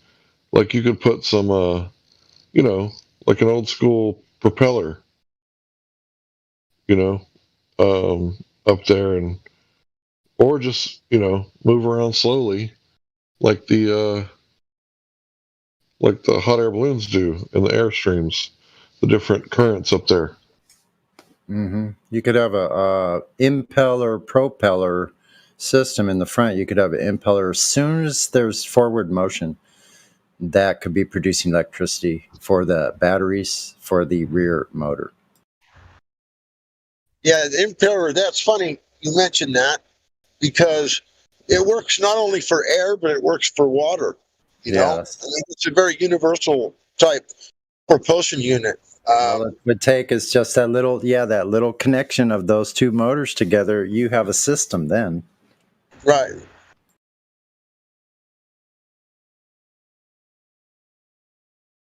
Man, I want one. I imagine what mine would look like, a personal little freaking solid dirigible, man. You don't have to have cloth. It could be a solid structure. Well, I know one thing. If I'm going to try and penetrate any barrier above us, I don't want to do it at 500 miles an hour. Exactly. You know what I mean? Yeah, exactly. I just want to rub. I want to rub up against it a little bit first. Cuddle up to it. See what it feels like. You know what I mean? Then maybe try to stick my hand into it. You want to have just enough power to overcome any of the changes in the air that you're encountering, the wind direction, it's wind speed, wind direction, all of that. Yeah. You just need enough power to be able to counter those forces, and you could be stationary when you go up against it. Yeah. Mm-hmm. But think about the technology with drones they have now. So how hard would that be to coordinate? Right. A couple of Raspberry Pis or whatever. Yeah, they've probably already done what we're talking about. But I would imagine. If not, then they've been real lazy and real complacent, thinking that they can't do anything about where they just can't do anything about it. They just can't go anywhere. They gave up, 50 years ago. I don't know. And that might be the case. It just very well could be the case that there is no man-made object that's going to allow them to penetrate and go beyond the barrier. I mean, you just never know. They can't go through it. They know they can't. They tried. Here's my speculation is they tried. They couldn't do it. So for real, they're in a real problem because they already were in the middle of this alleged space race, Cold War nonsense created by the Rothschilds. The whole thing. Just a cash grab is all it is. It's created by the Rothschilds. Just another cash grab. The Israeli state flag has the same exact Star of David that the Rothschild family, except Rothschilds are red. They had to change it because people recognize it. Then all of a sudden they don't recognize it anymore. But World War II created to create the Israeli state. Nothing more by the Rothschilds, who are Jewish descendants. Yep. I don't even know why that's would be surprising to anyone anymore. No, it's not surprising. Yeah. No, I know. Well, I know it isn't to you.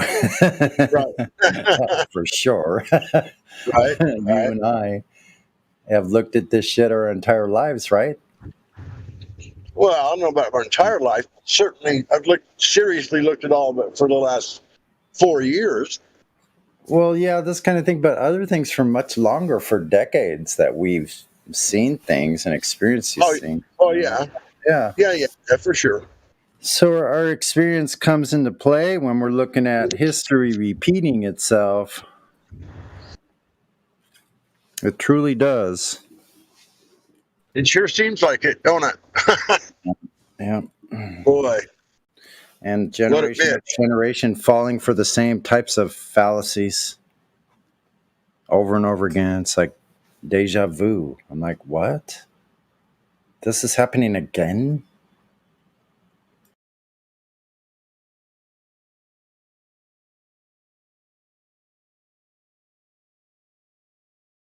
So I truly believe there's such thing as silent coups.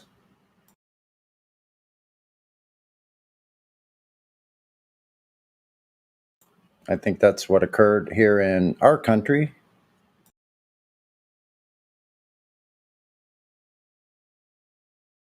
And they got a monster on their hands that they don't have any clue what to do with America and Americans. Because if they all found out, spaghetti-o. Yeah. Larry. Hey, Larry. Good afternoon. Good to see you here, man.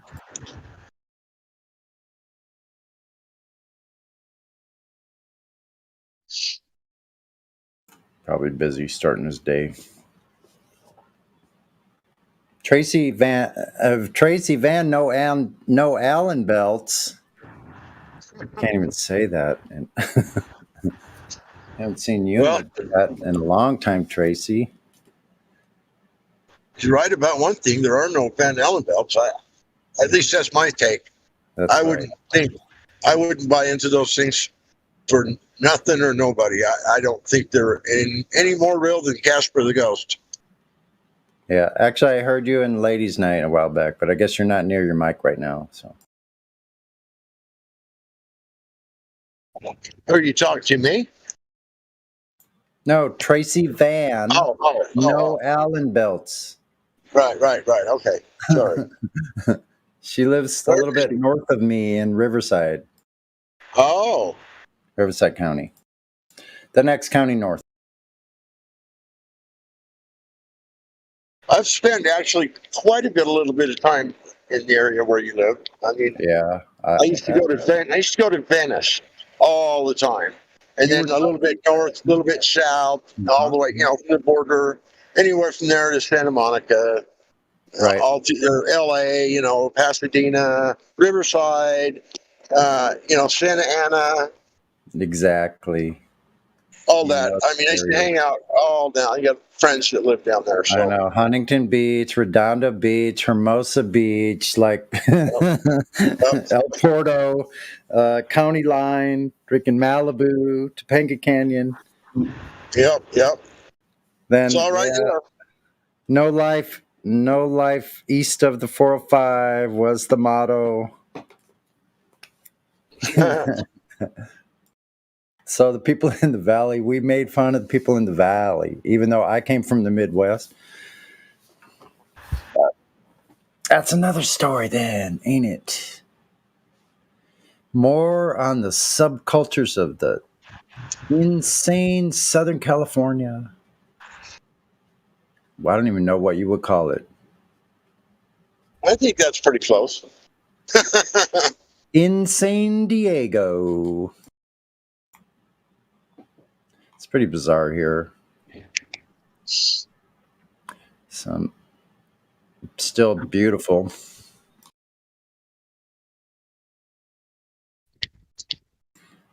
I'll be fine. Actually, as long as no one tries to stop me at some point or something somewhere and ask me for my papers, I'll be just fine.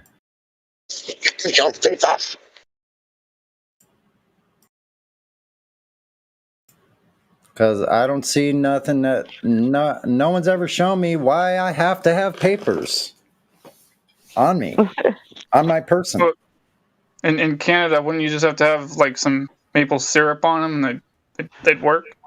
Just put some maples. Where would you put it? Yeah, here, officer, here's some maple syrup. Have a sniff of this. Just right on the paper, right where your signature should Maple syrup on the paper. That sounds perfect. Hi, Sonny. Hey, Tracy, there you are. Yeah, I was outside and I heard my name, so I came back in the house. Didn't mean to interrupt you from your outside chores. No, it's all good. Yeah, What's up? Right on. Well, How you miss been? you. I'm doing great, actually. You got to come down in about. Well, I'll send you a DM about another month or so. Okay. Big surprise. I'll be there. Yeah. Let me send you a DM. Okay.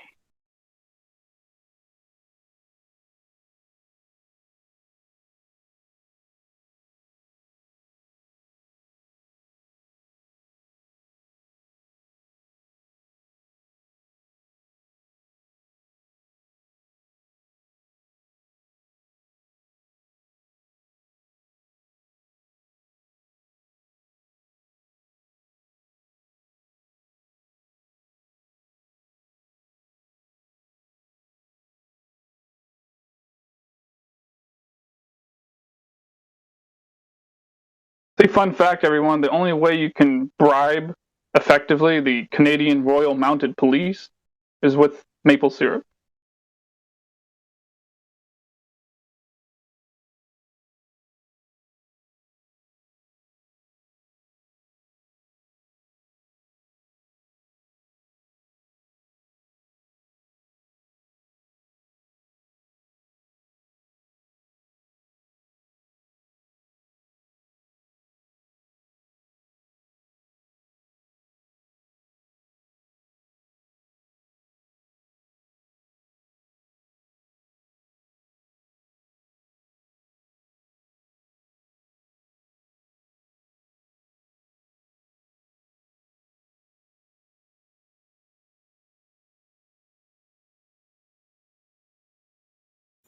There's 7 pictures coming for you there. Hope you like them. I'm sure you will.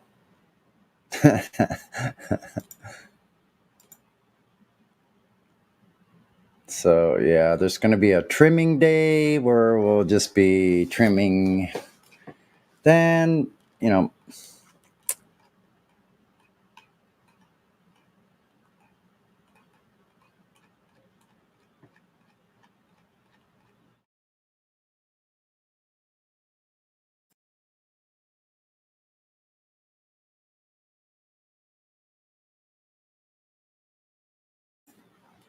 Harvest party, harvest part. Oh, I should shut up. Shut up, Sonny.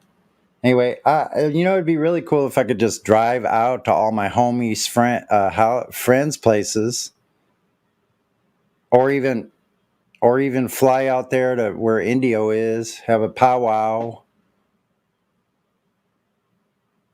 sit down for a few minutes, have a cup of tea or coffee or something, talk flat Earth, shoot the shit. Well, if you come out to North Dakota, I'll make you a latte. You know what? That'd be awesome. I'd love to see that place. Like really, you know what? I've always loved stark nature, when nature is just raw, like bare cliffs, 300-foot cliffs jutting directly out of the ocean. Like you can go up to these places in Northern California and Big Sur. Mm-hmm. Giant granite cliffs with pine trees on them. They're just like, so I've always liked that. Those big open plains I've seen, all that in Montana, driving for hours and hours and hours across these flat lands. Like that's amazing stuff. Like the views I've seen, like I wish I had known like how, like what I know now, because I've seen things that were incredibly far. Me driving myself from San Diego to, well, into Texas, almost halfway through Texas. I saw some amazing things on the road, like out along the road in Arizona and New Mexico. Over by White Sands, you could see so many miles, people. Like, that's incredible. I want to think do it again. Now I want to do it again so I can stop and set up a tripod and take some pictures and some video of those sites. Like, I want to see them again. I think Flatty is making an offer for you to drive to Wells. Yeah, that's okay. I think I'd take a boat or ship. No, that's too hard. Yeah, fly over. What the hell? If travel's legal anymore, I really can't tell. I don't think they would allow me to travel. Like, that's how free I am.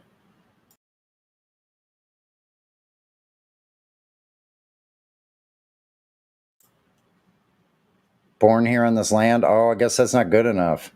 You can't leave. This is exclusive footage in the ticket line at the airport.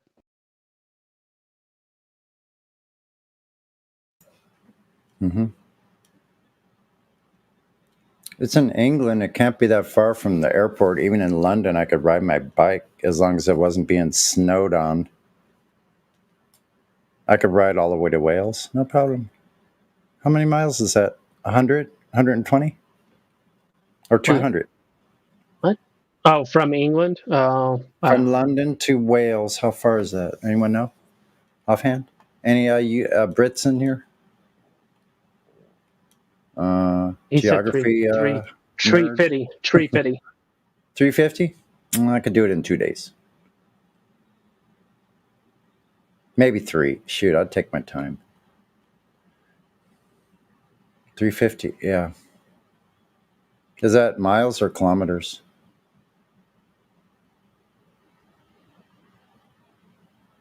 Miles, okay.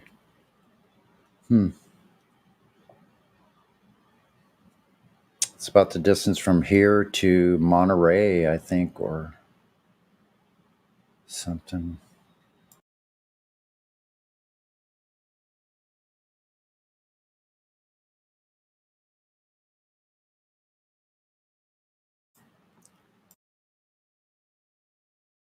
What if you could take your personal dirigible all the way across the ocean, reliably?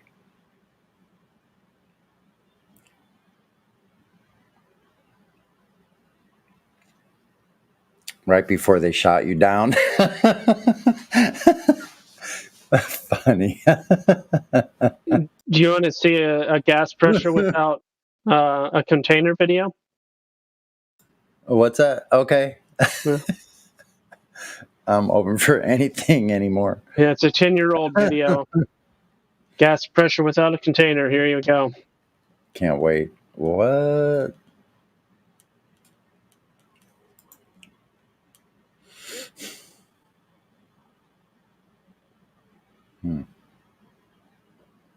It's got a torch.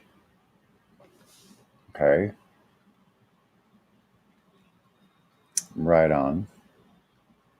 And what? Oh, I get it. That was a good one. I like that. Clever, isn't it?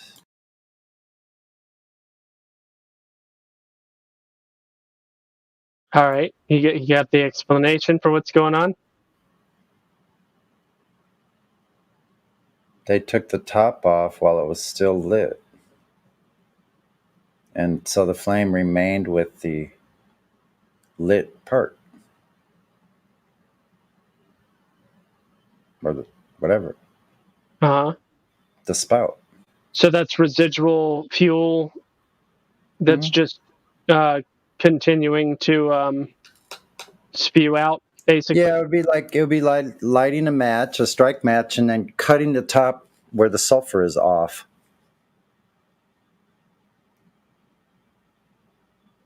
If you could cut it off and just take that top part off, the flame would remain with the sulfur part. Or a burning stick, whatever, burn anything, burning. Wireless gas, though. Wireless. What? I think it's meant to be a joke. Wireless. I don't even get that statement. Non sequitur. Yeah. It has nothing to do with wires.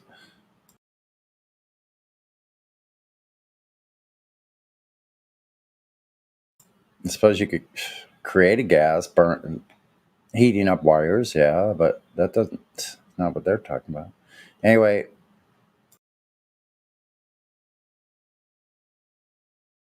Does this mean that people can weld with Wi-Fi? No, I'm just kidding. You can weld with HHO, though, and it won't even burn your hands if you put your hands, but you can melt metal with it. You can actually weld with it and solder. And cut a brick in half, but it won't cut your hand. It won't burn your hand. You're making me wish I had some matches and rum to play with, Burns at a low enough temperature you can put it on your hand. Oh, like they used to do in the Caribbean with the rum, yeah. They would spill some out on the bar and light it, and there would be whoosh, this big blue flame going whoosh across the bar. You never saw that? Oh yeah, I've seen it. My dad showed me that trick. He poured on the counter in my kitchen. Or they'd light it and just light it on fire. Drink that. They'd light the top of the shot glass and drink the shot while it's lit. Yeah, it's a low enough temperature; it won't even burn your mouth. Yeah, doesn't. Just puts it out. Yeah, strange stuff. Some strange things you see in bars all across the plane in different places. Yeah, and to anyone listening to this, remember that's rum, 151 rum, not Everclear or anything. That will burn your hand. Yeah. I watched a movie once, like kind of an odd movie, but at the very beginning, this guy was trying to impress his two sons, while he's like in the middle of getting a divorce with his wife or something. So he goes into the front lawn, pours a bunch of, flammable liquid over his hand, lights his hand on fire, trying to impress his children. But then he later on realizes, oh wait, it's supposed to be rum, not any kind of alcohol. Oh shoot! Ouch!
That's what I'm talking about.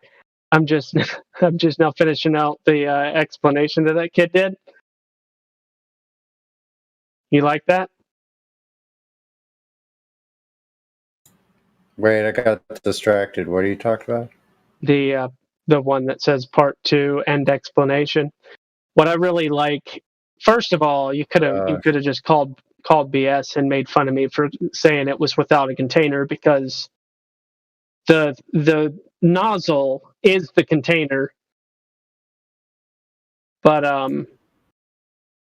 so I was really just being facetious anyway. But I like what the kid did. You know how he's like, hey, check this out. Look at this, and then look at this, and then watch me do it. And you know, that's a good. I'll be honest. Like, I wasn't giving it my full attention. I didn't even listen to the audio. I was just watching it, and so I didn't even look at it because I'm distracted doing several different things at once. Oh, so am I. It's all good.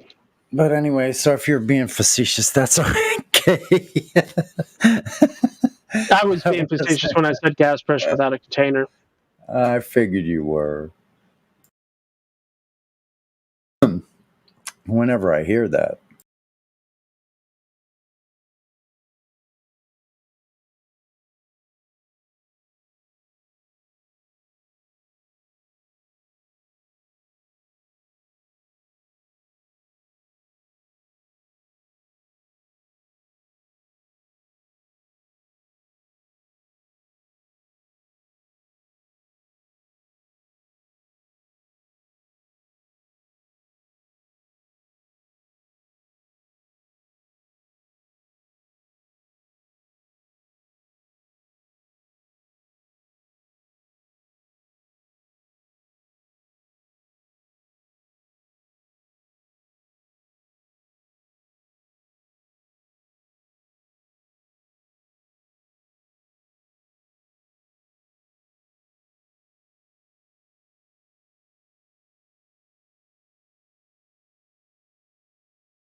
It's the noise I hear all day.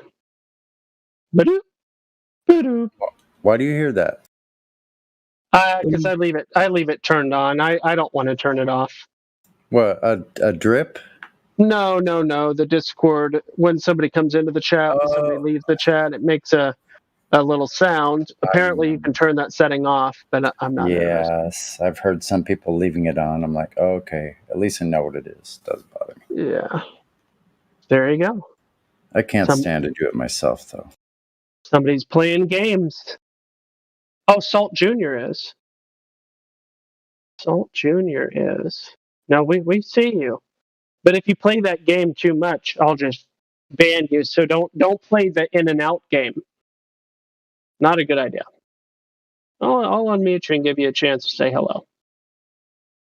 The in and out game is better suited to in person. Right. How you On a guys horizontal plane. Alrighty there. Salt Jr., hi. What's up? Can you get a little closer to the mic? Just a little bit. Right here? Yeah, you're just coming in low. We can hear you clearly, which is half the battle. How you doing today, Gospel Bear? Yeah, I'm doing well. How about you? Doing pretty good. What brings you to a flat Earth server? Someone just invited me. That happens. That happens. How much do you know about the heliocentric globe Earth model? I don't know anything, but I'm ready to learn. So if you got invited to an almond harvesting Discord server that taught you all about almond farming, would that be something that you'd be like, thanks for the invite. Let me hop in there and learn all about almond farming. I love learning, bro. I'll learn anything. I'm always open to new ideas. Interesting. There are many servers that I would never join just because I lack interest in certain things. So I have the presupposition that there are certain disinteresting things for everybody, but that presupposition isn't always true. I get it.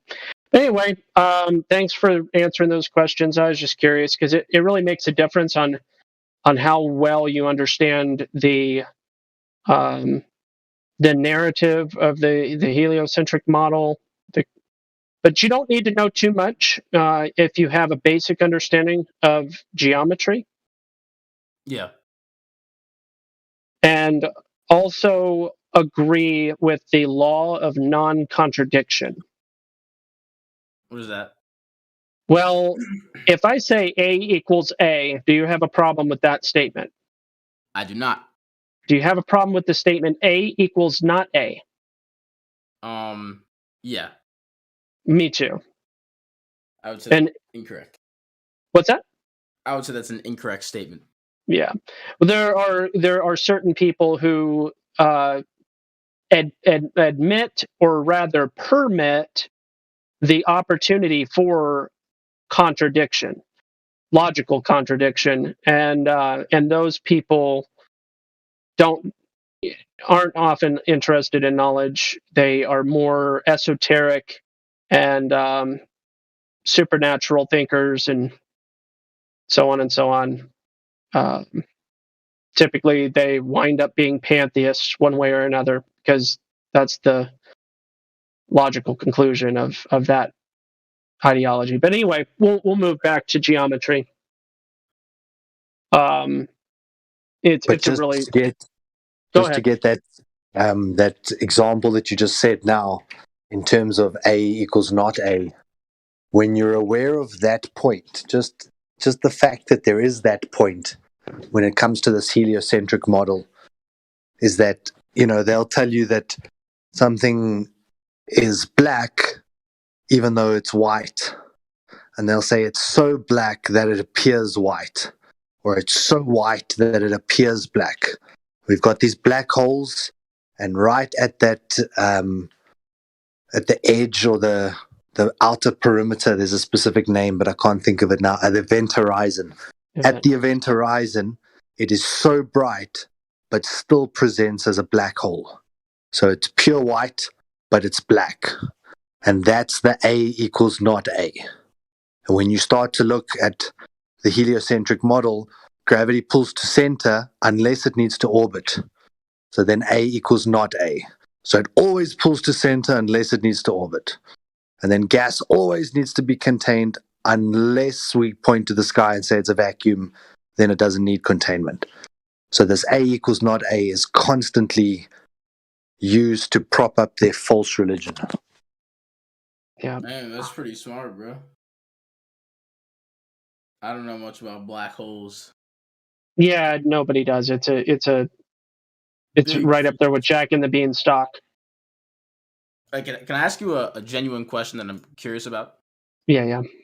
So I kind of want to understand like flat Earth. So, like where does the idea like stem from? Yeah, I can sum it up. There's a claim that the Earth is a ball. Right. All right. Simple to understand that point. That claim exists. We look for the evidence.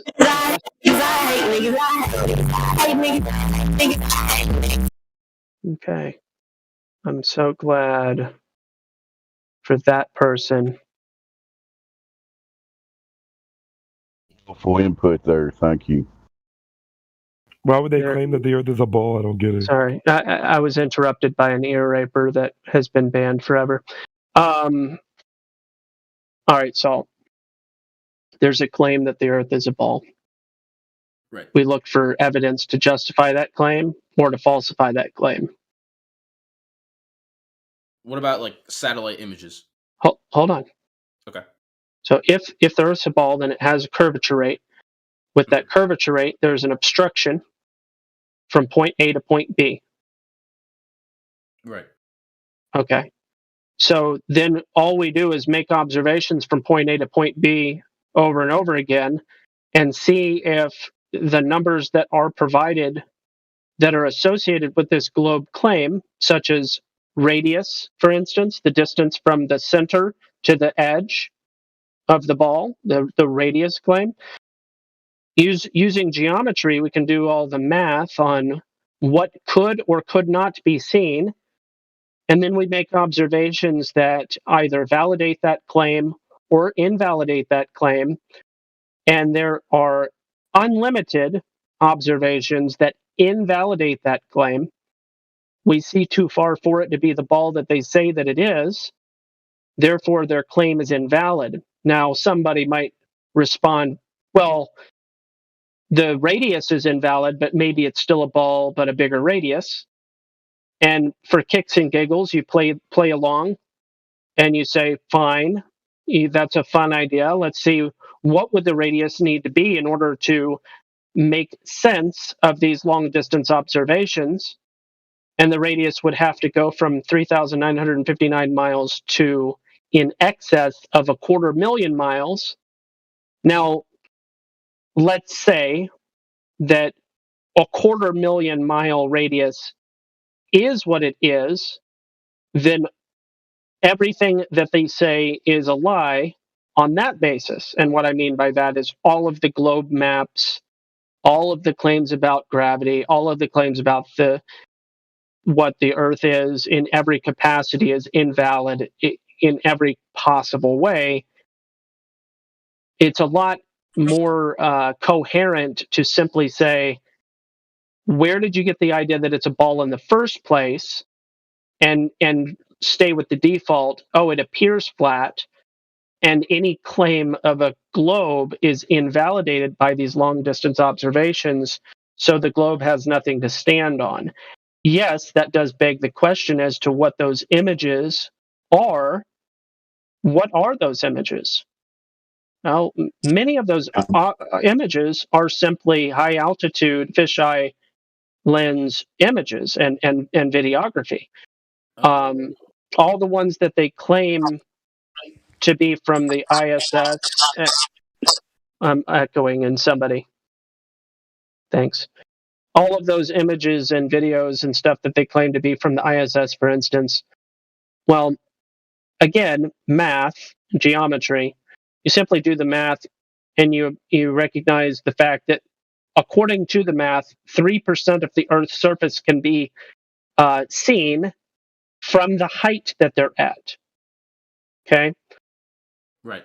Now, with that said, when they're showing, when you understand 3% versus what they demonstrate to make it look as though it's 30 or 40% or maybe even 50% with this massive curve, that starts to beg some questions too. So what are they showing? A misrepresentation one way or another is what they're showing. And this is something that is absolutely irrefutable, that they are misrepresenting their own claim, according to the height of the ISS, the alleged height. They're even misrepresenting their own claim, but in reality, why would they need to? Can I just put it a little bit more simply?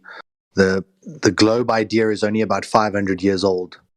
The ancient Babylonians and all ancient religions knew that horizontal meant level, so much so that they called our horizon horizontal, horizon. So the claim of a level plane that you live on has always been known. The idea that you're on a spinning ball is only 500 years old.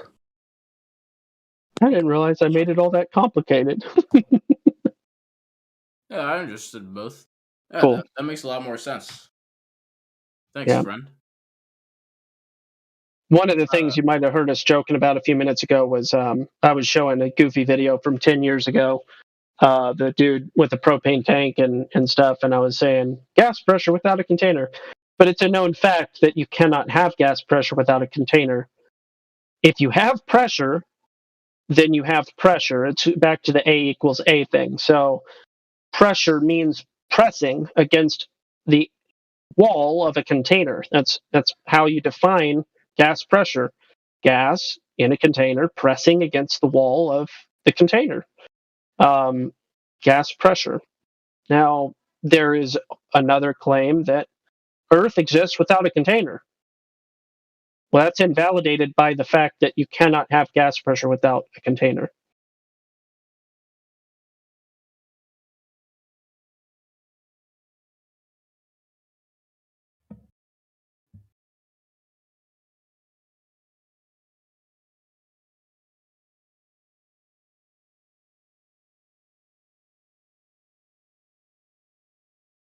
Did I lose you, or are you still there, Salt?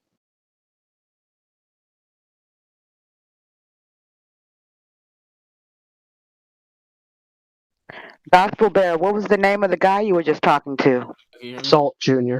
Oh, my mic is back. It got unplugged. Oh, okay. Did you hear the gas pressure point, Salt? Yeah, I did. Cool. And what did you think about it? Dad. He has like a few PhDs in physics. I might have to. Who? My dad. Your dad has a few, as in more than two. Oh, he's gone. He got buzzed out or whatever. Well, I'm going to the gym, boys. Good luck. Goodbye. Take over.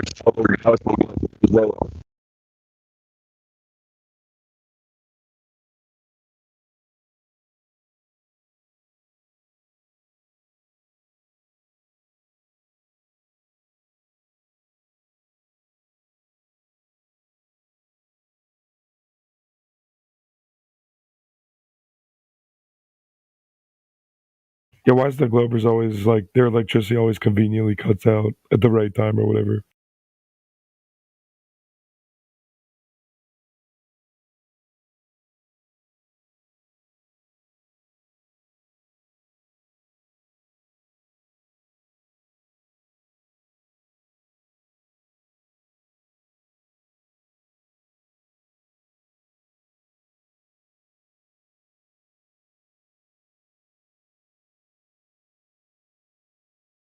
I don't know why you're triggered, dude.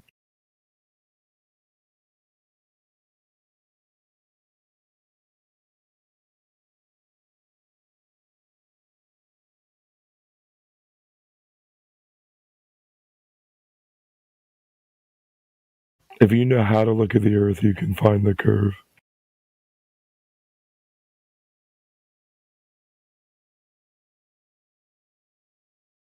Please enlighten us. We've been looking for this elusive curve. Well, it's we've already discussed it, Dave. But well, for the audience, like, oh, this is pay drinker. How'd you get? Like for the audience, I'm VC verified. So, for the audience, yes, if you know how to look at the Earth and separate it from water, and know that Earth is not related to water in any way, then you can go searching for curvature, and you would be able to find it. But not a lot of people like can do that, you know. So if you cannot find the curvature, how can you be on a globe? Well, I mean, I've already seen the curvature with my own eyes. I know it exists, but it's like it's hard for me to explain how I can. Like, I would have to take a picture of it for you. You know. Right. Yeah. I get it. Well, how high were you when you saw the curvature?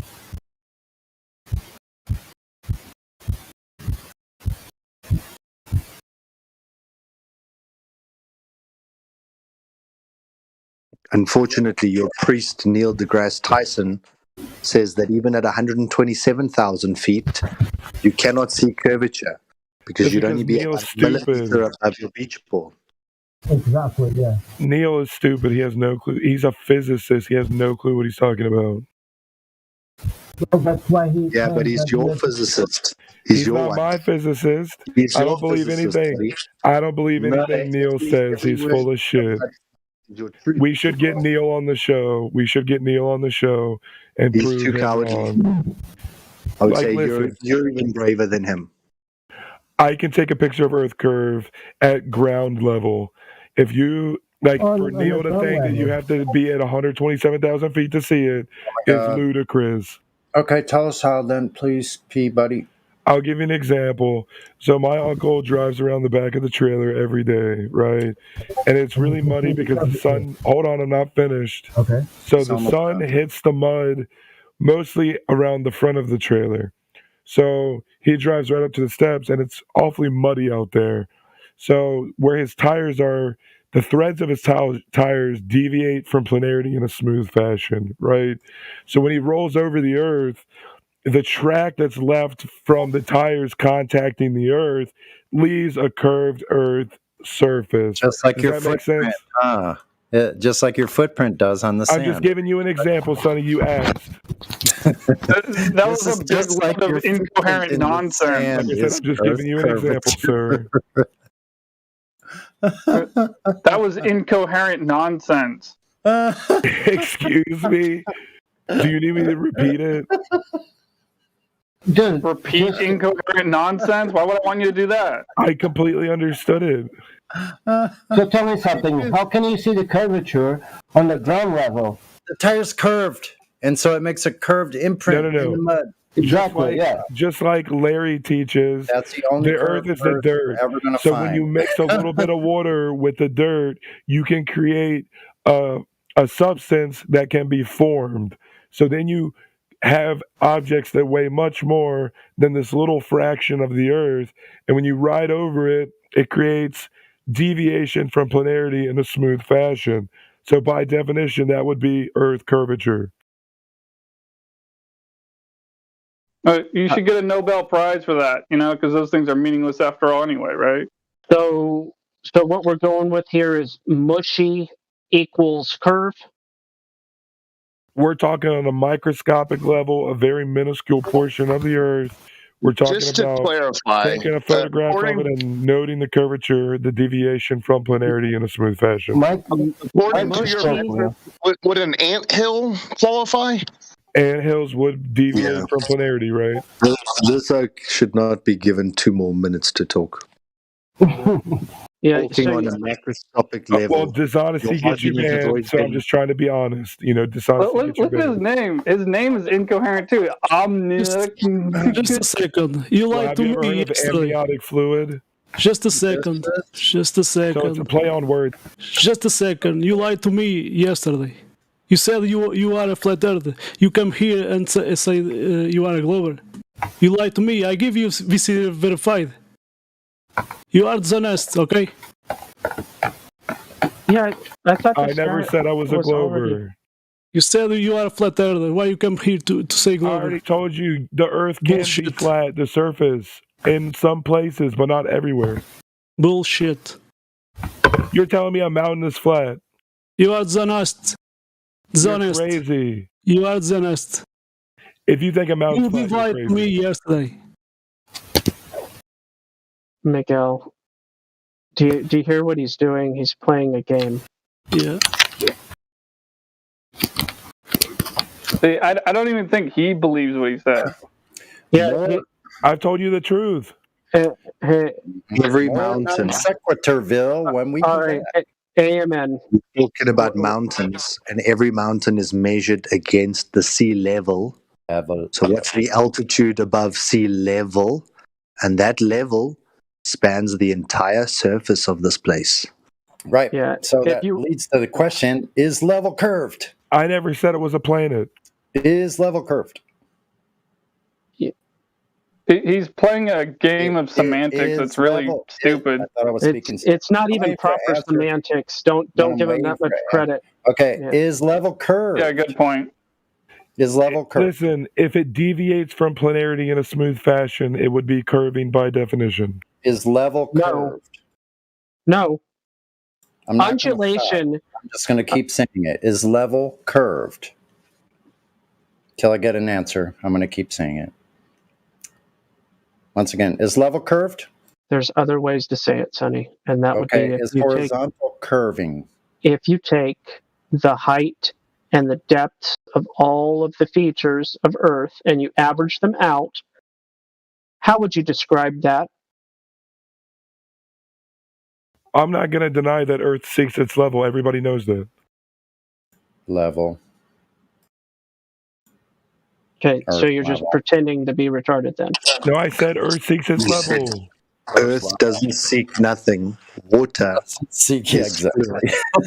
Earth No, doesn't Earth seeks its level. Earth doesn't seek its level? Yes, it does. No, it doesn't. It looks pretty level to me. It gets eroded. Is that level, the eroded part? No, it's Well, not. I don't think that the Earth has been around that long, so eventually I think it will be level. So Can you answer Sunny's question? That long. I didn't make a statement of time. I said, does it get eroded? I'm just thinking that the Earth is not that old and that it's eventually going to be level. Who cares? Is level? Does level mean flat? Does level mean? I don't think so. I don't think so. How do you understand level? What does level mean in your mind? Well, could you define it for me, please? No, I'm asking about your mind. I can't define it. I honestly don't know. So Well, if you you're the know, one who please just tell us. answered If to you don't, if you know, please tell us because I don't know. Having an even surface, lying on or constituting a horizontal surface, lying in the same horizontal plane, level. No part being higher or lower than another. Level. Yeah, that's So it. if you put a giant balance with a bubble in it over non over sequitur. North America. Once again, Peabody, non sequitur. Stop doing it. What? Stop bringing up non sequiturs, red herrings. We're not even talking about. You start bringing about bubble. No, I'm talking about a balance to measure the level. Whatever we know, but like, can you stick to the plot, please? What's the globe got to do with it? What's the globe got to do with it? Got to do with it. That's what I want to really know. Elijah, please tell these people the truth. Well, you don't know the answer, huh? You just know that on the ground level, you can see the curvature, but you don't have the explanation for it. Yeah, that's good. I've already given you an example of curvature at ground level. So we're not talking about that, red herring. I can give you Earth curvature at sea level if you want it. No, oh my God. How do you deal with someone like this? How many times have you been banned now, bro? I never got banned. I got verified. It's called the mute button, Sonny. You deal with him with the mute button. Oh, shit. Yeah, I thought he did get caught just earlier, but He'll be back again. Look, he comes back like a poop that won't go down, like what's her name said. What Rio said. You're like a... Never mind, I won't repeat. I think you could deserve another timeout because you're always doing this. And you were the one that put those vicious language in my DMs. And so I was being nice before. I'm not feeling so nice anymore, though. So same username, Sonny? Nothing ever happened. Same username, Sonny? So you got a 7-day break. Sonny? Yeah. No. Same username? No, different ones. Well, yeah. What is your only confirmation is his voice? That it's the same person that sent you those DMs? No, his username was the same person I was talking to previously that day. I'm asking the DMs that you received. Right? Yeah. Is that the same username as this Amnion Tech person? I reported it as spam. Let me see. Hold on.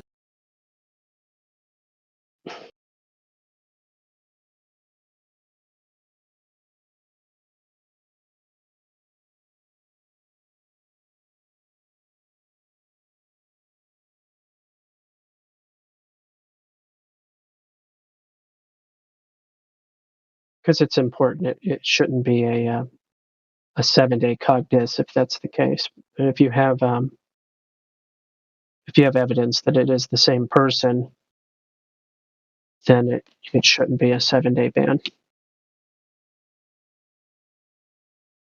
But Gospel, that's going back to your analogy of the almond nut Discord. It's like that guy showed up at the almond nut Discord to argue that nuts are actually seeds and that he's got no interest in any of the content involving nuts or almonds, but yet he's at the almond server to discuss something he has no intention of discussing.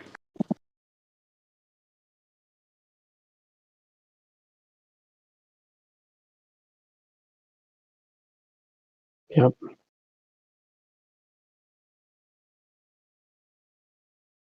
It's like saying it's like saying, well, nuts don't crunch in my mouth; they smush in my mouth, and it's like, and some people colloquially will call that semantics, but unfortunately, it's not actually semantics, and here's why. Semantics is the study of meaning in language, whereas if someone is misusing language, they're simply misusing language. They're just being stupid or something. Semantics is where you get into the minutia of which word is the better word. But in regards to like trying to say that squished mud means curvature, that's not semantics. That's just retarded. But you know, semantics, there's also a qualitative aspect to semantics. We learned this a lot in marketing. Just the word father or dad. Yeah. If you were abused every day as a child, yeah, that word dad can have a negative impact in your life. For sure. And if you had the greatest father in the world, the word dad can be this idea of hope and someone to run to. So the same word dad posed to two different people can have two radically different meanings, even though the word definitionally has one. It is your paternal parent. That's what the dad is. But yet one can be this absolute safe haven, and one can be the tormentor of your reality, and it's the same word. And a lot of times people just say semantics like, definitionally, that then we must agree that there's a definition and then that's closed. Now the semantics portion is finished. But the semantics, the qualitative, the emotional aspect attached to a word is often analyzed or avoided.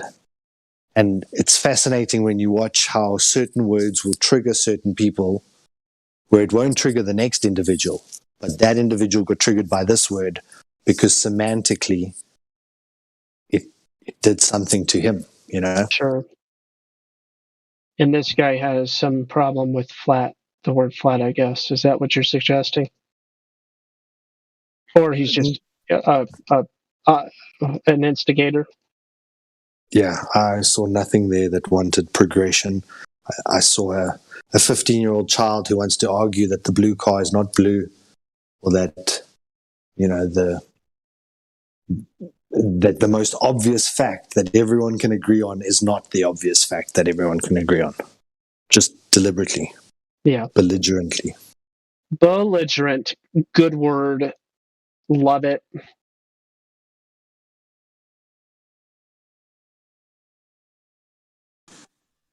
What can y'all tell me about the Rebecca Pound or Pound Rebecca, whatever it's called, experiment? Quote unquote experiment. I don't know what you're talking about. Something about the special relativity with the red shift and blue shift. It's some experiment somebody just brought up, supposedly, that they put some red shift at the bottom and a blue shift on top, and measure the difference, I guess. Therefore, proving general relativity. Of course, you know, it's no presupposition or bullshit, but I want to see what y'all know. Yeah, certainly not proving relativity. And certainly not an experiment. What is amazing about redshift and blue shift is that it's based on sound waves, and they love to tell us that light is not sound. They always say, "You moron, light does not behave like sound wave traveling through the air. Light just is a particle, like a little ball, a BB bullet shooting through the air." So different. But then they always want to describe it in terms of wave-like tendencies or wave-like properties. But the idea of redshift and blue shift is based on the idea that when a sound comes towards you, it compresses, and when a sound goes away from you, it elongates. So the wave pattern elongates when it's going away from you. In that elongation phase, you do pick up, sometimes in the spectral phase, you pick up more blues when it's elongated, and you pick up more reds when it's compressed. Now, what's coming to light with the whole electric universe theory is that magnetism also presents as red and blue. You've got a north pole and a south pole expressed in red and blue. So what if it was just a magnetic polarity, that object you're looking at that's blue is north, and the object you're looking at that's red is more south, and that it's an expression of its magnetic state, rather than it's hurtling away from us because of a Big Bang, or no, it's coming back towards us because of the Big Bang also, you know, because A equals not A. Yep. So the red-blue shift thing it's really a dodgy topic that is built on assumption like, you know, if I walk outside and look up and I see the stars, then there must be gas pressure and a vacuum above my head, because all I have to do is go outside and see it. It's a similar reasoning with them. Look, I see a blue star, therefore it must be hurtling toward me. And then if I see a red star, it must be hurtling away from me. Why? Can you measure it? Can you see that it's moving? Have you been there to prove that it's moving? No, but it's blue. To me, solar sounds like you're describing observation that they make interpretations of. It is. And because it's a blue, so the same thing. If I see a blue bird, experiment. If I see a blue bird, is the bird flying away from me? And if I see a red bird, is it flying toward me? No, sometimes it's just a fucking blue bird. Sometimes it's just a fucking red bird. But they assume that looking up, seeing a star that's red, it must be either moving at 3/4 of the speed of light, or, you know, some other bullshit assumption. But the fact that you can recreate it with magnetism just blew my mind, with the whole red shift, blue shift, the whole electromagnetic spectrum, the microwave background radiation that they describe in red and blue. All of that shit, it's magnetic fields. They're picking up a magnetic field and thinking that they're peering back into the beginning of mankind. What morons. Yep.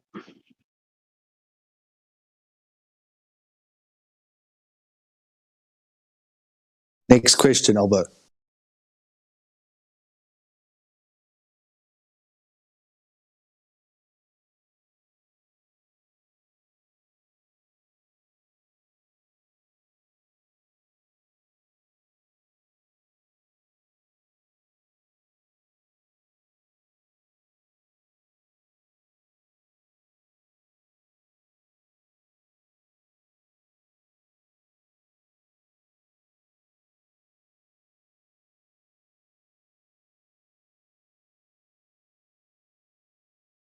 And another thing to bring up next time that someone says, oh, yeah, don't you know that they've just proven special relativity, or they've just proven gravitational waves, or they've just proven, you say to them, well, real science, for it to be postulated in the first point, it would have needed to be proven at that time by the arsehole postulating it.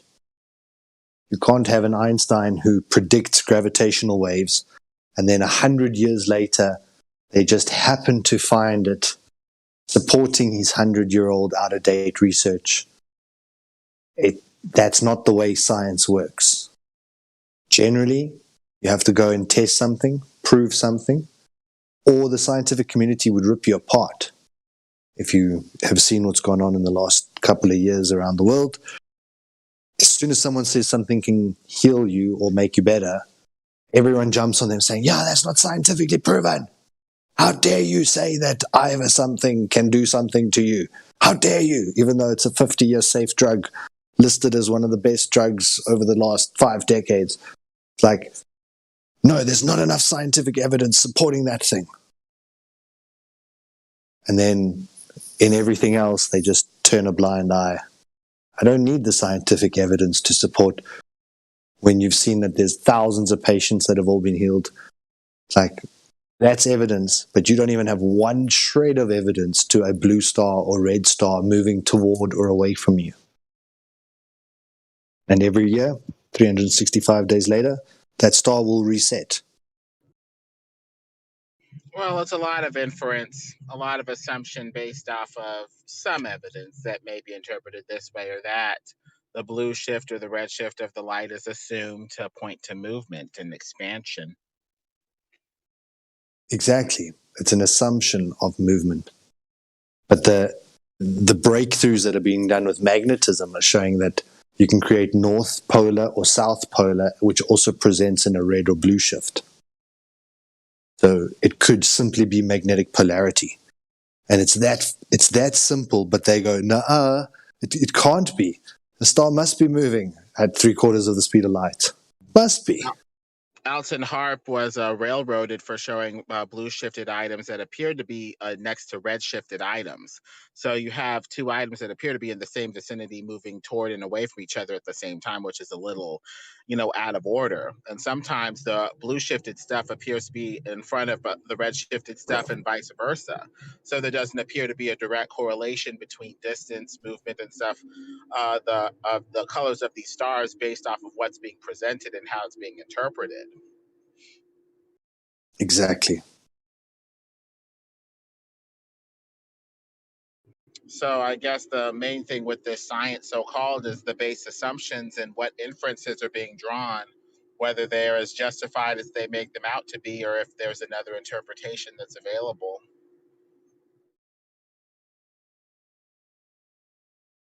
I guess the main thing is they need everything to be expanding from everything else so that we can avoid the dreadful prospect that we're at the center, at the very least, we're not moving and in some sort of special place while everything else appears David. to move around us.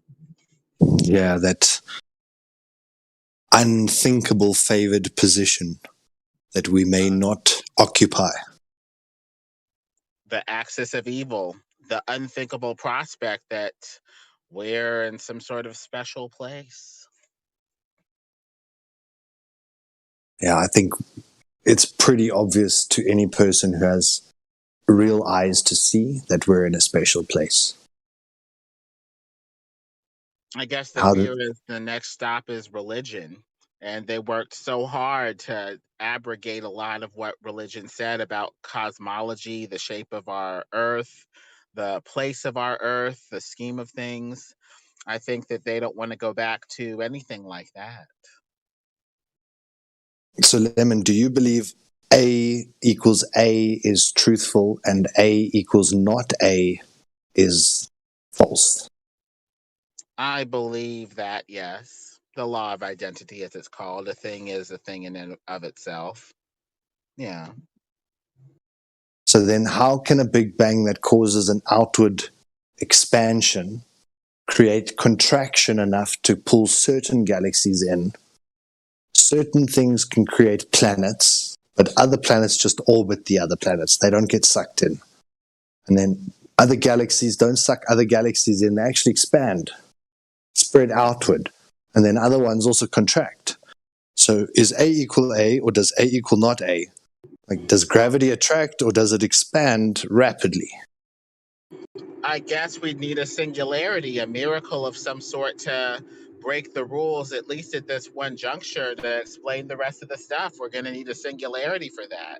I can't explain it without some sort of miracle or a singularity of some sort. What's your understanding of singularity outside of the mainstream bullshit? Some sort of suspension of the rules as we understand them to make other things possible.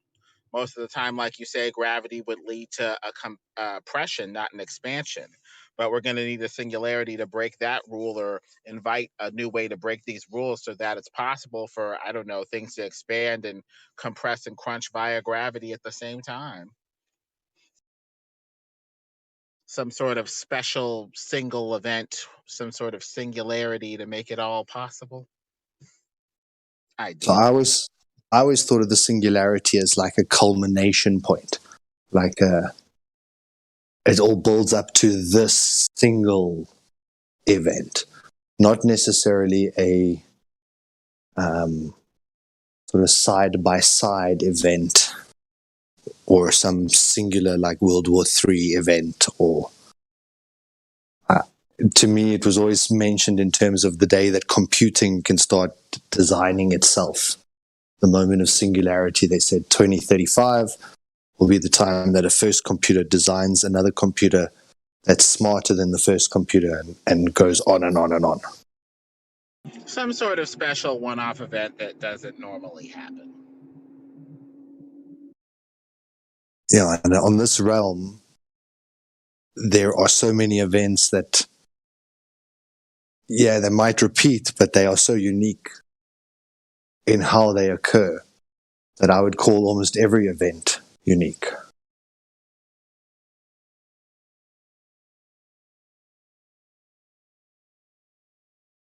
Well, normally an explosion like the Big Bang, renamed as something else other than an explosion and expansion, only has destructive power. It doesn't create anything. So based off of the causative power of explosions that we know of, an expansion like that wouldn't cause anything to occur. It would tend to be destructive, not creative. But we're being asked to suspend our disbelief and think of it as a destructive expansion, essentially.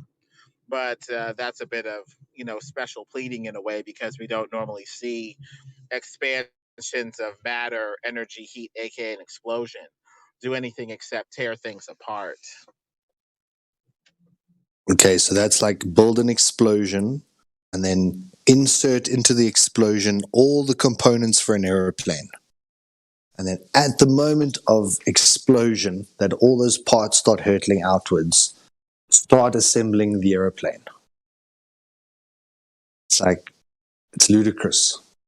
Like you say, how can an explosive force have anything productive? Because it should be divergent, actually. Every single molecule should be same like an inverse square law of light. How the light is occupying a greater and greater surface area as it gets further away.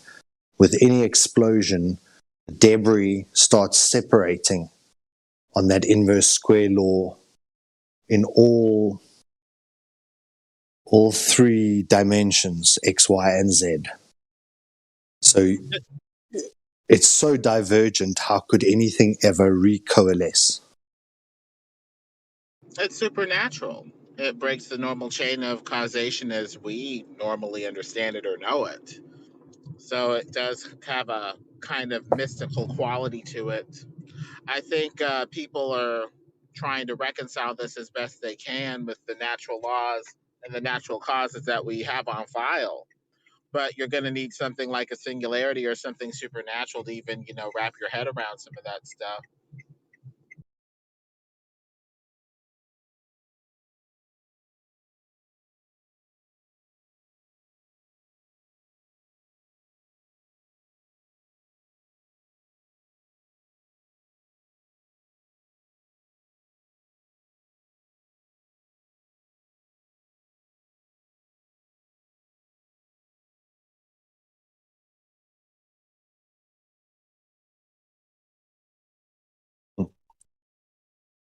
It's that supernatural, I think, that is one of the biggest questions for mankind.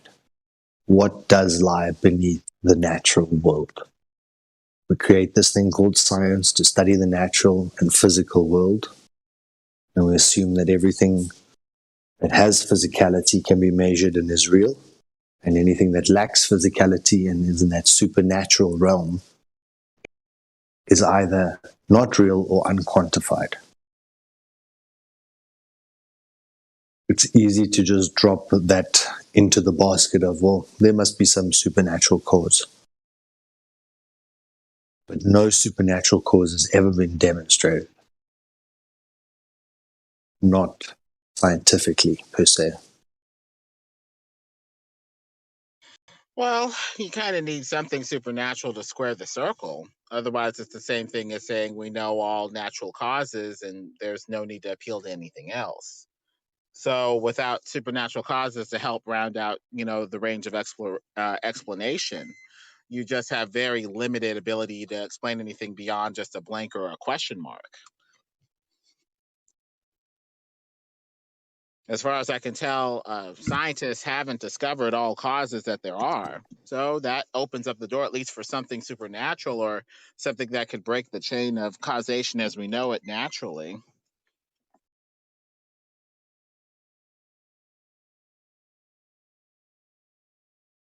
Yeah, And I even when think they that try to that's a appeal big to, part. well, even when they try to appeal to natural causes, these scientists, these philosophers, these whoever, they break the natural chain of causation with the nature of their explanation being, kind of supernatural anyway. An expansion of matter, heat, and energy, aka an explosion, that doesn't normally cause creation that somehow causes creation. I mean, even that's supernatural itself. It tries to appeal to natural causes as much as possible, but ironically, it breaks the natural chain as we, currently know it to do so.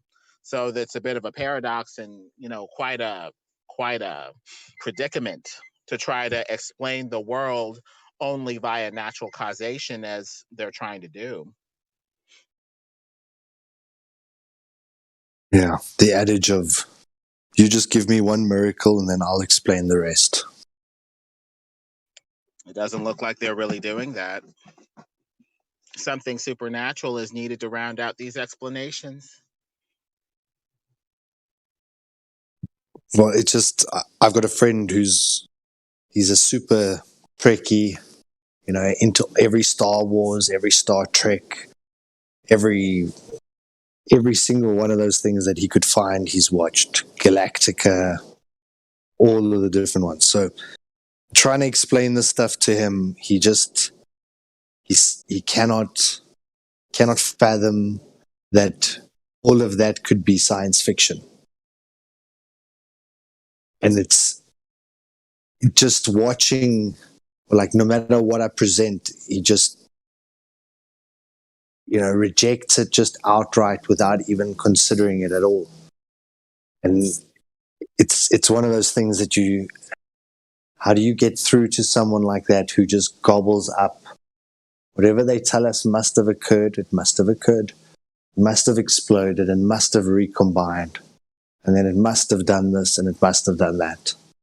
And there must be all these galaxies out there. And thereby, because there's a septillion different planets, then there has to be life. And then that life has to come and frequently visit us. And, all these other assumptions based on a really, really flawed foundation based on what you've watched on the television.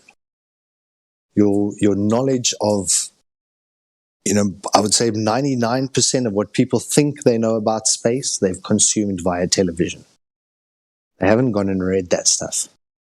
When you become a flat earther, that you start going back to source material. Because normally you used to watch a documentary by David Attenborough, and then you knew, that's it. Now I know everything about this penguin colony off the Galapagos Islands, and, no need to do any further digging because I watched it on the telly. Earth is a sphere because I watched it on the telly.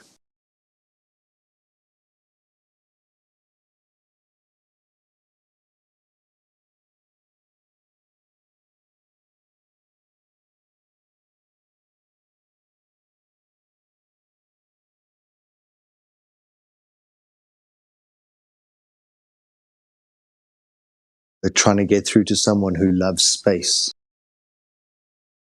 who loved Star Wars and Star Trek.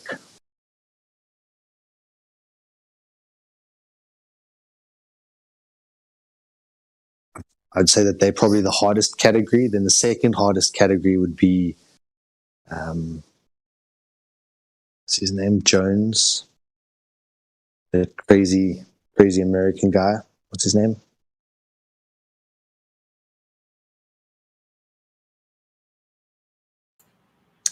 The most difficult group would be your family members, no matter what they believe, to agree with you. Yeah, if they love space, then even harder. Hey, don't give up, though. Don't give up. 5 years later, I've got a few of them. So, it might seem like they might think you're crazy for a while, but if you just ask them questions, kind of make them question what they think, more than just trying to tell them oh, this is true. I don't know. That's kind of what I did. I've actually had people come back and tell me that I was right. I felt vindicated after 3 years. He said, you were right about most of the things you said. He goes, I didn't find out until recently. Yeah, it's crazy.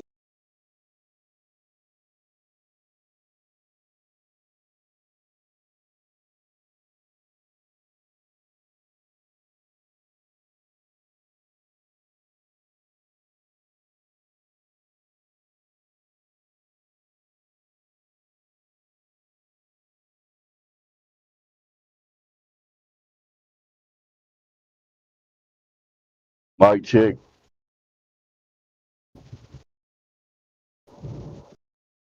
Not working. Yeah, we can hear you. It was Alex Jones. That's the guy I was thinking of. Guys who love Alex Jones, they're a tough nut to crack. They're turning the frogs gay. I'm telling you so.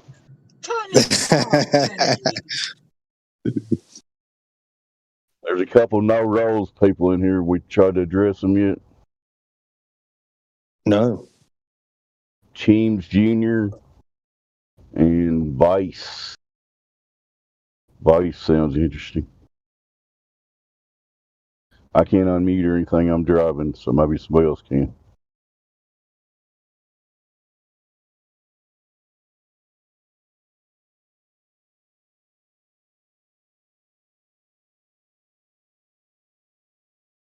Wait a second. Who do you need unmuted? I have to go pretty soon, but who are we looking at? Well, Vice just bounced, so Cheems Jr. is still here. Here you go. I'll unmute Cheems Jr. Can you use your mic? Hello, Cheems Jr. Welcome to the server. And they just dipped too. Man, it must be something in my voice. I'll shut up. No, they think they're going to get unmuted and then leave and then come back and be able to speak, but they'll be muted when they come back if they didn't have a role. But they don't know this. Even after I'm telling them right now, they still won't know this. You could almost bet money on it.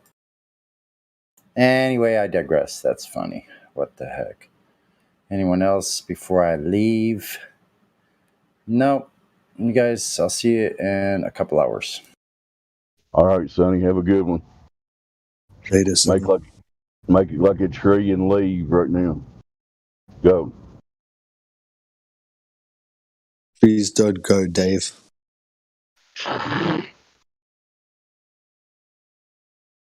My row button again.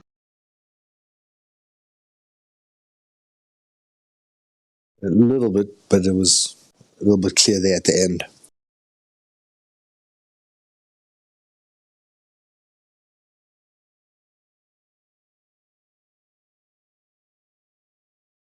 I heard somewhere yesterday, is it coming in better now?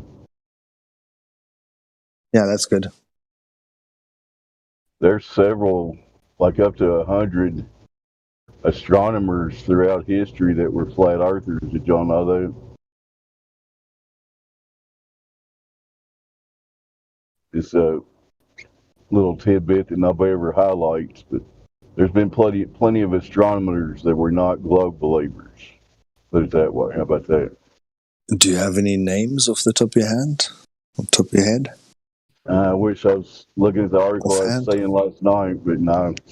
I got the link at home. Maybe I'll link it in later, but I'm driving right now.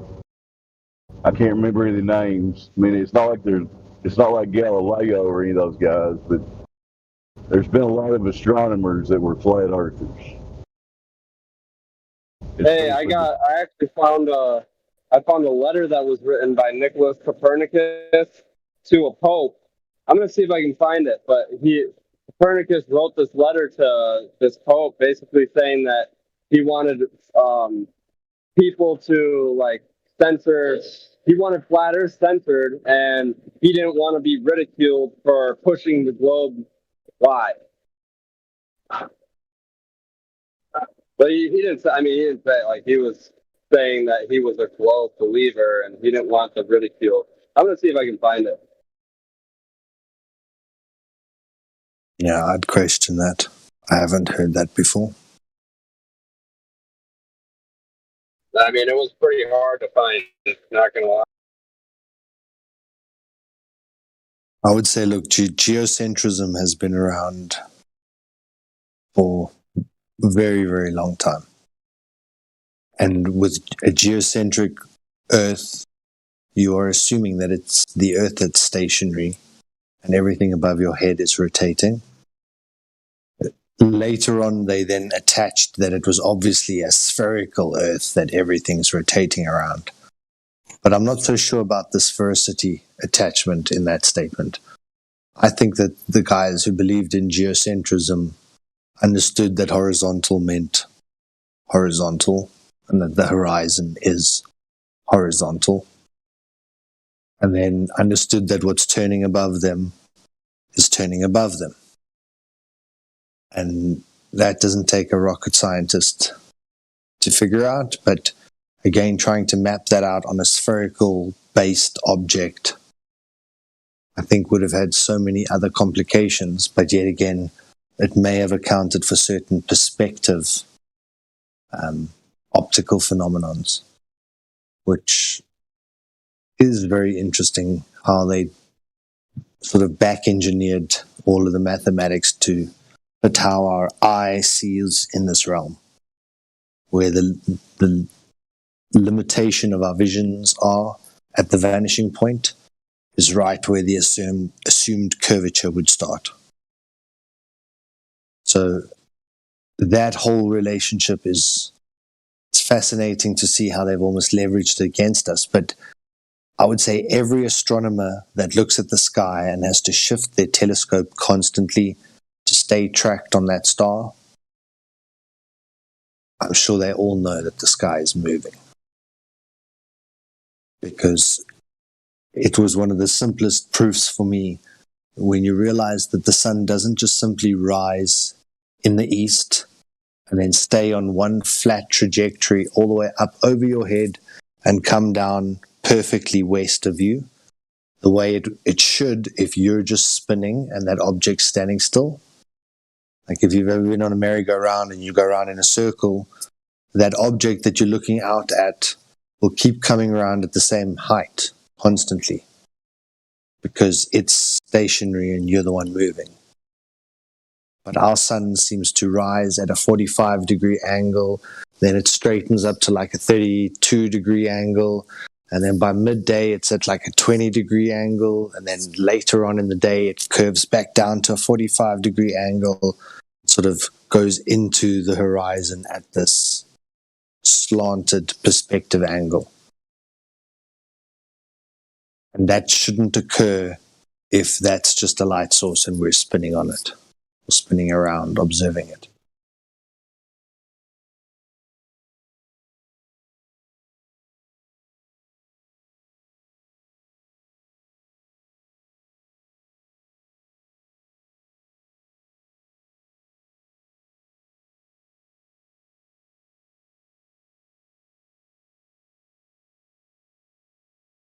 That is correct. Solid, valid points there.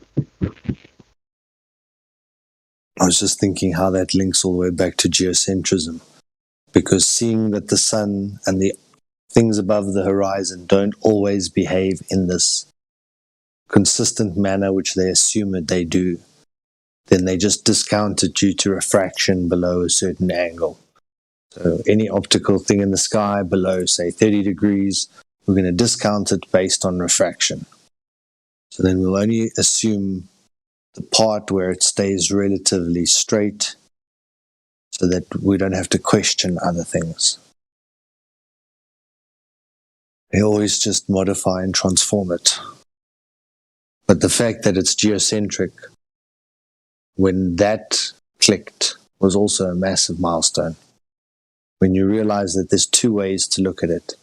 Either we're spinning and the sky is stationary, or the sky is moving and we're stationary. It doesn't take a rocket scientist to understand that point. Now, how do you prove which one you're on? Are you the one moving and the sky is stationary? Or is the sky moving and you're stationary? Then you go and look and you find the answer. I know a rocket scientist, and it doesn't take a rocket scientist to be a rocket scientist either, bro.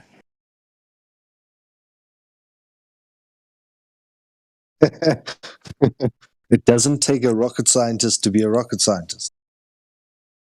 In other words, like, he's not that smart. Every person is just a person. That's what university taught me. Yeah. Some of the biggest losers were passing their law degrees. Some of the craziest partying friends of mine were passing their doctorates. And in medicine. And you think, now that guy is going to try and save your life one day. And he pissed up most of second and third year. You know, like, is he really going to take it seriously? So you realize that these people are not infallible. They're not above the average man. But yet they put on a white coat and then everyone thinks they are. They're human. It doesn't take a rocket scientist to be a rocket scientist.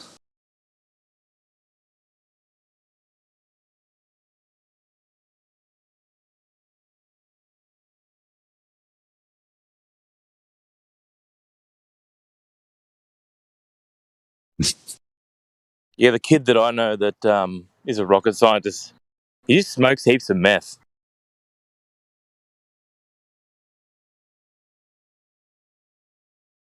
Anyone could be smart if they smoke meth.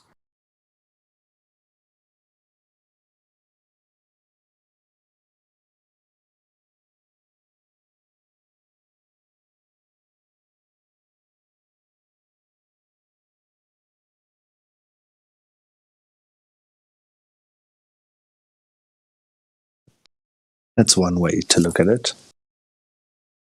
I don't think that's the answer, but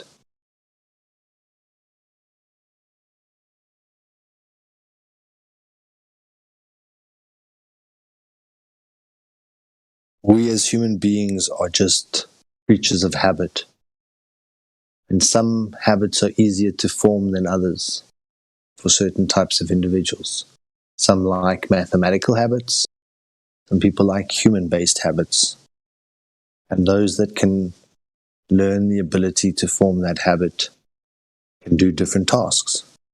It's another thing that this flat earth teaches you is that if you have a will and you have a way to access the information, what can't you learn?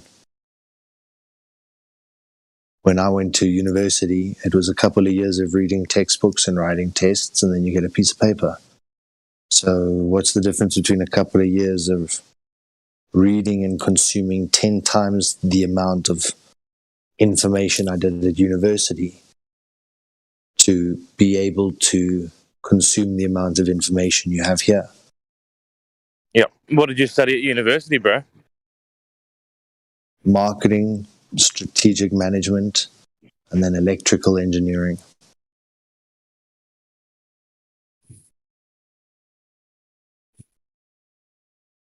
Do you put that sort of stuff to use in your quote-unquote career? Correct. Well, that's nice. Well, I realized that the system is corrupt. This idea that we all sheep for the man and that we go climb this corporate ladder, and every time we get a pay increase, effectively the government takes a bigger cut. You enter different tax brackets. And then Yeah, you go plot it out. I'm overpaying tax now, bro. No more paying tax. When you plot it out on a graph, you see that every time you got an increase, your government took that increase. So the harder you work, you're eventually still taking home about, call it 50 to 60% of what you should. So the only way to truly unlock yourself is to work for yourself. Yep. The silver linings of the pandemic, working that out. Because they wouldn't let us work for the government anymore. Had to work for ourselves. I think it's a blessing in disguise, actually. Yeah, a perfect blessing, man. When you realize that you can provide for yourself, you almost laugh at yourself for all the years you handed over your life to another human being so that they can pay you a little bit monthly to keep you coming back for the next month.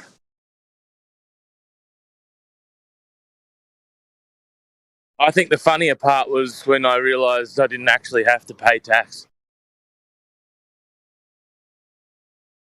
Yeah, that's a bit of a humdinger, right? Yeah. Like it is a voluntary system. Yep. And the super rich know how to get around it. It's just the average layman who doesn't know how to classify things. There's a city in, I think it's Illinois, where they operate just on a 2% sales tax. They're broken out apart from the federal government. I think they're called Central City. Quite an interesting thing to look at.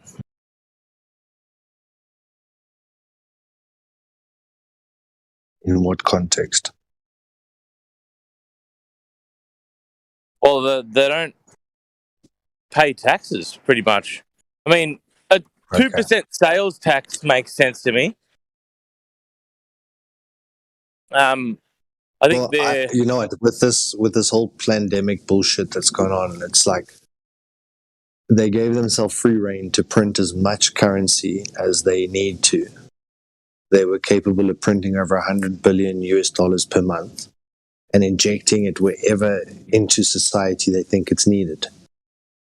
Now, at the end of the year, they always stand there with their hands up saying, oh, well, how much are we going to collect this year? Well, put your damn printer back on, print the number that you need, and put it into circulation. Why do you have to come and take it back from the people who you claim to be trying to assist in the first place? Like the idea of a sales tax, it only made sense 100 years ago, 150 years ago, when things were still attached to gold. They were truly assets. Now, in today's society, they can print any number they like. So why do they come to you to take To your make any 40%? money. Yeah. They don't need to. And they've given themselves full powers during this whole emergency relief act or whatever it was that they passed. So there's emergency youth authorization. So it's, yeah, man. Like I say, I've always been puzzled at it. And when I asked my parents as a child, I remember asking as a child, why do you pay these things? Why do you pay tax? Well, because my dad did. Because of the roads. Ask his dad, why we didn't pay tax, there'd be no roads, man. It's always about the roads. No roads. And the roads get laid once. And then they charge you for the next 50 years. But We've got, it was what are this they called? good Tolls. thing. Tolls, for some reason. Yeah, tolls are everywhere, man. So they charged you for the road 20 years ago. You've paid every year since. And now they're going to implement a toll on top of that road, which you've already paid for 10 times, to extract more money from you every time you use the road. And you're like, but it was my tax money that laid this road. It was funny. My tax. It was funny. In Australia, the petrol prices were getting out of control, and everyone was starting to go, "Look, what the hell's going on here?" And then the Prime Minister comes out and goes, "Look, to give everybody some relief, we're going to drop one of the taxes." Can't remember what one of the taxes was called, and it immediately dropped 35 cents off the petrol price. And then we did a bit of research, and there's 6 other taxes that the government has on the petrol. They reckon if there were no other taxes, it would be like 30 cents. But instead it's $2. And you can think about the volume that they're doing. Like, if you ever looked at the wealth that's created in the oil industry, it's created at like 10 cents a barrel or 20 cents a barrel, and you become a millionaire by moving a couple million barrels, Wow. It's like, you think about it on a governmental state where they're taking $2 for each liter. Yeah. And then or $1.50 minimum for each litre. Like, to every person in the country for the last 40 years. And what have they given you back for that? A fucking little toll booth that charges you more fucking money to drive on they the put road. some plaster on your broken arm. Like, I haven't been to hospital for fucking 20 years. Good on you, mate. I haven't been to a doctor for 10. And I mean, the 10 years ago when I went to a doctor, it was to get a medical certificate.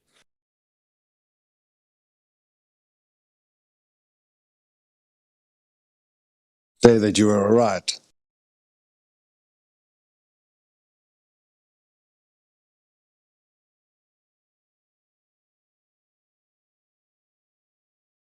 Now, what country do you live in, Solar? South Africa. Do they have superannuation in South Africa where they take 10% of your money and then they say that they'll give it back to you when you're like 70?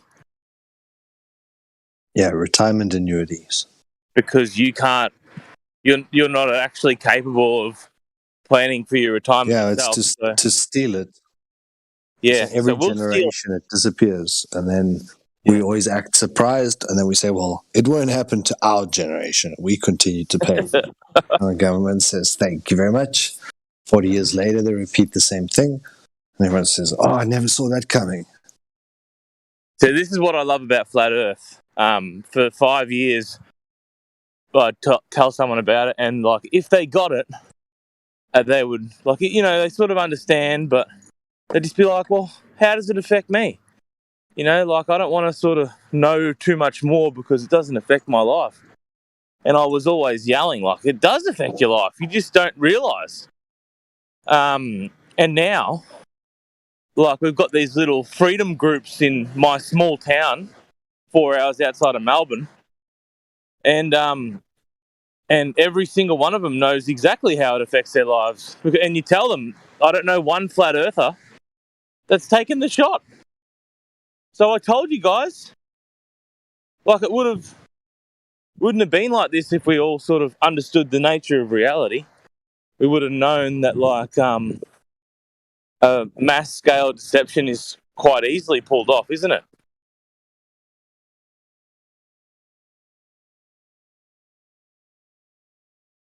Yeah, absolutely, bro. It's almost too easy to pull the wool over someone's eyes. But I've suddenly over the years have realized that you can only deceive someone who's deceiving themselves. Yep. If someone knows themselves, they can't be deceived. So unfortunately, every time we're talking to someone who doesn't understand this, they're deceiving themselves.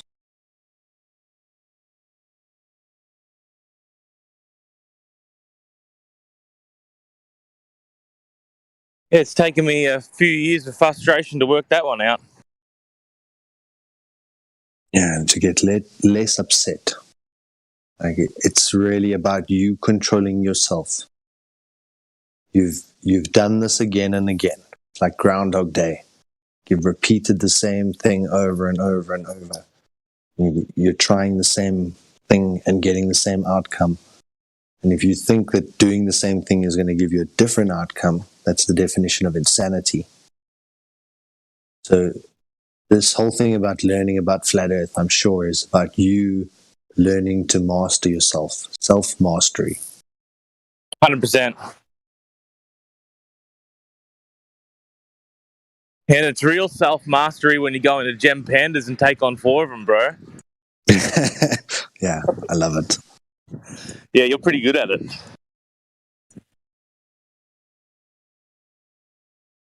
Yeah, but now they just mute me. Yeah, I know. I really loved your work in there. If I saw your name, I'd pop in and have a listen. And then I did notice that you just get muted straight away. Then they'll talk for 5 minutes and they'll quickly open your mic up. And then you go to respond and then they just mute you straight away. Yeah, and then say that I'm not responding to them. I'm a coward while I'm muted by them. And it's like, okay, cool. If you want a discourse, I'm here. I'm not going to be a dick. I'm just going to put the facts as simply as I can. And if that upsets you, well, then that's your problem. You need to think about it. But they're so disingenuous. That's why I say I've learned that they can only be deceived if they themselves are deceived by themselves. Because the only person that teaches you about Flat Earth is yourself. And it's because you want to know truth. No matter how uncomfortable it makes you, you want to know the truth. And then when you know that truth, when you have the eyes to see, can you implement it in your own life for the better? Can you invest this idea into your own existence so that it's not simply an idea that you argued about for 5 years on the internet? It's actually not driven people away from your life, but you can understand how to play the financial system for your own benefit. You understand how to avoid the dangers of this pharmakeia thing that's just occurred. Yep. When you have the eyes to see, you can now maneuver through the system to keep you and your loved ones in the absolute best position, because you're not a mindless sheep. You're not worth $10,000 for the rest of your life. Like, you're worth 10 million. And your And if you children, have when the they've eyes got a to see. temperature of... They don't just send them home from kindergarten with Panadol when they're 3 years old. You No, actually protect your young.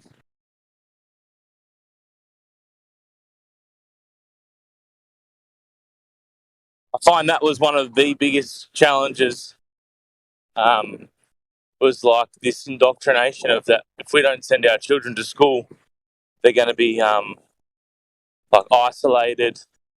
They're going to fall behind in certain things. the responsibility is going to be too much for us. And it's just so untrue.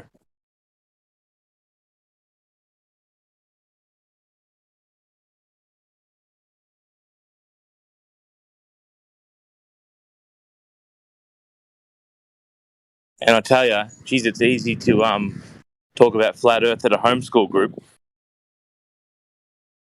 They're all ears open, that's for sure. With thinkers, yeah. Yeah.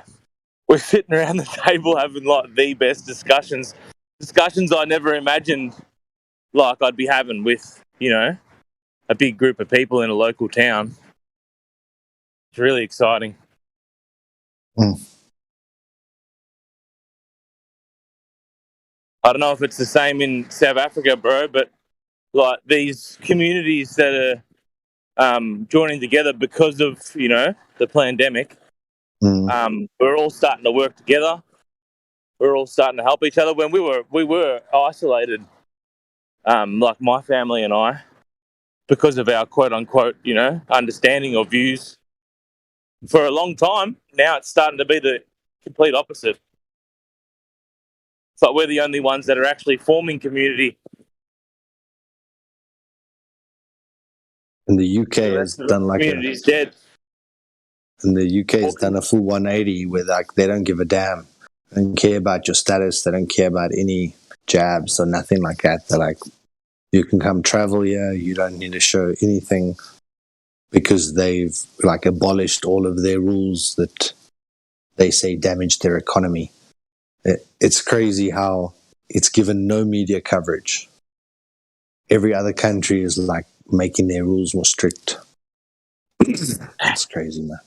Our state is hilarious, right? So if you're, you know, unstabbed, you're allowed to go anywhere you want and do anything you want now, but you're not allowed to work. So I can go down and go bowling every single day, but I can't work at the bowling ring.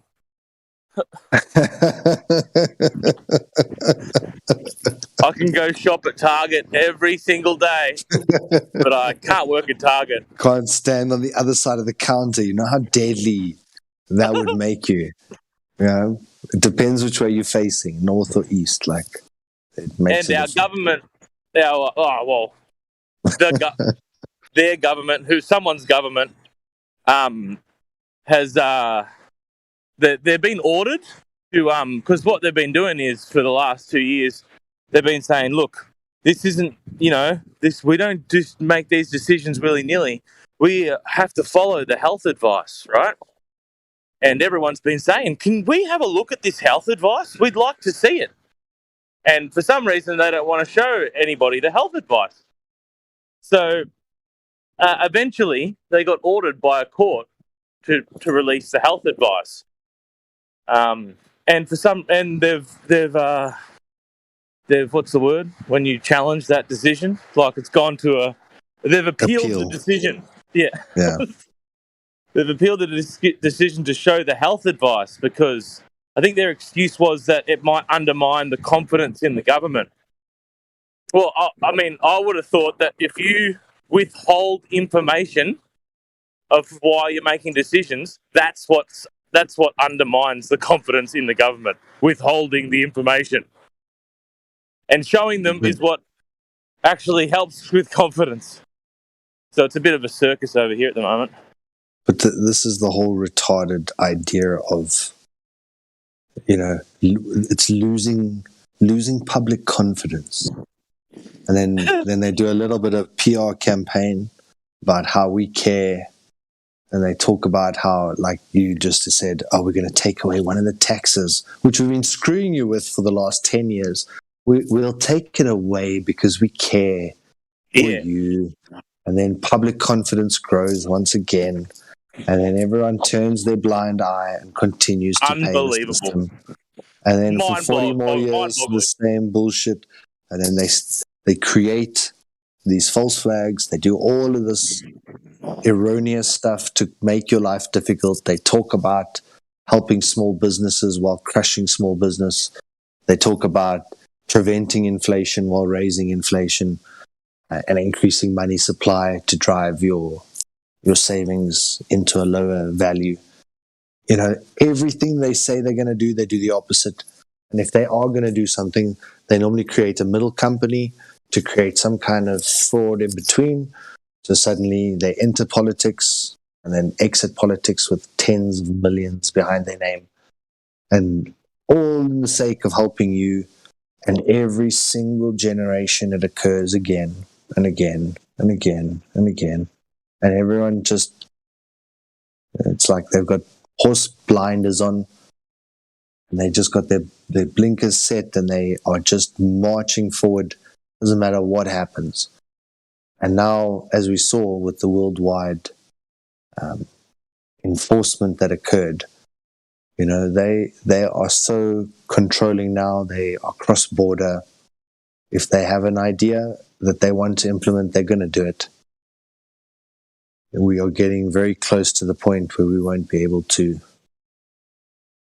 sort of share the truth as freely as we have been. Sad. So what's the next move? What's the next sort of sanction on our movement? Is it just another? I thought 6 months ago it was going to be, there's another strain or whatever. But this time they really go hard on blaming the unstabbed. So it's actually our fault.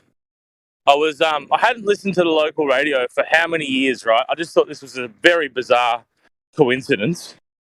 I had my AUX cord in, and I pulled it out, and it went directly to the radio station in my car, and it was the ABC, so it's it's national broadcast, and there's a caller in, and he's talking about how flat earthers are the ones that are leading the anti-science movement, and this is what's causing all this damage and misinformation. It's actually flat earthers. And the host of the show is listening to this guy and she's agreeing with him. And they're saying we know that this problem exists with these people. What do we do about it?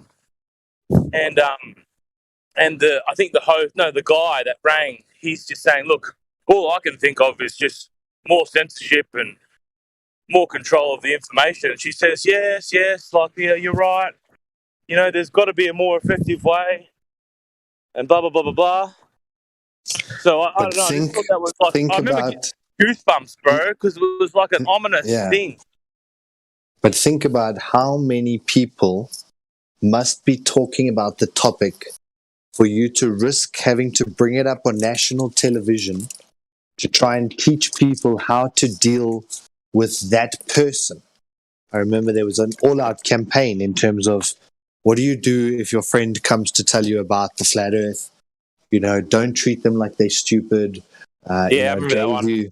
This patronizing way of how to deal with this retarded friend of yours who thinks that horizontal means horizontal and that level means level. Be gentle with the poor little retard. And it's like they get to such a point where you think, on what scale must it be spreading? It's not you and your 4 friends that are causing them to bring it up on national television. And it's not 100,000 people that have caused them to bring it up on national television. There's billions. Now, for me, I like to look at all different fringe theories, and there's a Dr. Rupert Sheldrake. Yep. And Rupert Sheldrake has ventured this thing called morphic resonance. Yeah, I've seen Rupert's work.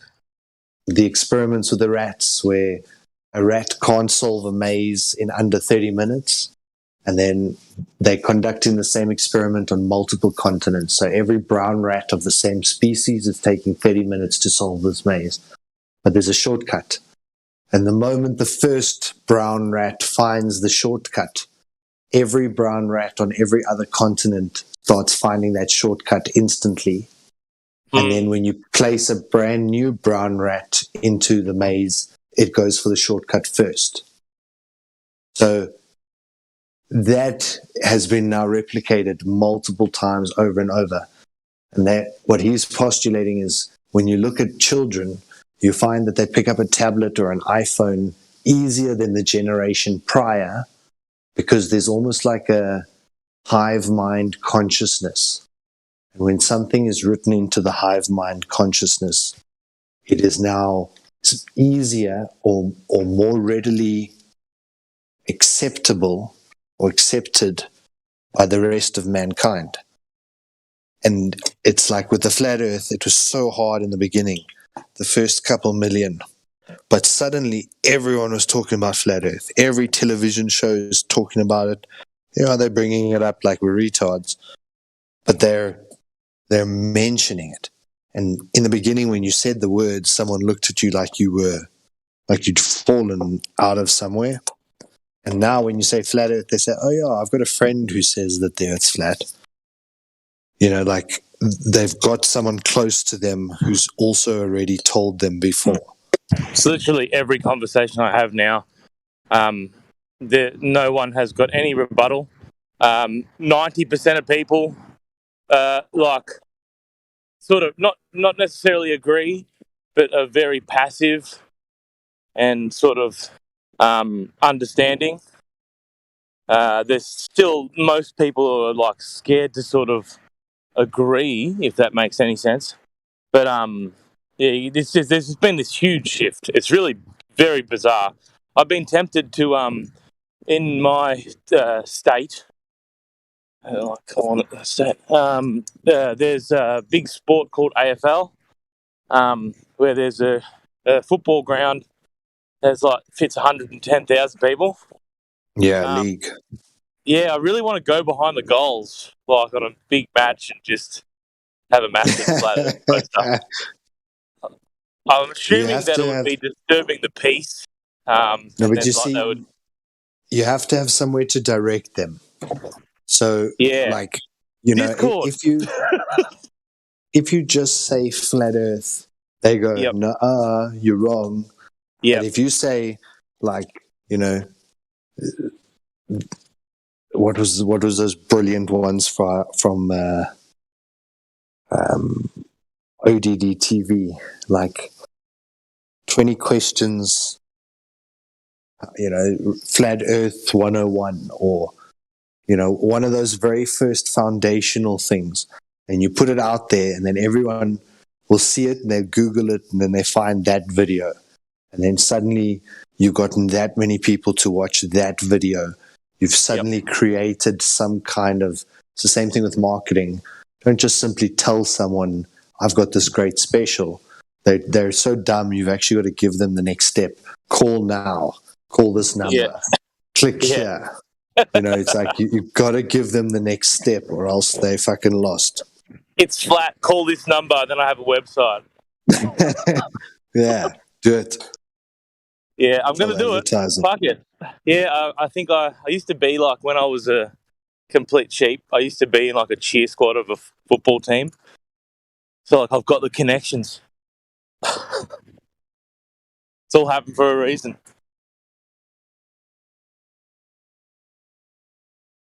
I make a banner and I disguise, I put a layer of the banner, an extra layer, and it's go Pies, go Collingwood Magpies, something like that, or their favourite player. And then once I get into the ground, I take the layer off.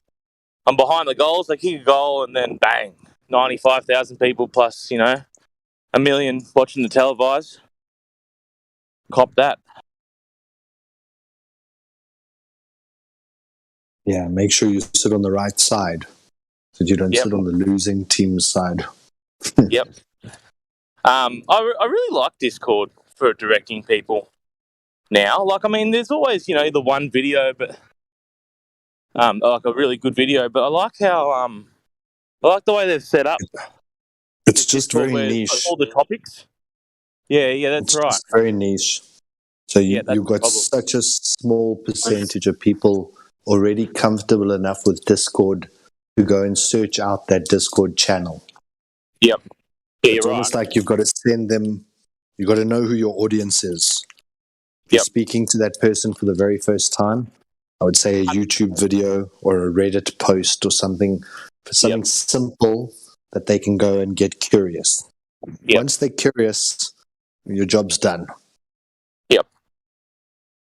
Yeah, exactly right. If someone had to try send me to Discord 5, 6, 7 years ago, I would have been like, well, I'm not downloading an app and then going there and then doing the VC check-in and then doing all that. That's way too hard. Yeah, exactly. Yeah. It's a lot of work. They want the information easily. Yep. And then they'll still claim that they went and did the research, even though you've given it to them easily. Yeah, well, I guess I'm guilty of the same. I remember it came to me We all are. We all very were. easily. Yeah. I'll never forget how it came to me. I was taking a walk, and I'm on the walk, and I know it's funny, the thing that quote unquote sort of woke me up. It's easily sort of explained. Well, some people have explained it.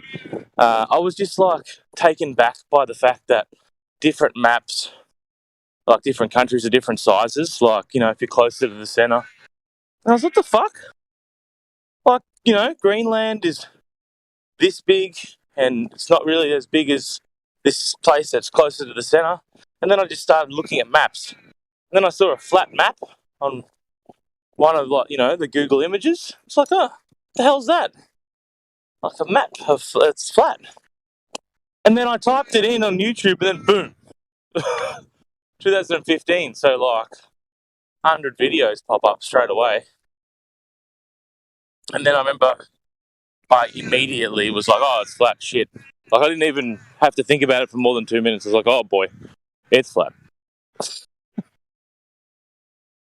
Whereas I know a lot of people I've spoken to, they wrestled with it for days, weeks, months, argued with themselves and others, but I was just like, oh, I think after like literally 30 seconds, I was like, oh my God.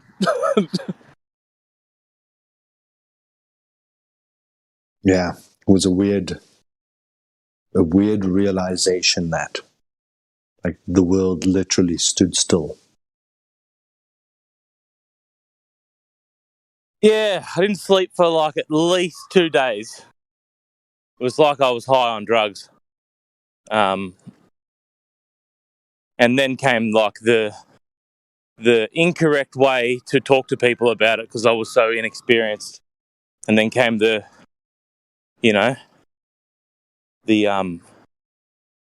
problems with all the close friendships and the relationships and stuff. But it all meant to happen. It was all meant to happen, that's for sure.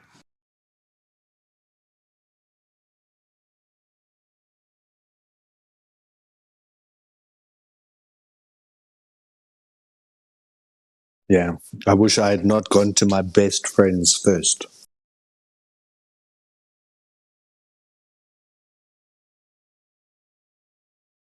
I think that's one reason why they ridicule flat Earth so much. Whether it's on TV or anywhere, they just ridicule it because they know once a mind is opened and the eyes can see that it doesn't take long to reach the fact that we don't live on a spinning watery ball. And so they'll ridicule the subject so much that people don't even look at it, because once they look at it, like I did, it was like, a couple of weeks, 3 weeks, 4 or 5 videos, and it was all over for the spinning watery ball. And, you can't say that with everything, but you can with flat Earth, and that's why ridicule is such a big thing they use against us. Thanks. Yeah, you nailed it on the head, bro. It's like once you look at it with an open heart, it's sort of like, I remember, not to promote, certain chemical use or whatever, but I remember in 2012, a friend of mine and I, we were on mushrooms, and we walked into his backyard, and we looked up at the stars, and he just started saying dome. He just said dome all night. And we're like, why are you saying dome? But every time we looked at the stars, they just looked like we could see like a grid. He just said dome all night. And then the next day we were just like laughing about dome. And then we just didn't think anything of it. But like I mean that particular substance, it really they say it's boundary dissolving. It dissolves boundaries, and your ego melts away. And I mean, if you spoke to someone about all this sort of stuff and they were on that, then there's almost no chance they wouldn't have an open heart to look at it. And I guess that's why it's a Schedule 1 drug, that if you get caught picking it from the ground, you can go to prison for 30 years. That Flatten the Curb documentary that came out February 22nd of 2022, just 7 or 8 weeks ago, has a really nice introduction part before they start talking to pilots. And it's about 3 minutes long, and the person who's speaking is just so right on. I mean, it's just like the best 3 minutes. Actually, the first 3 minutes and the last 5 minutes of that documentary are just absolutely awesome. Let's Flatten the Curve, the documentary. And it goes, she says at the beginning, she says, the eyes are useless when the mind is blind. And our minds are so turned off to flat Earth and actually to a lot of truths that, that they just make fun of people who go outside the box, who go outside the cage, because we're all born in a boxing cage. And anybody who steps out of that, from what they're taught from 5, 6, 7 years old, we're told we're nuts. Literally, we're told we're nuts, or we're flat tards, or we're conspiracy theorists. And I've even been told I'm mentally ill by a couple people just for believing in flat Earth. And it's just like, it's so obvious that, whether you believe in spiritual things or not, but it's so obvious that the globe, the spinning watery ball with its 666, with 8 inches for the first mile, 8 divided by 12 is 0.666, and we travel around the sun at 66,600 miles per hour, and we have 6,666 feet of drop at 100 miles, and we're supposed to be tilted at 23.4 degrees when, right angle is 90 degrees. 90 minus 23.4 is 66.6. I mean, it's so obvious once you open your eyes and open the mind that this whole thing is demonic, that they say we're on. It's satanic and it's demonic. And I know a lot of people don't believe in Genesis 1, and that's fine. Hopefully you will if you don't. But it's just something that I've noticed. Thanks. It's interesting how you said about stepping outside the box. I see that cross, the symbol of that cross is technically, isn't that an open box?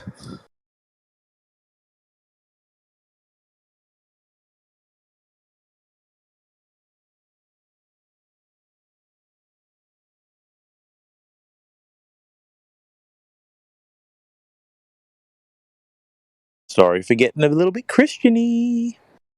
Yeah.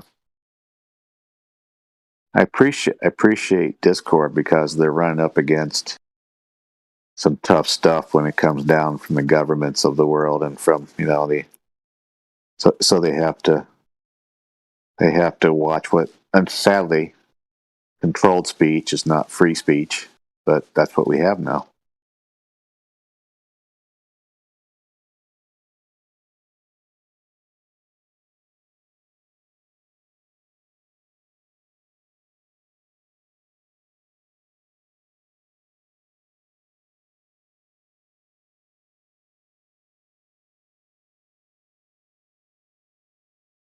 Yeah, that 66.6 in all the calculations is something that just, there's no other explanation for it except that it's demonic.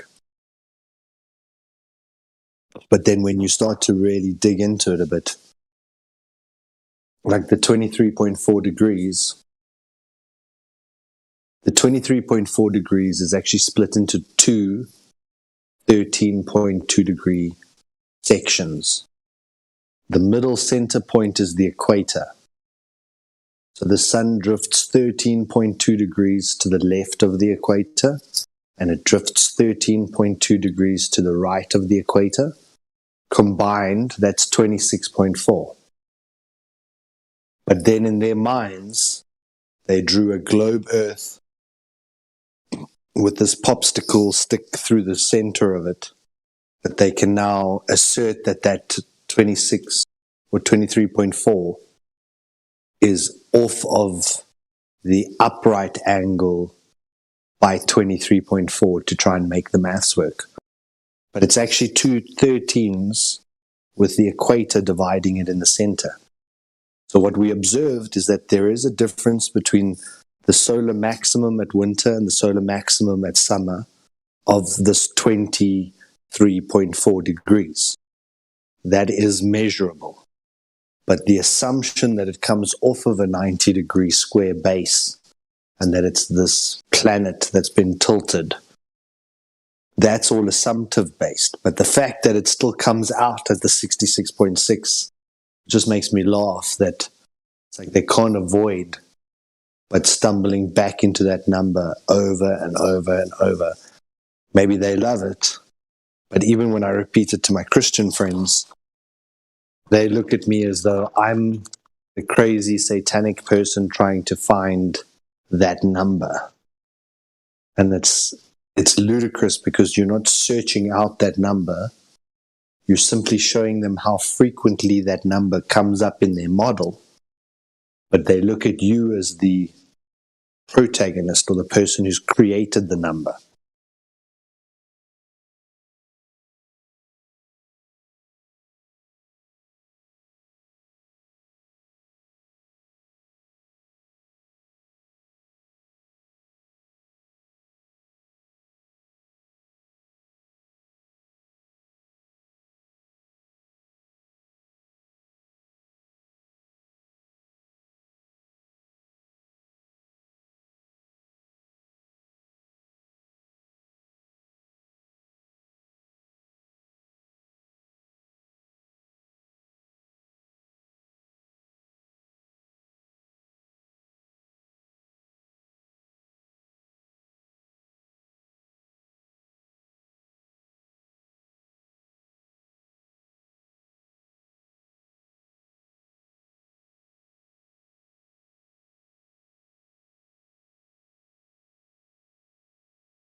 There's this pastor out of Philadelphia Christian Church. His name is Pastor Omar, and I don't know exactly how to pronounce his last name, Turbeaux. It's Tribeaux. He's probably 35. I don't think he's 40 years old, but he's black, and Philadelphia is predominantly a black liberal, area, 80% at least. And he before this thing happened in the last 26 months, he gave a 5-part series on flat Earth from a Christian perspective, from a Bible-based perspective, and somebody sent one of the segments is 93 minutes long, and on Facebook that I saw, so I watched it, and it's just like, I was absolutely blown away. I just couldn't believe it. I mean, he's talking about, if you remove God, then this is 3 years ago or 3 years ago. He goes, if you remove God, then men can become women and women can become, men, and that, that God knew us in the womb. And he talked about guns not killing people, but people killing people. And it's just like, wow. And then on the screen, they put up a photo of our solar system, with, our supposed solar system with the sun and the planets going around it. And he went, yeah, I was raised with that. And then they put up another one of the Milky Way galaxy. We often see the Milky Way galaxy when they say, you are here. We're just a little speck. And he said, I only think of one thing when I see a picture of the Milky Way galaxy. Of course, a lot of us would say crazy, insane, imagination. And he said that I think of one thing when I look at the Milky Way galaxy, and he said, death. And it's just like, this blew me away. I mean, of all the words you can think about looking at a picture, he said death. And if you really go deep, that's exactly what it is. It's death to believe in that crap. And he's my new hero. So I haven't watched all 5 of the parts. I've only watched 2.5 so far. But he's just like, I don't know where he got his bravery from, and how courageous he is to actually talk about it, because it's on YouTube. And I don't know if it's on BitChute or not, but it's on YouTube, so you can actually go see it. You got to sit through some commercials once in a while to pay for ads and stuff like that. But he's my new hero, and it's Omar Tribeaux, Tribeaux. In case you want to look it up on YouTube, and he's just something else. So anyway, thanks. Scott, for sharing. I was actually going to ask you, if you don't have a link there at the moment, that you could DM to me, because finding good flat earth pastors is challenging. But when you do find a good one, it's like gives you goosebumps, because I really believe that this information, if presented to our youth, would not allow them to stray at that teenage years that they are. At these most critical years when they're supposed to be imprinting and finding who they are, they're rebelling against a system because they've just been told that everything that they were told was a lie. They were told about Santa, only joking. You were told about the tooth fairy, no, that's a lie. You get told about this guy called Jesus who died for your sins, no. And now science tells you that there was this big bang and we come from monkeys. So they get to a point where they're like, who must I believe? How must I believe anything?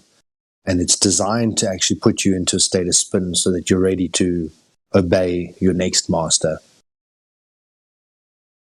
And the cycle is repeating. Can I post it in the voice text that we're on here? Yeah. Okay, I'll do that. Thank you. Sorry to interrupt you.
Yeah, I've actually watched one of this guy's talks.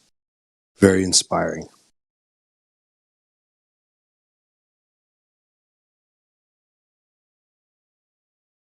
Yeah, I just posted 2 out of the 5.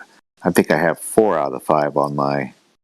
Hey, everybody, excuse me, that was an accident. I pushed the wrong finger, and I don't know how to delete, but I was trying to do the arrow up, and it did the finger up. I apologize.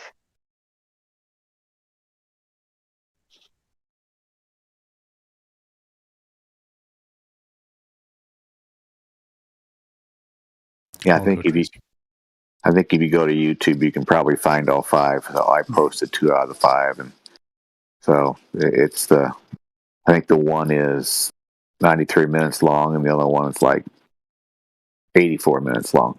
Thanks. It's just, it's so crazy. I was really close in the church growing up.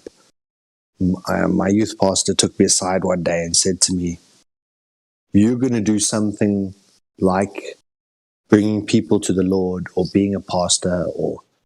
And I looked at him and I thought, yes, you're so wrong. You don't know who I am. And I went on with my merry life, breaking every rule, smoking, drinking, doing everything I could. And then suddenly discovered becoming a father. That made me grow up. And then discovering the flat earth was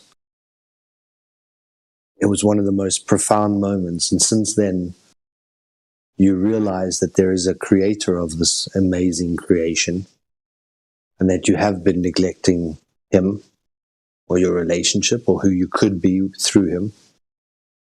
And suddenly, every day it feels normal to talk about the creator and the creation.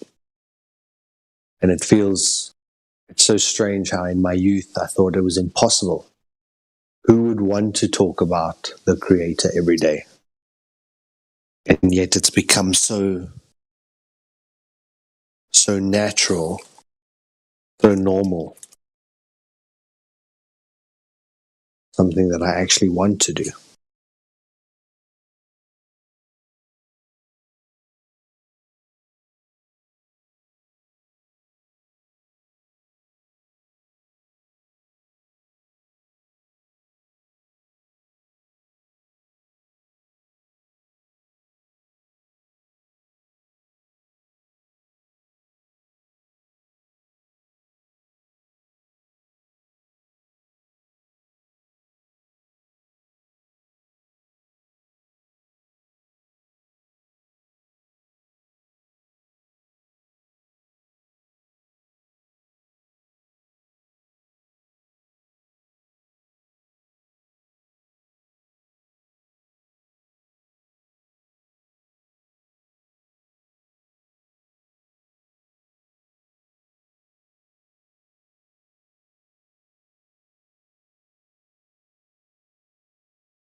So what do we got for globe proof today?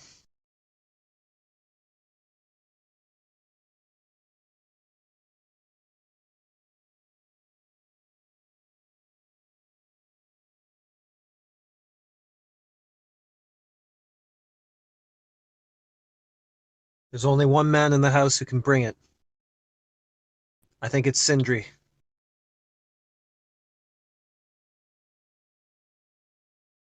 You said my name? Yeah, what do we got for globe proof today? Oh, I'm just here to listen. Okay.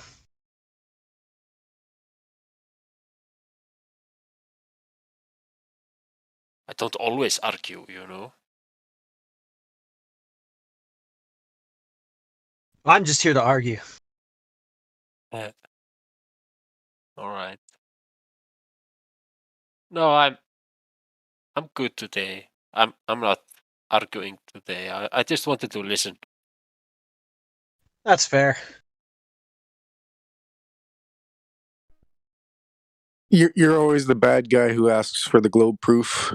Yeah. I'm bad cop. I demand that proof right now. Need it on my table by first thing in the morning.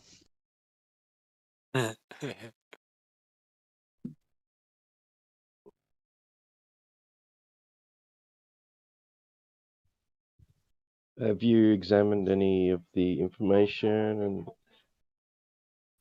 or anything, Sindri, that you've seen in the server so far? You are very low. What did you say?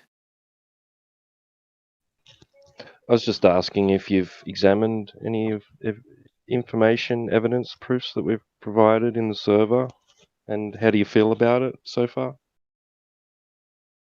Oh yeah, I've looked at a lot of it, and also from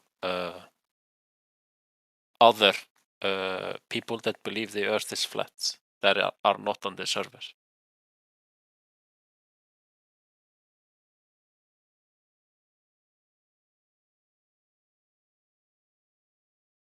So what does it? What have you drawn from it at this point? I mean, obviously, I still believe the Earth is a globe.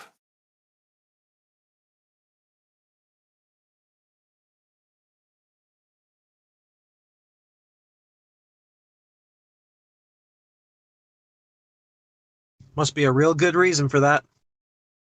Must Yeah, be this some was a proof bit out there after. that I'm just not seeing. Yeah. Yeah, it's exactly that. There are some proofs that you are not seeing, and Can you show me? no, I'm not going to show you any proofs because it is a. Then you're futile lying. effort. If you can't prove it, then you're lying, aren't you? I thought it would go this way. No, You I have mean, to prove. I, You have like to I prove your said, claim. no, like I said, Well, know, can when you blame you me? called me out, I'm not going to be arguing tonight. I just wanted to listen. But if you are saying that my beliefs are a lie, Yeah, you that's could it. please- Beliefs. You believe. You yeah, believe yeah. in the globe. In the globe. yeah, You can't and prove then it. and then you believe the Earth is No, flat. no. We can prove. But then we can can also prove go it's flat. into other things. Listen. We can prove the Earth is flat. Yeah, I know you believe that. No.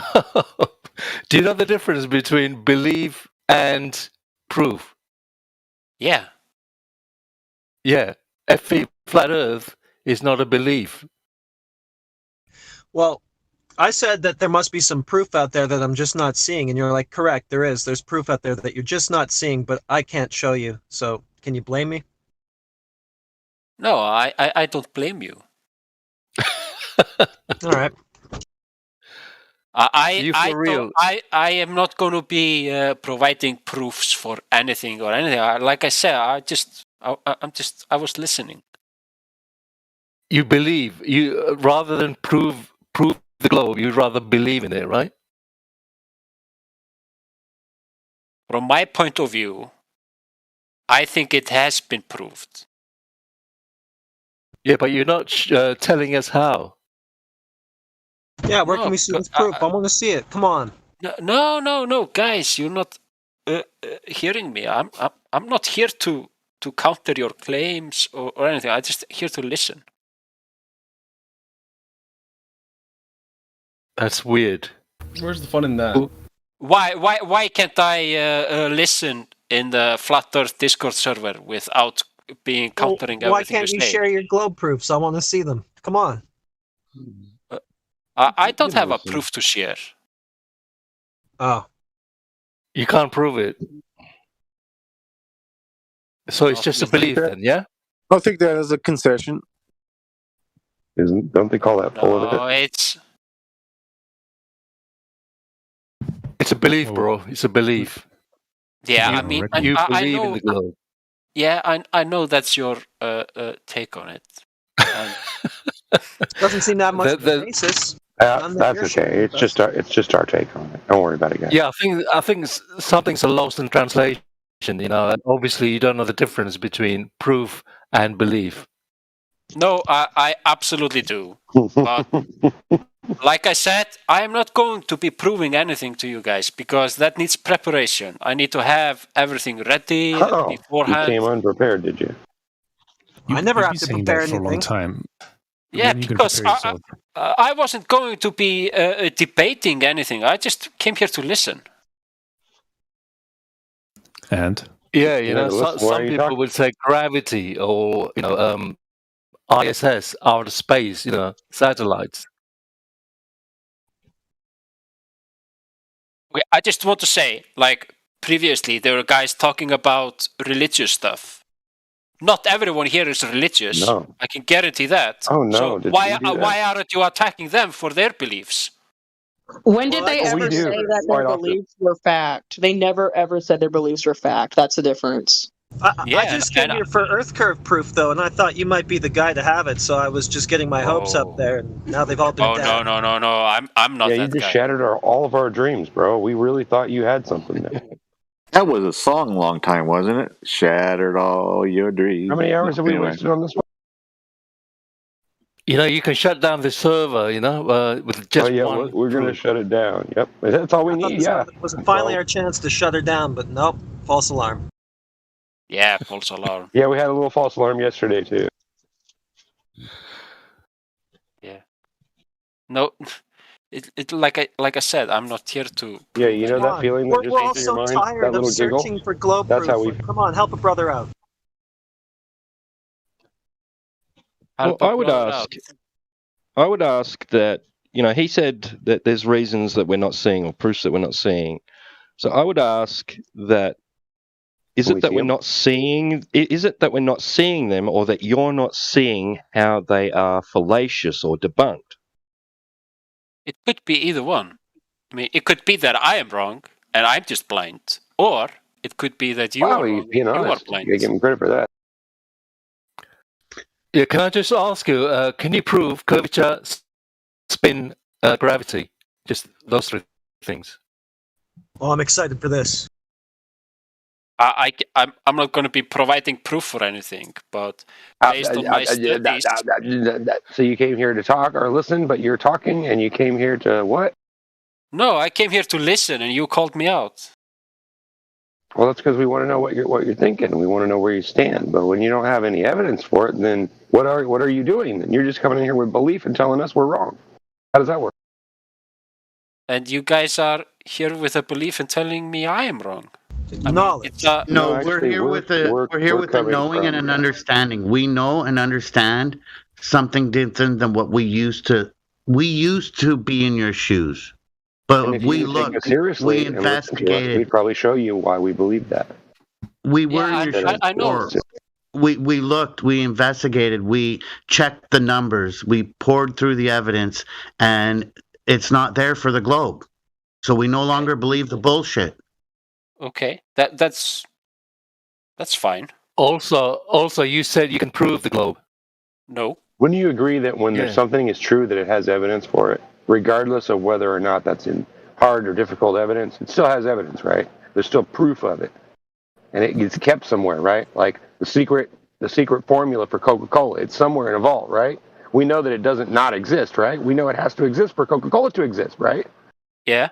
So let's not be silly, right? Somebody has the damn formula. So let's see the damn formula. We're tired of the bullshit. We just want to see the damn formula. Don't play games with us. Don't tell us we're lying. Don't tell us we're full of shit. We just want to see the evidence of what you think you believe. That's all we want. If you don't have that, then what the hell are you doing here just listening? Doesn't make sense to me. Because I'm interested in the discussion. About what? The shape of the earth. But you don't know what that is. You have no evidence of what it really is. So how can you even say we're wrong? You can't, right? Do you know how in this odd world, that you can't sounds? prove something is wrong. You have to prove what's right. You have to show what the truth is. Once that's revealed, then all the bullshit just falls right off the edge. But that's not what you're trying to do. You're trying to do the opposite, and you're trying to tell us that that makes sense, but we're not going to accept that. I'm sorry. You don't have to accept what I believe, and I don't have to accept what you believe. Do you know how odd it is for you to tell us you're in here just to listen? It'd be like one of us sitting in a NASA channel listening to their next planned expedition to frickin' whatever planet or space they're going to. I don't care what lie they're telling the rest of you guys. I don't want to hear their bullshit. So I'm not going to sit in a NASA channel and listen to what NASA's planning. You're just being weird here. Yeah, weird. You know what other channels I sit in and listen? People that believe that they are communicating with aliens through meditation. Oh, here's the part. Oh, here we go. Now he's going to try to throw in our face that we believe in some other crap that you don't even know. I love conspiracy theories in any form. Well, this isn't one of those things. I'm sorry. Wait, how is this conspiracy theories, though? Can you explain? Okay. Actually, the biggest. Maybe somebody should post what a conspiracy is. That way he can get the definition down in his mind. Who's conspiring here? I've got that. Actually, the biggest conspiracy theory there is out there is that we live on a watery spinning ball. That's the conspiracy theory. And the nuts are those that believe we live on a spinning watery ball traveling at this insane speeds throughout an ever-expanding universe. Without any evidence to support it. Yeah, and Polaris, the North Star, remains fixed around the North Pole, and the whole sky revolves around Polaris, and the constellations have never changed their alignment. So the real conspiracy theory, is that we live on a spinning watery ball, but because we don't control the educational systems and the entertainment systems, the TV and the movies in Hollywood, we're considered the conspiracy theorists, even though we speak the truth. And the fun thing about the truth is, today, it doesn't matter what the truth is. It's only what people believe. And so, behavior psychologists know that. So they start when we're in the crib and 4, 5, 6 years old in our indoctrination centers called schools, and they make sure that we're indoctrinated, programmed, and brainwashed with this spinning watery ball. That's all they got. And because of all this indoctrination, those that actually see the truth now are considered the nuts. And that's just, all you got to do is shake your head and laugh, because if you get angry, that's not good for your health. And so all you got to do is shake your head and laugh and go from there. Thanks. Exactly. It's not just a matter of them saying, well, here's the globe. This is what you live on. It's the insinuation. It's all this stigma that goes with challenging it in any way. You know what I mean? That if you were to challenge this idol that they've created in any manner, you're labelled as a conspiracy theorist, as a nut job, whatever. Yeah. Why can't we challenge it? Why is it unchallengeable? It's not unchallengeable. You're absolutely free to challenge it. Yeah, but not without the stigma that he just mentioned. Yeah, without being called names, being told to kill ourselves, all kinds of horrendous things. I'm not calling you horrendous things. No, I'm not saying you are. Other people do. Here's the thing. I don't know how other people in the server feel, but what really upsets and bothers me is when the public's being ripped off the way they are and lied to the way they are, and you seem to believe everything they're telling you, and I don't know. It really hurts me. It bothers me that you're buying it. You're buying it. Why do you got to help those con artists rip us off? Well, I'm not helping anyone do anything. Well, you're kind of helping their narrative out. Helping them sell their globe ploy. Why do that? Does that benefit you? What's the globe done for you lately? Yes, come on, okay. tell us. So, just very briefly, I've gone through some years in university, and in my studies, everything makes sense. But you haven't challenged gravity, it all, have you? And the formulas and everything from that, and for gravity to make sense, the Earth is a globe. Those are, and etc. What do you have from reality that shows you that the Earth is a globe? So from reality, it is my experience in a decade as a fisherman in the North Atlantic Ocean. Oh, this should be good. Have you seen a geometric horizon out at sea or something like that? So I've seen the horizon, of course, because I've been in open waters. Okay, but is it the geometric horizon you've seen? I don't know. I never measured anything. Oh, okay. Well, it sounds like you just see the same thing everybody else does then. Well, what else you got? Are you aware of the live stream? Are you aware of the live stream voice text? Are you seeing what we're posting in there? Are you aware that after NASA landed on the moon in 1969, they claimed there'd be colonies on there by 1978? It's 2022 and there isn't anything on the moon? Yeah, I'm severely disappointed by that fact. Don't you find it odd that once a year there's no annual day off for the moon landing? Greatest achievement according to what they're telling us? But we got a Labor Day. Take a day off for working, free slavery, indentured servitude. Take a day off for that, I just want to see not for the moon landing. Let's see but not for the moon landing. No, I totally support that. Why isn't there an international day off for the moon landing? Because it's a lie. It never happened. They're never going back. They never went. Yeah. Okay. All right. I think there should be a day off. And if they are lying about it and it's fake, then there definitely would be a day off to reinforce the lie. No, I mean, like,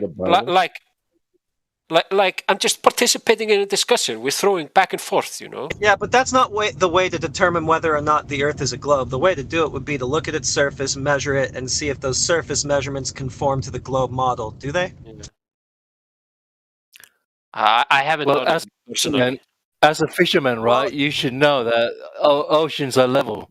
And you said that you've been through years of university, you're a fisherman, you've got all this worldly experience that tells you that the Earth is a globe. What is it specifically? What have you seen from the Earth itself that proves to you that it is a sphere? For example, when we approach land, I see the mountains first. And when a ship is approaching or going away, the last thing I see when they are going away is the mast and the sailing lights, and the first thing I see when they are approaching is the mast and sailing lights. So you want to say that they're disappearing and reappearing over Earth curvature? Yeah, that's what it feels like. So there's an Earth curve obstruction, a physical obstruction that's blocking. What you're saying is if we had a zoom camera big enough around, we could actually zoom all the way around the Earth and see our own ass? No. Okay. Isn't that what that's saying? No. Can Ricky that is not what I'm saying. I mean, like, if the bottom of the ship is disappearing before the mast, it's obviously because of some sort of horizon, it's disappearing below. Okay, so to clarify, you're saying that there is an Earth curve obstruction that it is going over, right? Yeah, that's what I think. Okay. Does anybody have that meme that shows somebody zooming in on a freaking coffee table?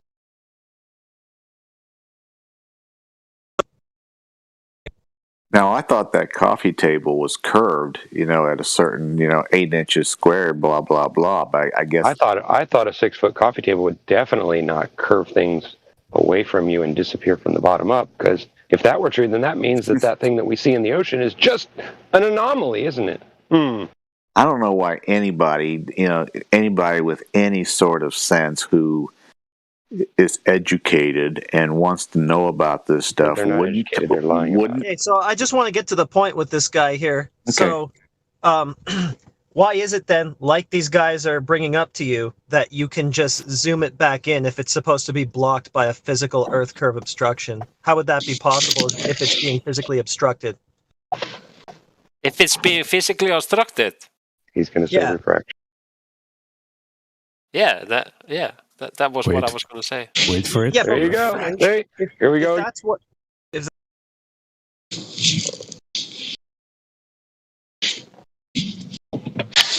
I'm sorry if you're trying to take him seriously, but I just can't. I'm sorry. Every single. No, it's fine. You don't have to take anything I say seriously. I mean, why would you? I am on the opposite side of what you believe. Why would you take anything I say seriously? You're not really saying anything anyways. You're telling us you've got proof we haven't seen, but you're not presenting it. So you're not telling us anything. You don't understand. I never said I had proof for it. Am I not being heard? Here we go with you the don't understand. Here we go. You don't understand perspective. What perspective is? Things in the distance going away and coming back. You don't understand the simple, basic. Whose stuff is that? Somebody mute whoever that is. Well, whatever that is, it's not me. Yeah, it was you. Anyway, so you don't understand perspective. Tell me, you're a fisherman and all these things. You don't understand that things in a distance, whether flat or curved, are going to go away from you at a certain distance, right? Do you understand that? Oh yeah.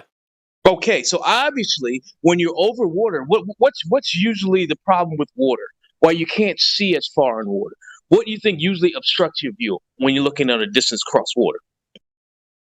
And the ocean, it's the waves. Exactly. There you go. So this would explain to you why the ship does disappear the way it does, because there's waves. There's always waves, bro, on the ocean. You're never gonna have just a flat level ocean all the time. It's undulating because there's wind. There's all kinds of climate things going on. So you're never gonna have it exactly perfect, but you can get pretty close. So you have to understand with perspective that's height, that's all kinds of, that's as far as you can see, that's optics, all of these things, that's atmospheric phenomenon going on. There's so many things at play. So for you to just sit here and tell us that just because you see it this way, that means it, when we can explain it to you and tell you how it works on a flat level plane just the same way, bro. You see, you're just hand waving it. Oh, I see this, so that means it's curved. No, it doesn't, bro. It doesn't. You need to look into what else could be going on. Don't just make a claim without any evidence, without any proof. That's what you're doing. I'm not making claims. I'm not providing proof. You just said it's curved because I saw the ship disappear this way. That's retarded. Think about it. I believe. I don't care what you believe. What's reality? What's the truth? We're not talking philosophical beliefs here.